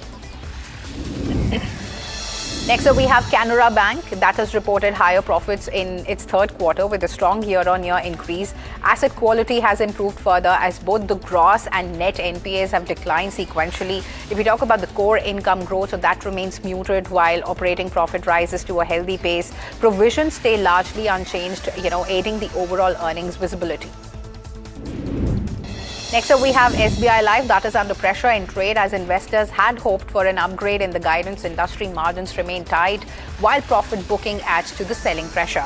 Now, despite the decline, the company continues to operate in a strong life insurance market with steady demand. Another stock that was buzzing away in trade was Piramal Pharma that has posted a challenging third quarter with revenue slightly down and also net profit turning into a loss. Now, the slowdown is largely due to CDMO order delays and regulatory issues and also inventory destocking. Now, while operating margins were under pressure, early signs of recovery are visible since October. Now, consumer healthcare and also hospital generics remain steady, and this is supported by strong growth in power brands and also complex products. Next up, we have Vodafone Idea that has laid out its roadmap at the analyst meet, aiming for double-digit revenue growth and also tripling the cash EBITDA over 3 years. And the company is planning a 35,000 crore of debt raise and also will hold off, on equity infusion for now. Promoters remain fully committed while a tariff hike is, seen as critical for achieving financial targets. And analysts are also noting growing ARPU, but also continued, subscriber losses, suggesting the company is at a key inflection point. Next up, we have Ajmera Realty reports a dip in third quarter numbers with revenue and net profit down year on year. EBITDA also falls and margins narrow slightly. The results reflect ongoing pressures in the real estate sector, though the company continues to maintain a healthy operating margin above 30%. Let's look at some more brokerage notes now. Jefferies is maintaining a buy on L&T, keeping the target at 4,715 rupees. The brokerage also expects strong order flow and also improving execution to support the growth. Margins in the engineering and construction business remain healthy, even with a 20% year-on-year rise in the international E&C revenues. Management is also confident of crossing its 10% FY26 growth guidance, with a key trigger coming from the unveiling of a 5-year plan in May 2026. And viewers, shares of National Security Depository, or the NSDL, hit a near 6-month low after the company has posted a weaker third quarter. Now, profits have fallen sharply. While if we talk about the revenue and operating performance, so they have also dipped sequentially. Now, investors are cautious, even as broader markets are showing some sort of positive momentum. And shares of defense shipbuilder Garden Reach Shipbuilders are trading higher after the company has posted strong third quarter results. Profit has also jumped sharply, driven by higher revenue and also improved operating performance. Now, the firm also declares an interim dividend, keeping investors upbeat. And next stock is Balaji Ameen. So it has also posted a mixed third quarter, with revenue up modestly and also EBITDA rising strongly. Margins have improved on better operating efficiency, though the net profit has dipped slightly year on year. The results also reflect steady demand, while the cost management supports the company's earnings performance. And viewers, metal prices are moving higher across the board, driven by a mix of supply constraints and steady demand. Aluminium gains, as China keeps a tight lid on capacity. Copper rises on supply disruptions and also strong demand from the electrification and artificial intelligence. Gold and silver, however, find support as investors seek safety amid global uncertainty. Zinc prices have also firmed up on the falling inventories, and back home steel prices jumped sharply, and this is helped by policy support, seasonal demand, and also rising input costs. Next up, we have Hindustan Copper that has hit a fresh record high as metal stocks rally across the board. The surge is driven by soaring global copper prices and also tight supply conditions. And this is also lifting the investor sentiment in the base metals. And other key metal stocks are also participating in the up move, though analysts are cautioning valuations may be stretched after this strong run. Now, viewers, Indian Energy Exchange faces continued headwinds after its Q3 results as regulatory uncertainty weighs on the stock. Trading volumes rise, but investors remain cautious due to ongoing debate over the market coupling framework, which could change how electricity prices are discovered and also affect the company's dominant position. Now, the overhang from this regulatory debate, keeps the sentiment weak, even as volumes grow year on year.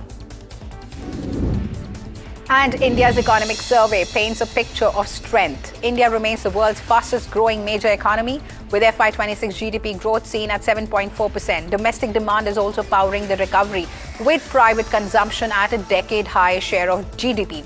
Now, the investment cycle is strengthening too, with capital formation touching 30% of the GDP. Inflation has also cooled sharply to 1.7%, giving policymakers comfort.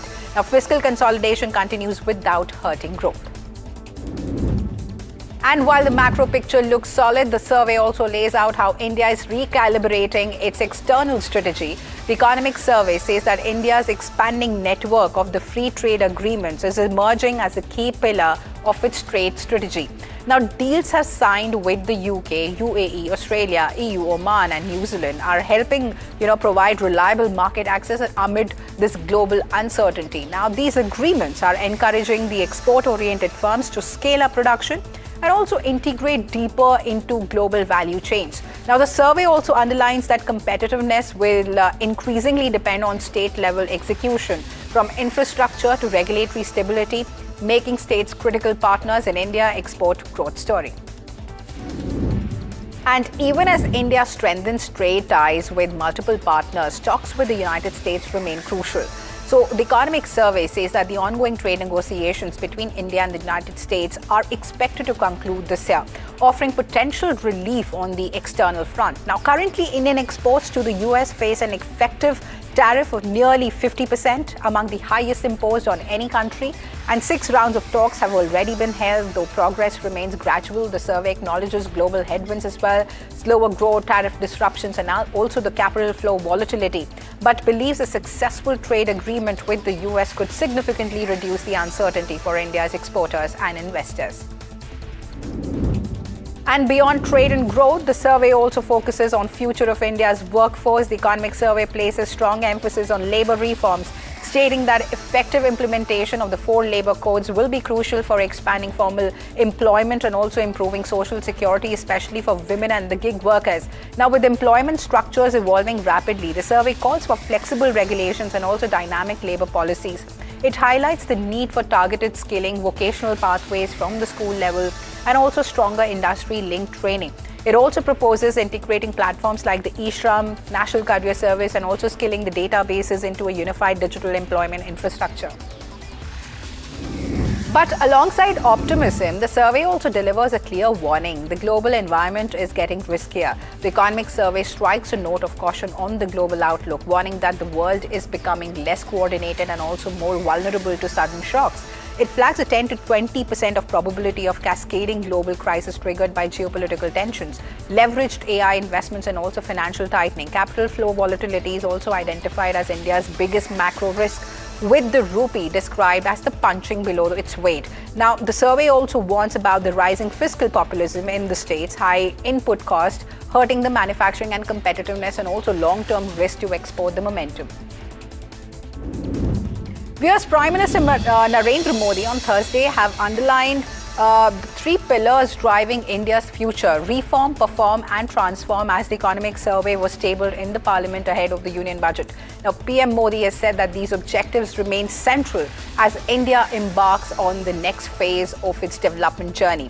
He has stressed that the coming 25 years are crucial for realizing the vision of Viksit Bharat, with a self-confident India emerging as a beacon of hope for the world. Now, the Prime Minister has reaffirmed that the next generation reforms will propel growth, and also highlighted that India's democracy and demographic strengths are powerful assets on the global stage. And his comments signal continued emphasis on reform momentum to sharpen the competitiveness, enhance ease of doing business, and also build long-term economic resilience.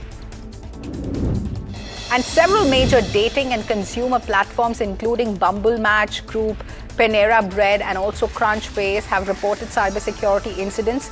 According to reports, the hacker group Shiny Hunters has used advanced phishing and voice-based social engineering techniques, to gain limited network access. And companies say that there is no evidence of login credentials or financial data being compromised, but law enforcement has been informed. Cybersecurity experts are now warning of a broader campaign targeting large organizations, urging users to enable 2-factor authentication, update passwords, and also stay alert to suspicious activity.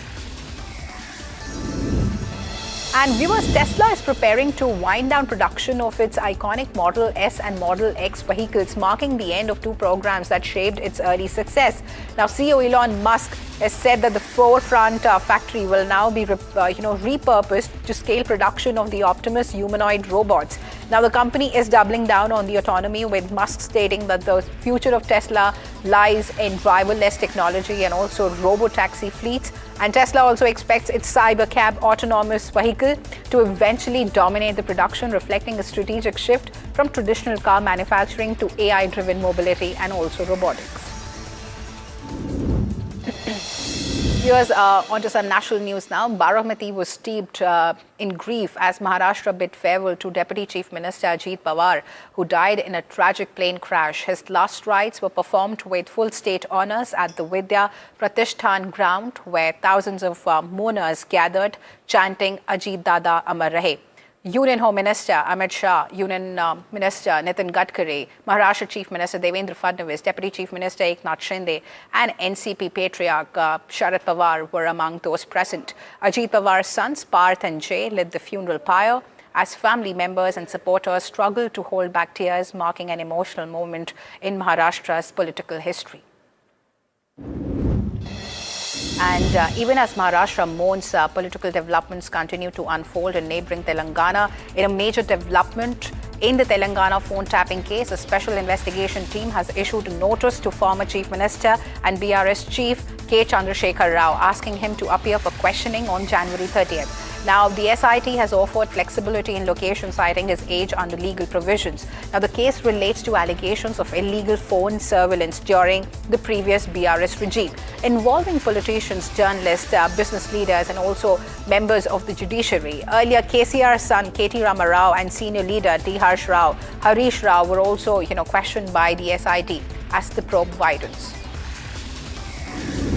Meanwhile, central agencies have stepped up action in financial crime cases. The CBI has launched extensive search operations across multiple locations in Kolkata in connection with an alleged bank fraud worth nearly 1,000 crores. The raids are being conducted at the offices and residence of promoters of a city-based finance company. Now, the investigators allege that the company siphoned off funds after availing large loans from a public sector bank, submitting documents to secure credit but later defaulting on the repayments.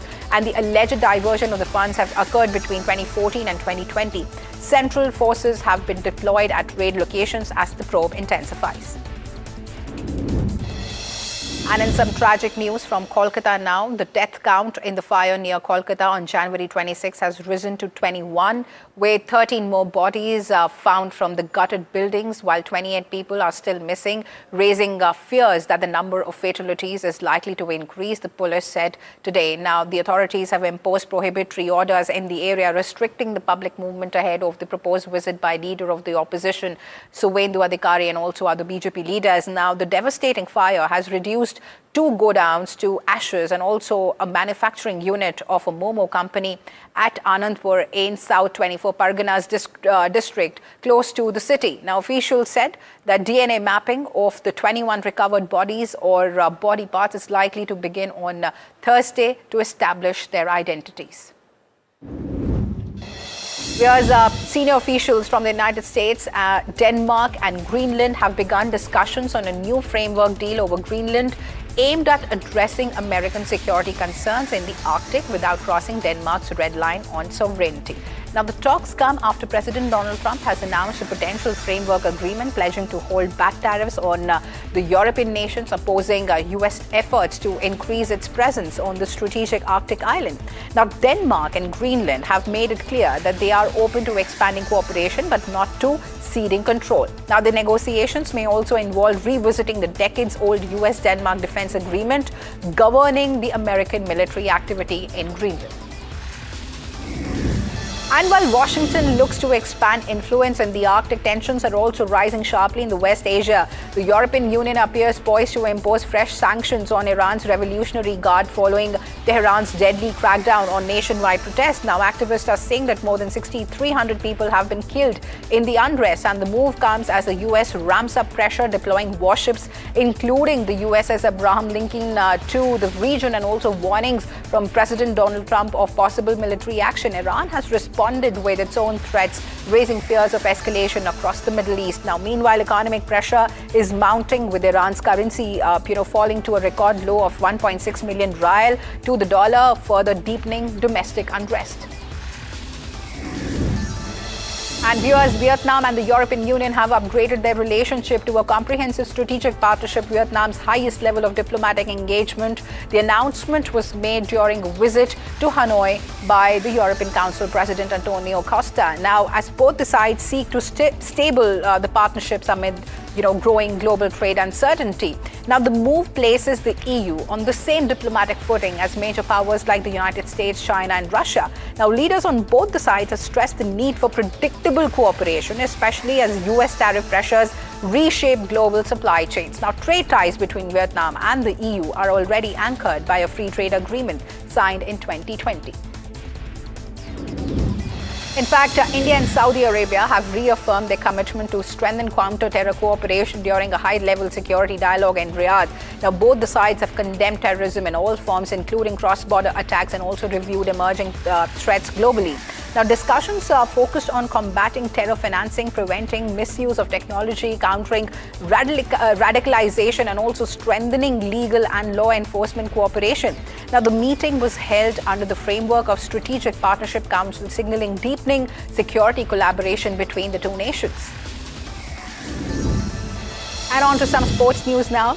Sri Lanka's iconic Sinhalese Sports Club ground in Colombo has received a major upgrade ahead of the T20 World Cup, with the installation of state-of-the-art floodlights for the first time in its 75-year history.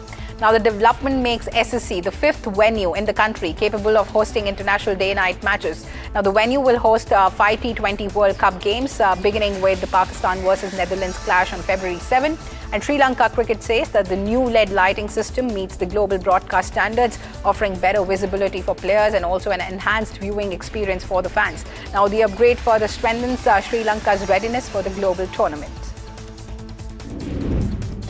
And with the big ticket matches lined up, security preparations are also being stepped up. Sri Lanka is stepping up security measures ahead of the T20 World Cup with elite armed units set to be deployed to protect the teams and also venues. Officials say that there will be special focus on high-profile matches, particularly the India-Pakistan clash scheduled for February 15 in Colombo.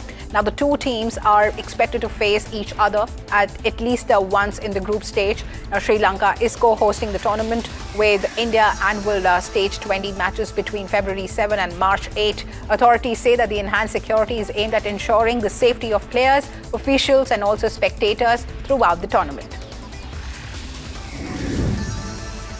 Viewers, that's all on Market Express today. Thanks for spending your valuable time with us. Keep watching NDTV Profit for continuous market coverage.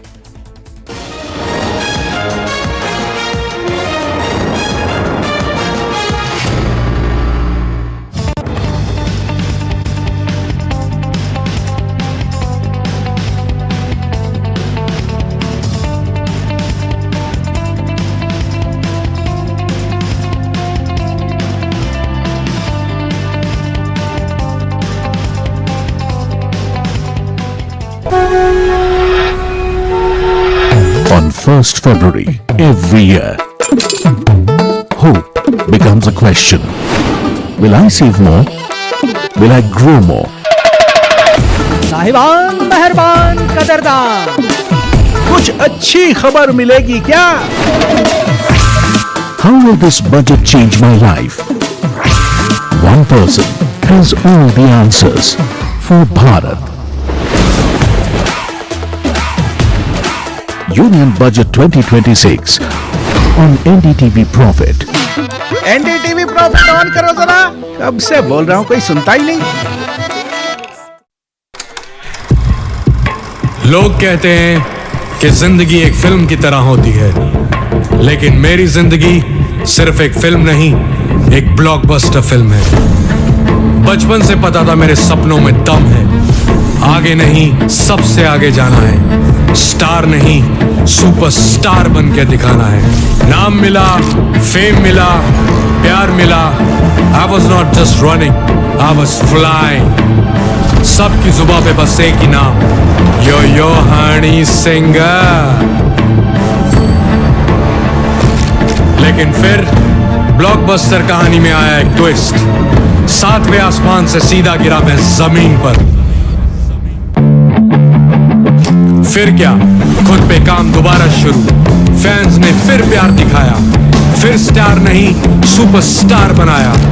है ना मेरी जिंदगी एक blockbuster film. शुक्रिया आपकी prayers का और आपके प्यार का. कॉन्सर्ट्स तो आपने बहुत देखे होंगे, but this is gonna be concert of a lifetime. क्योंकि मेरे फैंस ही हैं मेरी विक्ट्री, मेरी हिस्ट्री, मेरी glory. So come and witness Yo-Yo Honey sing. This is my story.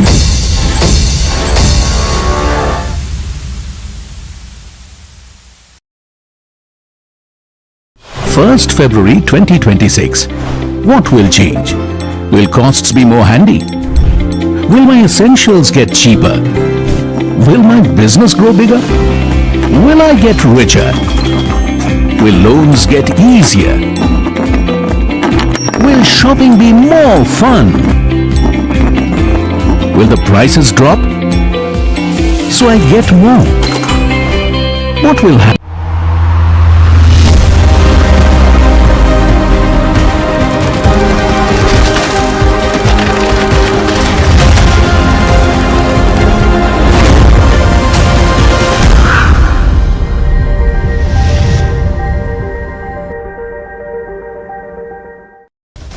Economic survey warns of a financial crisis worse than 2008 if highly leveraged AI infrastructure fails, says it could have a cascading effect on global markets.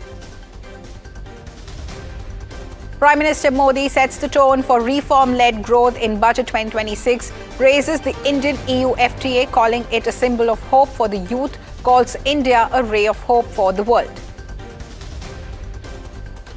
Market ends higher for the third consecutive session, with Nifty ending above 25,400 levels and Sensex gaining close to 200 points. Sectors finish mixed, with metals as the top gainer.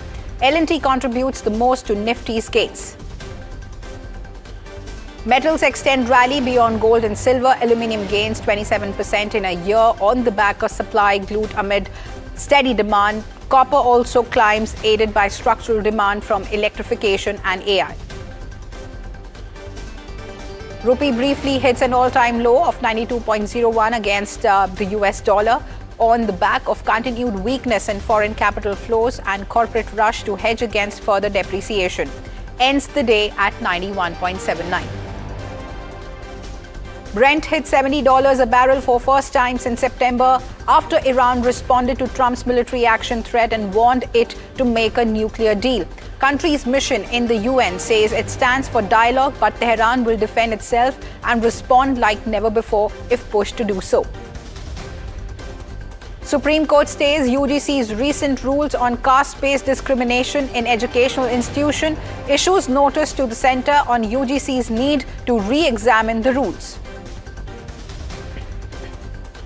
Andhra Pradesh government cracks down on misuse of social media. IT Minister Nara Lokesh says the state will study legal frameworks for age-appropriate access to social media, cites concerns, invites Meta, ex-Google and ShareChat to the next GOM meeting to examine global best practices. Maharashtra Deputy Chief Minister Ajit Pawar cremated with full state honours as sons Jay and Parth performed his last rites amid a large gathering of supporters and senior political leaders, including Home Minister Amit Shah and Chief Minister Devendra Fadnavis, who paid their final respects.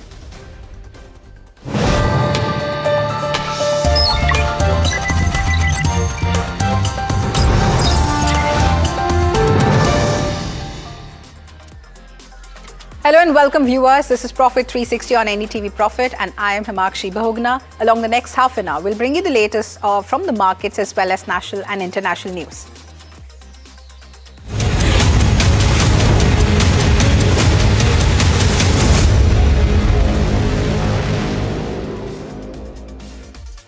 Viewers, ahead of Union Budget 2026, Finance Minister Nirmala Sitharaman tabled the Annual Economic Survey 2025-26 in the Parliament. The annual economic document from the Department of Economic Affairs under the Ministry of Finance is an important roadmap for economic reforms and also usually sets the tone for the Union Budget. Now, the Budget Economic Survey will give the GDP growth outlook and also shed light on the health of the Indian economy, along with its growth prospects in the upcoming financial year.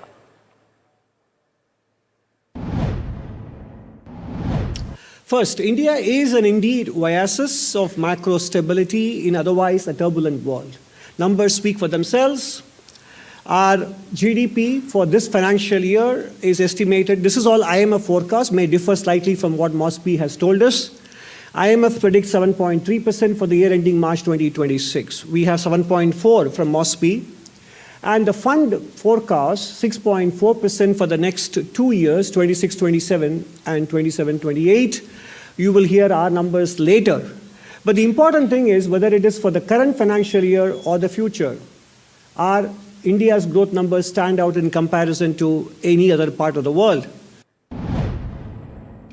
Viewers, we spoke to economists to get their viewpoint on economy survey. What did Dr. Rumki Majumdar and also Dharmakirti Joshi said? Let's listen in.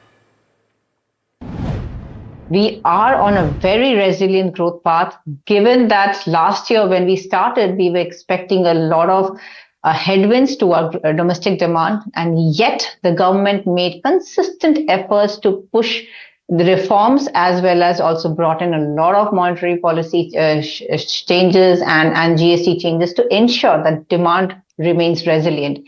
We grew at 8%, and I think the entire year will look somewhere between 7.5 to 7.8% this year as well. So real growth remains strong.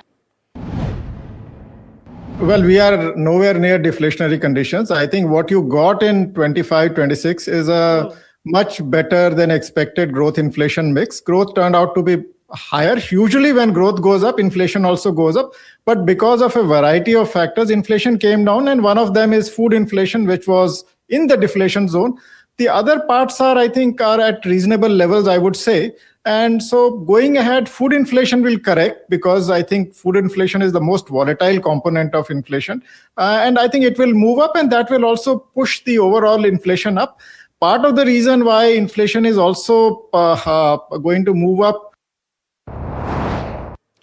Viewers, ahead of the budget session, Prime Minister Modi set the tone for reform-led growth. He has highlighted that Finance Minister Nirmala Sitharaman's 9th consecutive budget and also hailed India-EU FTA, calling it as the mother of all deals. Now, PM Modi has said that the proposed India-EU free trade agreement reflects the aspirations of the youth and will also strengthen Atmanirbhar Bharat by boosting the growth, jobs and global partnerships. He has stressed quality manufacturing, next-gen reforms and human-centric technology, positioning India as a confident, competitive global powerhouse for decades ahead. Listen in. इस quarter के प्रारंभ में ही भारत और European union का free trade agreement आने वाली दिशाएं कितनी उज्जवल है, भारत के युवाओं का भविष्य कितना उज्जवल है, उसकी एक झलक है। ये free trade for ambitious Bharat है। ये free trade for aspirational youth है। ये फ्री ट्रेड फॉर आत्मनिर्भर भारत है। So according to PM Modi, India is certainly on a reform express. Now switching gears and see how the markets are fared today. So the market have extended gains for third straight day as FIIs resumed buying after 15 sessions. Sectors have ended on a mixed note. Broader indices have underperformed the Nifty and also Sensex. Let's go across to my colleague Mahima for more on the day's market action. Right, so overall, I think markets today, after the volatility that we saw during the trade, did end on a positive note. In fact, the Nifty ended in the green for the third consecutive session yesterday. After 15 days of sell-off, we saw FI buying. Today, we'll have to see as to how that has panned out. But overall, above the 25,400 levels is where we ended on the Nifty. Benchmarks did outperform the broader markets. Tata Steel Eternal gained the most in Nifty 50. Axis Bank, L&T, Tata Steel Eternal gained over 3% in trade on the closing. The Nifty mid-cap 150 ended almost flat.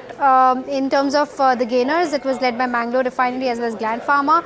Gland Pharma, of course, on the back of its numbers. Nifty small cap 250 ended almost flat, slightly in the red, which was the rally was led by Hindustan Copper, locked in upper circuit, and GMDC. Five-star business as well as Balaji Mines fell the most in the small cap 250.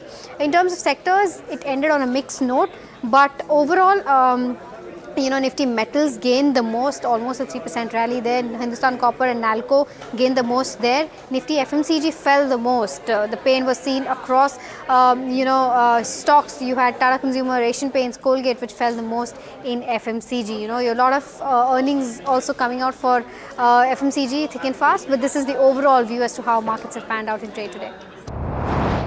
Thank you so much, Mahima. Just stay with us as the budget expectations, strong order book and steady Q3 earnings are keeping the defense stocks, upbeat.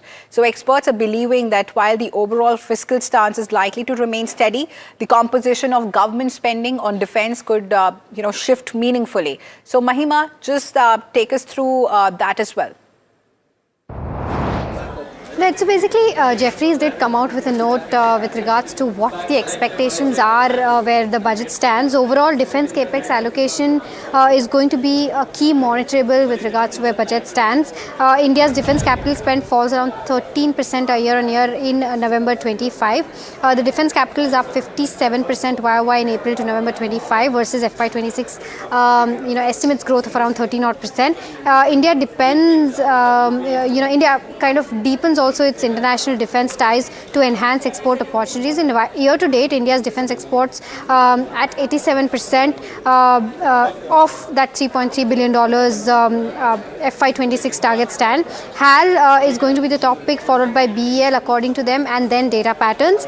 Moving on with regards to where, what are the triggers with regards to why you can expect an uptick in terms of where budget stands. Overall, stocks have skyrocketed ahead of budget 27. The sector also witnessed broad-based buying, but today it did, of course, see some sell-off.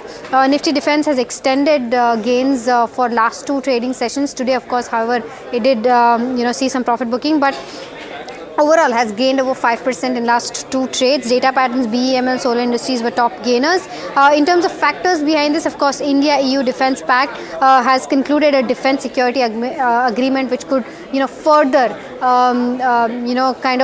explore more, exports between India and the EU in terms of defence. The overall, impact of BEL earnings has also played its parts because the counter jumped 10% post its earnings. Overall, in terms of the third factor, pre-budget rally, the optimism ahead of budget is also there, and the defence budget allocation expenditure has also seen an upward trajectory in the last 5 years. I mean, from an allocation of 1.5% to almost 9.5% is what we saw last year. So this is the overall view of what you can expect and why the defence as a pack has been in focus just before the budget.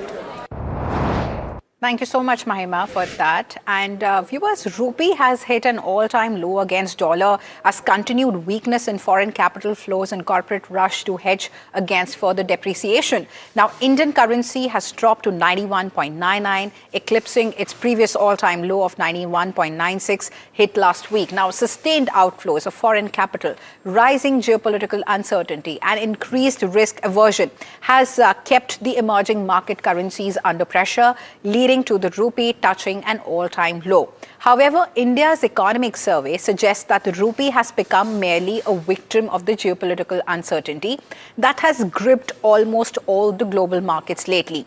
Now, the survey has added that the rupee's value does not reflect India's fundamental health, noting that the country is in good shape, with banks being healthy, credit growth is respectable, and corporate balance sheets are strong.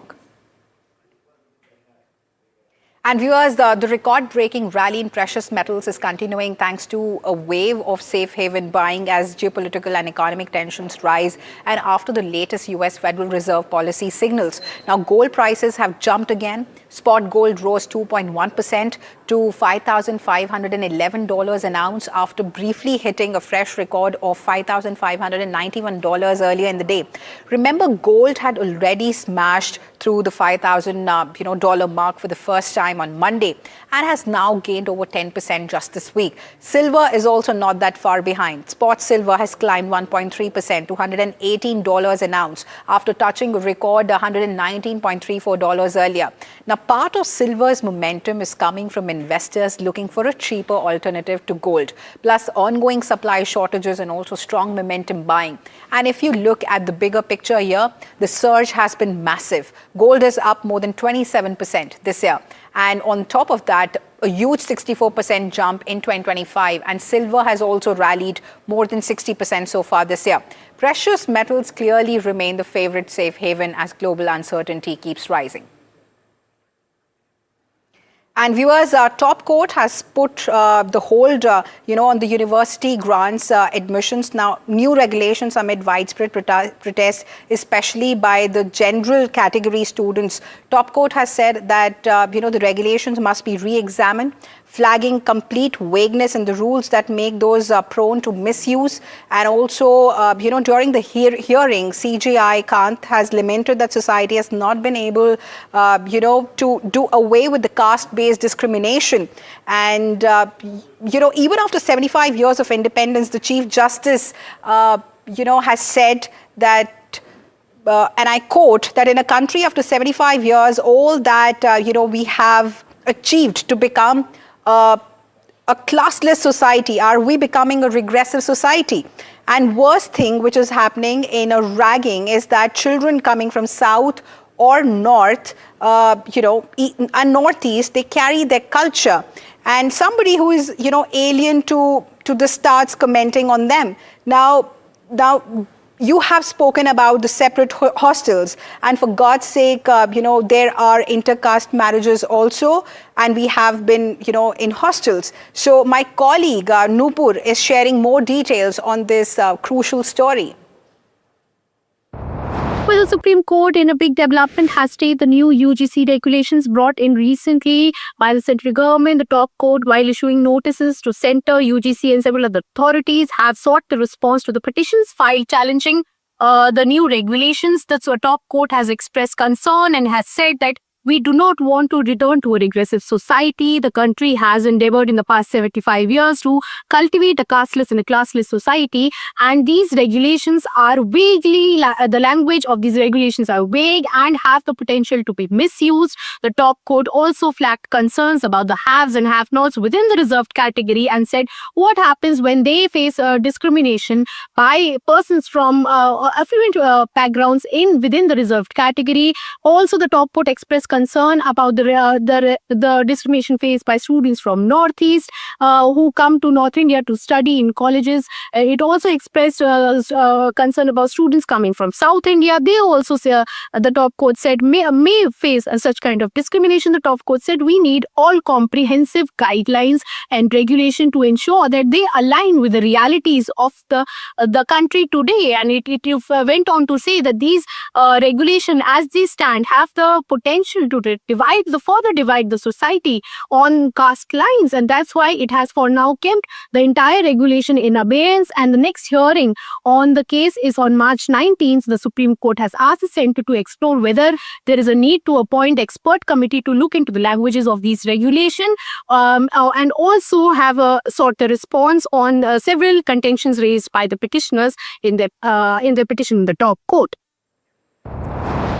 Viewers, Andhra Pradesh IT Minister Nara Lokesh has raised serious concerns about the impact of social media, saying that trust in online platforms is rapidly breaking down. Nara Lokesh has announced that the Andhra Pradesh government is taking action. Now, a group of ministers on social media has ordered a study into legal frameworks that could ensure age-appropriate access for young users. He has also said that major technology platforms Meta, X, Google and also ShareChat have been invited to the next GOM meeting to discuss global best practices and also explore stronger safeguards.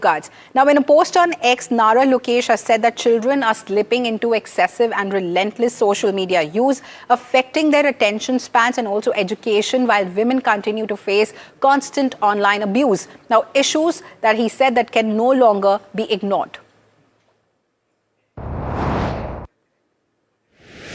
And viewers, as part of a budget for Bharat series, NDTV Profit hits the streets of Indore for a quick budget mood check. My colleague Sharad Dubey has gotten, chatting with Indori business owners, market experts and also entrepreneurs to get the real take on the budget. And what's fueling Madhya Pradesh's booming business vibe? Let's take a look.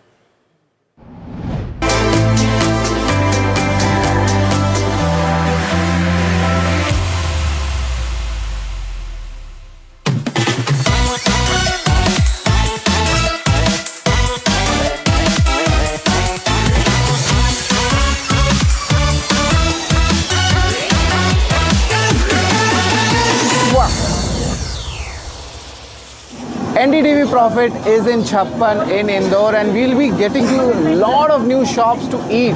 And guess what? We are here today at Vijay Chaat House. तो बताएं कि खाने में क्या-क्या है आज? विजय चाट house में सबसे बेस्ट है कोबरा पैटीज, जो आप देख रहे हैं हम तल रहे हैं. इसके अलावा ग्रीन पीस कचौरी है, स्पाइसी समोसा रहेगा. उसके अलावा जैसे सूरती खमन है, फ्राई खमन है. लेकिन सबसे बढ़िया वाला डिश लाई है. सबसे बेस्ट डिश है हमारा कोबरा पैटीज. एक और लाइए. धन्यवाद. तो देख रहे हैं मेरे पास दो इम्पॉर्टेंट प्लेट्स आ गए. और आप सोच रहे होंगे कि ये आदमी दो क्यों खाने वाला है, क्योंकि अब मेरे साथ संतोष मीना जुड़ने वाले हैं. शेयर मार्केट में इनका बहुत बेहतरीन पकड़ है और ऑफ कोर्स ये हमारे अच्छे दोस्त भी हैं और इंदौर में मिले हैं. सवाल बस यही उठता है. Always just put it in English because we have both the audiences here. How is the weather looking like? It's so beautiful, and this is the entire food, the zone it's called. What's the name of this place? Yes, first of all, welcome Sarad to Indore, and it is one of the famous place of Indore. It is Chappan Dukan, and we are eating one of the most famous dish of Vijay Chaat House is Kopra Petis. You won't get this dish anywhere in the India or anywhere in the world. Just taste this. What's so different? मैं अपने हाथ से खाने वाला हूँ. वाह, बहुत tasty है. But speaking of the front food, budget is coming. Yes. Budget 2026. What expectations are there? And give me two views. What Indore's business or the corporate people are expecting in the budget, and of course the second, the markets. First, you are looking at lots of consumption story here. Yes, India's consumption story is on. We can see that. You can pan it around here.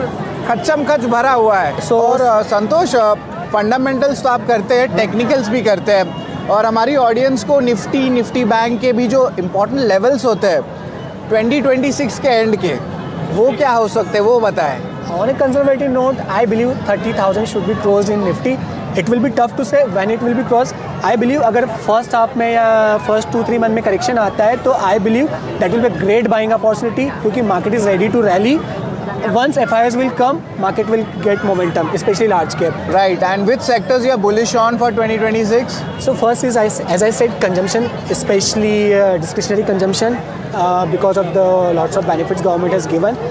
In current regime of geopolitical tension, the defense stocks will continue to do well, and power could be one of the theme that can outperform well in this year.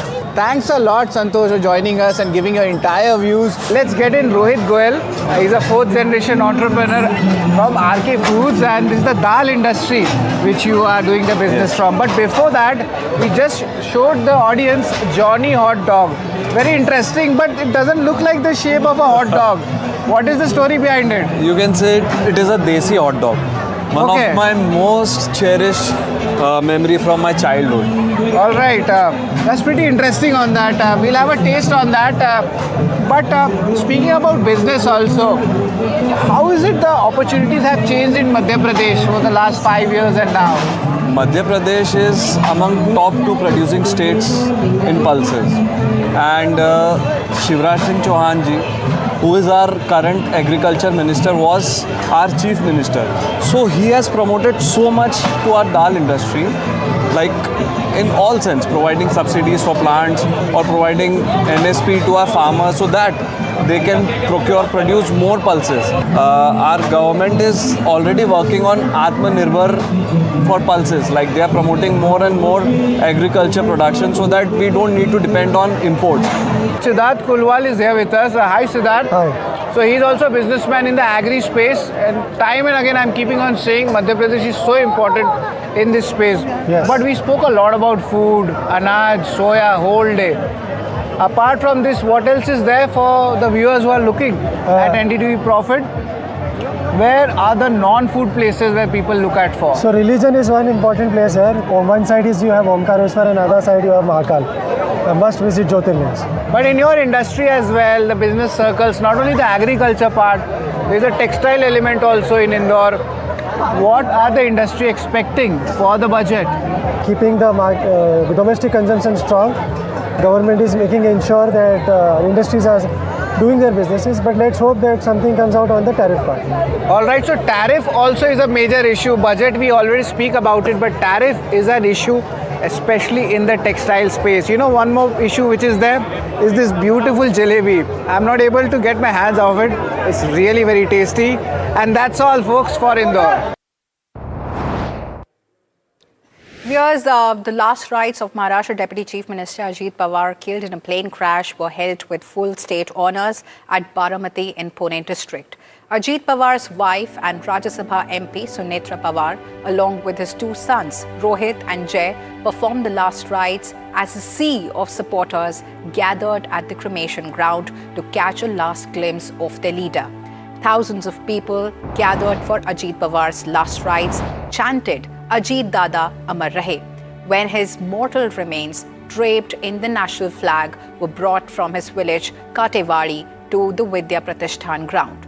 Pawar, the longest-serving Deputy Chief Minister of Maharashtra and senior NCP leader, died in a tragic plane crash in Baramati on Wednesday.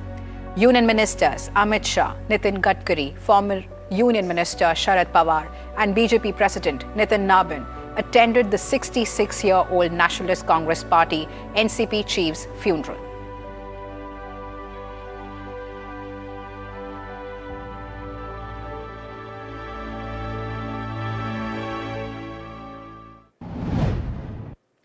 Viewers, Brent has hit $70 a barrel for first time since September. This climb comes after Iran has warned the US of retaliation for Trump's military action threat. Now, Trump has warned Iran that the time to negotiate a deal on its nuclear program is running out. Now, the US president, referring to a large US naval fleet, said that a massive armada moving quickly with great power, enthusiasm, and also purpose towards Iran. Iran powerfully has responded to Trump's threat, saying that it stands ready for a dialogue, but it will defend itself and also respond like never before. It's pushed to do so. That's what they said. And viewers, that's all the time we had on this edition of Profit 360. But please don't go anywhere and stay tuned to NDTV Profit for more news and updates.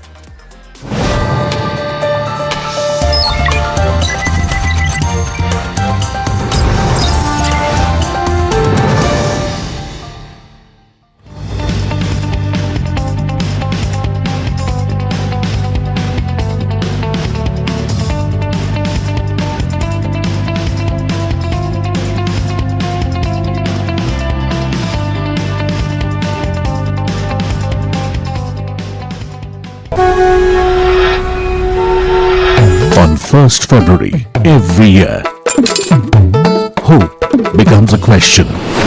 Will I save more? Will I grow more? साहिबान, मेहरबान, कदरदान, कुछ अच्छी खबर मिलेगी क्या? How will this budget change my life? One person has all the answers for Bharat. Union Budget 2026 on NDTV Profit. NDTV Profit on करो जरा। कब से बोल रहा हूँ, कोई सुनता ही नहीं।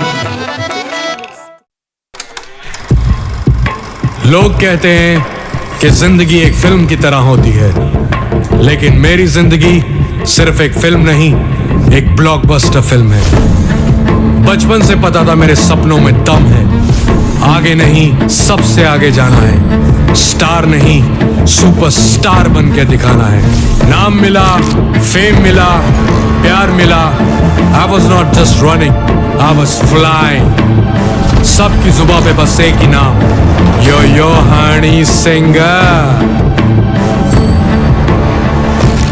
लेकिन फिर ब्लॉकबस्टर कहानी में आया एक ट्विस्ट, 7वें आसमान से सीधा गिरा मैं जमीन पर। फिर क्या, खुद पे काम दोबारा शुरू, फैंस ने फिर प्यार दिखाया, फिर स्टार नहीं सुपरस्टार बनाया। है ना मेरी जिंदगी एक ब्लॉकबस्टर फिल्म। शुक्रिया आपकी प्रेयर्स का और आपके प्यार का।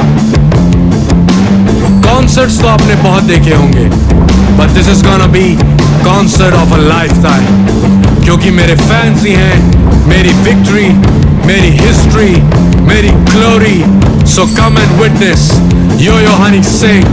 This is my story.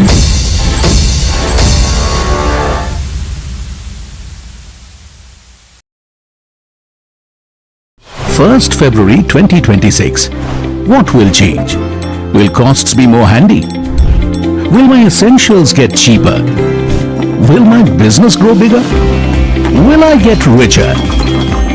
Will loans get easier? Will shopping be more fun? Will the prices drop so I get more?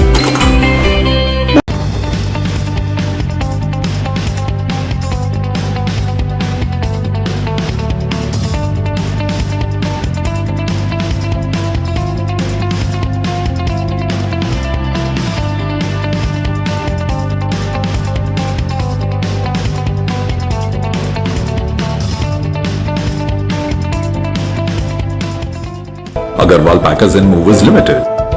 Man with the cap. Not 300, 300, 300.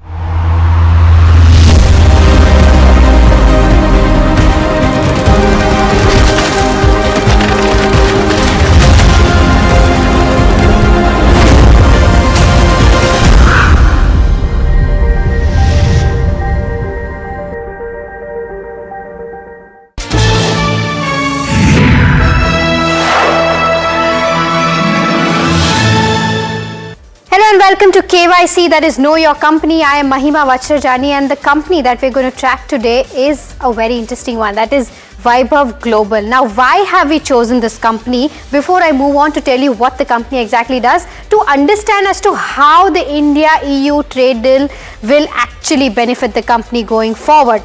In terms of the other aspect, growth is largely led by value for this particular counter. When will actual volume growth pick up for the company? Something that we're going to ask the management and understand whether that is even on the cards. Demand and growth levers going forward, what will augur the growth, because management has given a guidance of medium-term growth in terms of going forward. We'll have to wait and watch out for as to what will be the levers that will be auguring that growth. Now, return ratios for them have slid in the past 3-4 years. So just want to understand in terms of improvement, whether it is on the cards for ROC or ROE not. And medium-term growth targets, what are they looking like going forward in terms of both top line as well as bottom line? So these are the reasons as to why we're talking to the management. Most importantly, of course, India-EU trade deal and how it impacts the company. On the show, of course, we'll also be speaking to Nitin Panwal, who is the Group CFO of Vaibhav Global, who will be joining us shortly. But before that, let's take a look at what the company actually does. Just to understand what about the company looks like. The company is basically an omni-channel retailer which is into fashion, jewelry, as well as this also include accessories, by the way, and lifestyle products in developed markets. Now, if you take a look at the company has been vertically integrated into a digital retailer of fashion, jewelry, as well as lifestyle products. In terms of the overall model, end-to-end B2C business model is what they do, and this is via TV as well as digital channels generally. In terms of the presence through proprietary TV channels and digital channels is what I talked about. In terms of the overall customer base, they have over 7 lakh unique customers transacting. That is the number as per the latest investor presentation as well. And vertically, of course, integrated supply chain is what they have. In terms of sourcing also, they have a strong global sourcing with a base of 30 plus countries where they source from. In terms of where the manufacturing stands, in-house manufacturing in India, so it's a global jewelry hub, also has manufacturing units across India and China for them. Also has a factory at Jaipur, which is around that's 1,69,000 plus feet. Jaipur capacity is at that 5 million pieces annually is what something that the company capacity sits at. But the question really here is that whether that capacity that they're sitting on is fully utilized or not, or what are the utilization levels currently. In terms of brands, these are just some of the names, the brands that the company operates in terms of Home Smart, Evertrue, Caris, as well as something like a Ralph Lauren. So all of these brands, apart from multiple brands that they do, these are some of the ones that you would have come across. In terms of customer visibility also, TV Homes access nearly 127 million households. This is the latest number as per their investor presentation. In terms of where the growing customer base is coming from, the growing digital presence is contributing over 42% of the revenue. In terms of rating parameters, of course, what we'll be looking at today for assessing the company, we generally do 8 parameters. Your income statement will be the first one, following balance sheet, cash flows, return ratios, as well as shareholding, street cred. We'll also look at the valuation and analyst, although not a lot of analysts track this, and we don't have a closest peer of this one, but we'll also see the outlook guidance that the company has given. Now, with regards to the first metric, that is your income statement, let's try to pull that up and see as to how the company has performed, in the last 3-4 odd years. If you take a look at the overall numbers, revenue growth CAGR for 3 years has been at that around 7% mark. EBITDA growth at that 2% mark. But in terms of where the profits stand, profits have slid, right?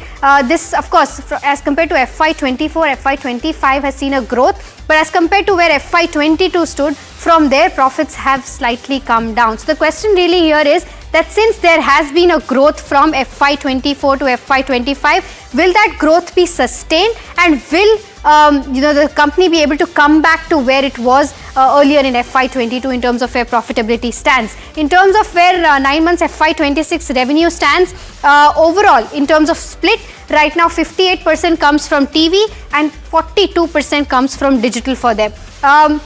In terms of the geographical split for revenue, 59% comes from US, 30% comes from UK and 11% comes from Europe.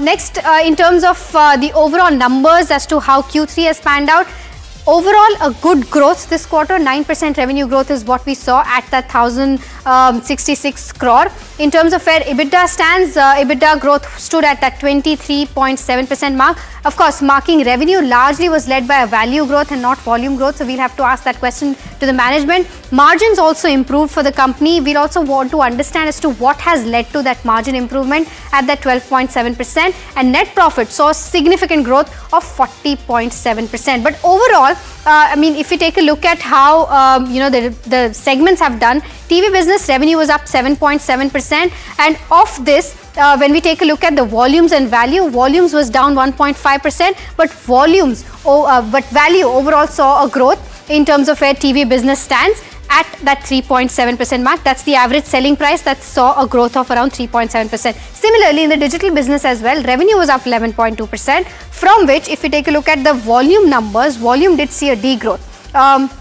Volume saw a downtick of around 10.3%, but at the same time, the average selling price for this particular segment went up by 17.5%. So I think, overall, if we take a look at both of these segments, value growth has been quite significant in terms of average selling price, but volume growth has not been there. With regards to where balance sheet stands, overall, of course, to conclude for income statement, it's a thumbs down from our end because revenue CAGR and profitability is still, under pressure. But with regards to where balance sheet stands, it's a strong balance sheet in terms of your equity, your borrowings, your cash as well. So a thumbs up to the balance sheet. In terms of where your reserves are concerned, they've been constantly growing, and the management has fairly accumulated good reserves. In terms of where debt stands, as of March FY25, they were at zero debt, so nothing of a concern there. In terms of cash in bank, the cash in bank position has slightly come down, but is still at a very good position because they don't have any debt on their balance sheet. So overall, a thumbs up when it comes to balance sheet. Moving on to the cash flow statement. If you take a look at the cash flow statement here, the operating revenues have inched up slightly from FY23 levels to the FY25 levels, but FY24 was a very good year for them when it came to operational cash flow. So we'll have to wait and watch out for as to how FY26 ends. Whether that will end at that around 277 crore mark or not is a question. EBITDA, now, if you take a look at how cash conversion has been as compared to EBITDA, the ratio has been very strong. 56%, 94%, of course, this because the overall operation numbers was, cash from operation number was very high. But even at that 52% mark, the ratio of, operating cash flow to EBITDA is very strong. And overall net cash position has also been reasonably well. But taking a conservative approach, we've given it a neutral rating right now where cash flows are concerned. Moving on to the return ratios, when I was talking about what I want to know about the company and why we've chosen this company, return ratio is one aspect which has been declining for them. And to understand as to what will be the growth levers as to how return ratios will improve going forward is something that we'll know from the management as well. From a 61%, it has come down to that 19% mark as to where ROC is concerned. And ROE has also come down from 32% in FY21 to that 12% mark in FY25. However, slightly improved from that 9% in FY23 to 12% in FY25. So a thumbs down when it comes to return ratios for this particular counter. With regards to where shareholding pattern is concerned, there is skin in the game for the promoters, still holding 57% of the stake. FIs, however, has slightly declined their stake as compared to where it stood in March 23 from a 22% to that 18% mark. DIs, have kind of reduced their stake from 6% to 2%, but do not have a large holding. But, you have public shareholding, which has gone up from 15% to almost 23%. And you have names like Vijay Kedia as well as Ashish Kacholia, who have remained invested in this counter, that is Vaibhav Global. Overall, shareholders have remained in that range of 1.3 to 1.35 lakh. In terms of where the street cred is concerned, not been a very good return giving stock if you take a look at the performance, because 1 month down 1%, year to date down 4%, 1 year down 19%. In the past 5 years it's down almost 55%. So as somebody who's been a patient investor with this particular counter, has to still wait and watch out for a turnaround to see good returns coming in for the counter. In terms of where valuations stand and in terms of where the overall ratings, analyst ratings are concerned, well, there's no direct peer to this one for Vaibhav Global, but if you take a look at how the analyst, the Arihant Capital, who tracks this counter, has given a buy recommendation with a return potential of 36%. Mind you, it's not done anything in the past 5 years in terms of negative returns of 55%, but Arihant Capital expects a return coming in for 36%. In terms of where valuations stand, well, right now the current valuation stands at 24 times. The 5-year average PE of this one is 26 times, and going forward, the PE ratio is expected to go down at that 14.8 times in FY28, and if that happens, the stock is going to be available at a cheaper price. So I think valuations is the one place where I've taken a conservative approach and given neutral rating. Lastly, in terms of where outlook stands, outlook overall, it remains positive. The company has said that FY26 revenue will be in that 7 to 9% range.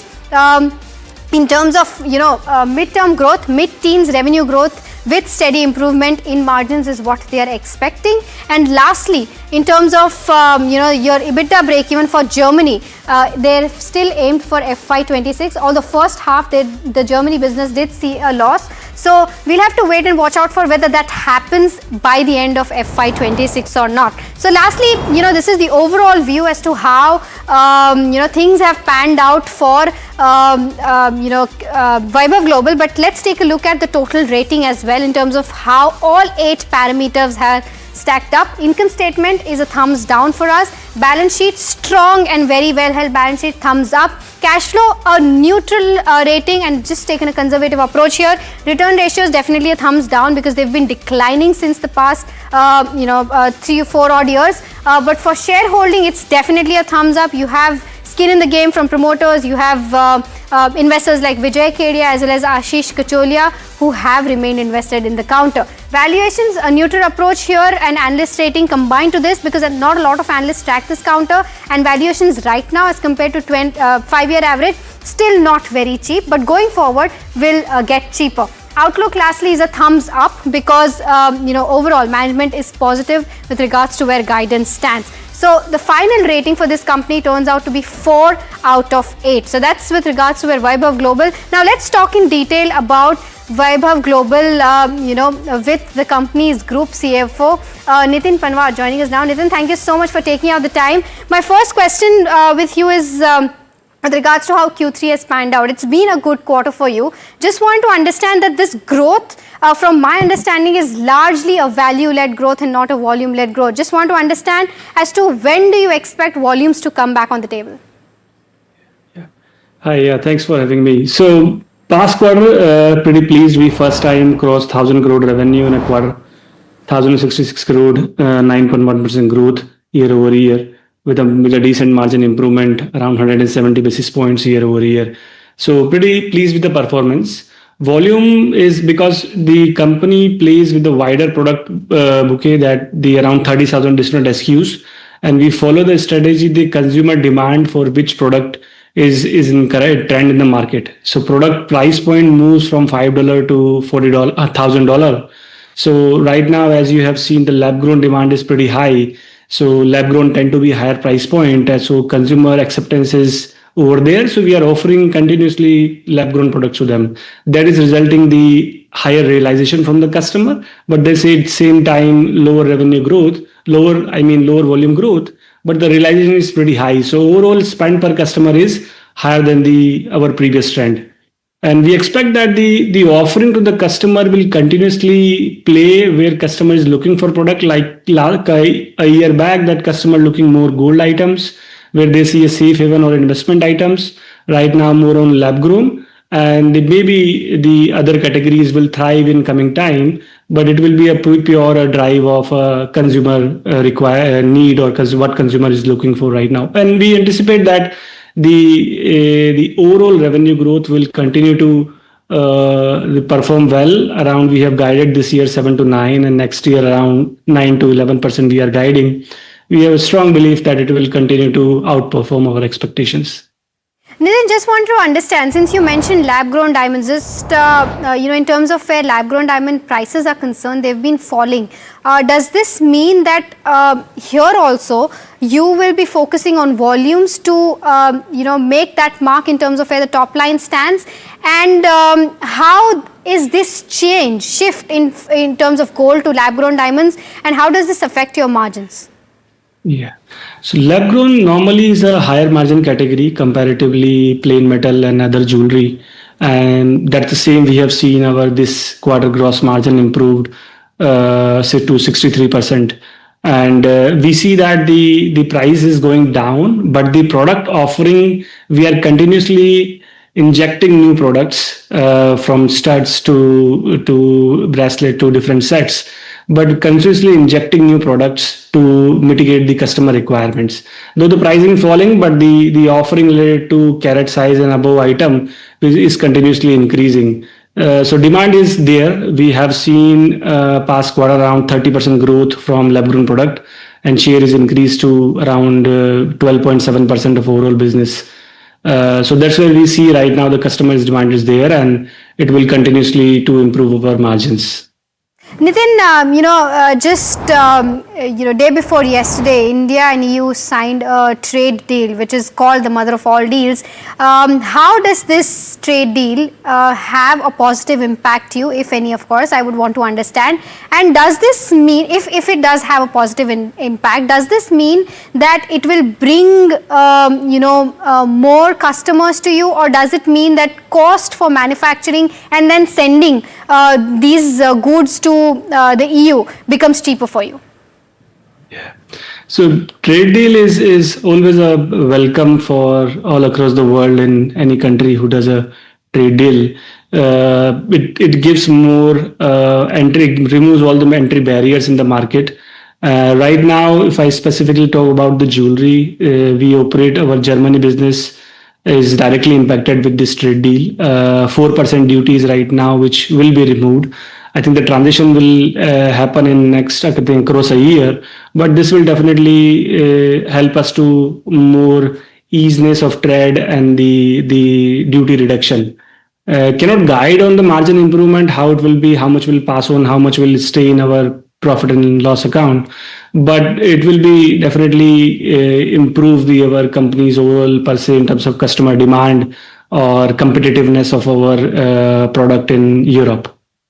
Okay, understood. Nitin, you said that you crossed that 1,000 crore in the last quarter. Just want to understand going forward, because you're aiming around that 11% mark in the next year in terms of where the top line growth stands. What do you think will be the growth levers? Where do you think the demand will come from for you? Sure. Yeah, so we have multiple growth levers. One of the important growth levers, we continuously investing on digital fronts, from mobile apps to OTT to smart TVs or our own websites, and the paid media marketing that we are doing. Digital in past 5 years has grown roughly around 17% CAGR year over year. And we anticipate that the initiatives towards the acquisition of customers through digital and having the omni-channel experience from our live streaming to the digital platform or to the paid media to OTT will be there to improve overall customer lifetime value. So that is the one important lever that we are investing, and it will continue to thrive. Apart from that, the different categories that we are launching, the lab-grown and expanding our lifestyle categories. Lifestyle share is now 35% of our business. Earlier, which was like 6 years back, it was less than 20%. So that different product categories from beauty to handbag to accessories, that is continuously expanding. That is also another lever to improve. Another thing is that also our Germany business, is growing faster than the other territory. It will continue to thrive. And this financial year, we are past quarter we made a full profitability in the Germany business, and expecting that this year will be the slight profitable operation from Germany business, and from next year onwards it will add in our bottom line.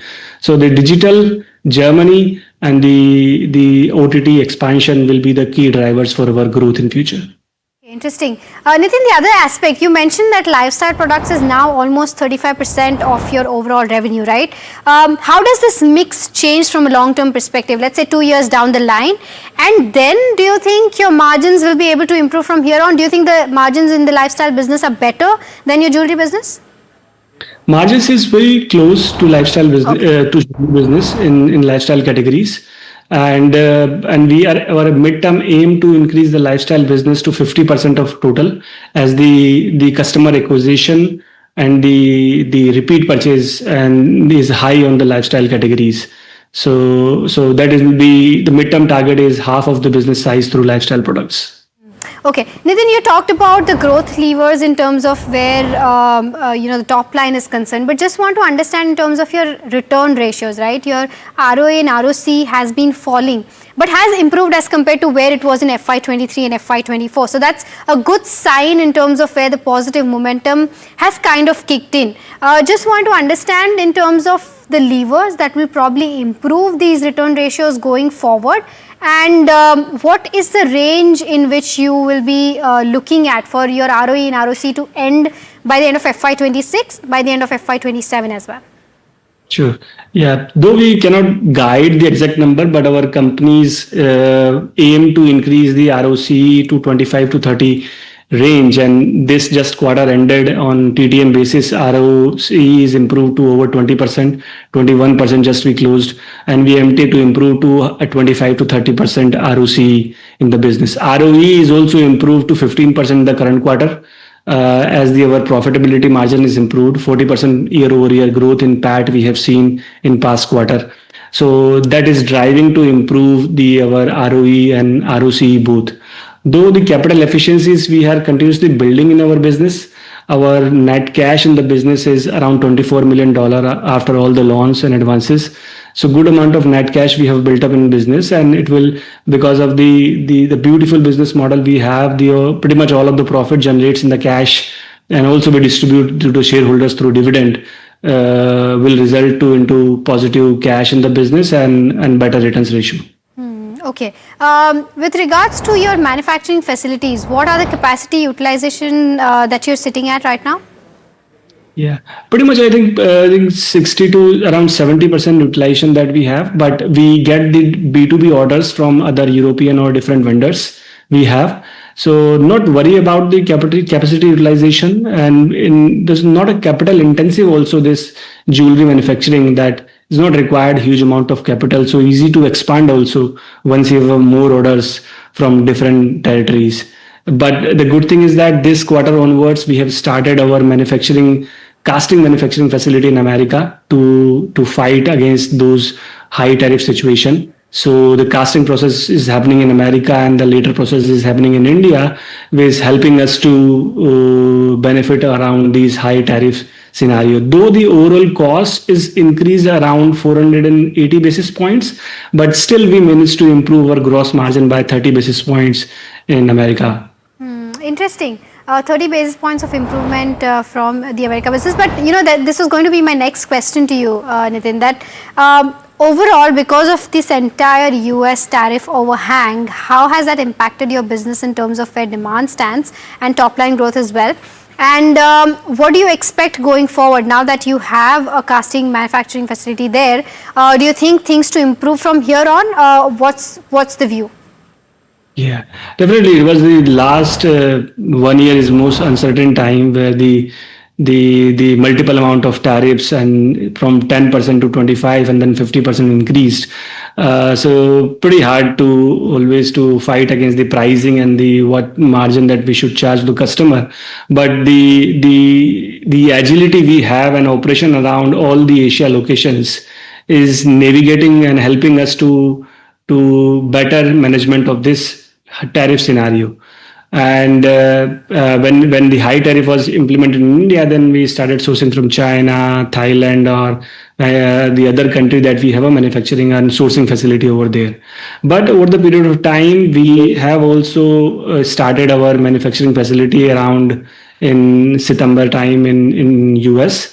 And after that, that is helping us to almost zero tariff on the goods movement from India to US. It's just the value addition part that we are paying tariff, and around 480 basis point, as I mentioned, it was increasing our costing, but pretty helping us in terms of competitiveness, in terms of our pricing of the product, and also the offering is pretty fast through this process right now. So that is, I think, helping us to set up a factory over there. And the consumer demand is pretty, the consumer sentiments right now in US is pretty tough, not easy, but due to our agility and the better pricing and manufacturing is giving us the more demand from the customer side of our jewelry products, as well as on our digital platforms.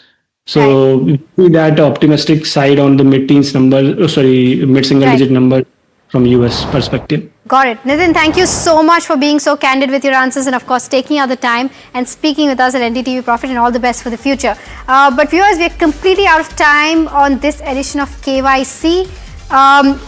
Stay tuned to NDTV Profit for more news and updates up on the other side.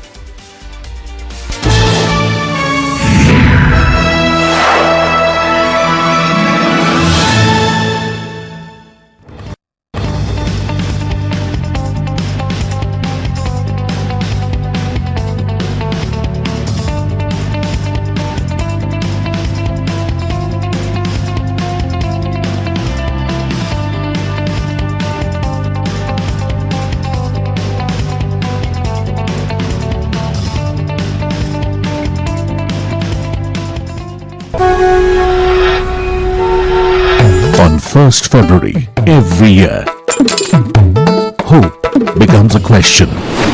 Will I save more? Will I grow more? साहिबान, मेहरबान, कदरदान, कुछ अच्छी खबर मिलेगी क्या? How will this budget change my life? One person has all the answers for Bharat. Union Budget 2026 on NDTV Profit. NDTV Profit on करो जरा, कब से बोल रहा हूँ, कोई सुनता ही नहीं. लोग कहते हैं कि जिंदगी एक फिल्म की तरह होती है, लेकिन मेरी जिंदगी सिर्फ एक फिल्म नहीं, एक ब्लॉकबस्टर फिल्म है। बचपन से पता था मेरे सपनों में दम है, आगे नहीं सबसे आगे जाना है, स्टार नहीं सुपरस्टार बन के दिखाना है। नाम मिला, फेम मिला, प्यार मिला, I was not just running, I was flying। सबकी जुबां पे बस एक ही नाम, यो हनी सिंह। लेकिन फिर ब्लॉकबस्टर कहानी में आया एक ट्विस्ट, 7वें आसमान से सीधा गिरा मैं जमीन पर। फिर क्या, खुद पे काम दोबारा शुरू, फैंस ने फिर प्यार दिखाया, फिर स्टार नहीं सुपरस्टार बनाया। है ना मेरी जिंदगी एक ब्लॉकबस्टर फिल्म। शुक्रिया आपकी प्रेयर्स का और आपके प्यार का। कॉन्सर्ट्स तो आपने बहुत देखे होंगे, but this is gonna be concert of a lifetime, क्योंकि मेरे फैंस ही हैं मेरी विक्ट्री, मेरी हिस्ट्री, मेरी glory. So come and witness Yo Honey Singh, this is my story.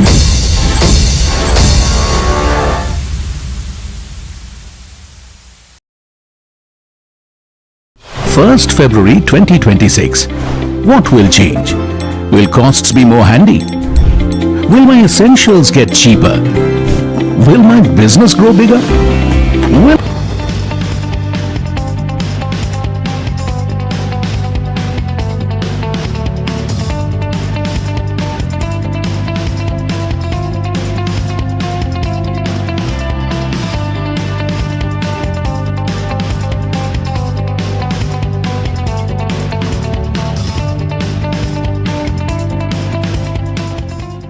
Agarwal Packers and Movers Limited. Man with the cap. Not 300, 300, 300.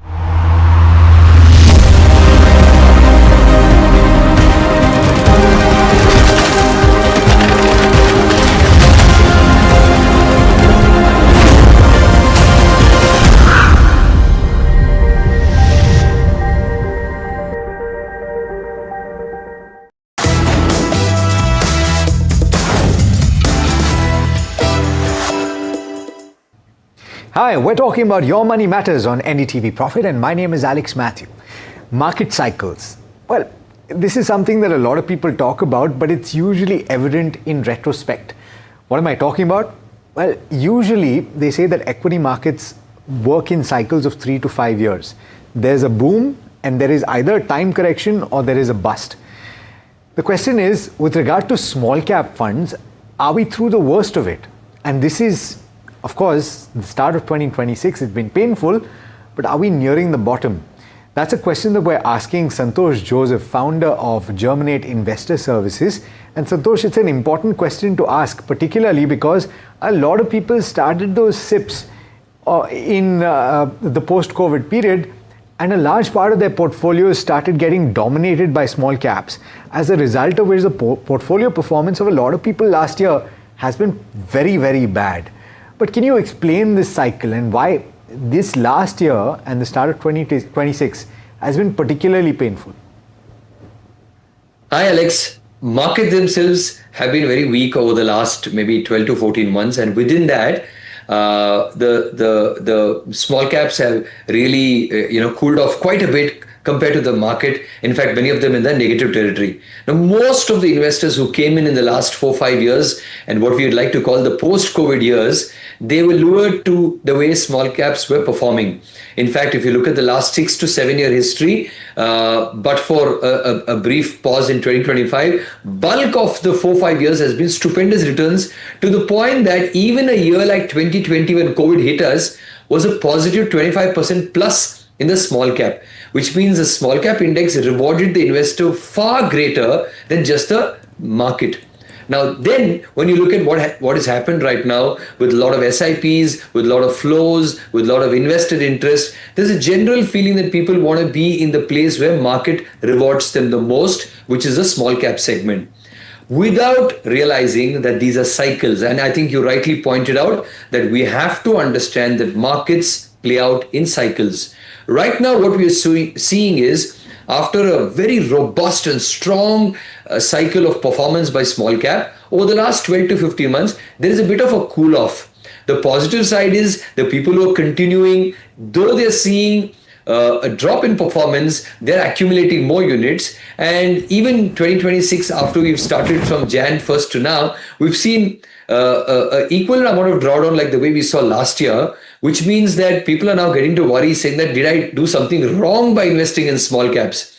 Okay, this is a bit of reassurance. There's nothing wrong by investing in small caps as long as you've got your asset allocation right. But this is the time to stick in and be patient and wait for the cycle to turn around, because what is known with history is that small caps reward you significantly well. This is a time for you to continue, keep your SIPs going on, maybe even take a completely fresh look, because it is quite attractive right now. Fresh look.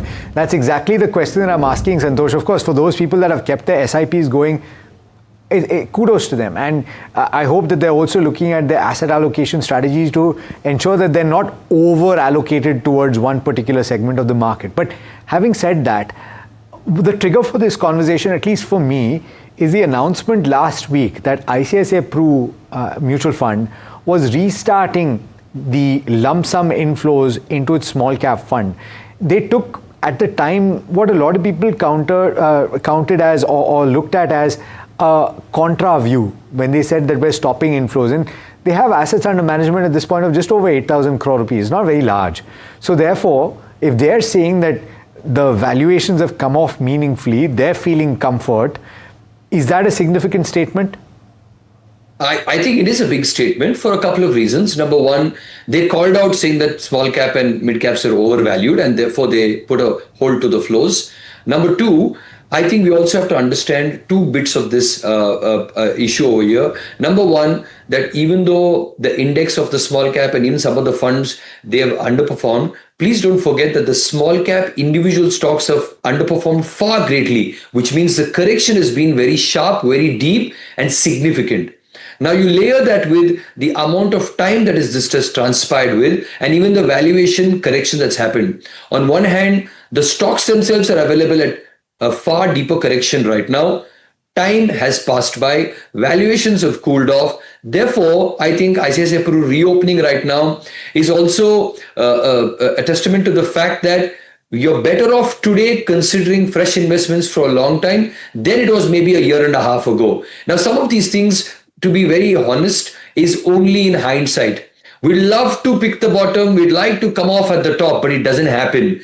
Today is one such moment where we feel that it's actually not a contra view. It's maybe the fundamentally right view to say, hey, listen, small caps are not that bad. Even though there's immediate past performance is negative, there is a reason to believe that valuations, correction, consolidation has largely taken place and great time to start. So a lot of people, and this is evidenced in the behavior that we witnessed, Santosh, over the years also, is if there is significant underperformance of a particular scheme, there is a tendency to pause SIPs or stop SIPs and move to something else. And invariably what you have then is a large basket of schemes. So specifically with regard to the strategy in the small cap space, you're saying now is a good time to consider fresh allocations to small cap funds. How should you look at choosing the right scheme? What are the parameters that you're paying attention to right now? Because there are schemes that are very, very large, and there are schemes that are much, much smaller and have a relatively conservative view, shall we say, even if it is the small cap space. So even before we go to answer that part, let me also tell you, for most investors, performance actually brings in attention. Yeah. The lack of performance, they lose attention, and that's when they tend to stop or pause. I think here we're trying to reach out to investors and saying that while performance is an important indicator, it's important that you have to ride through this cycle of performance to ensure that you come out better than just how the way the markets are performing. That's where disciplined, consistent investment comes into play. What is an important part that you have to note is that please, whether there is performance or not, during these cyclical moments, do not go overboard. I agree, there's a virtuous cycle where there's attention, there's liquidity, there's flows, there's performance that creates an unending loop saying that because of performance, you allocate more money, and because of more money, that performance of more money adds up to your portfolio overall return. So, the virtuous cycle goes on. Now you also go through the vicious cycle where there is no performance, you pull out money, liquidity dries up, and then again you pull out more money because they dropped in. So for investors watching me, please remember these virtuous and vicious cycles will keep happening now and then. Now, for those of you considering to invest today, the time is better today than it was about a year or a year and a half ago. How do you choose a particular fund? Now, typically, a good size fund selection will also help you because in a really, really large small cap fund, and mind you, in most AMCs, their largest fund today is a small cap fund, simply because investors have taken a liking and interest to chase after a fund that has got performance and has a potential to perform. But be careful, because in large funds, there will be some minor constraints to meaningfully adding stocks. So therefore, what do? Is they add a long tail of stocks, sometimes 150, 200 stocks. But if you want a kind of a concentrated portfolio, then an average 5 to 10,000 crore, or maybe even 15,000 crore fund would be ideal for you. Now, there's also enough data to suggest that sometimes just not the fund size alone is detrimental to the returns. It's also the fund manager's ability to pick stock. So very clearly put, if one were to go back and look at the consistency of the past 5 years, you'll be able to easily pick few winners. Okay, but let's talk about style as well, Santosh, from your perspective, right? And somebody that has a pretty long tail, very large size of AUM as well, and they've stopped lump sums. And this is Nippon, right? They allow for your SIPs to go through, but no one blames them. You're talking about 50,000 plus crore or thereabouts of assets under management at last count. At least that's what I last saw. I wonder if it's changed with the drawdown in markets or thereabouts. But having said that, what are the styles that you would pay attention to? And I ask this because I've often heard people say, don't invest in just one small cap. Look at maybe two with slightly different approaches to the way that they construct their portfolio, just so that you're not facing a significant downside and you're diversifying styles of investment as well. Alex, I would agree with your thesis that don't put just money in one small cap. There's a reason, because whenever you add one or two or three small caps, unlike large caps and maybe large and mid cap category or flexi cap category, you do not have too many common stocks. Now, if you take most of the small cap funds that are there, and even just do a dipstick comparison of the top 10 stocks, the good thing is you get a lot of unique stocks, which means between one and the other small cap, even though there may be competition and even though you may be differing between which is good or which is bad, maybe because of performance, but you look at stocks, you have unique stocks. So therefore, having two or three small cap in your portfolio is a great bet to begin with. So I'm agreeing with that. The second part, which is interesting, is that the style of managing a small cap is also a little constrained to the portfolio manager. And let me use an example. Today, a large small cap is about 50-60,000 crores. Now, even if he has to buy a 1% exposure to a small cap stock, he'll have to buy a large quantity, and there may not be that much free float, or in some cases, even the small cap may not have that much market cap to buy that particular stock. Therefore, you'll have a long tail, 150, 200, sometimes even 230, 250 stocks. So the nature of the universe constrains the fund manager to take concentrated bets, and therefore you'll need to have a long tail. The third part is that when you look at the index, the small cap index, from a weight perspective, the last stock would be maybe 0.2, 0.3. But the portfolio manager takes that stock and gives it an active weight of 2 or 3. Remember, he's giving you significantly more exposure to that one particular stock in the portfolio that actually becomes active management. So even though the tail is long, the weightages that you give to the stock make a significant difference to the performance. And I think your example that we spoke about, Nippon, has been able to continue SIPs and flows because they managed a long list of stocks by active weight management. Yeah, absolutely. And their largest weightage is not more than 2%, if I remember correctly. But having said that, we were talking about styles, and if you could quickly list out 2 or 3 different styles and fund managers and funds that you like and why in the space, so that people get an understanding of how they can diversify within this category as well. So let's begin with Nippon. Nippon has largely believed that you have to play the small cap by participating in as many as good ideas as possible and maybe eliminating the obvious red flags, which is you have a index which is really quite vast because the top 100 large cap, then the next 100, 150 mid cap, then the small cap universe is really large. So therefore, the more broader you spread out, you have an opportunity to pick up the winners. And you also have a chance here for active deselection from the index or the universe. Now, there is another player. Let's say you take example HDFC. They've also done well in the small cap space, but they've got a slightly lesser portfolio size. Similarly, even if you take, let's say, a Kotak small cap, what they've done is they have not gone for long list of stocks compared to how Nippon is, but they have had slightly higher weights in terms of active weights to each stock. Now, like we mentioned in the past, for an investor, playing a long tail, short tail, concentrated bet versus active bets all works very well if you're mixing up these 2-3 things in your portfolio. So here the portfolio styles are unique. There are people who play active weights and concentrated. There are people who play active weights yet have a broad and wide list of stocks into the portfolio. Now, I think whether you played active weights or whether you played concentrated stocks into the portfolio, when I mean concentrated here, it's still 80-90 stocks and not the 30-40 that we're used to in large cap or flexi cap. The benefit for the investor is that you are having a better play at the whole universe of small cap stocks. So consistency, activates is the way to go in terms of selecting small caps. All right, you said it. Santosh, thanks so much for taking the time. It's been an insightful, engaging conversation as always. Thanks so much. Thanks, Alex.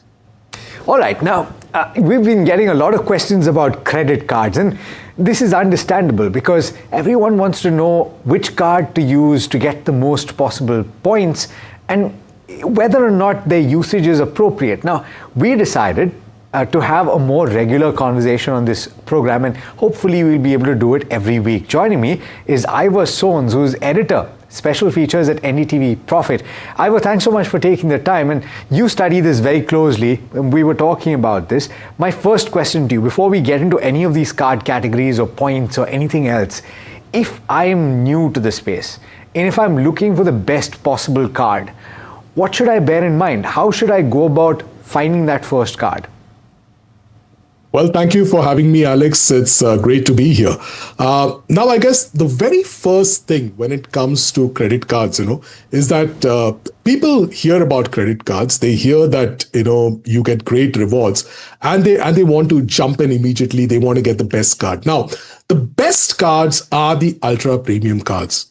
This is the HDFC Infinia, the ICICI Emerald Private Metal, HSBC's Premier, etc. But not everybody can get them immediately. One, they have pretty high salary criteria. For instance, both HDFC and ICICI have a criteria of about 5 lakhs a month. HSBC has about 3 lakhs a month. And they also need a relationship. So it's not possible immediately. I think the best thing to do when it comes to getting a credit card or starting a strategy when it comes to credit cards is really to understand what your spending is. For instance, you might have a lot of spending on travel. You might have spending on dining. Another very important spend is education, or rather school fees. For me, that is a huge spend for me. That means that I need to get maximum value out of that spend. Now, a lot of cards don't give you points on education spends. Then there is obviously groceries. There's fuel for your car. For some people, it could mean even spending on things like NPS, National Pension Scheme, or even paying advanced taxes. Is there a way of getting rewards from them? Okay, very interesting. So therefore, and what I'm getting from that, and something that a lot of our commentators on this program have said in the past, is don't change your spending just because you're getting rewards on a point, or on a card rather. Don't go out and buy something simply for the points. So from that perspective, let me narrow it down and let me ask you today, what are the best cards in the fuel category? If I have a lot of running on my car or vehicle, and if I have to spend a lot filling fuel, which cards serve this purpose? Yes, Alex, I think that is a very important point. Be very careful. Don't overspend to get rewards. But coming down to fuel credit cards, it's a very interesting category. All of us spend quite a lot on petrol, and actually we make nothing. Even on Boast cards, there's actually a surcharge that you pay. One, when it comes to fuel cards, there are no lifetime free fuel credit cards, unfortunately. Another thing I want to make sure is that all the fuel credit cards, return around 4 to 5% on average. The published rate is higher, but when it comes to annual fees and then redemption fees, etc., that's what you return. But most importantly, now this is very important, when you look for a fuel credit card, look at what your monthly spend is, because there are some fuel credit cards that max out at about 3,000 to 4,000 a month of spend. You won't get points on fuel spends beyond that, while some can go up to 15,000 a month. So if you're a very heavy spender, you can't really cross beyond 15,000. And also check how easily it's possible to redeem points. Now, having said that, let's look at maybe 4 quick credit cards. Perhaps the best fuel credit card is the Indian Oil RBL Extra. That's from RBL Bank. And it comes with an annual fee of about $15.99 plus taxes. And there's a waiver on annual fee if you spend about 2.75 lakhs annually. Now, with this card, you can spend up to around 13,000 a month on fuel. It returns around 7.5%, but actually it comes down to about 6.5 or closer to 5 depending on how you redeem. Quick question on that. So 2 points stand out here. So you've given me information on the amount of spend that will waive the charge, right? Which in this case is 2.75 lakh. Is it always that you need to hit at least 2.75 and then your fee is waived, or is it if you spend 2.5 then on a pro rata basis to that extent my fee is waived? Is that how it works? No, Alex, unfortunately it's not that way. But here's the thing, right? If you write in to many of these card companies, they sometimes waive it, even when it's close by. And are there some card companies that stipulate that you can spend, if you spend 80% of the fee is waived? Or does that not happen? No, I don't think any company stipulates it as such. It all depends on your relationship, frankly. If you have a great relationship, sometimes you can get waivers. Otherwise, sometimes it's just luck. Okay. And the second point is the reward rate that you pointed out, 7.5%. Is that good, bad, not necessarily great? In this case, it's the best, but what's normal? Well, normal in the sense of, like I said, an ultra premium card like a HDFC Infinia gives you about 3.3% on most things. It does not give you back such rewards on spends. So I think 7.5%, and even if it comes down to 5% after reward redemption charges, it's absolutely fantastic. Look at it this way. This was a category you just spend on where you get nothing back. Now you're getting 5% back in some way. I think it's a fantastic deal. Okay. The second card on the list is SBI BPCL Octane credit card. What stands out on this one? Well, this one is also a great card. And again, in this category, it all comes down to reward rates. This gives you about 6.5%. And this also gives you some additional points when you spend on groceries, movies, and dining out. And again, this card you can spend up to 10,000 rupees a month on fuel to get you get rewards. Okay, but there are added benefits as well. The third one on the list is IDFC First Power Plus credit card. And this ranks third on your list. Why is that? Well, I think this is a very popular card. Secondly, it has a low annual fee. If you see the first two have an annual fee of around 15.99 and 14.99, this is just 4.99. So what you're spending on the card is pretty low. You can spend up to 12,000 rupees per month on fuel, and it gives you about 6.5%. But over here, the catch is that about 1.5% comes through HP Pay. So you got to use this card with the HP Pay app to fuel up. Okay, interesting. You were saying and?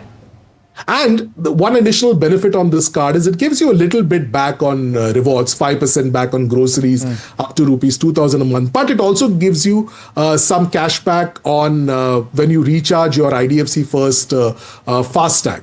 It gives you 5% cash back over there too, which is a bit unique. So this is interesting, right? Because there are certain cards which will offer you at the very least a waiver of the surcharge. But I've also heard that they can actually tie up with one petrol provider or one fuel provider and not the other. So for example, if they tied up with BPCL and you go to an IUC pump, you're paying that surcharge. Is that how it works? Yes, absolutely. So if you have an SBI BPCL Octane card, you got to go to Bharat Petroleum. If you have an Indian Oil card, you go to Indian Oil.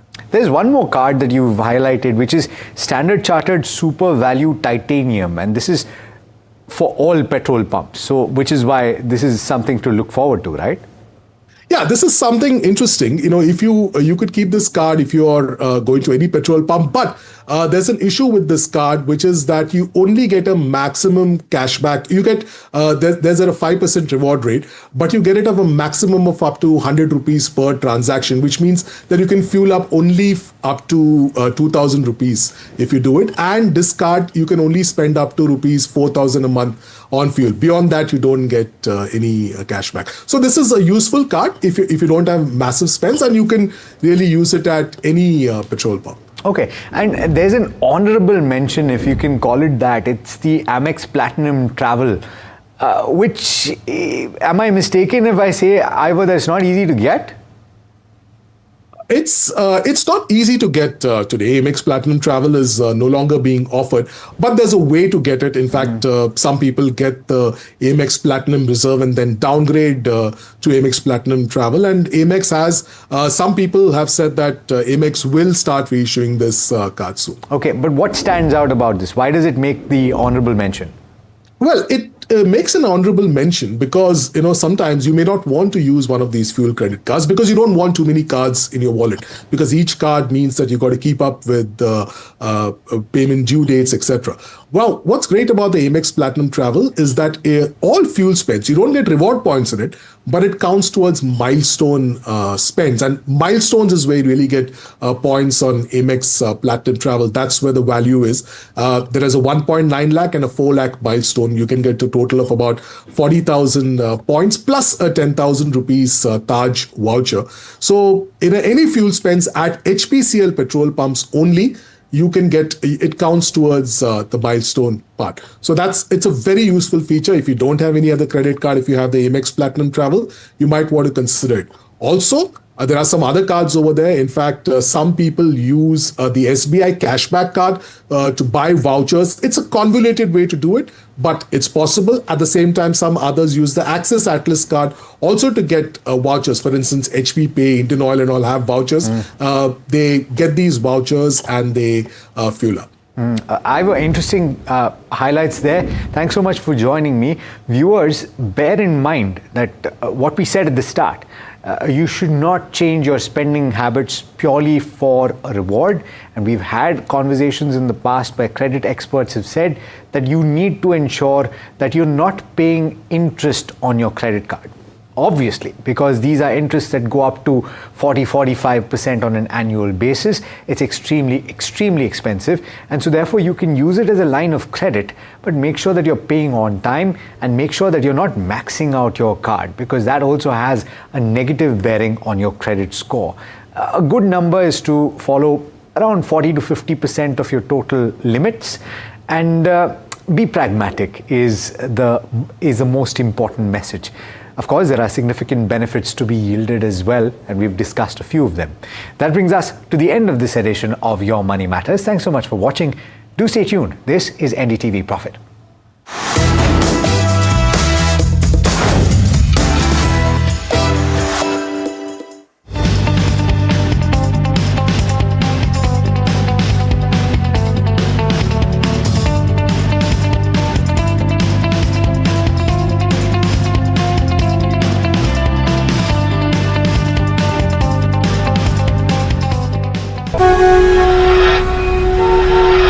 On 1st February every year, hope becomes a question. Will I save more? Will I grow more? साहिबान, मेहरबान, कदरदान, कुछ अच्छी खबर मिलेगी क्या? How will this budget change my life? One person has all the answers for Bharat.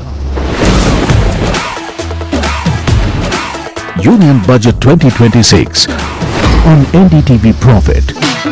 NDTV Profit on करो जरा. कब से बोल रहा हूं, कोई सुनता ही नहीं. लोग कहते हैं कि जिंदगी एक फिल्म की तरह होती है, लेकिन मेरी जिंदगी सिर्फ एक फिल्म नहीं, एक ब्लॉकबस्टर फिल्म है। बचपन से पता था मेरे सपनों में दम है, आगे नहीं सबसे आगे जाना है, स्टार नहीं सुपरस्टार बन के दिखाना है। नाम मिला, फेम मिला, प्यार मिला, I was not just running, I was flying। सबकी जुबां पे बस एक ही नाम, यो हनी सिंगर। लेकिन फिर ब्लॉकबस्टर कहानी में आया एक ट्विस्ट, 7वें आसमान से सीधा गिरा मैं जमीन पर। फिर क्या, खुद पे काम दोबारा शुरू, फैंस ने फिर प्यार दिखाया, फिर स्टार नहीं सुपरस्टार बनाया। है ना मेरी जिंदगी एक ब्लॉकबस्टर फिल्म। शुक्रिया आपकी प्रेयर्स का और आपके प्यार का।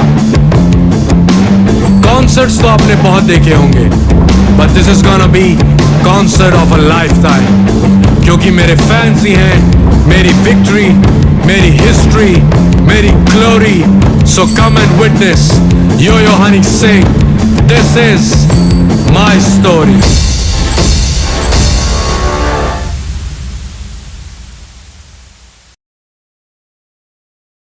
First February 2026. What will change? Will costs be more handy? Will my essentials get cheaper? Will my business grow bigger? Will I get richer? Will loans get easier? Will shopping be more fun? Will the prices drop? So I get more. What will happen? Union Budget 2026 on NDTV Network. A very special moment for us as we announce NDTV Master Stroke, the NDTV Art Awards. M3M presents NDTV Master Stroke Art Awards. An odyssey of creative brilliance where the masterpiece meets its ultimate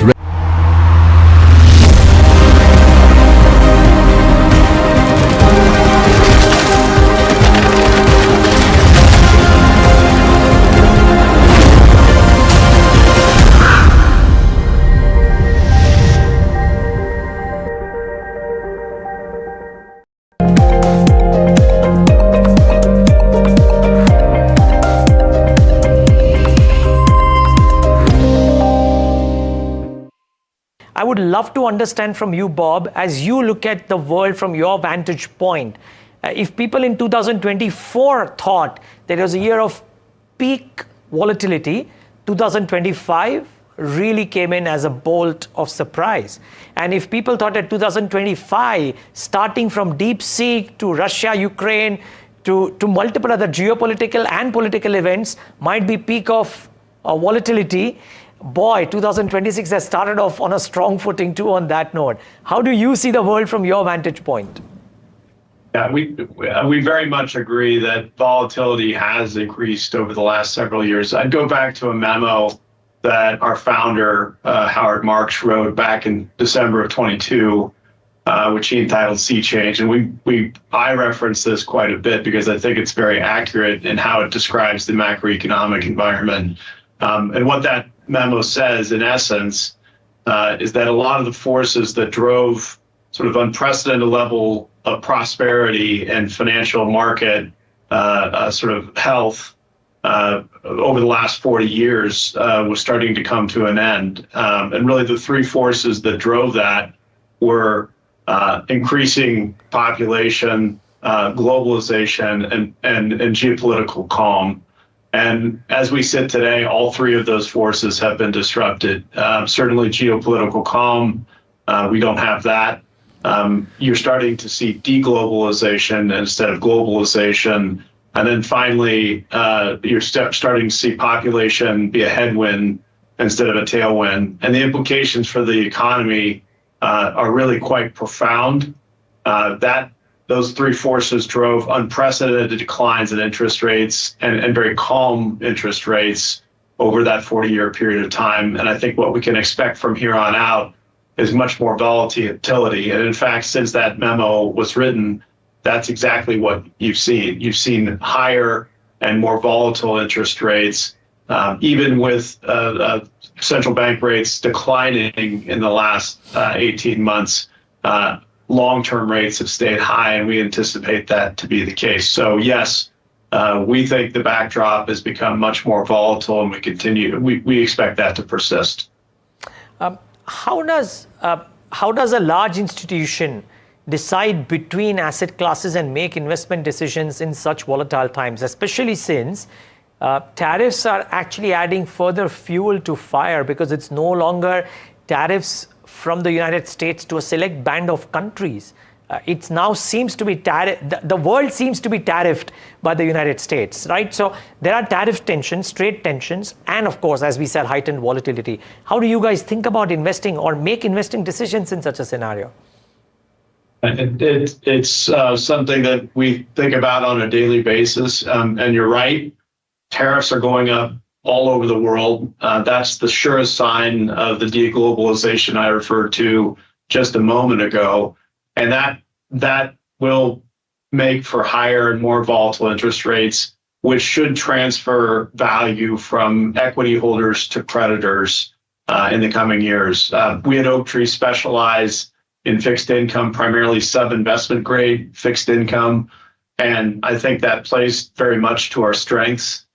So part of the question, or the answer to the question that you asked, is in what we do on a daily basis, which is that we very much focus on the credit side of the equation.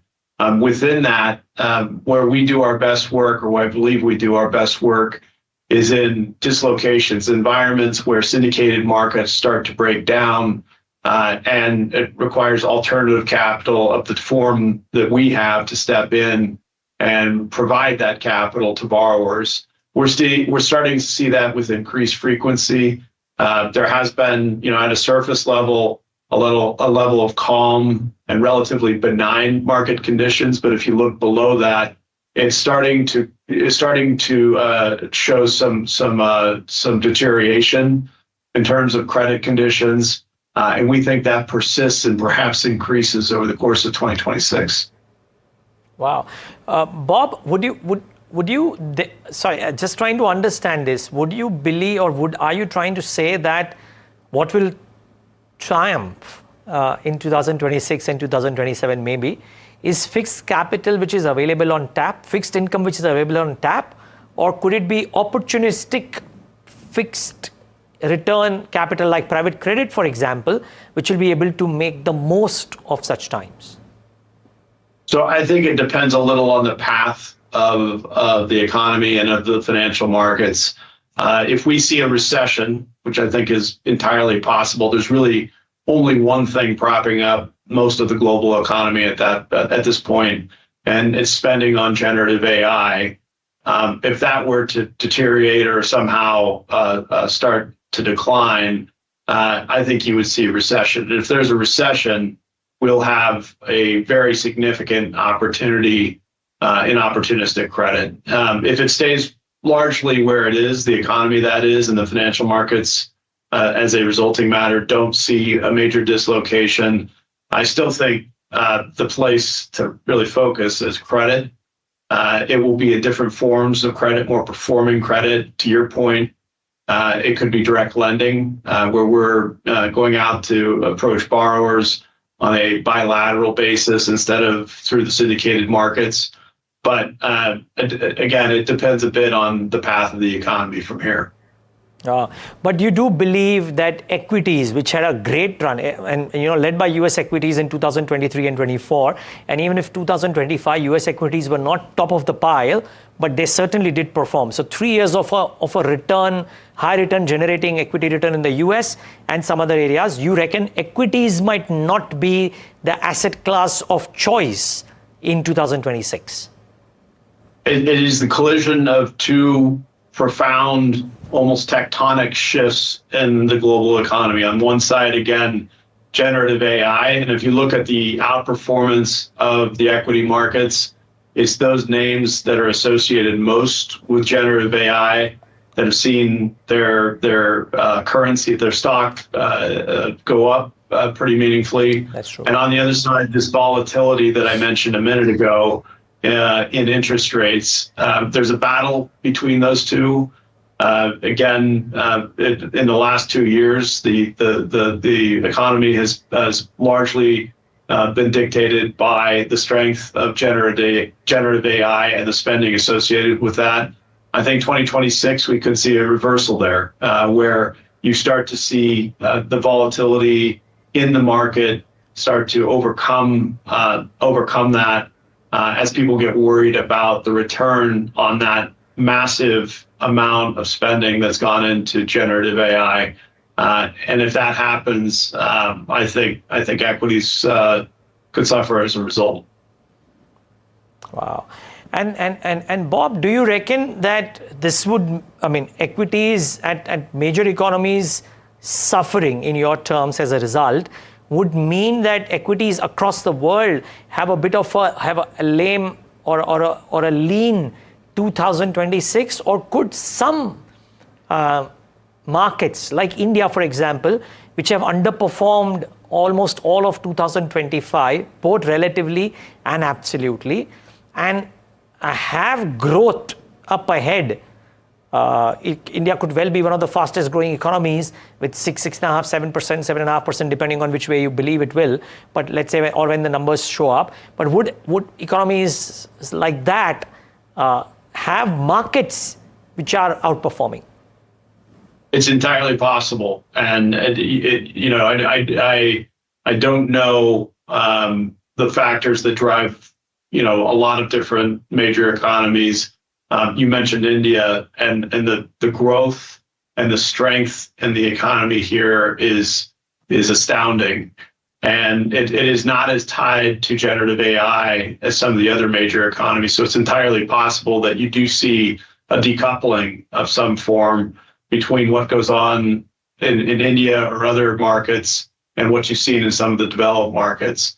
But I do feel like there's been one major force that's driven most of the major economies, and if that rolls over, I think you're going to see a lot of pain in the developed economy financial markets. Bob, thank you so much for taking the time out and being with us here on NDTV Profit today. Lovely talking to you, and look forward to seeing you in person. Thank you so much. I really do appreciate you taking the time. Likewise. And viewers, thanks for tuning in.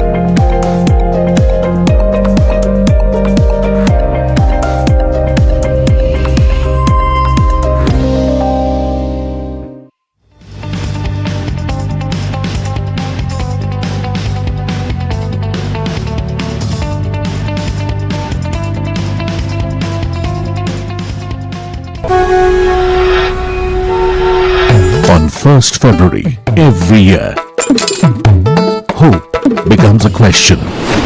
Will I save more? Will I grow more? साहिबान, मेहरबान, कदरदान, कुछ अच्छी खबर मिलेगी क्या? How will this budget change my life?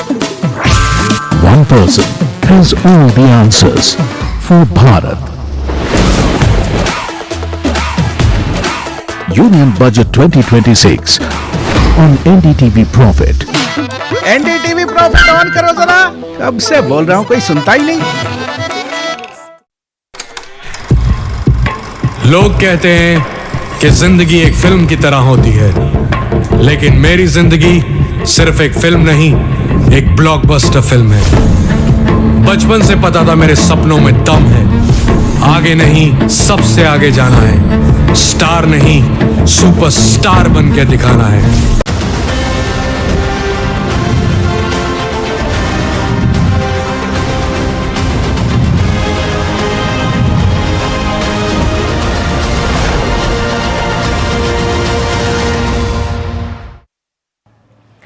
Budget 2026, we're calling it India's growth agenda. But what's in store? What should that expectation look like? What will the finance minister deliver is the key question that everyone has right now. Joining us on the show to discuss more in terms of expectations and what should that realistic ask be, Anant Narayanan, former whole-time member at SEBI, joins in. Anant, welcome to the show. Always a pleasure to speak to you. You know, the last couple of conversations that we've been having with regards to expectations from the budget, we've always ended with the last question of what should that dream budget look like?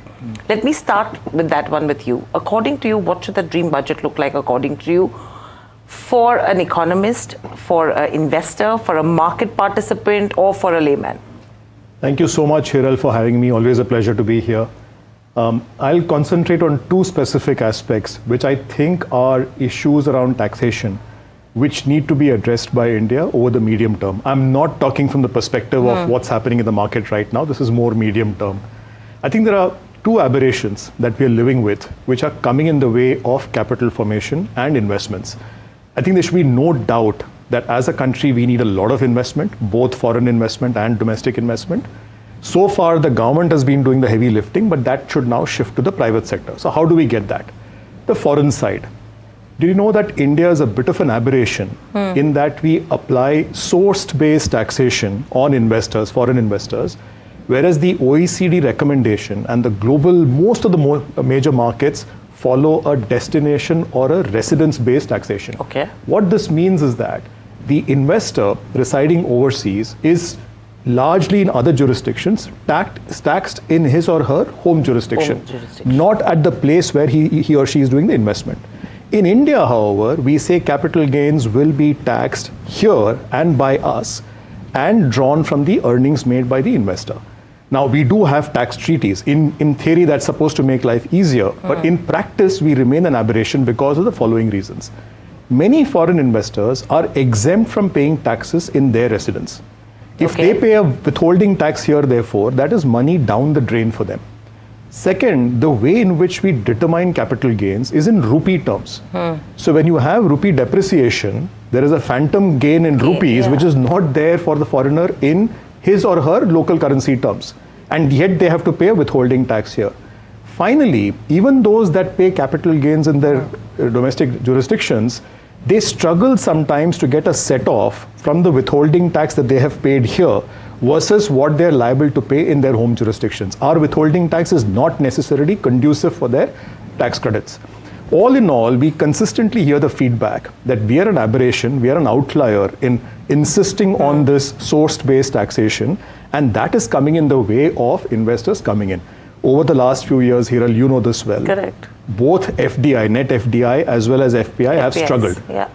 And while there are many reasons for investments to go up and down, some of them are cyclical, I think this is one fundamental reason which has been there for many years now. And it is something that needs to be addressed. So tell me one thing. You know, we're talking about where India is an outlier in this aspect. This is one of the reasons why your FPIs, FDIs are moving away from India, at least for some time right now. Say, for example, hypothetically, this is a question which gets resolved.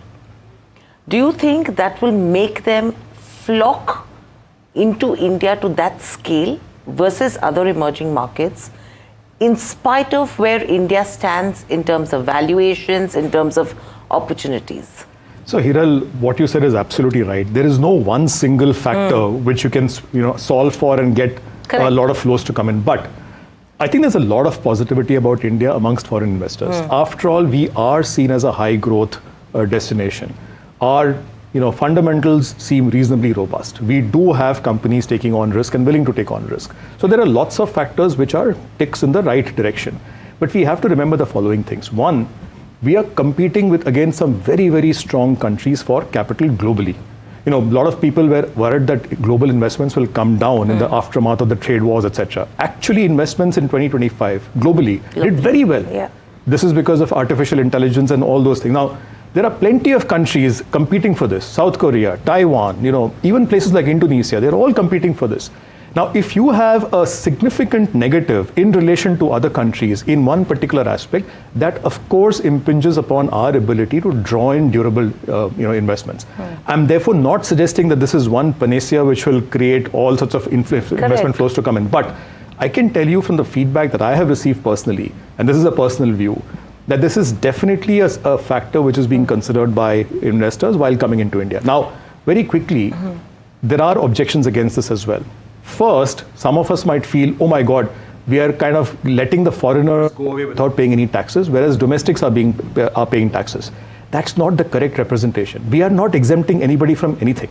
They will pay taxes as per their country laws. Now, if their country, like Singapore, exempts capital gains from taxation, that is something for us to compare our LTCG versus Singapore's LTCG. Now, the second issue, which I guess becomes a problem, is at a time when our degrees of freedom are less in terms of tax collections, can we really afford to give up some tax collections which are otherwise would have happened? Couple of things here. One, we can always increase STT to make up for what could be a loss in capital gains. Remember, STT, when it was introduced in 2004, was supposed to be in lieu of LTCG. So that's one way of maybe addressing it. Second thing is, we've got to see this more medium term. When investments come in, they eventually lead to GDP, value add, growth, which can then be taxed. So taxing the golden goose, or the goose laying the golden eggs, is not a great strategy when it's laying those golden eggs of growth, right? So I think there is a medium-term argument to be made to us becoming part of the global ecosystem and having a standard practice of destination or residence-based taxation. So, okay, so one is, this is an ask that you think we should be having as well. Do you think something like this will be considered in the budget, number one? And if not, even if it goes to the medium term, how long would it take to actually put a system like this into practice? So Hiral, I have no idea what's going to come out in the budget. I have very little insights into what the actual deliberations are. But I do think this is one area, and I also agree this is a very complicated subject. It's easy for me to give gyan here. Obviously, the tax authorities have to look at multiple factors before deciding. But I do think this is an aberration which has to be debated. Now, how long will it take to implement this? I don't think the implementation will take much time. I think getting our heads around and agreeing that this is the right thing to do, having that debate is what is required. I haven't seen enough debate about this. There's a lot of noise around this in the social media. But I think it's important to take a step back, a holistic look, rather than worrying about, aaj market niche hai, kuch karna padega. This is not that. Not that. This is a medium-term thing. I think we have to make it attractive for capital to come to the country. This source-based taxation, which is an aberration for us, is coming in the way of attracting good capital. Yeah, this is an interesting point that you make from a FPI perspective, where the regime, the way it is done, needs to change. Yes, debates need to happen there. What happens when it comes to your domestic participants as well? Because I'm sure, always the question is, if someone is going to give up, someone else is going to pay the price for it. Sure. If a system like this happens when it comes to FPIs and FDIs, what happens to your domestic participants? So first of all, I think any loss of revenues, at least headline short term, from the FPI front because of capital gains can be made up with STT and with long-term growth. But let's keep that aside. You're right. I do think there are certain aberrations in the domestic front that you and I face as well, which should be debated and addressed. One specific area which I look at pretty closely is the fact that we have this differential long-term capital gains tax across asset classes. Optically, it looks the lowest for equity, and then it goes on to a much higher level for fixed income, fixed deposits and so on and so forth. Personally, I think that is a mistake, and it's a personal view. I think what's happening is because you're offering what looks like a much lower tax rate on equity, you're forcing people who don't have the risk appetite to go into equity as a class. Yeah. So somebody who's a pensioner, a retired person, you're effectively telling them, please invest into equity beyond your equity risk appetite, unless you want to see your wealth being eroded because of inflation. Think of it this way. If I'm earning 6% interest at a time when, let's say, inflation is 5%, my real rate of return is only 1%. But if you're taxing the entire 6% at my marginal tax rate, let's say 30%, then frankly, you're taking away my wealth. It's not an income tax, it's a wealth tax. Wealth tax. So to say that, because you're getting fixed income and interest income, I will charge you at the marginal tax rate, I think that's wrong, because even fixed income investments, corporate bond, InvITs, REITs, etc., they have market risk, they have credit risk involved. You are helping capital formation. These are good instruments. And B, you're significantly disincentivizing investments into this and pushing people into equity markets. Now, one of these things that we've noticed over the last few years, Hiral, is that a lot of money is going in search of equity markets. And you could argue that there are pockets where there is overvaluation because there is so much of money which has flowed in. And I would argue a lot of that flowing in has happened because of our tax incentives. Now, 30 years ago, when investments into equities was not enough, then it made sense to incentivize money into equities. Today, when you have 14 crore unique investors all having an exposure into equity markets, do you really require these kind of incentives to push even more further money through?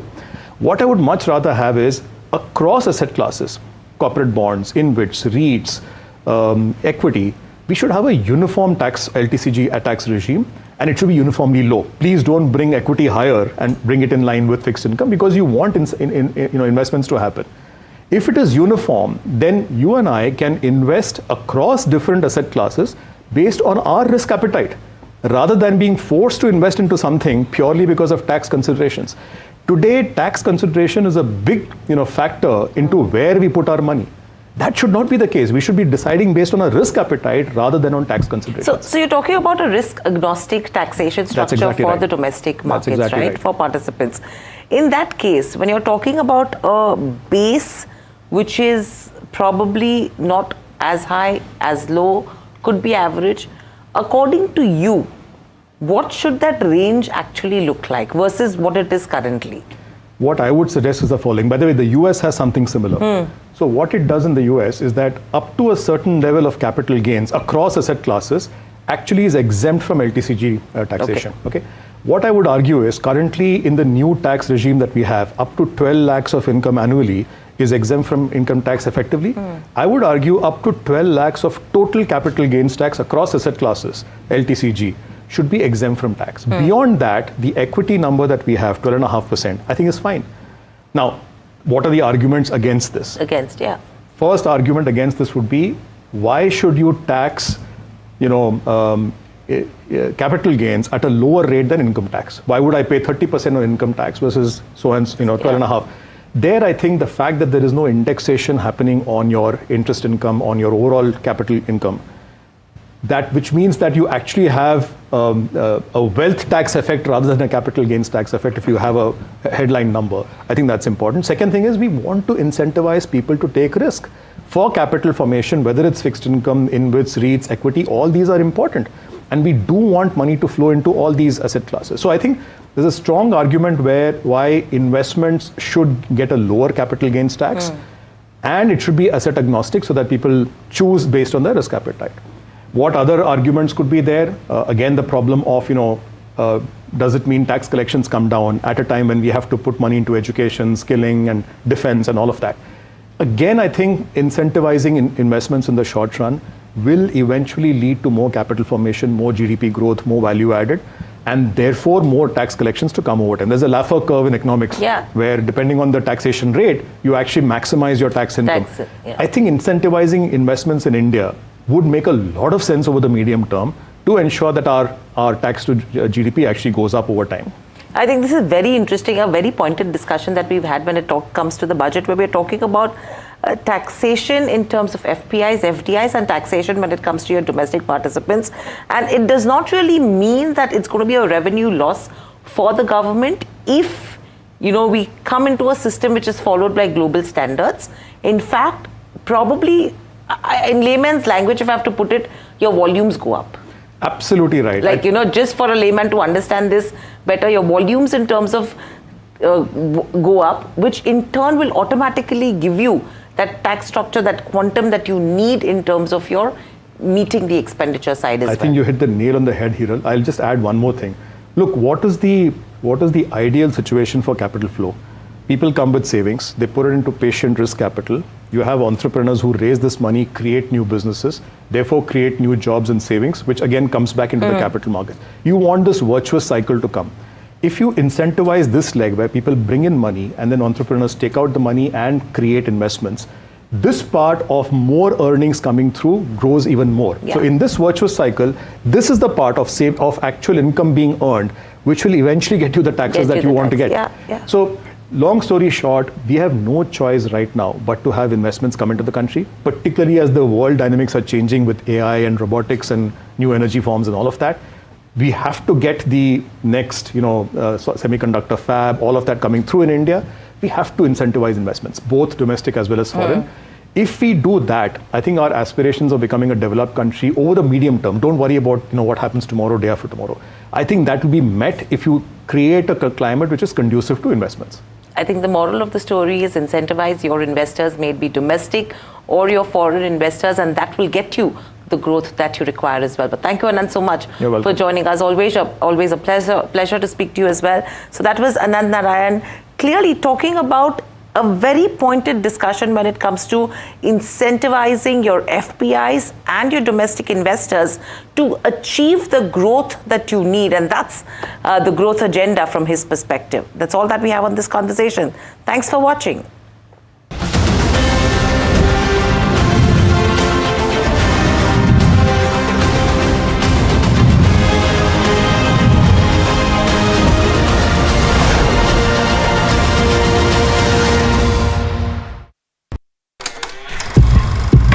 लोग कहते हैं कि जिंदगी एक film की तरह होती है, लेकिन मेरी जिंदगी सिर्फ एक फिल्म नहीं, एक ब्लॉकबस्टर फिल्म है।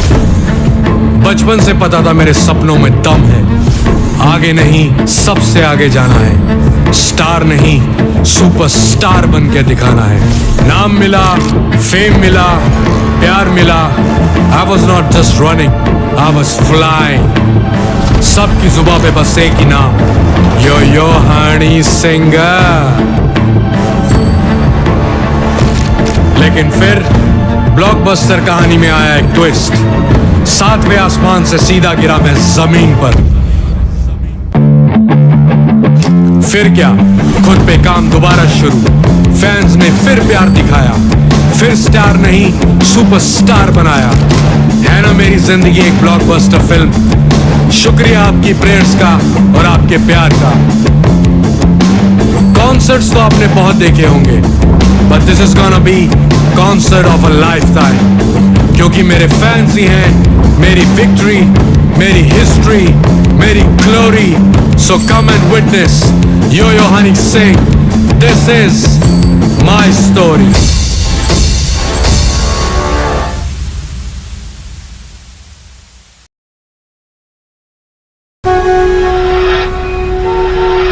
On 1st February every year, hope becomes a question.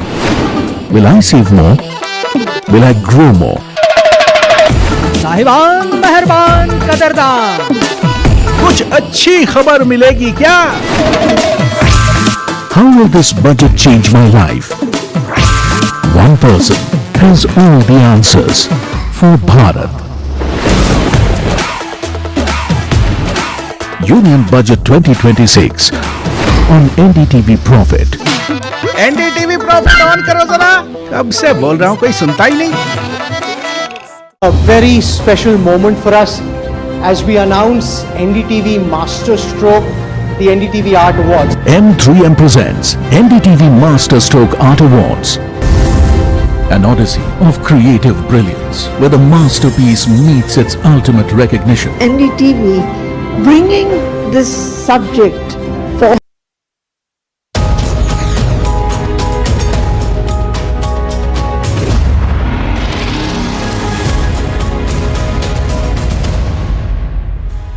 Good evening. This is The Big Question on NDTV Profit. I'm Vikram Oza. And tonight, India finds itself at this critical inflection point in the global AI race. The Economic Survey has made it quite clear that even contrarian argument that India should not chase the big tech playbook of trillion parameter frontier models. Instead, what the Economic Survey is suggesting is that India is backing a bottom-up AI strategy, which is smaller, which is domain specific, which has frugal models that are designed to solve real problems in agriculture, in healthcare, in education, and indeed governance. It's built on India's public digital infrastructure, and it has scaled through distributed innovation models. Now comes the policy moment over here. Ahead of Budget 2026, the government, we understand, is actively considering expanding the very definition of what a startup is. And that's where they're likely, from the sources we've been speaking to, they're likely to include AI, deep tech, even cooperatives, and crucially, to allow these companies the flexibility to pivot, take the risks, and innovate without being boxed in by legacy rules. But then, here comes the tension as well. Globally, if you see, AI power is concentrating very fast. Whether you talk about capital or compute or patents, even platforms, India accounts for just a fraction of global AI patents and private investment. And this even as India leads in AI hiring and research output, which is why the big question this evening that we're asking on the show. While the world is moving towards supercomputers, these super intelligent machines, is India not doing enough, as much as it possibly can, not realizing its potential? And if not, then why not? Is this the moment where we need to reassess our strategy towards AI to ensure that we are at the cutting edge where the world is moving? That's the debate question.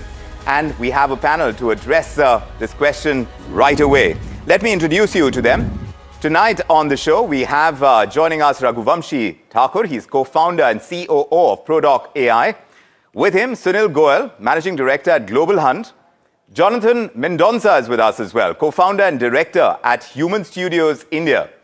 And Arpit Agarwal joins us. He's partner at Bloom Ventures. Gentlemen, thanks for making the time. Let's have this debate. Raghuvamshi Thakur, if I can begin by asking you, because We are going through the Indian Economic Survey, which argues that small and domain-specific AI models, they are strategically smarter than frontier models. From where you sit as a founder, is this approach actually going to reduce time to market, or do you think it's going to cap ambition too early? So, to put this in perspective, actually, we are doing exactly what is being suggested. And we actually built small language models, and we are primarily focused on healthcare, and we're actually doing it with specific to specific disease specialization. Right. So we do see that small models behave much more efficiently when we are focused on a specific workflow. Okay. But what India is really trying to do, or we are trying to really do here, is not trying to build something and then start looking for a use case, but rather starting with a use case, starting with a workflow, and then trying to see what fits best to optimize and to deliver in that regard. That's where we are focused on. And I think that's the right approach. You think that's the right approach. Arpit Agarwal, do you agree? India is attracting just over $11 billion in private AI investment between 2013 and 2024. Now you compare that to nearly $471 billion in the US. So the question is, does capital really follow this kind of frugal AI, or you think it's still chasing scale and dominance? Where is that kind of capital moving? See, from a country perspective, one has to understand that certain choices are not available to you if you did not start thinking about them many, many years ahead of time. Yes. Like in case of China and US. Also, the size of economy and the amount of money available to be thrown at fundamental problems was very different over the last 5 or 10 years. And putting more money at this point of time will never help you win the race. It can only help you compete a little better. So I think the economic survey is very pragmatic in saying, let us not compete on the big scale. Let us not play with the same old game and with the rules that they have already set. But let us see what is the best use of AI and this new technology in our building of the nation. And as a consequence, it is very important for us to make sure that we are working for small language models. We are working on ensuring that we are using it for education and healthcare, as Raghuvanshi is already doing. And we are making sure that we are using the technology and possibly create a leverage that we can leapfrog. And that is the key word, I think, which has not been said so far. Can we leapfrog the world of AI? And can we get into an era where building the fundamental model was not necessary? And then you probably have a DPI effect or a Aadhaar effect or a UPI effect, which is possible. Competing on the same numbers and scale probably is not an option for our country and the level of resources that we can capture. Now, from an investor and startup perspective, there is growth available, and therefore investors will back companies looking at growing various use cases of AI. That is not going out of fashion. Yes, you will not have billions, maybe even trillions invested in infrastructure or building LLMs, but there will still be a handful of billions invested in application layer, in replacing human or augmenting their productivity and so on, which is the way that the world is anyway going towards. So I think from an investor perspective, there's no challenge. And I think it's a very pragmatic call economic survey is already making. So both of you are in agreement. Raghuvanshi Thakur, Arpit Agarwal, they seem to agree that the strategy that India is adopting right now, as we are seeing in the economic survey, is the one that India should go with. Sunil Goel, what do you say? The government is considering expanding this startup definition as well, and they want to allow pivots and deep tech risks. This is according to the information that we have, speaking to our sources, and perhaps it's going to get reflected in the budget as well. And this would happen on Sunday. But in practice, would you say that India's policy and our compliance frameworks are still punishing experimentation, still punishing innovation? I look at it more positively. I say that, India is looking at the way it's launched its, Chandrayaan at less than a Hollywood movie cost. So we are trying to innovate our way of doing the work. See, today in AI, you have multiple layers. Each layer has its own ways to contribute to the whole AI system. And AI is a raw material, a very intelligent raw material, which has to be used by the industry or a function in specific areas. So today, if you look at, so every large company, large countries, those who have very deep pockets, they are focusing on the compute powers. It means They're just trying to build the compute infrastructure, but very less focused on application and the data layers or the governance layer. So that's where we, I think, as a country coming up into the picture, we say that, okay, fine, you build a whole compute power systems with the huge infrastructures and so on. We can have an environment where a lot of shared services compute power can work. Like today you have a cloud services which works on the shared environment. So we'll have an AI infrastructure which can help a lot of large, and mid and small kind of, companies to innovate their applications areas, top up the data layers and the industry specific requirements. So we look at it's innovations within the innovations in our country, right? So we said, okay, how can I solve a healthcare problem? How can I solve a retail problem? How can I solve a banking problem? How I can solve the manufacturing problems? So that's where this application layer, which can be worked with the very minimum infrastructure, which can work with the very low investments and very super specialized job it is. So that's where I see that AI can create a magic for our country, and we can be a value for the whole world, where we'll go and solve the real-time problem on the ground, rather than simply saying that, okay, I have the largest, infrastructure. So tomorrow technology innovates and says that we do not need so much of GPU power or electricity to consumed by the AI infrastructure. Then what will happen to this infrastructure? And we all had witnessed the day DeepSeek was launched, and suddenly we had a huge slash in the US market for NVIDIA and other companies when they were not able to sustain their stock price because there was some other way of doing the AI had come up with a very low cost.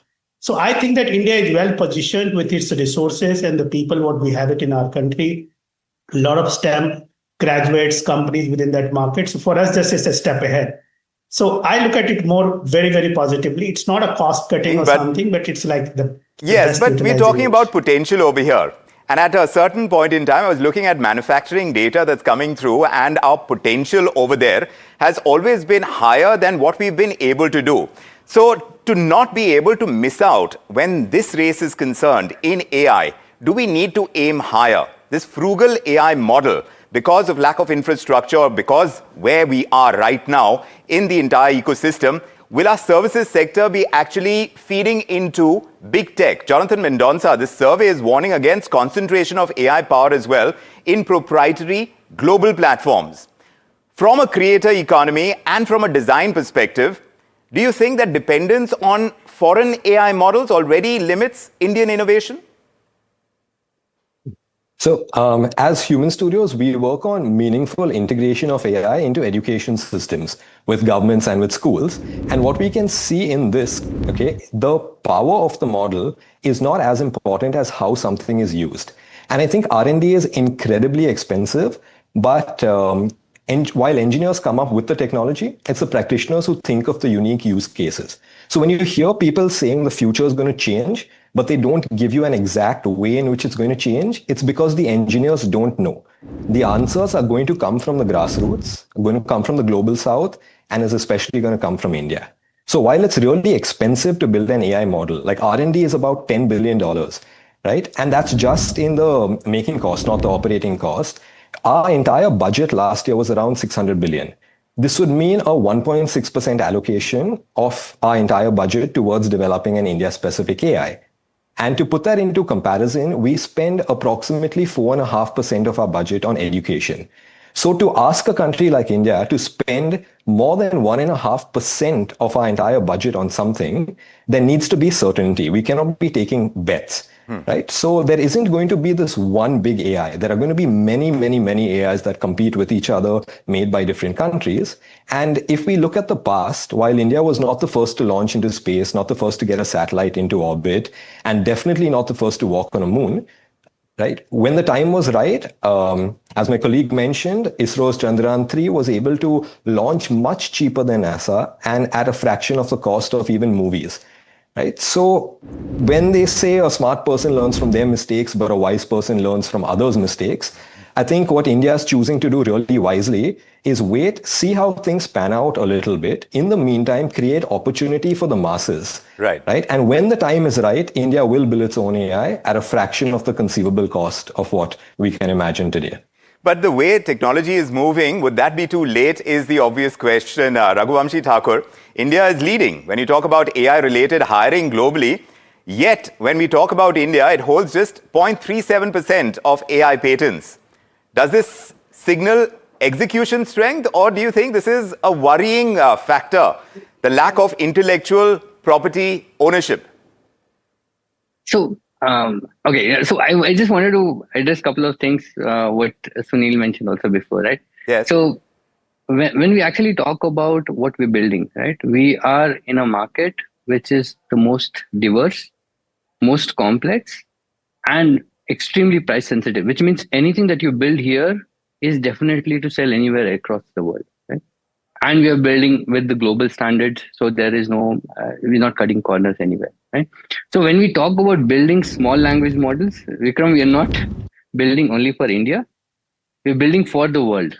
Yeah. So eventually we will get there. We will actually be able to access much bigger market. About the talent pool that you talked about, right? Again, from our point of view, yes, there is a considerable investment that is going in from a, let's say, there is a lot of Indian talent pool that is currently working for global companies. But I think what we have seen before and what we also continue to see is that more and more of this information gets trickled down to, let's say, the larger data sets. And we will surely have way more, let's say, expertise that is getting built in. And with the amount of technology that is changing, I think this is a fantastic place to be. Again, irrespective of how we are participating in it, I think the participation is what matters. And I think that's where we are right now. So that's the question. Then are we settling for too less? Because we have the talent pool. Raghuvamshi, this is the problem, or maybe you don't see it as a problem, but we seem to have that talent. We can take it notches up. What's holding us back is it capital? Is it our infrastructure that we currently have? Since we cannot afford it, is this what we are settling for? Yes, there is robust potential here, but the strategy, the bottoms-up approach, is that the one that we need to go with? Arpit Agarwal, this frontier AI is demanding massive compute and energy, something that India lacks at scale. So are investors going to be comfortable funding applied AI businesses without this clear path to defensible moats? See, as I said earlier, it is not possible for you to participate in a race where you are already entering maybe 10 years later. A lot of work has already happened. IP and patents is just a signal that a lot of work and the ecosystem has been built in China and US and elsewhere. Right. So if you start today, you are not going to be able to win it very easily unless you throw everything at it, including your kitchen sink. So that's one thing. Now, if you don't have that option available and you're being pragmatic about what is the nation's priority, at that point of time, you decide that sure, I will settle, or maybe as we are settling in some sense, and there's so much innovation still possible at this application layer, which can actually solve the real problems of our manufacturing, of our people, of labor here, and healthcare, education, and so many industries, which is useful to our country. I think the point to understand is, let us not attempt to solve or play with someone else's game rules, and see if we can build a new ecosystem. You had mentioned about this new classification of moving companies from deep tech to startup to MSME.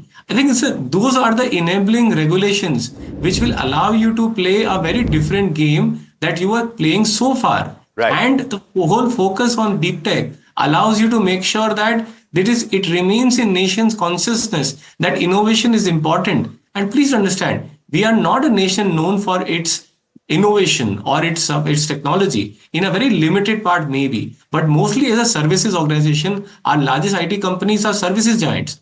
It is very important for us to start changing the culture slowly, and that is the right direction the economic survey is intending to take. Right. So the route to be able to do that, if you are going to switch, is it going to be a gradual change? And how gradual, and what is the glide path, as it were, to that kind of change? Sunil Goyal, this economic survey is recommending pacing of AI adoption to avoid labor displacement of any kind, because that's an important piece for us. Employment is an issue.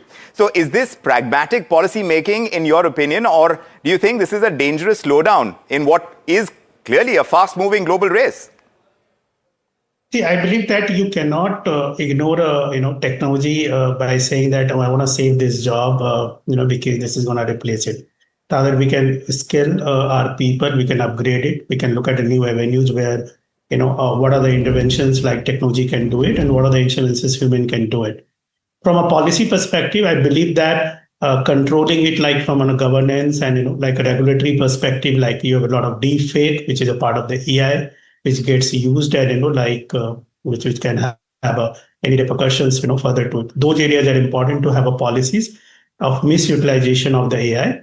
But the right utilization, I think we should go ahead further and penetrate it further. I see in India reform in the judiciary systems, AI can do wonders, right? I mean, it can set the example for the world where we become a true examples in terms of how do we reform our judiciary system by using the AI and then putting it across to them. The similar way, if you go and look at today healthcare, even if you look at manufacturing, if you look at e-commerce, a lot of those areas which we have been the hub for the whole global markets. Companies are coming to our country to have the resources. So we can upgrade our resource to how to use the AI to increase their productivity, how we can become more effective for the world in terms of services or product or innovations. This is also sometimes it's get a little generalized by saying that we do not innovate, we do innovate, but we remain cautious and we kind of wait and watch. Like if you have a limited fund to invest in a certain areas, how much you can take an open risk, you can take a calculated risk, or you'll kind of wait everyone else to do it and then you'll try start doing it.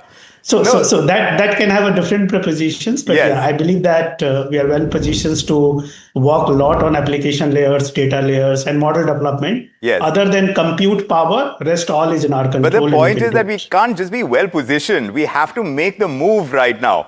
That's the real ask. Effective for the world, yes, we proved that. But here's where an Elon Musk, Jonathan Mendonça, we're hearing Elon Musk in Davos when he was speaking over there, and he's warned that AI could surpass collective human intelligence by the year 2030.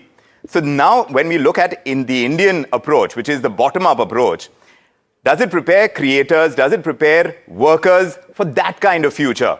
Or, there is going to be just this kind of delaying of the shock, as it were, like Sunil Goyal is pointing out, that we are well positioned. But if we don't move now and really have an entire approach which is going to tell us where we need to get, in how much time, we're not going to be able to do that. And the time is now because technology is moving so fast. Yeah, absolutely. If we see one of the largest valued companies like Perplexity right now, they've not built their own AI, right? They've built a wrapper or a layer to it. So I think we need to draw a distinction between what is a race and what is just peer pressure. And India has been pretty smart and strategic about not falling prey to absolute peer pressure, right? Adoption of cutting edge technology is going to take a lot of time. As Elon Musk also mentioned, it will take at least 20 years before all vehicles become electric if we start from today and stop the manufacturing of any non-electric vehicle. So there is a time lag for adoption to take place. And I think what India can do and is focusing on is increasing the rate of adoption of technologies that are available rather than going disproportionately investing in a technology that has not yet been figured out to completion. I think what we need to be asking ourselves, and which is what we encourage teachers to do in school as well, is ask yourself, what is my favorite part about being a teacher? Can I make that my full-time job? And can we redirect the superintelligence to automating or assisting with other aspects of our life that are taking us away from being the best versions of humans and the best versions of ourselves? It's an important question to ask. And if we start this at the school level, perhaps we are going to get there. But the timing is going to be of the essence, like I keep saying. Right now, Raghuvamshi Thakur, this open source AI is lowering the entry barriers. But the other side of it is that it weakens any kind of monetization. So for Indian startups, I'm wondering whether this kind of openness is going to create opportunity, or do you think we're creating a vulnerability of sorts if we're going to have this bottom-up approach? Yeah. So again, I wanted to also just address something that you asked before, right? Yes. The very interesting part is that at this point of time, the one reason, so are we short of capital? Yes. Are we short of compute resources? Yes. Is government already trying to take actions in that direction? Yes. Are they enough? Maybe no, right? Let's be honest about that. One of the biggest reasons why we should be investing more in the large language models is primarily from a bias setting point of view, right? If everything is trained on data sets that are primarily, let's say, from Northern Hemisphere, then most of the information that you get will also be biased, right? So that's one of the very big concern for us, and that is why we have been trying to work towards building models which are more trained on the local data set, right? And that becomes more relevant, and especially in healthcare, this is more and more relevant. Now, coming back to what you were asking, right? So, should we actually be? Sorry, I kind of missed the train of thought.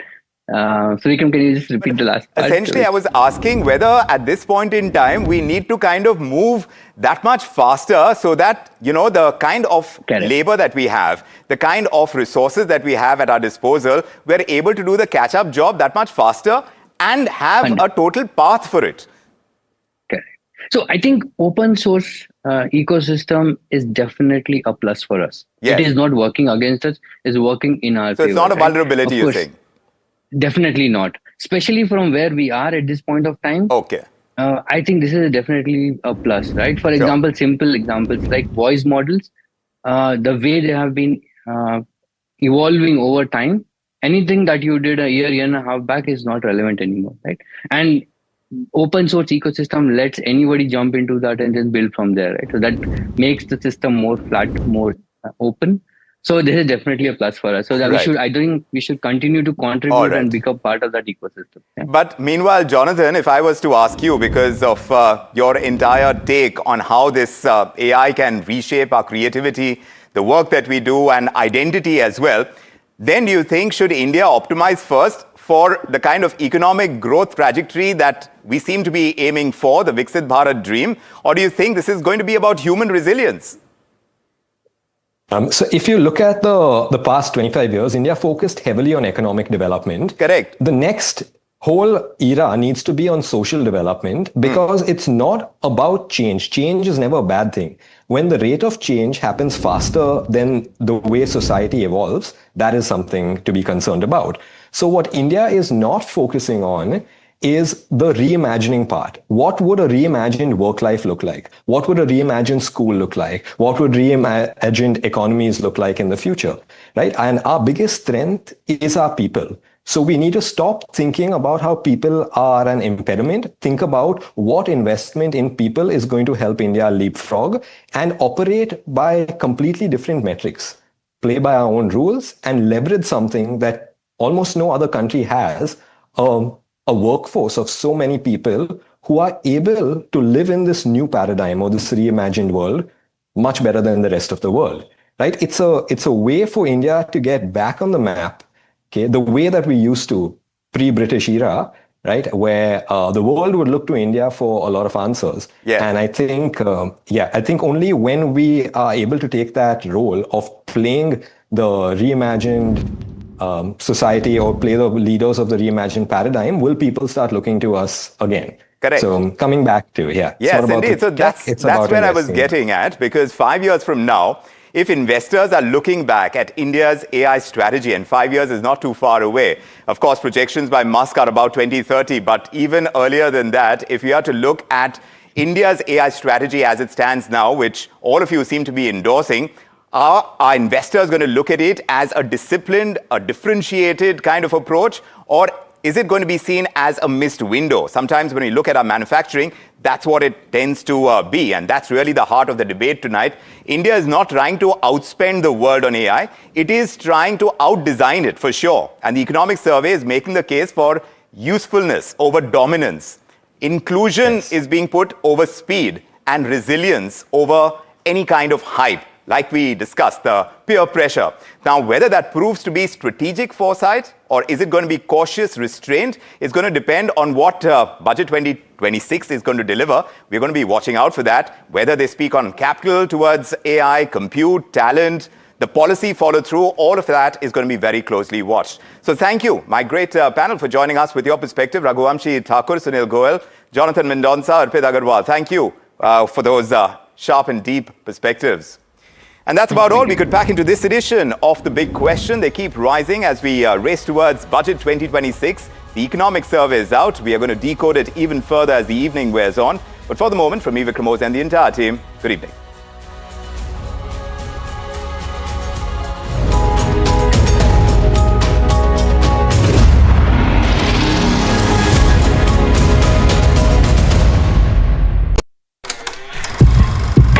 लोग कहते हैं कि जिंदगी एक film की तरह होती है, लेकिन मेरी जिंदगी सिर्फ एक फिल्म नहीं, एक ब्लॉकबस्टर फिल्म है। बचपन से पता था मेरे सपनों में दम है, आगे नहीं सबसे आगे जाना है, स्टार नहीं सुपरस्टार बन के दिखाना है। नाम मिला, फेम मिला, प्यार मिला, I was not just running, I was flying। सबकी जुबां पे बस एक ही नाम, यो हनी सिंगर। लेकिन फिर ब्लॉकबस्टर कहानी में आया एक ट्विस्ट, 7वें आसमान से सीधा गिरा मैं जमीन पर। फिर क्या, खुद पे काम दोबारा शुरू, फैंस ने फिर प्यार दिखाया, फिर स्टार नहीं सुपरस्टार बनाया। है ना मेरी जिंदगी एक ब्लॉकबस्टर फिल्म। शुक्रिया आपकी प्रेयर्स का और आपके प्यार का। कॉन्सर्ट्स तो आपने बहुत देखे होंगे, but this is gonna be concert of a lifetime, क्योंकि मेरे फैंस ही हैं मेरी विक्ट्री, मेरी हिस्ट्री, मेरी glory. So come and witness Yo Honey Singh, this is my story.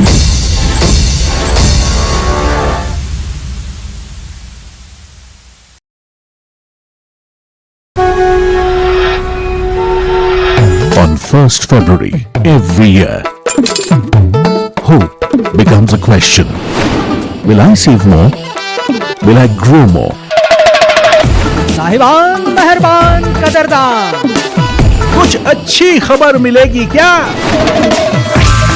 How will this budget change my life?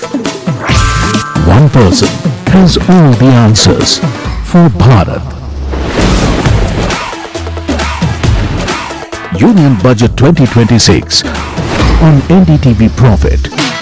NDTV Profit on करो जरा, कब से बोल रहा हूं कोई सुनता ही नहीं। A very special moment for us as we announce NDTV Master Stroke, the NDTV Art Awards. M3M presents NDTV Master Stroke Art Awards.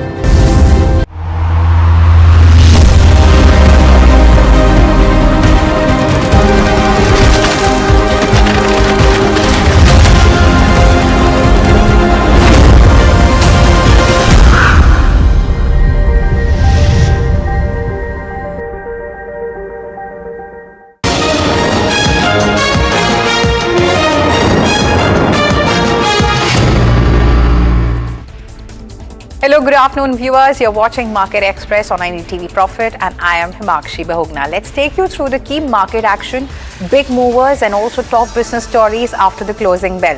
First up, let's see how the markets have fared today. So markets have ended on a strong note after a tepid start as benchmarks have posted a sharp recovery in the second half driven by technical bounce back. And Nifty has also ended above 25,400 levels, recovering over 300 points from the day's low, registering a third straight day of the gains. And in terms of the broader markets, it was a relatively weak day as both the mid and small cap index have underperformed the benchmarks. Talking about the sectoral trades now, strong run continued for metals, while the FMCG and auto counters ended the day with selling pressure. And the free fall continued for rupee as it touched the record low of 92.02 against the US dollar, breaching its previous record low of 91.96, which was hit just last week. So rupee was weighed down by the sustained foreign capital outflows and also increased demand for the dollar hedging. Now let's look at the counters that were buzzing away in trade and have posted their Q3 results. First up, we have Gland Pharma. So that has posted a strong third quarter with profits and revenues rising over 20% year on year. Growth is also driven by solid momentum in its key US market backed by new product launches and also higher contract manufacturing activity. Europe and India also delivered robust gains on better volumes and also demand. Importantly, its French subsidiary Cenexi has turned break-even this quarter, adding to the company's overall performance. Next up, we have ABB India. So its shares have surged more than 9% after the company, flagged a sharp jump in India order inflows for the fourth quarter. And ABB says that orders from India rise strongly, far ahead of the street estimates, and this is signaling a clear rebound after the several weak quarters. Now, the strong inflows reinforce confidence in India as a key growth market for the company.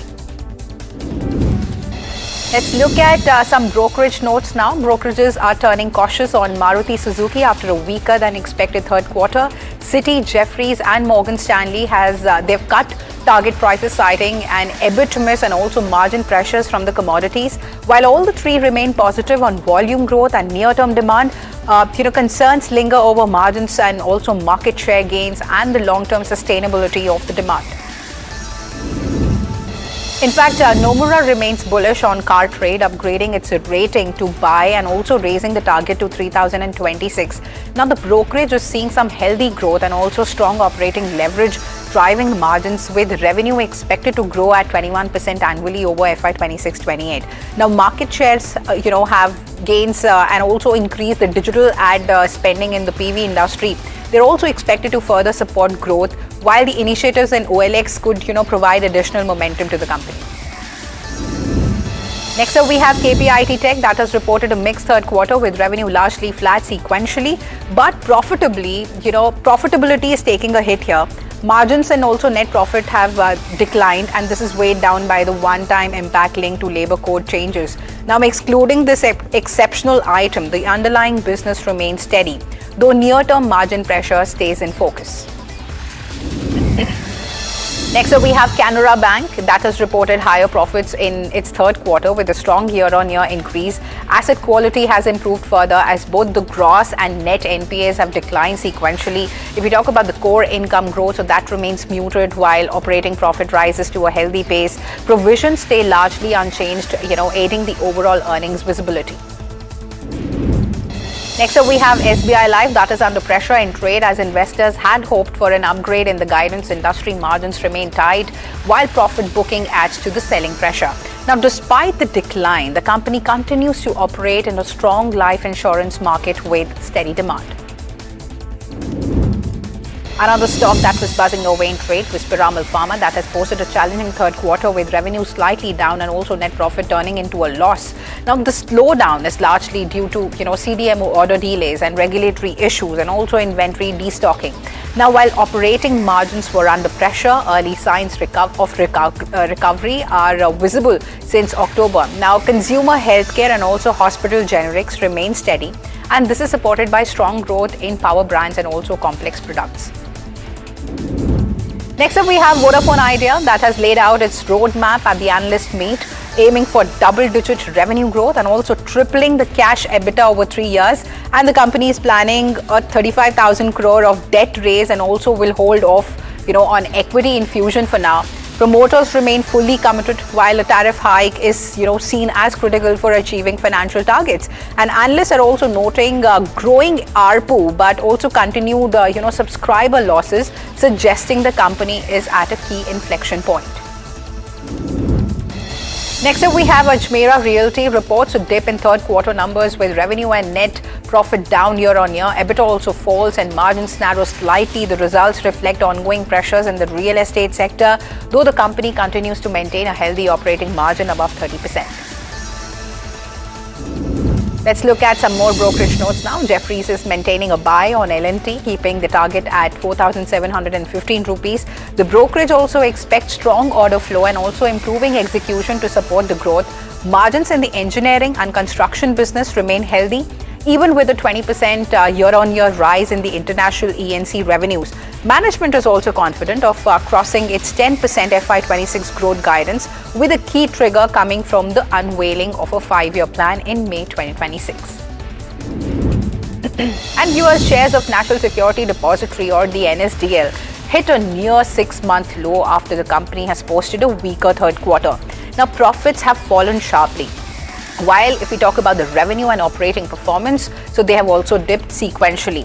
Now, investors are cautious, even as broader markets are showing some sort of positive momentum. And shares of defense shipbuilder Garden Reach Shipbuilders are trading higher after the company has posted strong third quarter results. Profit has also jumped sharply, driven by higher revenue and also improved operating performance. Now, the firm also declares an interim dividend, keeping investors upbeat. And next stock is Balaji Ameen. So it has also posted a mixed third quarter with revenue up modestly and also EBITDA rising strongly. Margins have improved on better operating efficiency, though the net profit has dipped slightly year on year. The results also reflect steady demand while the cost management supports the company's earnings performance. And viewers, metal prices are moving higher across the board, driven by a mix of supply constraints and steady demand. Aluminium gains, as China keeps a tight lid on capacity. Copper rises on supply disruptions and also strong demand from the electrification and artificial intelligence. Gold and silver, however, find support as investors seek safety amid global uncertainty. Zinc prices have also firmed up on the falling inventories, and back home steel prices jumped sharply, and this is helped by policy support, seasonal demand, and also rising input costs. Next up, we have Hindustan Copper that has hit a fresh record high as metal stocks rally across the board. The surge is driven by soaring global copper prices and also tight supply conditions. And this is also lifting the investor sentiment in the base metals. And other key metal stocks are also participating in the up move, though analysts are cautioning valuations may be stretched after this strong run. Now viewers, Indian Energy Exchange faces continued headwinds after its Q3 results as regulatory uncertainty weighs on the stock. Trading volumes rise, but investors remain cautious due to ongoing debate over the market coupling framework, which could change how electricity prices are discovered and also affect the company's dominant position. Now the overhang from this regulatory debate, keeps the sentiment weak even as volumes grow year on year. And India's economic survey paints a picture of strength. India remains the world's fastest growing major economy, with FY26 GDP growth seen at 7.4%. Domestic demand is also powering the recovery, with private consumption at a decade-high share of GDP. Now, the investment cycle is strengthening too, with capital formation touching 30% of the GDP. Inflation has also cooled sharply to 1.7%, giving policymakers comfort. Now, fiscal consolidation continues without hurting growth.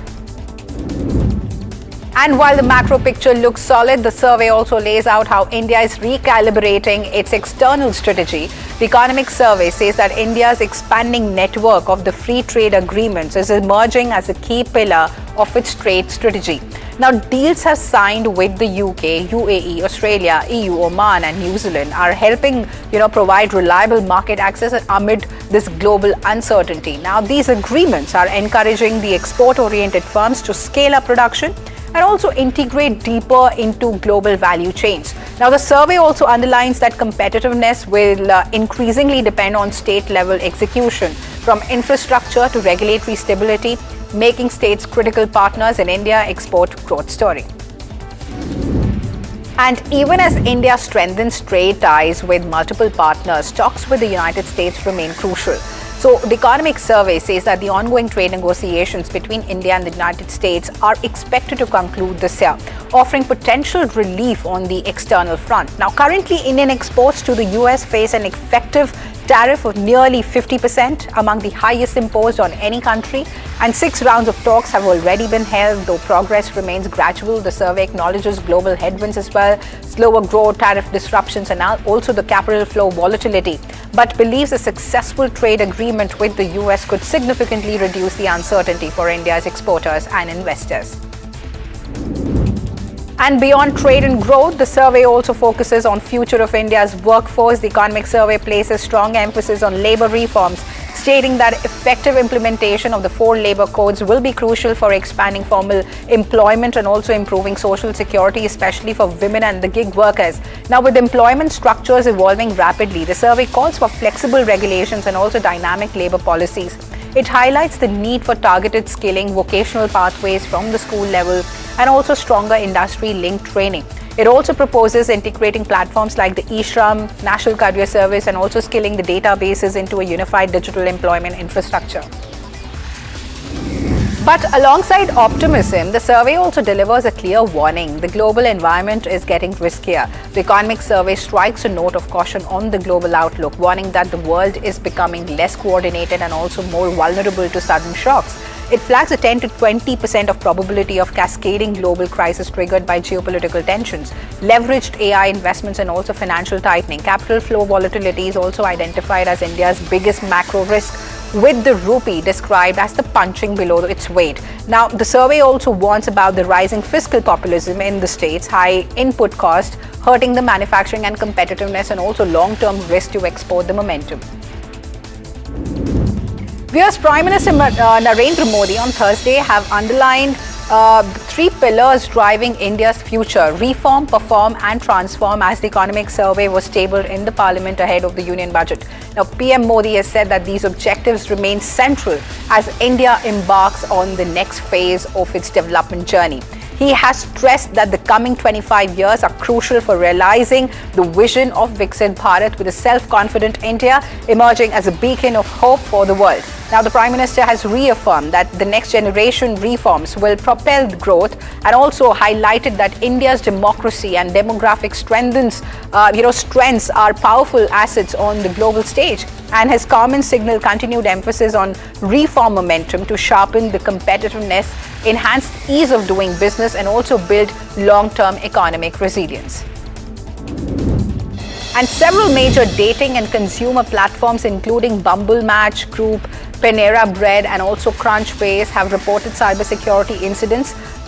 According to reports, the hacker group Shiny Hunters has used advanced phishing and voice-based social engineering techniques, to gain limited network access. And companies say that there is no evidence of login credentials or financial data being compromised, but law enforcement has been informed. Cybersecurity experts are now warning of a broader campaign targeting large organizations, urging users to enable two-factor authentication, update passwords, and also stay alert to suspicious activity. And viewers, Tesla is preparing to wind down production of its iconic Model S and Model X vehicles, marking the end of two programs that shaped its early success. Now, CEO Elon Musk has said that the forefront factory will now be repurposed to scale production of the Optimus humanoid robots. Now, the company is doubling down on the autonomy, with Musk stating that the future of Tesla lies in driverless technology and also robo-taxi fleets. And Tesla also expects its Cybercab autonomous vehicle to eventually dominate the production, reflecting a strategic shift from traditional car manufacturing to AI-driven mobility and also robotics. Here's onto some national news now. Baramati was steeped in grief as Maharashtra bid farewell to Deputy Chief Minister Ajit Pawar, who died in a tragic plane crash. His last rites were performed with full state honors at the Vidya Pratishtan ground, where thousands of mourners gathered, chanting Ajit Dada Amar Rahe. Union Home Minister Amit Shah, Union Minister Nitin Gadkari, Maharashtra Chief Minister Devendra Fadnavis, Deputy Chief Minister Eknath Shinde, and NCP Patriarch Sharad Pawar were among those present. Ajit Pawar's sons Parth and Jay led the funeral pyre as family members and supporters struggled to hold back tears, marking an emotional moment in Maharashtra's political history. And even as Maharashtra mourns, political developments continue to unfold in neighboring Telangana. In a major development in the Telangana phone tapping case, a special investigation team has issued a notice to former Chief Minister and BRS Chief K. Chandrasekhar Rao, asking him to appear for questioning on January 30th. Now, the SIT has offered flexibility in location, citing his age under legal provisions. Now, the case relates to allegations of illegal phone surveillance during the previous BRS regime, involving politicians, journalists, business leaders, and also members of the judiciary. Earlier, KCR's son, KT Rama Rao, and senior leader D. Harsh Rao, Harish Rao, were also, questioned by the SIT as the probe widens. Meanwhile, central agencies have stepped up action in financial crime cases.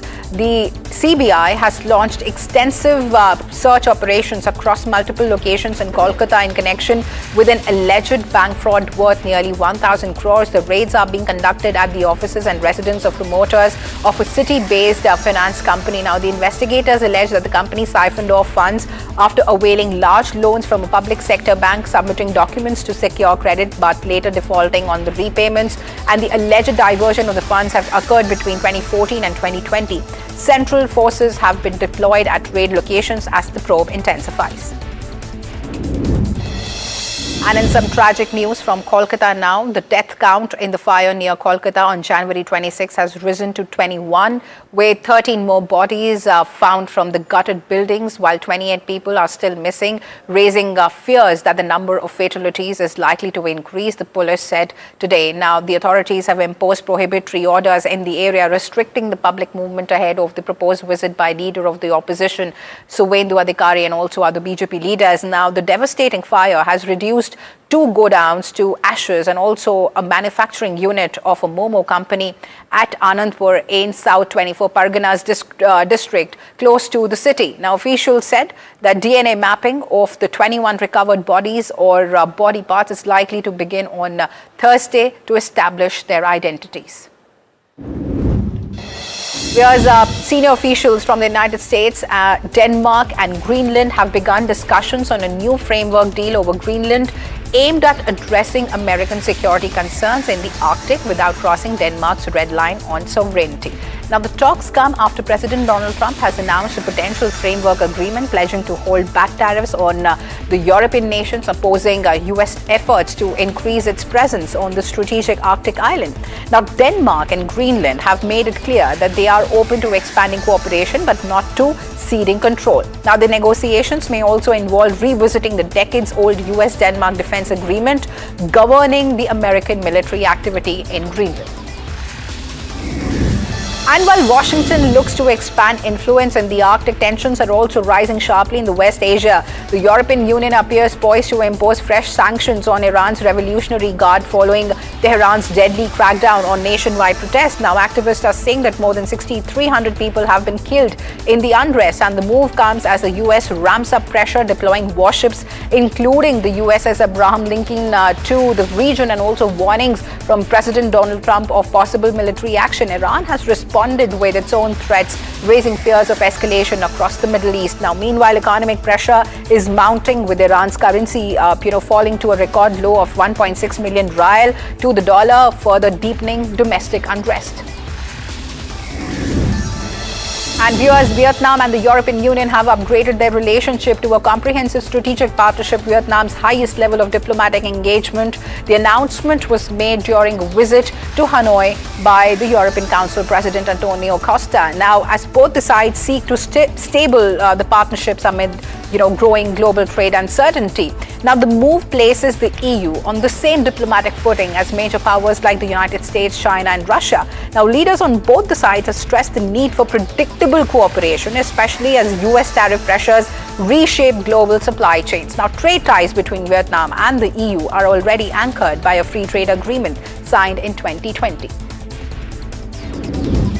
In fact, India and Saudi Arabia have reaffirmed their commitment to strengthen counter-terror cooperation during a high-level security dialogue in Riyadh.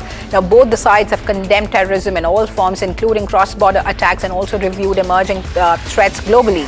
Now, discussions are focused on combating terror financing, preventing misuse of technology, countering radicalization, and also strengthening legal and law enforcement cooperation.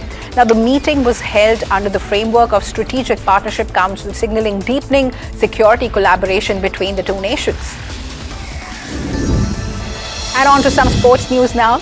Sri Lanka's iconic Sinhalese Sports Club ground in Colombo has received a major upgrade ahead of the T20 World Cup, with the installation of state-of-the-art floodlights for the first time in its 75-year history. Now, the development makes SSC the 5th venue in the country capable of hosting international day-night matches. Now, the venue will host 5 T20 World Cup games, beginning with the Pakistan versus Netherlands clash on February 7. And Sri Lanka Cricket says that the new LED lighting system meets the global broadcast standards, offering better visibility for players and also an enhanced viewing experience for the fans. Now, the upgrade further strengthens Sri Lanka's readiness for the global tournament. And with the big ticket matches lined up, security preparations are also being stepped up. Sri Lanka is stepping up security measures ahead of the T20 World Cup, with elite armed units set to be deployed to protect the teams and also venues. Officials say that there will be special focus on high-profile matches, particularly the India-Pakistan clash scheduled for February 15 in Colombo. Now, the two teams are expected to face each other at least once in the group stage. Now, Sri Lanka is co-hosting the tournament with India and will stage 20 matches between February 7 and March 8. Authorities say that the enhanced security is aimed at ensuring the safety of players, officials and also spectators throughout the tournament. Viewers, that's all on Market Express today. Thanks for spending your valuable time with us. Keep watching NDTV Profit for continuous market coverage.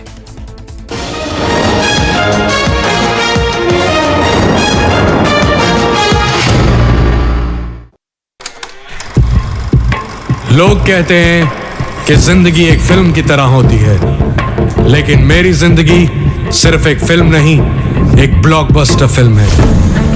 बचपन से पता था मेरे सपनों में दम है, आगे नहीं सबसे आगे जाना है, स्टार नहीं सुपरस्टार बन के दिखाना है। नाम मिला, फेम मिला, प्यार मिला, I was not just running, I was flying।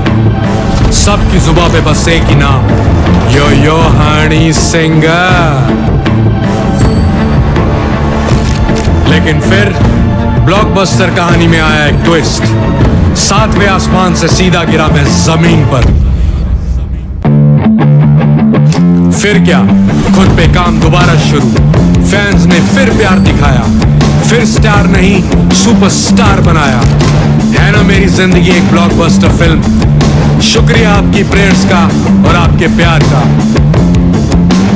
Concerts तो आपने बहुत देखे होंगे, but this is gonna be concert of a lifetime, क्योंकि मेरे फैंस ही हैं मेरी विक्ट्री, मेरी हिस्ट्री, मेरी glory.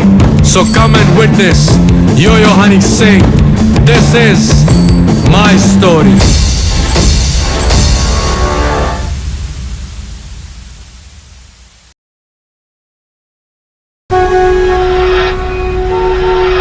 On 1st February every year, hope becomes a question. Will I save more? Will I grow more? साहिबान, मेहरबान, कदरदान, कुछ अच्छी खबर मिलेगी क्या? How will this budget change my life? One person has all the answers for Bharat. Union Budget 2026 on NDTV Profit. NDTV Profit on करो जरा, कब से बोल रहा हूं कोई सुनता ही नहीं। A very special moment for us as we announce NDTV Master Stroke, the NDTV Art Awards. M3M presents NDTV Master Stroke Art Awards. An odyssey of creative brilliance where the masterpiece meets its ultimate recognition. NDTV bringing this subject forward would have a great integrity of putting it forward where people could understand the importance of art. This award that is being started, I'm sure is going to be amazing. Art for India and for Indians is an expression of our Atmanirbharta. It's actually quite a formidable jury, so I think we'll reveal a lot more as we go along. This is an amazing platform, I think, today what you're doing. I have always had this inclination towards art, and if we don't collaborate and bring those artists forward, give them a platform, who else will? Honoring the masters who define our cultural landscape, M3M presents NDTV Master Stroke Art Awards. Coming soon on the NDTV network. 1st February 2026. What will change? Will costs be more handy? Will my essentials get cheaper? Will my business grow bigger? Will I get richer? Will loans get easier? Will shopping be more fun? Will the prices drop so I get more? What will happen? Union Budget 2026 on NDTV network.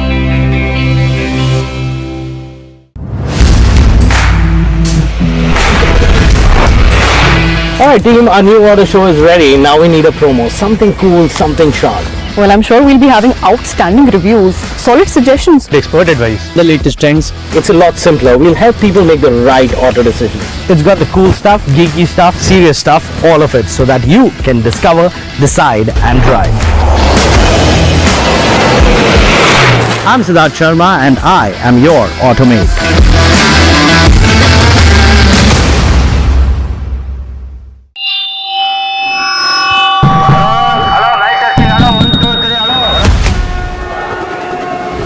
this budget. India speaks from every direction, from metros to mandis, from factories to farms. NDTV Profit reports from 36 states and union territories. With our ear to the ground and our pulse to what people want. Watch Budget for Bharat only on NDTV Profit.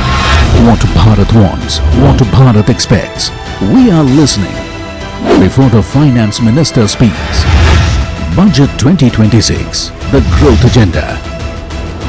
Only on NDTV Profit, for your profit.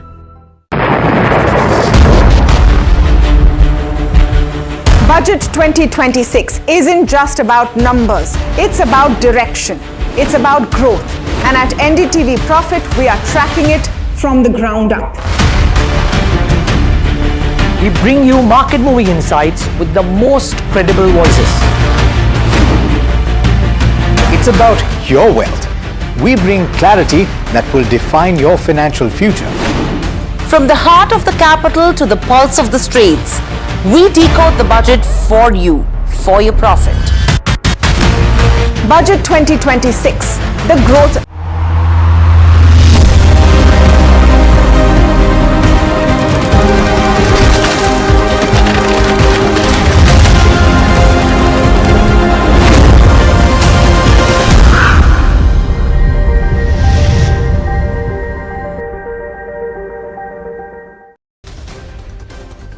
Economic survey forecasts robust growth momentum in FY27 for India despite global headwinds. Expect inflation to edge up due to base effects. Market ends higher for third consecutive session with Nifty ending about 25,400 levels and Sensex gaining close to 200 points. Sectors finish mixed with metal as the top gainer. L&T contributes the most to Nifty's gains. Vedanta's Q3 profit and revenue beat the estimates amid solid volumes growth. Profit rises to 7,800 crores while the revenue jumps 17%. Tata Motors commercial vehicles third quarter profit plunges 48% on the back of exceptional charges, but EBITDA jumps around 41%. Margins also expand. Swiggy's net loss widens in Q3 to over 1,000 crore rupees. Revenue surges by 54%. Meanwhile, Dabur reports steady third quarter numbers. Net profit grows over 7%. Margin expands marginally. Brent hit $70 a barrel for first time since September after Iran responded to Trump's military action threat and warned it to make a nuclear deal. Country's mission in the UN says it stands for dialogue, but Tehran will defend itself and respond like never before if pushed to do so. Supreme Court stays UGC's recent rules on caste-based discrimination in educational institutions, issues notice to the centre on UGC's need to re-examine the rules. Andhra Pradesh government cracks down on misuse of social media. IT Minister Nara Lokesh says the state will study legal frameworks for age-appropriate access to social media sites. Concerns invites Meta, X, Google and ShareChat to the next GOM meeting to examine global best practices.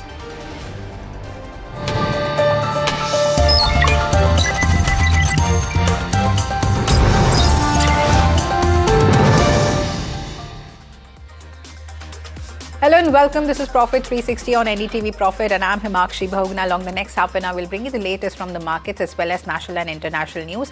And first up, let's see how the markets have fared today. So markets have extended gains for third straight day as FIIs resumed buying after 15 sessions. And sectors also end on a mixed note. Broader indices underperformed the Nifty and also Sensex. Let's go across to my colleague Mahima for more on the day's market action. Right, so overall, I think markets today, after the volatility that we saw during the trade, did end on a positive note. In fact, the Nifty ended in the green for the third consecutive session yesterday. After 15 days of sell-off, we saw FI buying. Today, we'll have to see as to how that has panned out. But overall, above the 25,400 levels is where we ended on the Nifty. Benchmarks did outperform the broader markets. Tata Steel Eternal gained the most in Nifty 50. Axis Bank, L&T, Tata Steel Eternal gained over 3% in trade. On the closing. The Nifty mid-cap 150 ended almost flat in terms of the gainers. It was led by Mangalore Refinery as well as Gland Pharma.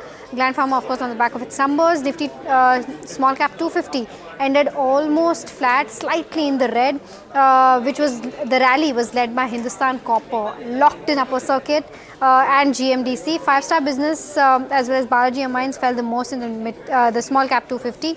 In terms of sectors, it ended on a mixed note, but overall, Nifty Metals gained the most, almost a 3% rally there. Hindustan Copper and Nalco gained the most there. Nifty FMCG fell the most. The pain was seen across, stocks. You had Tata Consumer, Asian Paints, Colgate, which fell the most in FMCG. A lot of earnings also coming out for FMCG thick and fast, but this is the overall view as to how markets have panned out in trade today. Thank you so much, Mahima, for that. And now let's look at the key earnings for today. First, we have Tata Motors Commercial Vehicles business that has reported a mixed set of numbers for the December quarter. Consolidated net profit has fallen sharply by nearly 48% year-on-year to 705 crores as compared with 1,355 crores last year. However, revenue has showed some resilience, rising over 16% to 21,847 crores. If we look at the operational performance, so that was stronger, with EBITDA jumping nearly 41% to 2,881 crores, indicating improved underlying efficiency. Now, the divergence between the profitability and operating strength suggests pressure from the higher costs and also other expenses, even as demand remain healthy. In fact, company CEO Girish Wagh also expects momentum to continue in quarter 4, and he further adds that if consumption and infra growth remain at similar rate, they expect the growth to continue. So investors will now track whether margin gains can sustain in the coming quarters as well. Next up, we have Vedanta. So that has delivered a strong performance in the December quarter, comfortably beating the street estimates. Now, consolidated net profit has surged 124% quarter on quarter to 7,807 crores, significantly higher than estimate of 5,582 crores. Revenue also rose to a record 45,899 crores, and this is supported by higher commodity prices, improved volume, stronger premiums, and also favorable forex gains. Now, the performance underlines Vedanta's operating leverage in a supportive metal price environment. Now, the focus now shifts to sustainability of margins and also the company's debt and demerger roadmap. Here's next up, we have Swiggy. So Swiggy's consolidated loss has widened in the third quarter to over 100 crore rupees. However, revenue has surged 54% year on year to 6,148 crores and beating the expectations. Now, food delivery gross order value grew over 20%, marking the strongest growth in 3 years. Quick commerce business Instamart more than doubled its GOV, reflecting rapid scale-up. The company is also saying that it is still in investment mode, prioritizing market expansion and customer engagement, while investors continue to watch the path to profitability. Next up, we have Dabur. So that has posted a steady set of numbers for the December quarter, reflecting stable demand across its portfolio. Net profit rose over 7% year on year to 560 crores, while revenue has grown 6% to 3,559 crores. EBITDA, if you look at, has increased nearly 8% to 734 crores, with operating margins improving to 20.6% from 20.3% last year. Now, the performance indicates controlled costs and resilient rural and urban consumption trends. The street will watch the commentary on input cost pressures and also the volume growth outlook going forward. And ITC has reported a mixed set of numbers for the December quarter. Net profit came in at 5,089 crores, slightly below the estimates and down nearly 10% year on year. Revenue, if we look at, however, has grown close to 6% to 18,017 crores, indicating steady demand across the businesses. Operational performance, if we look at, so they have remained resilient, with EBITDA rising over 7% year on year to 6,271 crores. Margins have also improved to 34.8% compared to 34.2% last year, and also came in above the street expectations. Now, alongside the earnings, ITC has also announced an interim dividend of 6.5 rupees per share. Investors will now track volume growth, momentum, and also the commentary on the consumption trends. And Dixon Tech has reported a strong earning performance. This is driven by operating leverage. Now, net profit has jumped 68% year on year to 171 crores in the December quarter. Revenue has grown modestly by 2% to 10,672 crores, while the EBITDA rose over 6% to 414 crores. Now, the improvement in the profitability despite muted top-line growth highlights better cost efficiency and also the execution. Now, Dixon Tech continues to benefit from the India's electronics manufacturing push, and also investors will track new client additions and also the PLI-led expansion momentum. Viewers, staying with the earnings momentum here, Voltas has reported a weak set of numbers for the December quarter with pressure visible across key parameters. Now, net profit has declined sharply by 36% year-on-year to 85 crores as compared with 132 crores last year.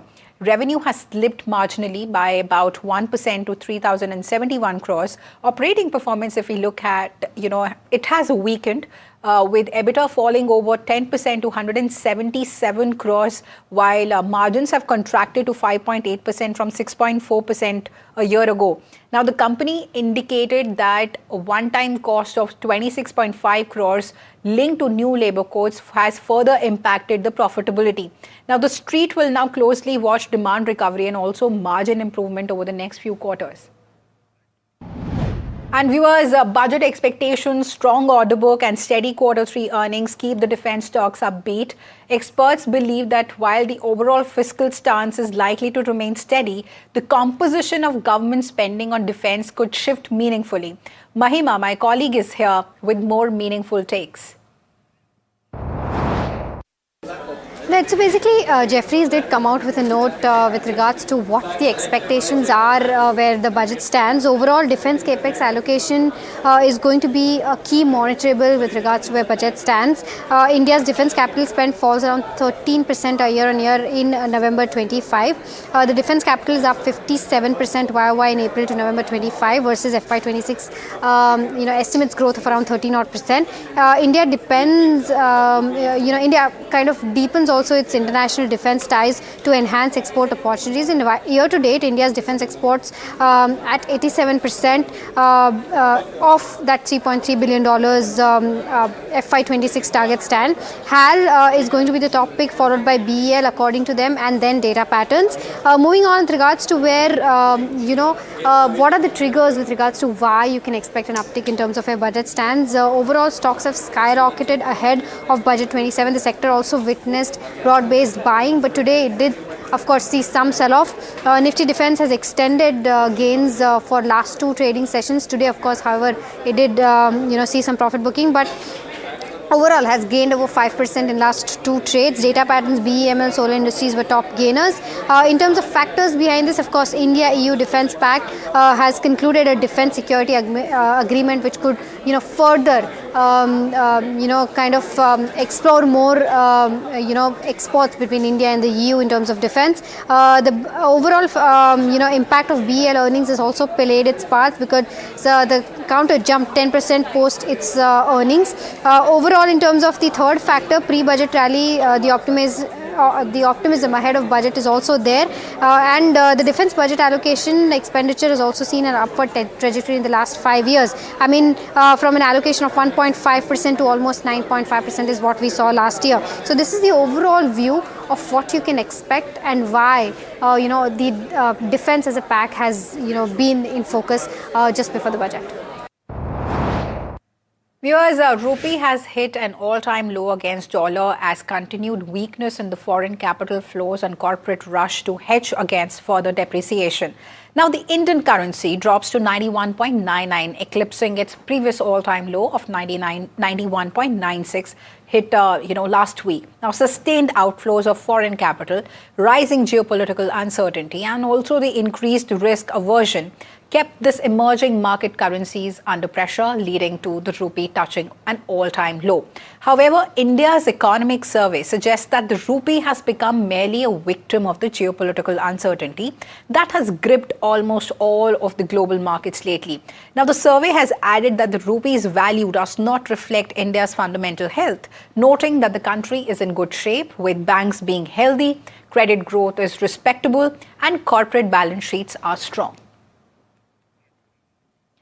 And viewers, the record-breaking rally in precious metals is continuing thanks to the wave of safe haven buying as geopolitical and economic tensions rise, and also after the latest US Federal Reserve policy signals. Now, the gold prices have jumped again. Spot gold has rose 2.1% to $5,511 an ounce after briefly hitting a fresh record of $5,591 earlier in the day. Remember, gold had already smashed through the $5,000 mark for the first time on Monday and has now gained over 10% just this week. Now, silver is not that far behind. Spot silver has climbed 1.3% to $118 an ounce after touching a record $119.34 earlier. Now, part of silver's momentum is coming from investors looking for a cheaper alternative to gold, plus the ongoing supply shortages and also strong momentum buying. And if you look at the bigger picture here, the surge has been massive. Gold is up more than 27% this year. On top of that huge 64% jump in 2025. And silver has rallied more than 60% so far this year. Precious metals clearly remain the favorite safe haven as global uncertainty keeps rising.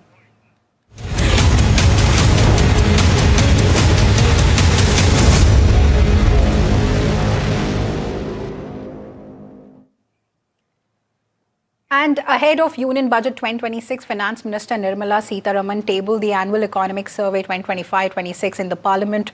The annual economic document from the Department of Economic Affairs under the Ministry of Finance is an important roadmap for economic reforms and usually sets the tone for the Union Budget. Now, the Budget Economic Survey will give the GDP growth outlook and also shed light on the health of the Indian economy along with its growth prospects in the upcoming financial year.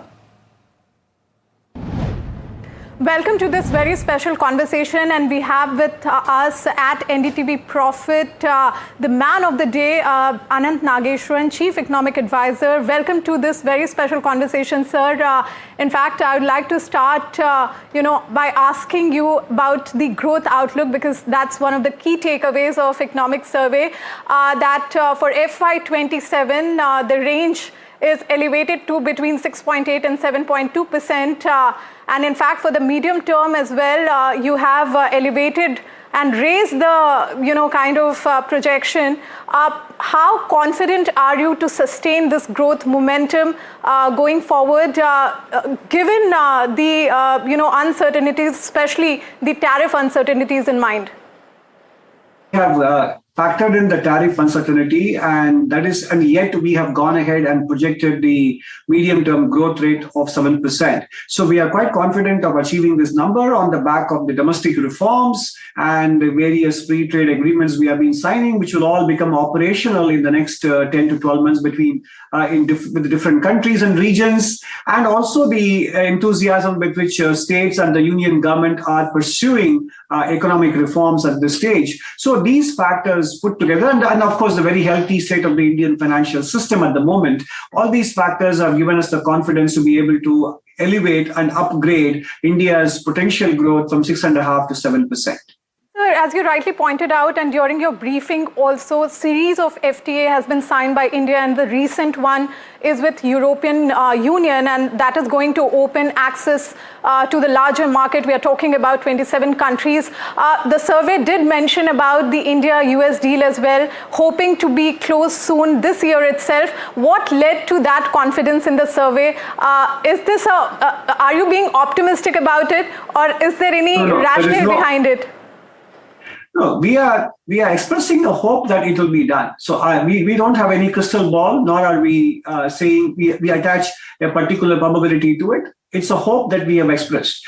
But our forecasts are not dependent on any of these things materializing. They are independent of that. If these things materialize, then we will become even more comfortable about our growth numbers. Certainly, certainly. Sir, in fact, one of the interesting points which you mentioned during the briefing, this is the era of easy money, and that has resulted and led to, in fact, global market risk. Could you please elaborate a bit why you said so? In the last, since the global financial crisis, money has been more easy than hard or restrictive. So monetary policy, that is why we experienced even double-digit inflation in some parts of the advanced world in 22-23. And we are seeing that if you look at the financial conditions indices in the United States, for example, they are as accommodative as they were in 2017 when interest rates were 0.5%. So that is exactly the reason why we said, looking at the financial conditions index for different geographical regions in the world, money has been easy, and that has resulted in the proliferation of private credit in the stock market valuations, etc. Can we say that that's the reason, among the reason, stock markets being expensive?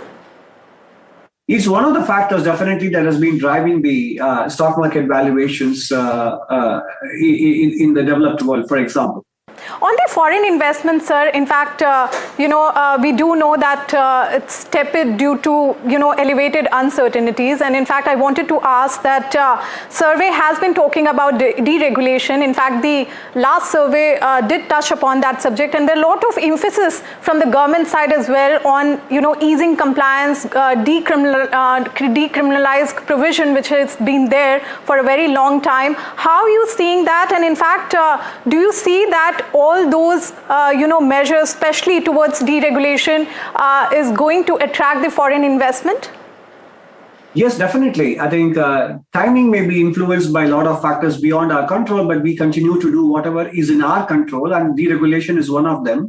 Then we also thrown open the insurance sector, the nuclear power generation sector to foreign investors, and we're also trying to give them tax policy certainties, etc. So I think policy is focused on giving certainty, and together with deregulation, it will definitely bring in more investor interest down the road. Just two last questions, sir. One on the rupee, and you briefly kind of addressed that during your press conference as well. But just for understanding that, on rupee, you said that decline in rupee, because it's reaching, nearly its lows. So it's not reflecting the fundamentals, economic fundamentals, but at the same time, it's also somewhere helping in softening the tariff blow. If you could give some sense that whether the foreign investors are, is not coming to India, you think rupee reaching new lows is one of the factors? No, I think it's difficult to isolate and zero in on such specific arguments. We don't know. So a simple answer is we don't know. I think at the moment, yes, foreign investors could be influenced by multiple things happening in the world. There are in fact so many factors that it is very difficult for anyone to ascribe a particular weight to a single factor. And rupee probably, rather than influencing the foreign investors, could be a reflection of the foreign investors' reluctance to invest, which is based on geopolitical factors, the tariff uncertainty, etc. Last question, sir, on the fact that, in fact, if the factory of the world model is fading, what is the India plan B? You think it should have plan B in terms of mass job creation? Do you think that it will be the manufacturing job or platforms job like Blinkit and, Zepto? I think India is big enough to be able not to have to choose between multiple models. There is enough room for India to be able to do labor-intensive, capital-intensive, and within labor-intensive, whether it is flexible working or full-time fixed-term employment, there are multiple models available, and India has the size to be able to create and sustain multiple models of job creation and manufacturing growth. Thank you, Sharmi. Thank you so much, sir. Always pleasure speaking to you, and all the best, sir. We are soon to see the budget, just a few days from now. So all the best to you as well, sir. Thank you. Thank you. So that was an exclusive conversation with the Chief Economic Officer. And moving on. Ahead of the budget session, Prime Minister Modi has set the tone for reform-led growth. He has highlighted that Finance Minister Nirmala Sitharaman's 9th consecutive budget and hailed India-EU FTA, calling it as the mother of all deals. PM Modi has said that the proposed India-EU free trade agreement reflects the aspirations of the youth and also will strengthen Atmanirbhar Bharat by boosting growth, jobs and global partnerships. He has stressed quality manufacturing, next-gen reforms and also human-centric technology, positioning India as a confident, competitive global powerhouse for decades ahead. Listen in. इस quarter के प्रारंभ में ही भारत और European union का free trade agreement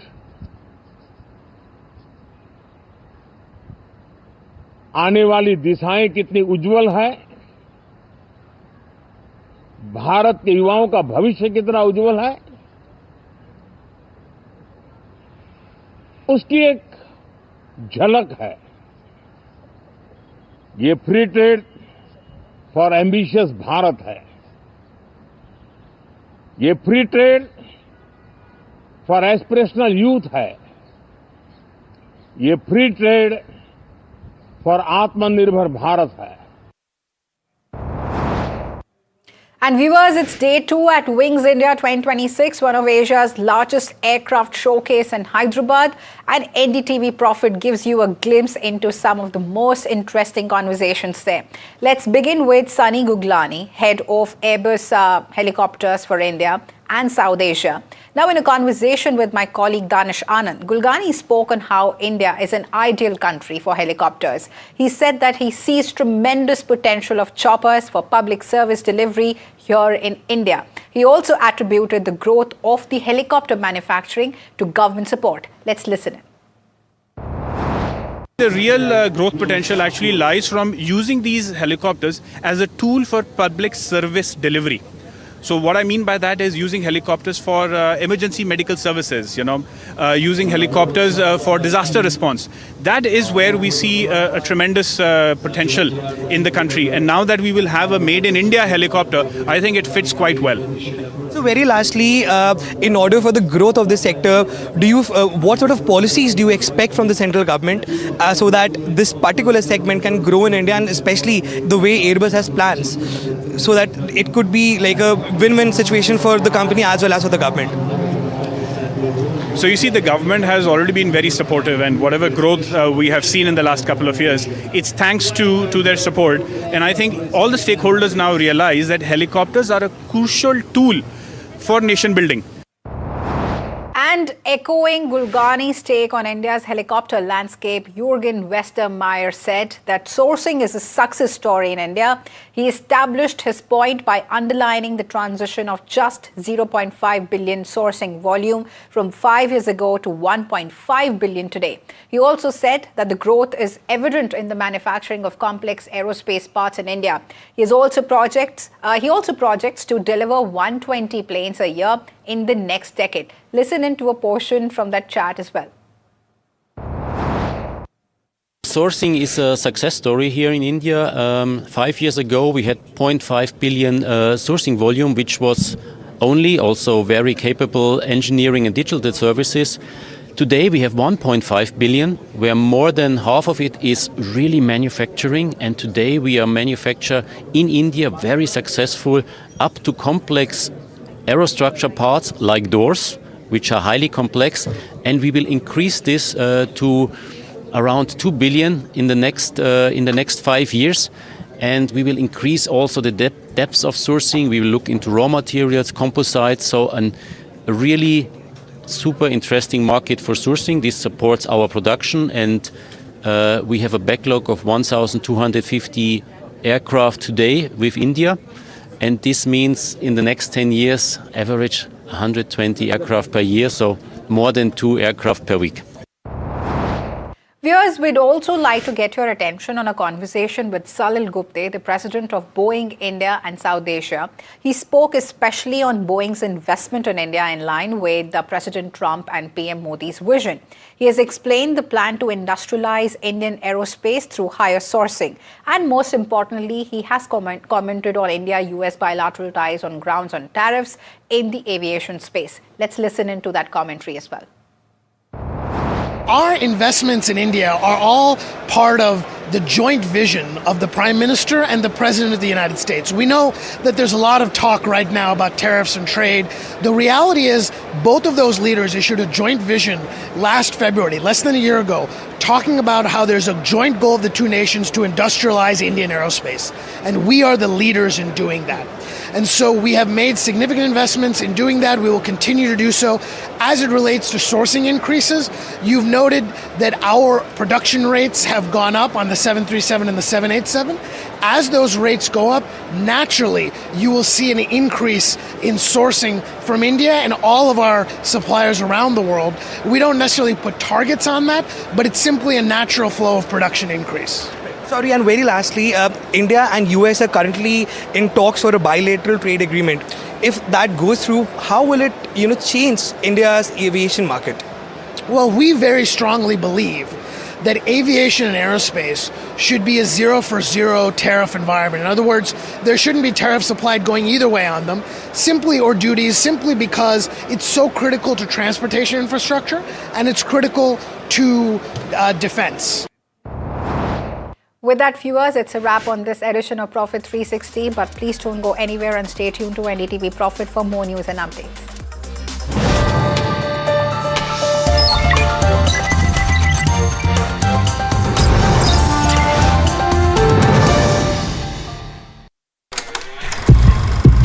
लोग कहते हैं कि जिंदगी एक फिल्म की तरह होती है, लेकिन मेरी जिंदगी सिर्फ एक फिल्म नहीं, एक ब्लॉकबस्टर फिल्म है। बचपन से पता था मेरे सपनों में दम है, आगे नहीं सबसे आगे जाना है, स्टार नहीं सुपरस्टार बन के दिखाना है। नाम मिला, फेम मिला, प्यार मिला, I was not just running, I was flying। सबकी जुबां पे बस एक ही नाम, यो हनी सिंह। लेकिन फिर ब्लॉकबस्टर कहानी में आया एक ट्विस्ट, 7वें आसमान से सीधा गिरा मैं जमीन पर। फिर क्या, खुद पे काम दोबारा शुरू, फैंस ने फिर प्यार दिखाया, फिर स्टार नहीं सुपरस्टार बनाया। है ना मेरी जिंदगी एक ब्लॉकबस्टर फिल्म। शुक्रिया आपकी प्रेयर्स का और आपके प्यार का। कॉन्सर्ट्स तो आपने बहुत देखे होंगे, but this is gonna be concert of a lifetime, क्योंकि मेरे फैंस ही हैं मेरी विक्ट्री, मेरी हिस्ट्री, मेरी glory. So come and witness yo Honey Singh, this is my story.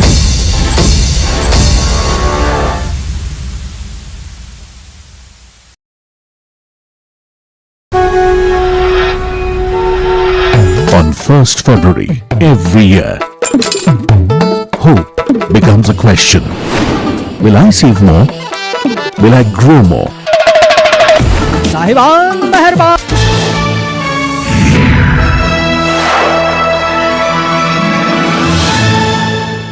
Hello and welcome to KYC, that is Know Your Company. I am Mahima Vachrajani, and the company that we're going to track today is a very interesting one, that is Vaibhav Global. Now, why have we chosen this company? Before I move on to tell you what the company exactly does, to understand as to how the India-EU trade deal will actually benefit the company going forward.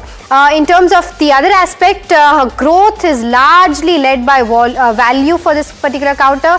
When will actual volume growth pick up for the company? Something that we're going to ask the management and understand whether that is even on the cards. Demand and growth levers going forward, what will augur the growth, because management has given a guidance of medium-term growth in terms of going forward. We'll have to wait and watch out for as to what will be the levers that will be auguring that growth. Now, return ratios for them have slid in the past 3-4 years. So just want to understand in terms of improvement, whether it is on the cards for ROC or ROE not. And medium-term growth targets, what are they looking like going forward in terms of both top line as well as bottom line? So these are the reasons as to why we're talking to the management. Most importantly, of course, India-EU trade deal and how it impacts the company. On the show, of course, we'll also be speaking to Nitin Panwal, who is the Group CFO of Vaibhav Global, who will be joining us shortly. But before that, let's take a look at what the company actually does. Just to understand what about the company looks like. The company is basically an omni-channel, retailer, which is into fashion, jewelry, as well as this also include accessories, by the way, and lifestyle products in developed markets. Now, if we take a look at the company has been vertically integrated into a digital retailer of fashion, jewelry, as well as lifestyle products. In terms of the overall model, end-to-end B2C business model is what they do, and this is via TV as well as digital channels generally. In terms of the presence through proprietary TV channels and digital channels is what I talked about. In terms of the overall customer base, they have over 7 lakh unique customers transacting. That is the number as per the latest investor presentation as well. And vertically, of course, integrated supply chain is what they have. In terms of sourcing also, they have a strong global sourcing with a base of 30 plus countries where they source from. In terms of where the manufacturing stands, in-house manufacturing in India, so it's a global jewelry hub, also has manufacturing units across India and China for them. Also has a factory at Jaipur, which is around that 1,69,000 plus feet. Jaipur capacity is at that 5 million pieces annually, is what something that the company capacity sits at. But the question really here is that whether that capacity that they're sitting on is fully utilized or not, or what are the utilization levels currently. In terms of brands, these are just some of the names, the brands that the company operates in terms of Home Smart, Evertrue, Caris, as well as something like a Ralph's Tray. So, all of these brands, apart from multiple brands that they do, these are some of the ones that you would have come across. In terms of customer visibility also, TV Homes access nearly 127 million households. This is the latest number as per their investor presentation. In terms of where the growing customer base is coming from, the growing digital presence is contributing over 42% of the revenue. In terms of rating parameters, of course, what we'll be looking at today for assessing the company, we generally do 8 parameters. Your income statement will be the first one, following balance sheet, cash flows, return ratios, as well as shareholding, street cred. We'll also look at the valuation and analyst, although not a lot of analysts track this, and we don't have a closest peer of this one, but we'll also see the outlook guidance that the company has given. Now, with regards to the first metric, that is your income statement, let's try to pull that up and see as to how the company has performed, in the last 3-4 odd years. If you take a look at the overall numbers, revenue growth CAGR for 3 years has been at that around 7% mark. EBITDA growth at that 2% mark. But in terms of where the profits stand, profits have slid, right? This, of course, as compared to FY24, FY25 has seen a growth. But as compared to where FY22 stood, from there profits have slightly come down. So the question really here is that since there has been a growth from FY24 to FY25, will that growth be sustained, and will the company be able to come back to where it was earlier in FY22 in terms of where profitability stands? In terms of where 9 months FY26 revenue stands, overall in terms of split, right now 58% comes from TV and 42% comes from digital for them. In terms of the geographical split for revenue, 59% comes from US, 30% comes from UK, and 11% comes from Europe. Next, in terms of the overall numbers as to how Q3 has panned out, overall a good growth this quarter. 9% revenue growth is what we saw at that 1,066 crore. In terms of where EBITDA stands, EBITDA growth stood at that 23.7% mark. Of course, marking revenue largely was led by a value growth and not volume growth, so we'll have to ask that question to the management. Margins also improved for the company. We'll also want to understand as to what has led to that margin improvement at that 12.7%, and net profit saw significant growth of 40.7%. But overall, if you take a look at how the segments have done, TV business revenue was up 7.7%, and of this, when we take a look at the volumes and value, volumes was down 1.5%, but value overall saw a growth in terms of where TV business stands at that 3.7% mark. That's the average selling price that saw a growth of around 3.7%. Similarly, in the digital business as well, revenue was up 11.2%, from which if you take a look at the volume numbers, volume did see a degrowth. Volume saw a downtick of around 10.3%, but at the same time, the average selling price for this particular segment went up by 17.5%. So I think, overall, if we take a look at both of these segments, value growth has been quite significant in terms of average selling price, but volume growth has not been there. With regards to where balance sheet stands, overall, of course, to conclude for income statement, it's a thumbs down from our end because revenue CAGR and profitability is still, under pressure. But with regards to a balance sheet stands, it's a strong balance sheet in terms of your equity, your borrowings, your cash as well. So a thumbs up to the balance sheet in terms of where your reserves are concerned. They've been constantly growing, and the management has fairly accumulated good reserves. In terms of where debt stands, as of March FY25, they were at zero debt, so nothing of a concern there. In terms of cash in bank, the cash in bank position has slightly come down, but is still at a very good position because they don't have any debt on their balance sheet. So overall, a thumbs up when it comes to balance sheet. Moving on to the cash flow statement. If you take a look at the cash flow statement here, the operating revenues have inched up slightly from FY23 levels to the FY25 levels, but FY24 was a very good year for them when it came to operational cash flow. So we'll have to wait and watch out for as to how FY26 ends. Whether that will end at that around 277 crore mark or not is a question. EBITDA, now, if you take a look at how cash conversion has been as compared to EBITDA, the ratio has been very strong. 56%, 94%, of course, this because the overall operation numbers was, cash from operation number was very high. But even at that 52% mark, the ratio of, operating cash flow to EBITDA is very strong. And overall net cash position has also been reasonably well. But taking a conservative approach, we've given it a neutral rating right now where cash flows are concerned. Moving on to the return ratios, when I was talking about what I want to know about the company and why we've chosen this company, return ratio is one aspect which has been declining for them. And to understand as to what will be the growth levers as to how return ratios will improve going forward is something that we'll know from the management as well. From a 61%, it has come down to that 19% mark as to where ROC is concerned. And ROE has also come down from 32% in FY21 to that 12% mark in FY25. However, slightly improved from that 9% in FY23 to 12% in FY25. So a thumbs down when it comes to return ratios for this particular counter. With regards to where shareholding pattern is concerned, there's skin in the game for the promoters, still holding 57% of the stake. FIs, however, has slightly declined their stake as compared to where it stood in March 23 from a 22% to that 18% mark.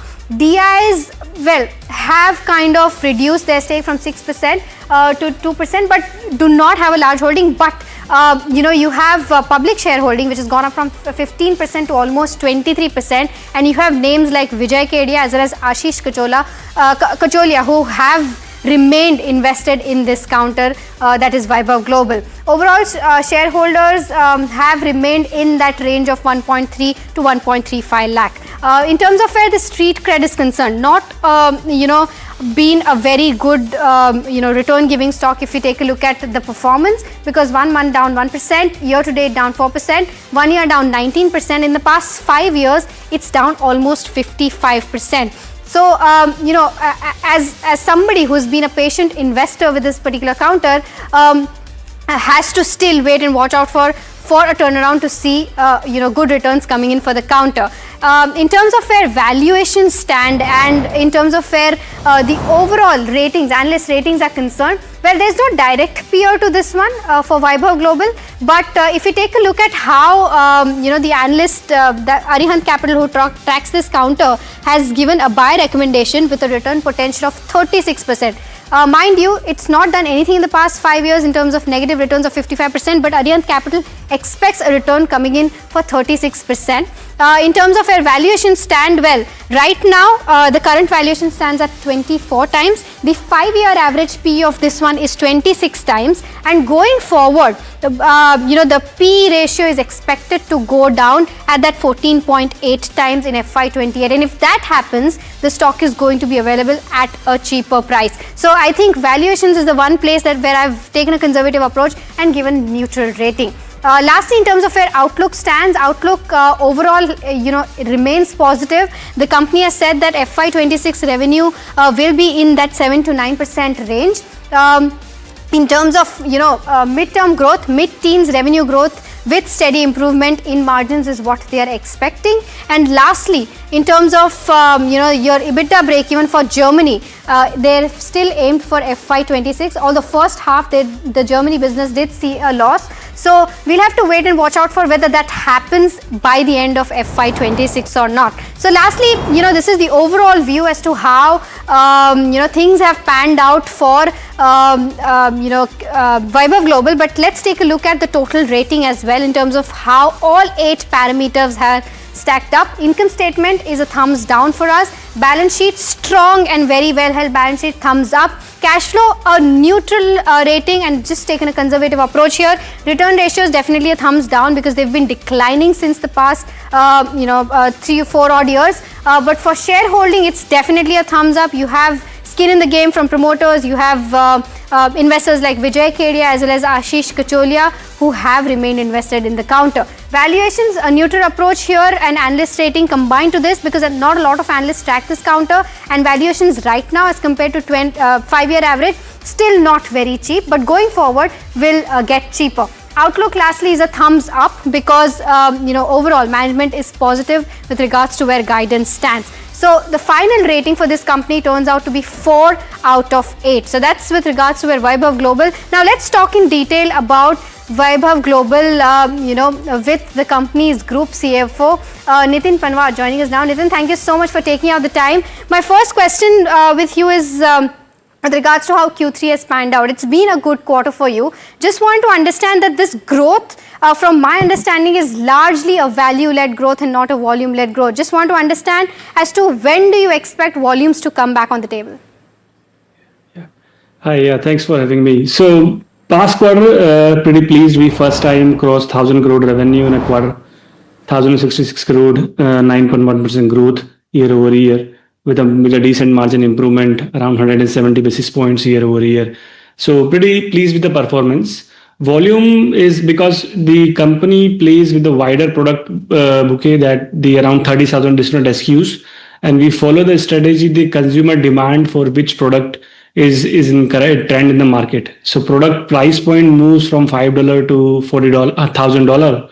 So right now, as you have seen, the lab grown demand is pretty high. So lab grown tend to be higher price point. So consumer acceptance is over there. So we are offering continuously lab grown products to them. That is resulting the higher realization from the customer. But they say at the same time, lower revenue growth, lower volume growth, but the realization is pretty high. So overall spend per customer is higher than our previous trend. And we expect that the offering to the customer will continuously play where customer is looking for product, like a year back that customer looking more gold items where they see a safe haven or investment items. Right now more on lab grown, and maybe the other categories will thrive in coming time, but it will be a pure drive of a consumer need or what consumer is looking for right now. And we anticipate that the overall revenue growth will continue to perform well. Around we have guided this year 7 to 9, and next year around 9 to 11% we are guiding. We have a strong belief that it will continue to outperform our expectations. Nitin, just want to understand, since you mentioned lab-grown diamonds, just in terms of where lab-grown diamond prices are concerned, they've been falling. Does this mean that here also you will be focusing on volumes to make that mark in terms of where the top line stands? And how is this shift in terms of gold to lab-grown diamonds, and how does this affect your margins? Yeah. So lab grown normally is a higher margin category comparatively plain metal and other jewelry. And that's the same we have seen this quarter gross margin improved to 63%. And we see that the price is going down, but the product offering, we are continuously injecting new products from studs to bracelet to different sets, but continuously injecting new products to mitigate the customer requirements. Though the pricing falling, but the offering related to carat size and above item is continuously increasing. So demand is there. We have seen past quarter around 30% growth from lab-grown product, and share is increased to around 12.7% of overall business. So that's where we see right now the customer's demand is there, and it will continuously to improve our margins. Nitin, day before yesterday, India and EU signed a trade deal, which is called the mother of all deals. How does this trade deal have a positive impact to you, if any, of course, I would want to understand. And does this mean, if it does have a positive impact, does this mean that it will bring, more customers to you, or does it mean that cost for manufacturing and then sending these goods to the EU becomes cheaper for you? So trade deal is always a welcome for all across the world in any country who does a trade deal. It gives more entry, removes all the entry barriers in the market. Right now, if I specifically talk about the jewelry, we operate our Germany business is directly impacted with this trade deal. 4% duties right now, which will be removed. I think the transition will happen in next, I think, across a year, but this will definitely help us to more easiness of trade and the duty reduction. Cannot guide on the margin improvement, how it will be, how much will pass on, how much will stay in our profit and loss account, but it will be definitely improve our company's overall per se in terms of customer demand or competitiveness of our product in Europe. Okay, understood. Nitin, you said that you crossed that 1,000 crore in the last quarter. Just want to understand going forward, because you're aiming around that 11% mark in the next year in terms of where the top line growth stands. What do you think will be the growth levers? Where do you think the demand will come from for you? Sure. Yeah, so we have multiple growth levers. One of the important growth levers, we continuously investing on digital fronts, from mobile apps to OTT to smart TVs or our own websites, and the paid media marketing that we are doing. Digital in past 5 years has grown roughly around 17% CAGR year over year. And we anticipate that the initiatives towards the acquisition of customers through digital and having the omni-channel experience from our live streaming to the digital platform or to the paid media to OTT will be there to improve overall customer lifetime value. So that is the one important lever that we are investing, and it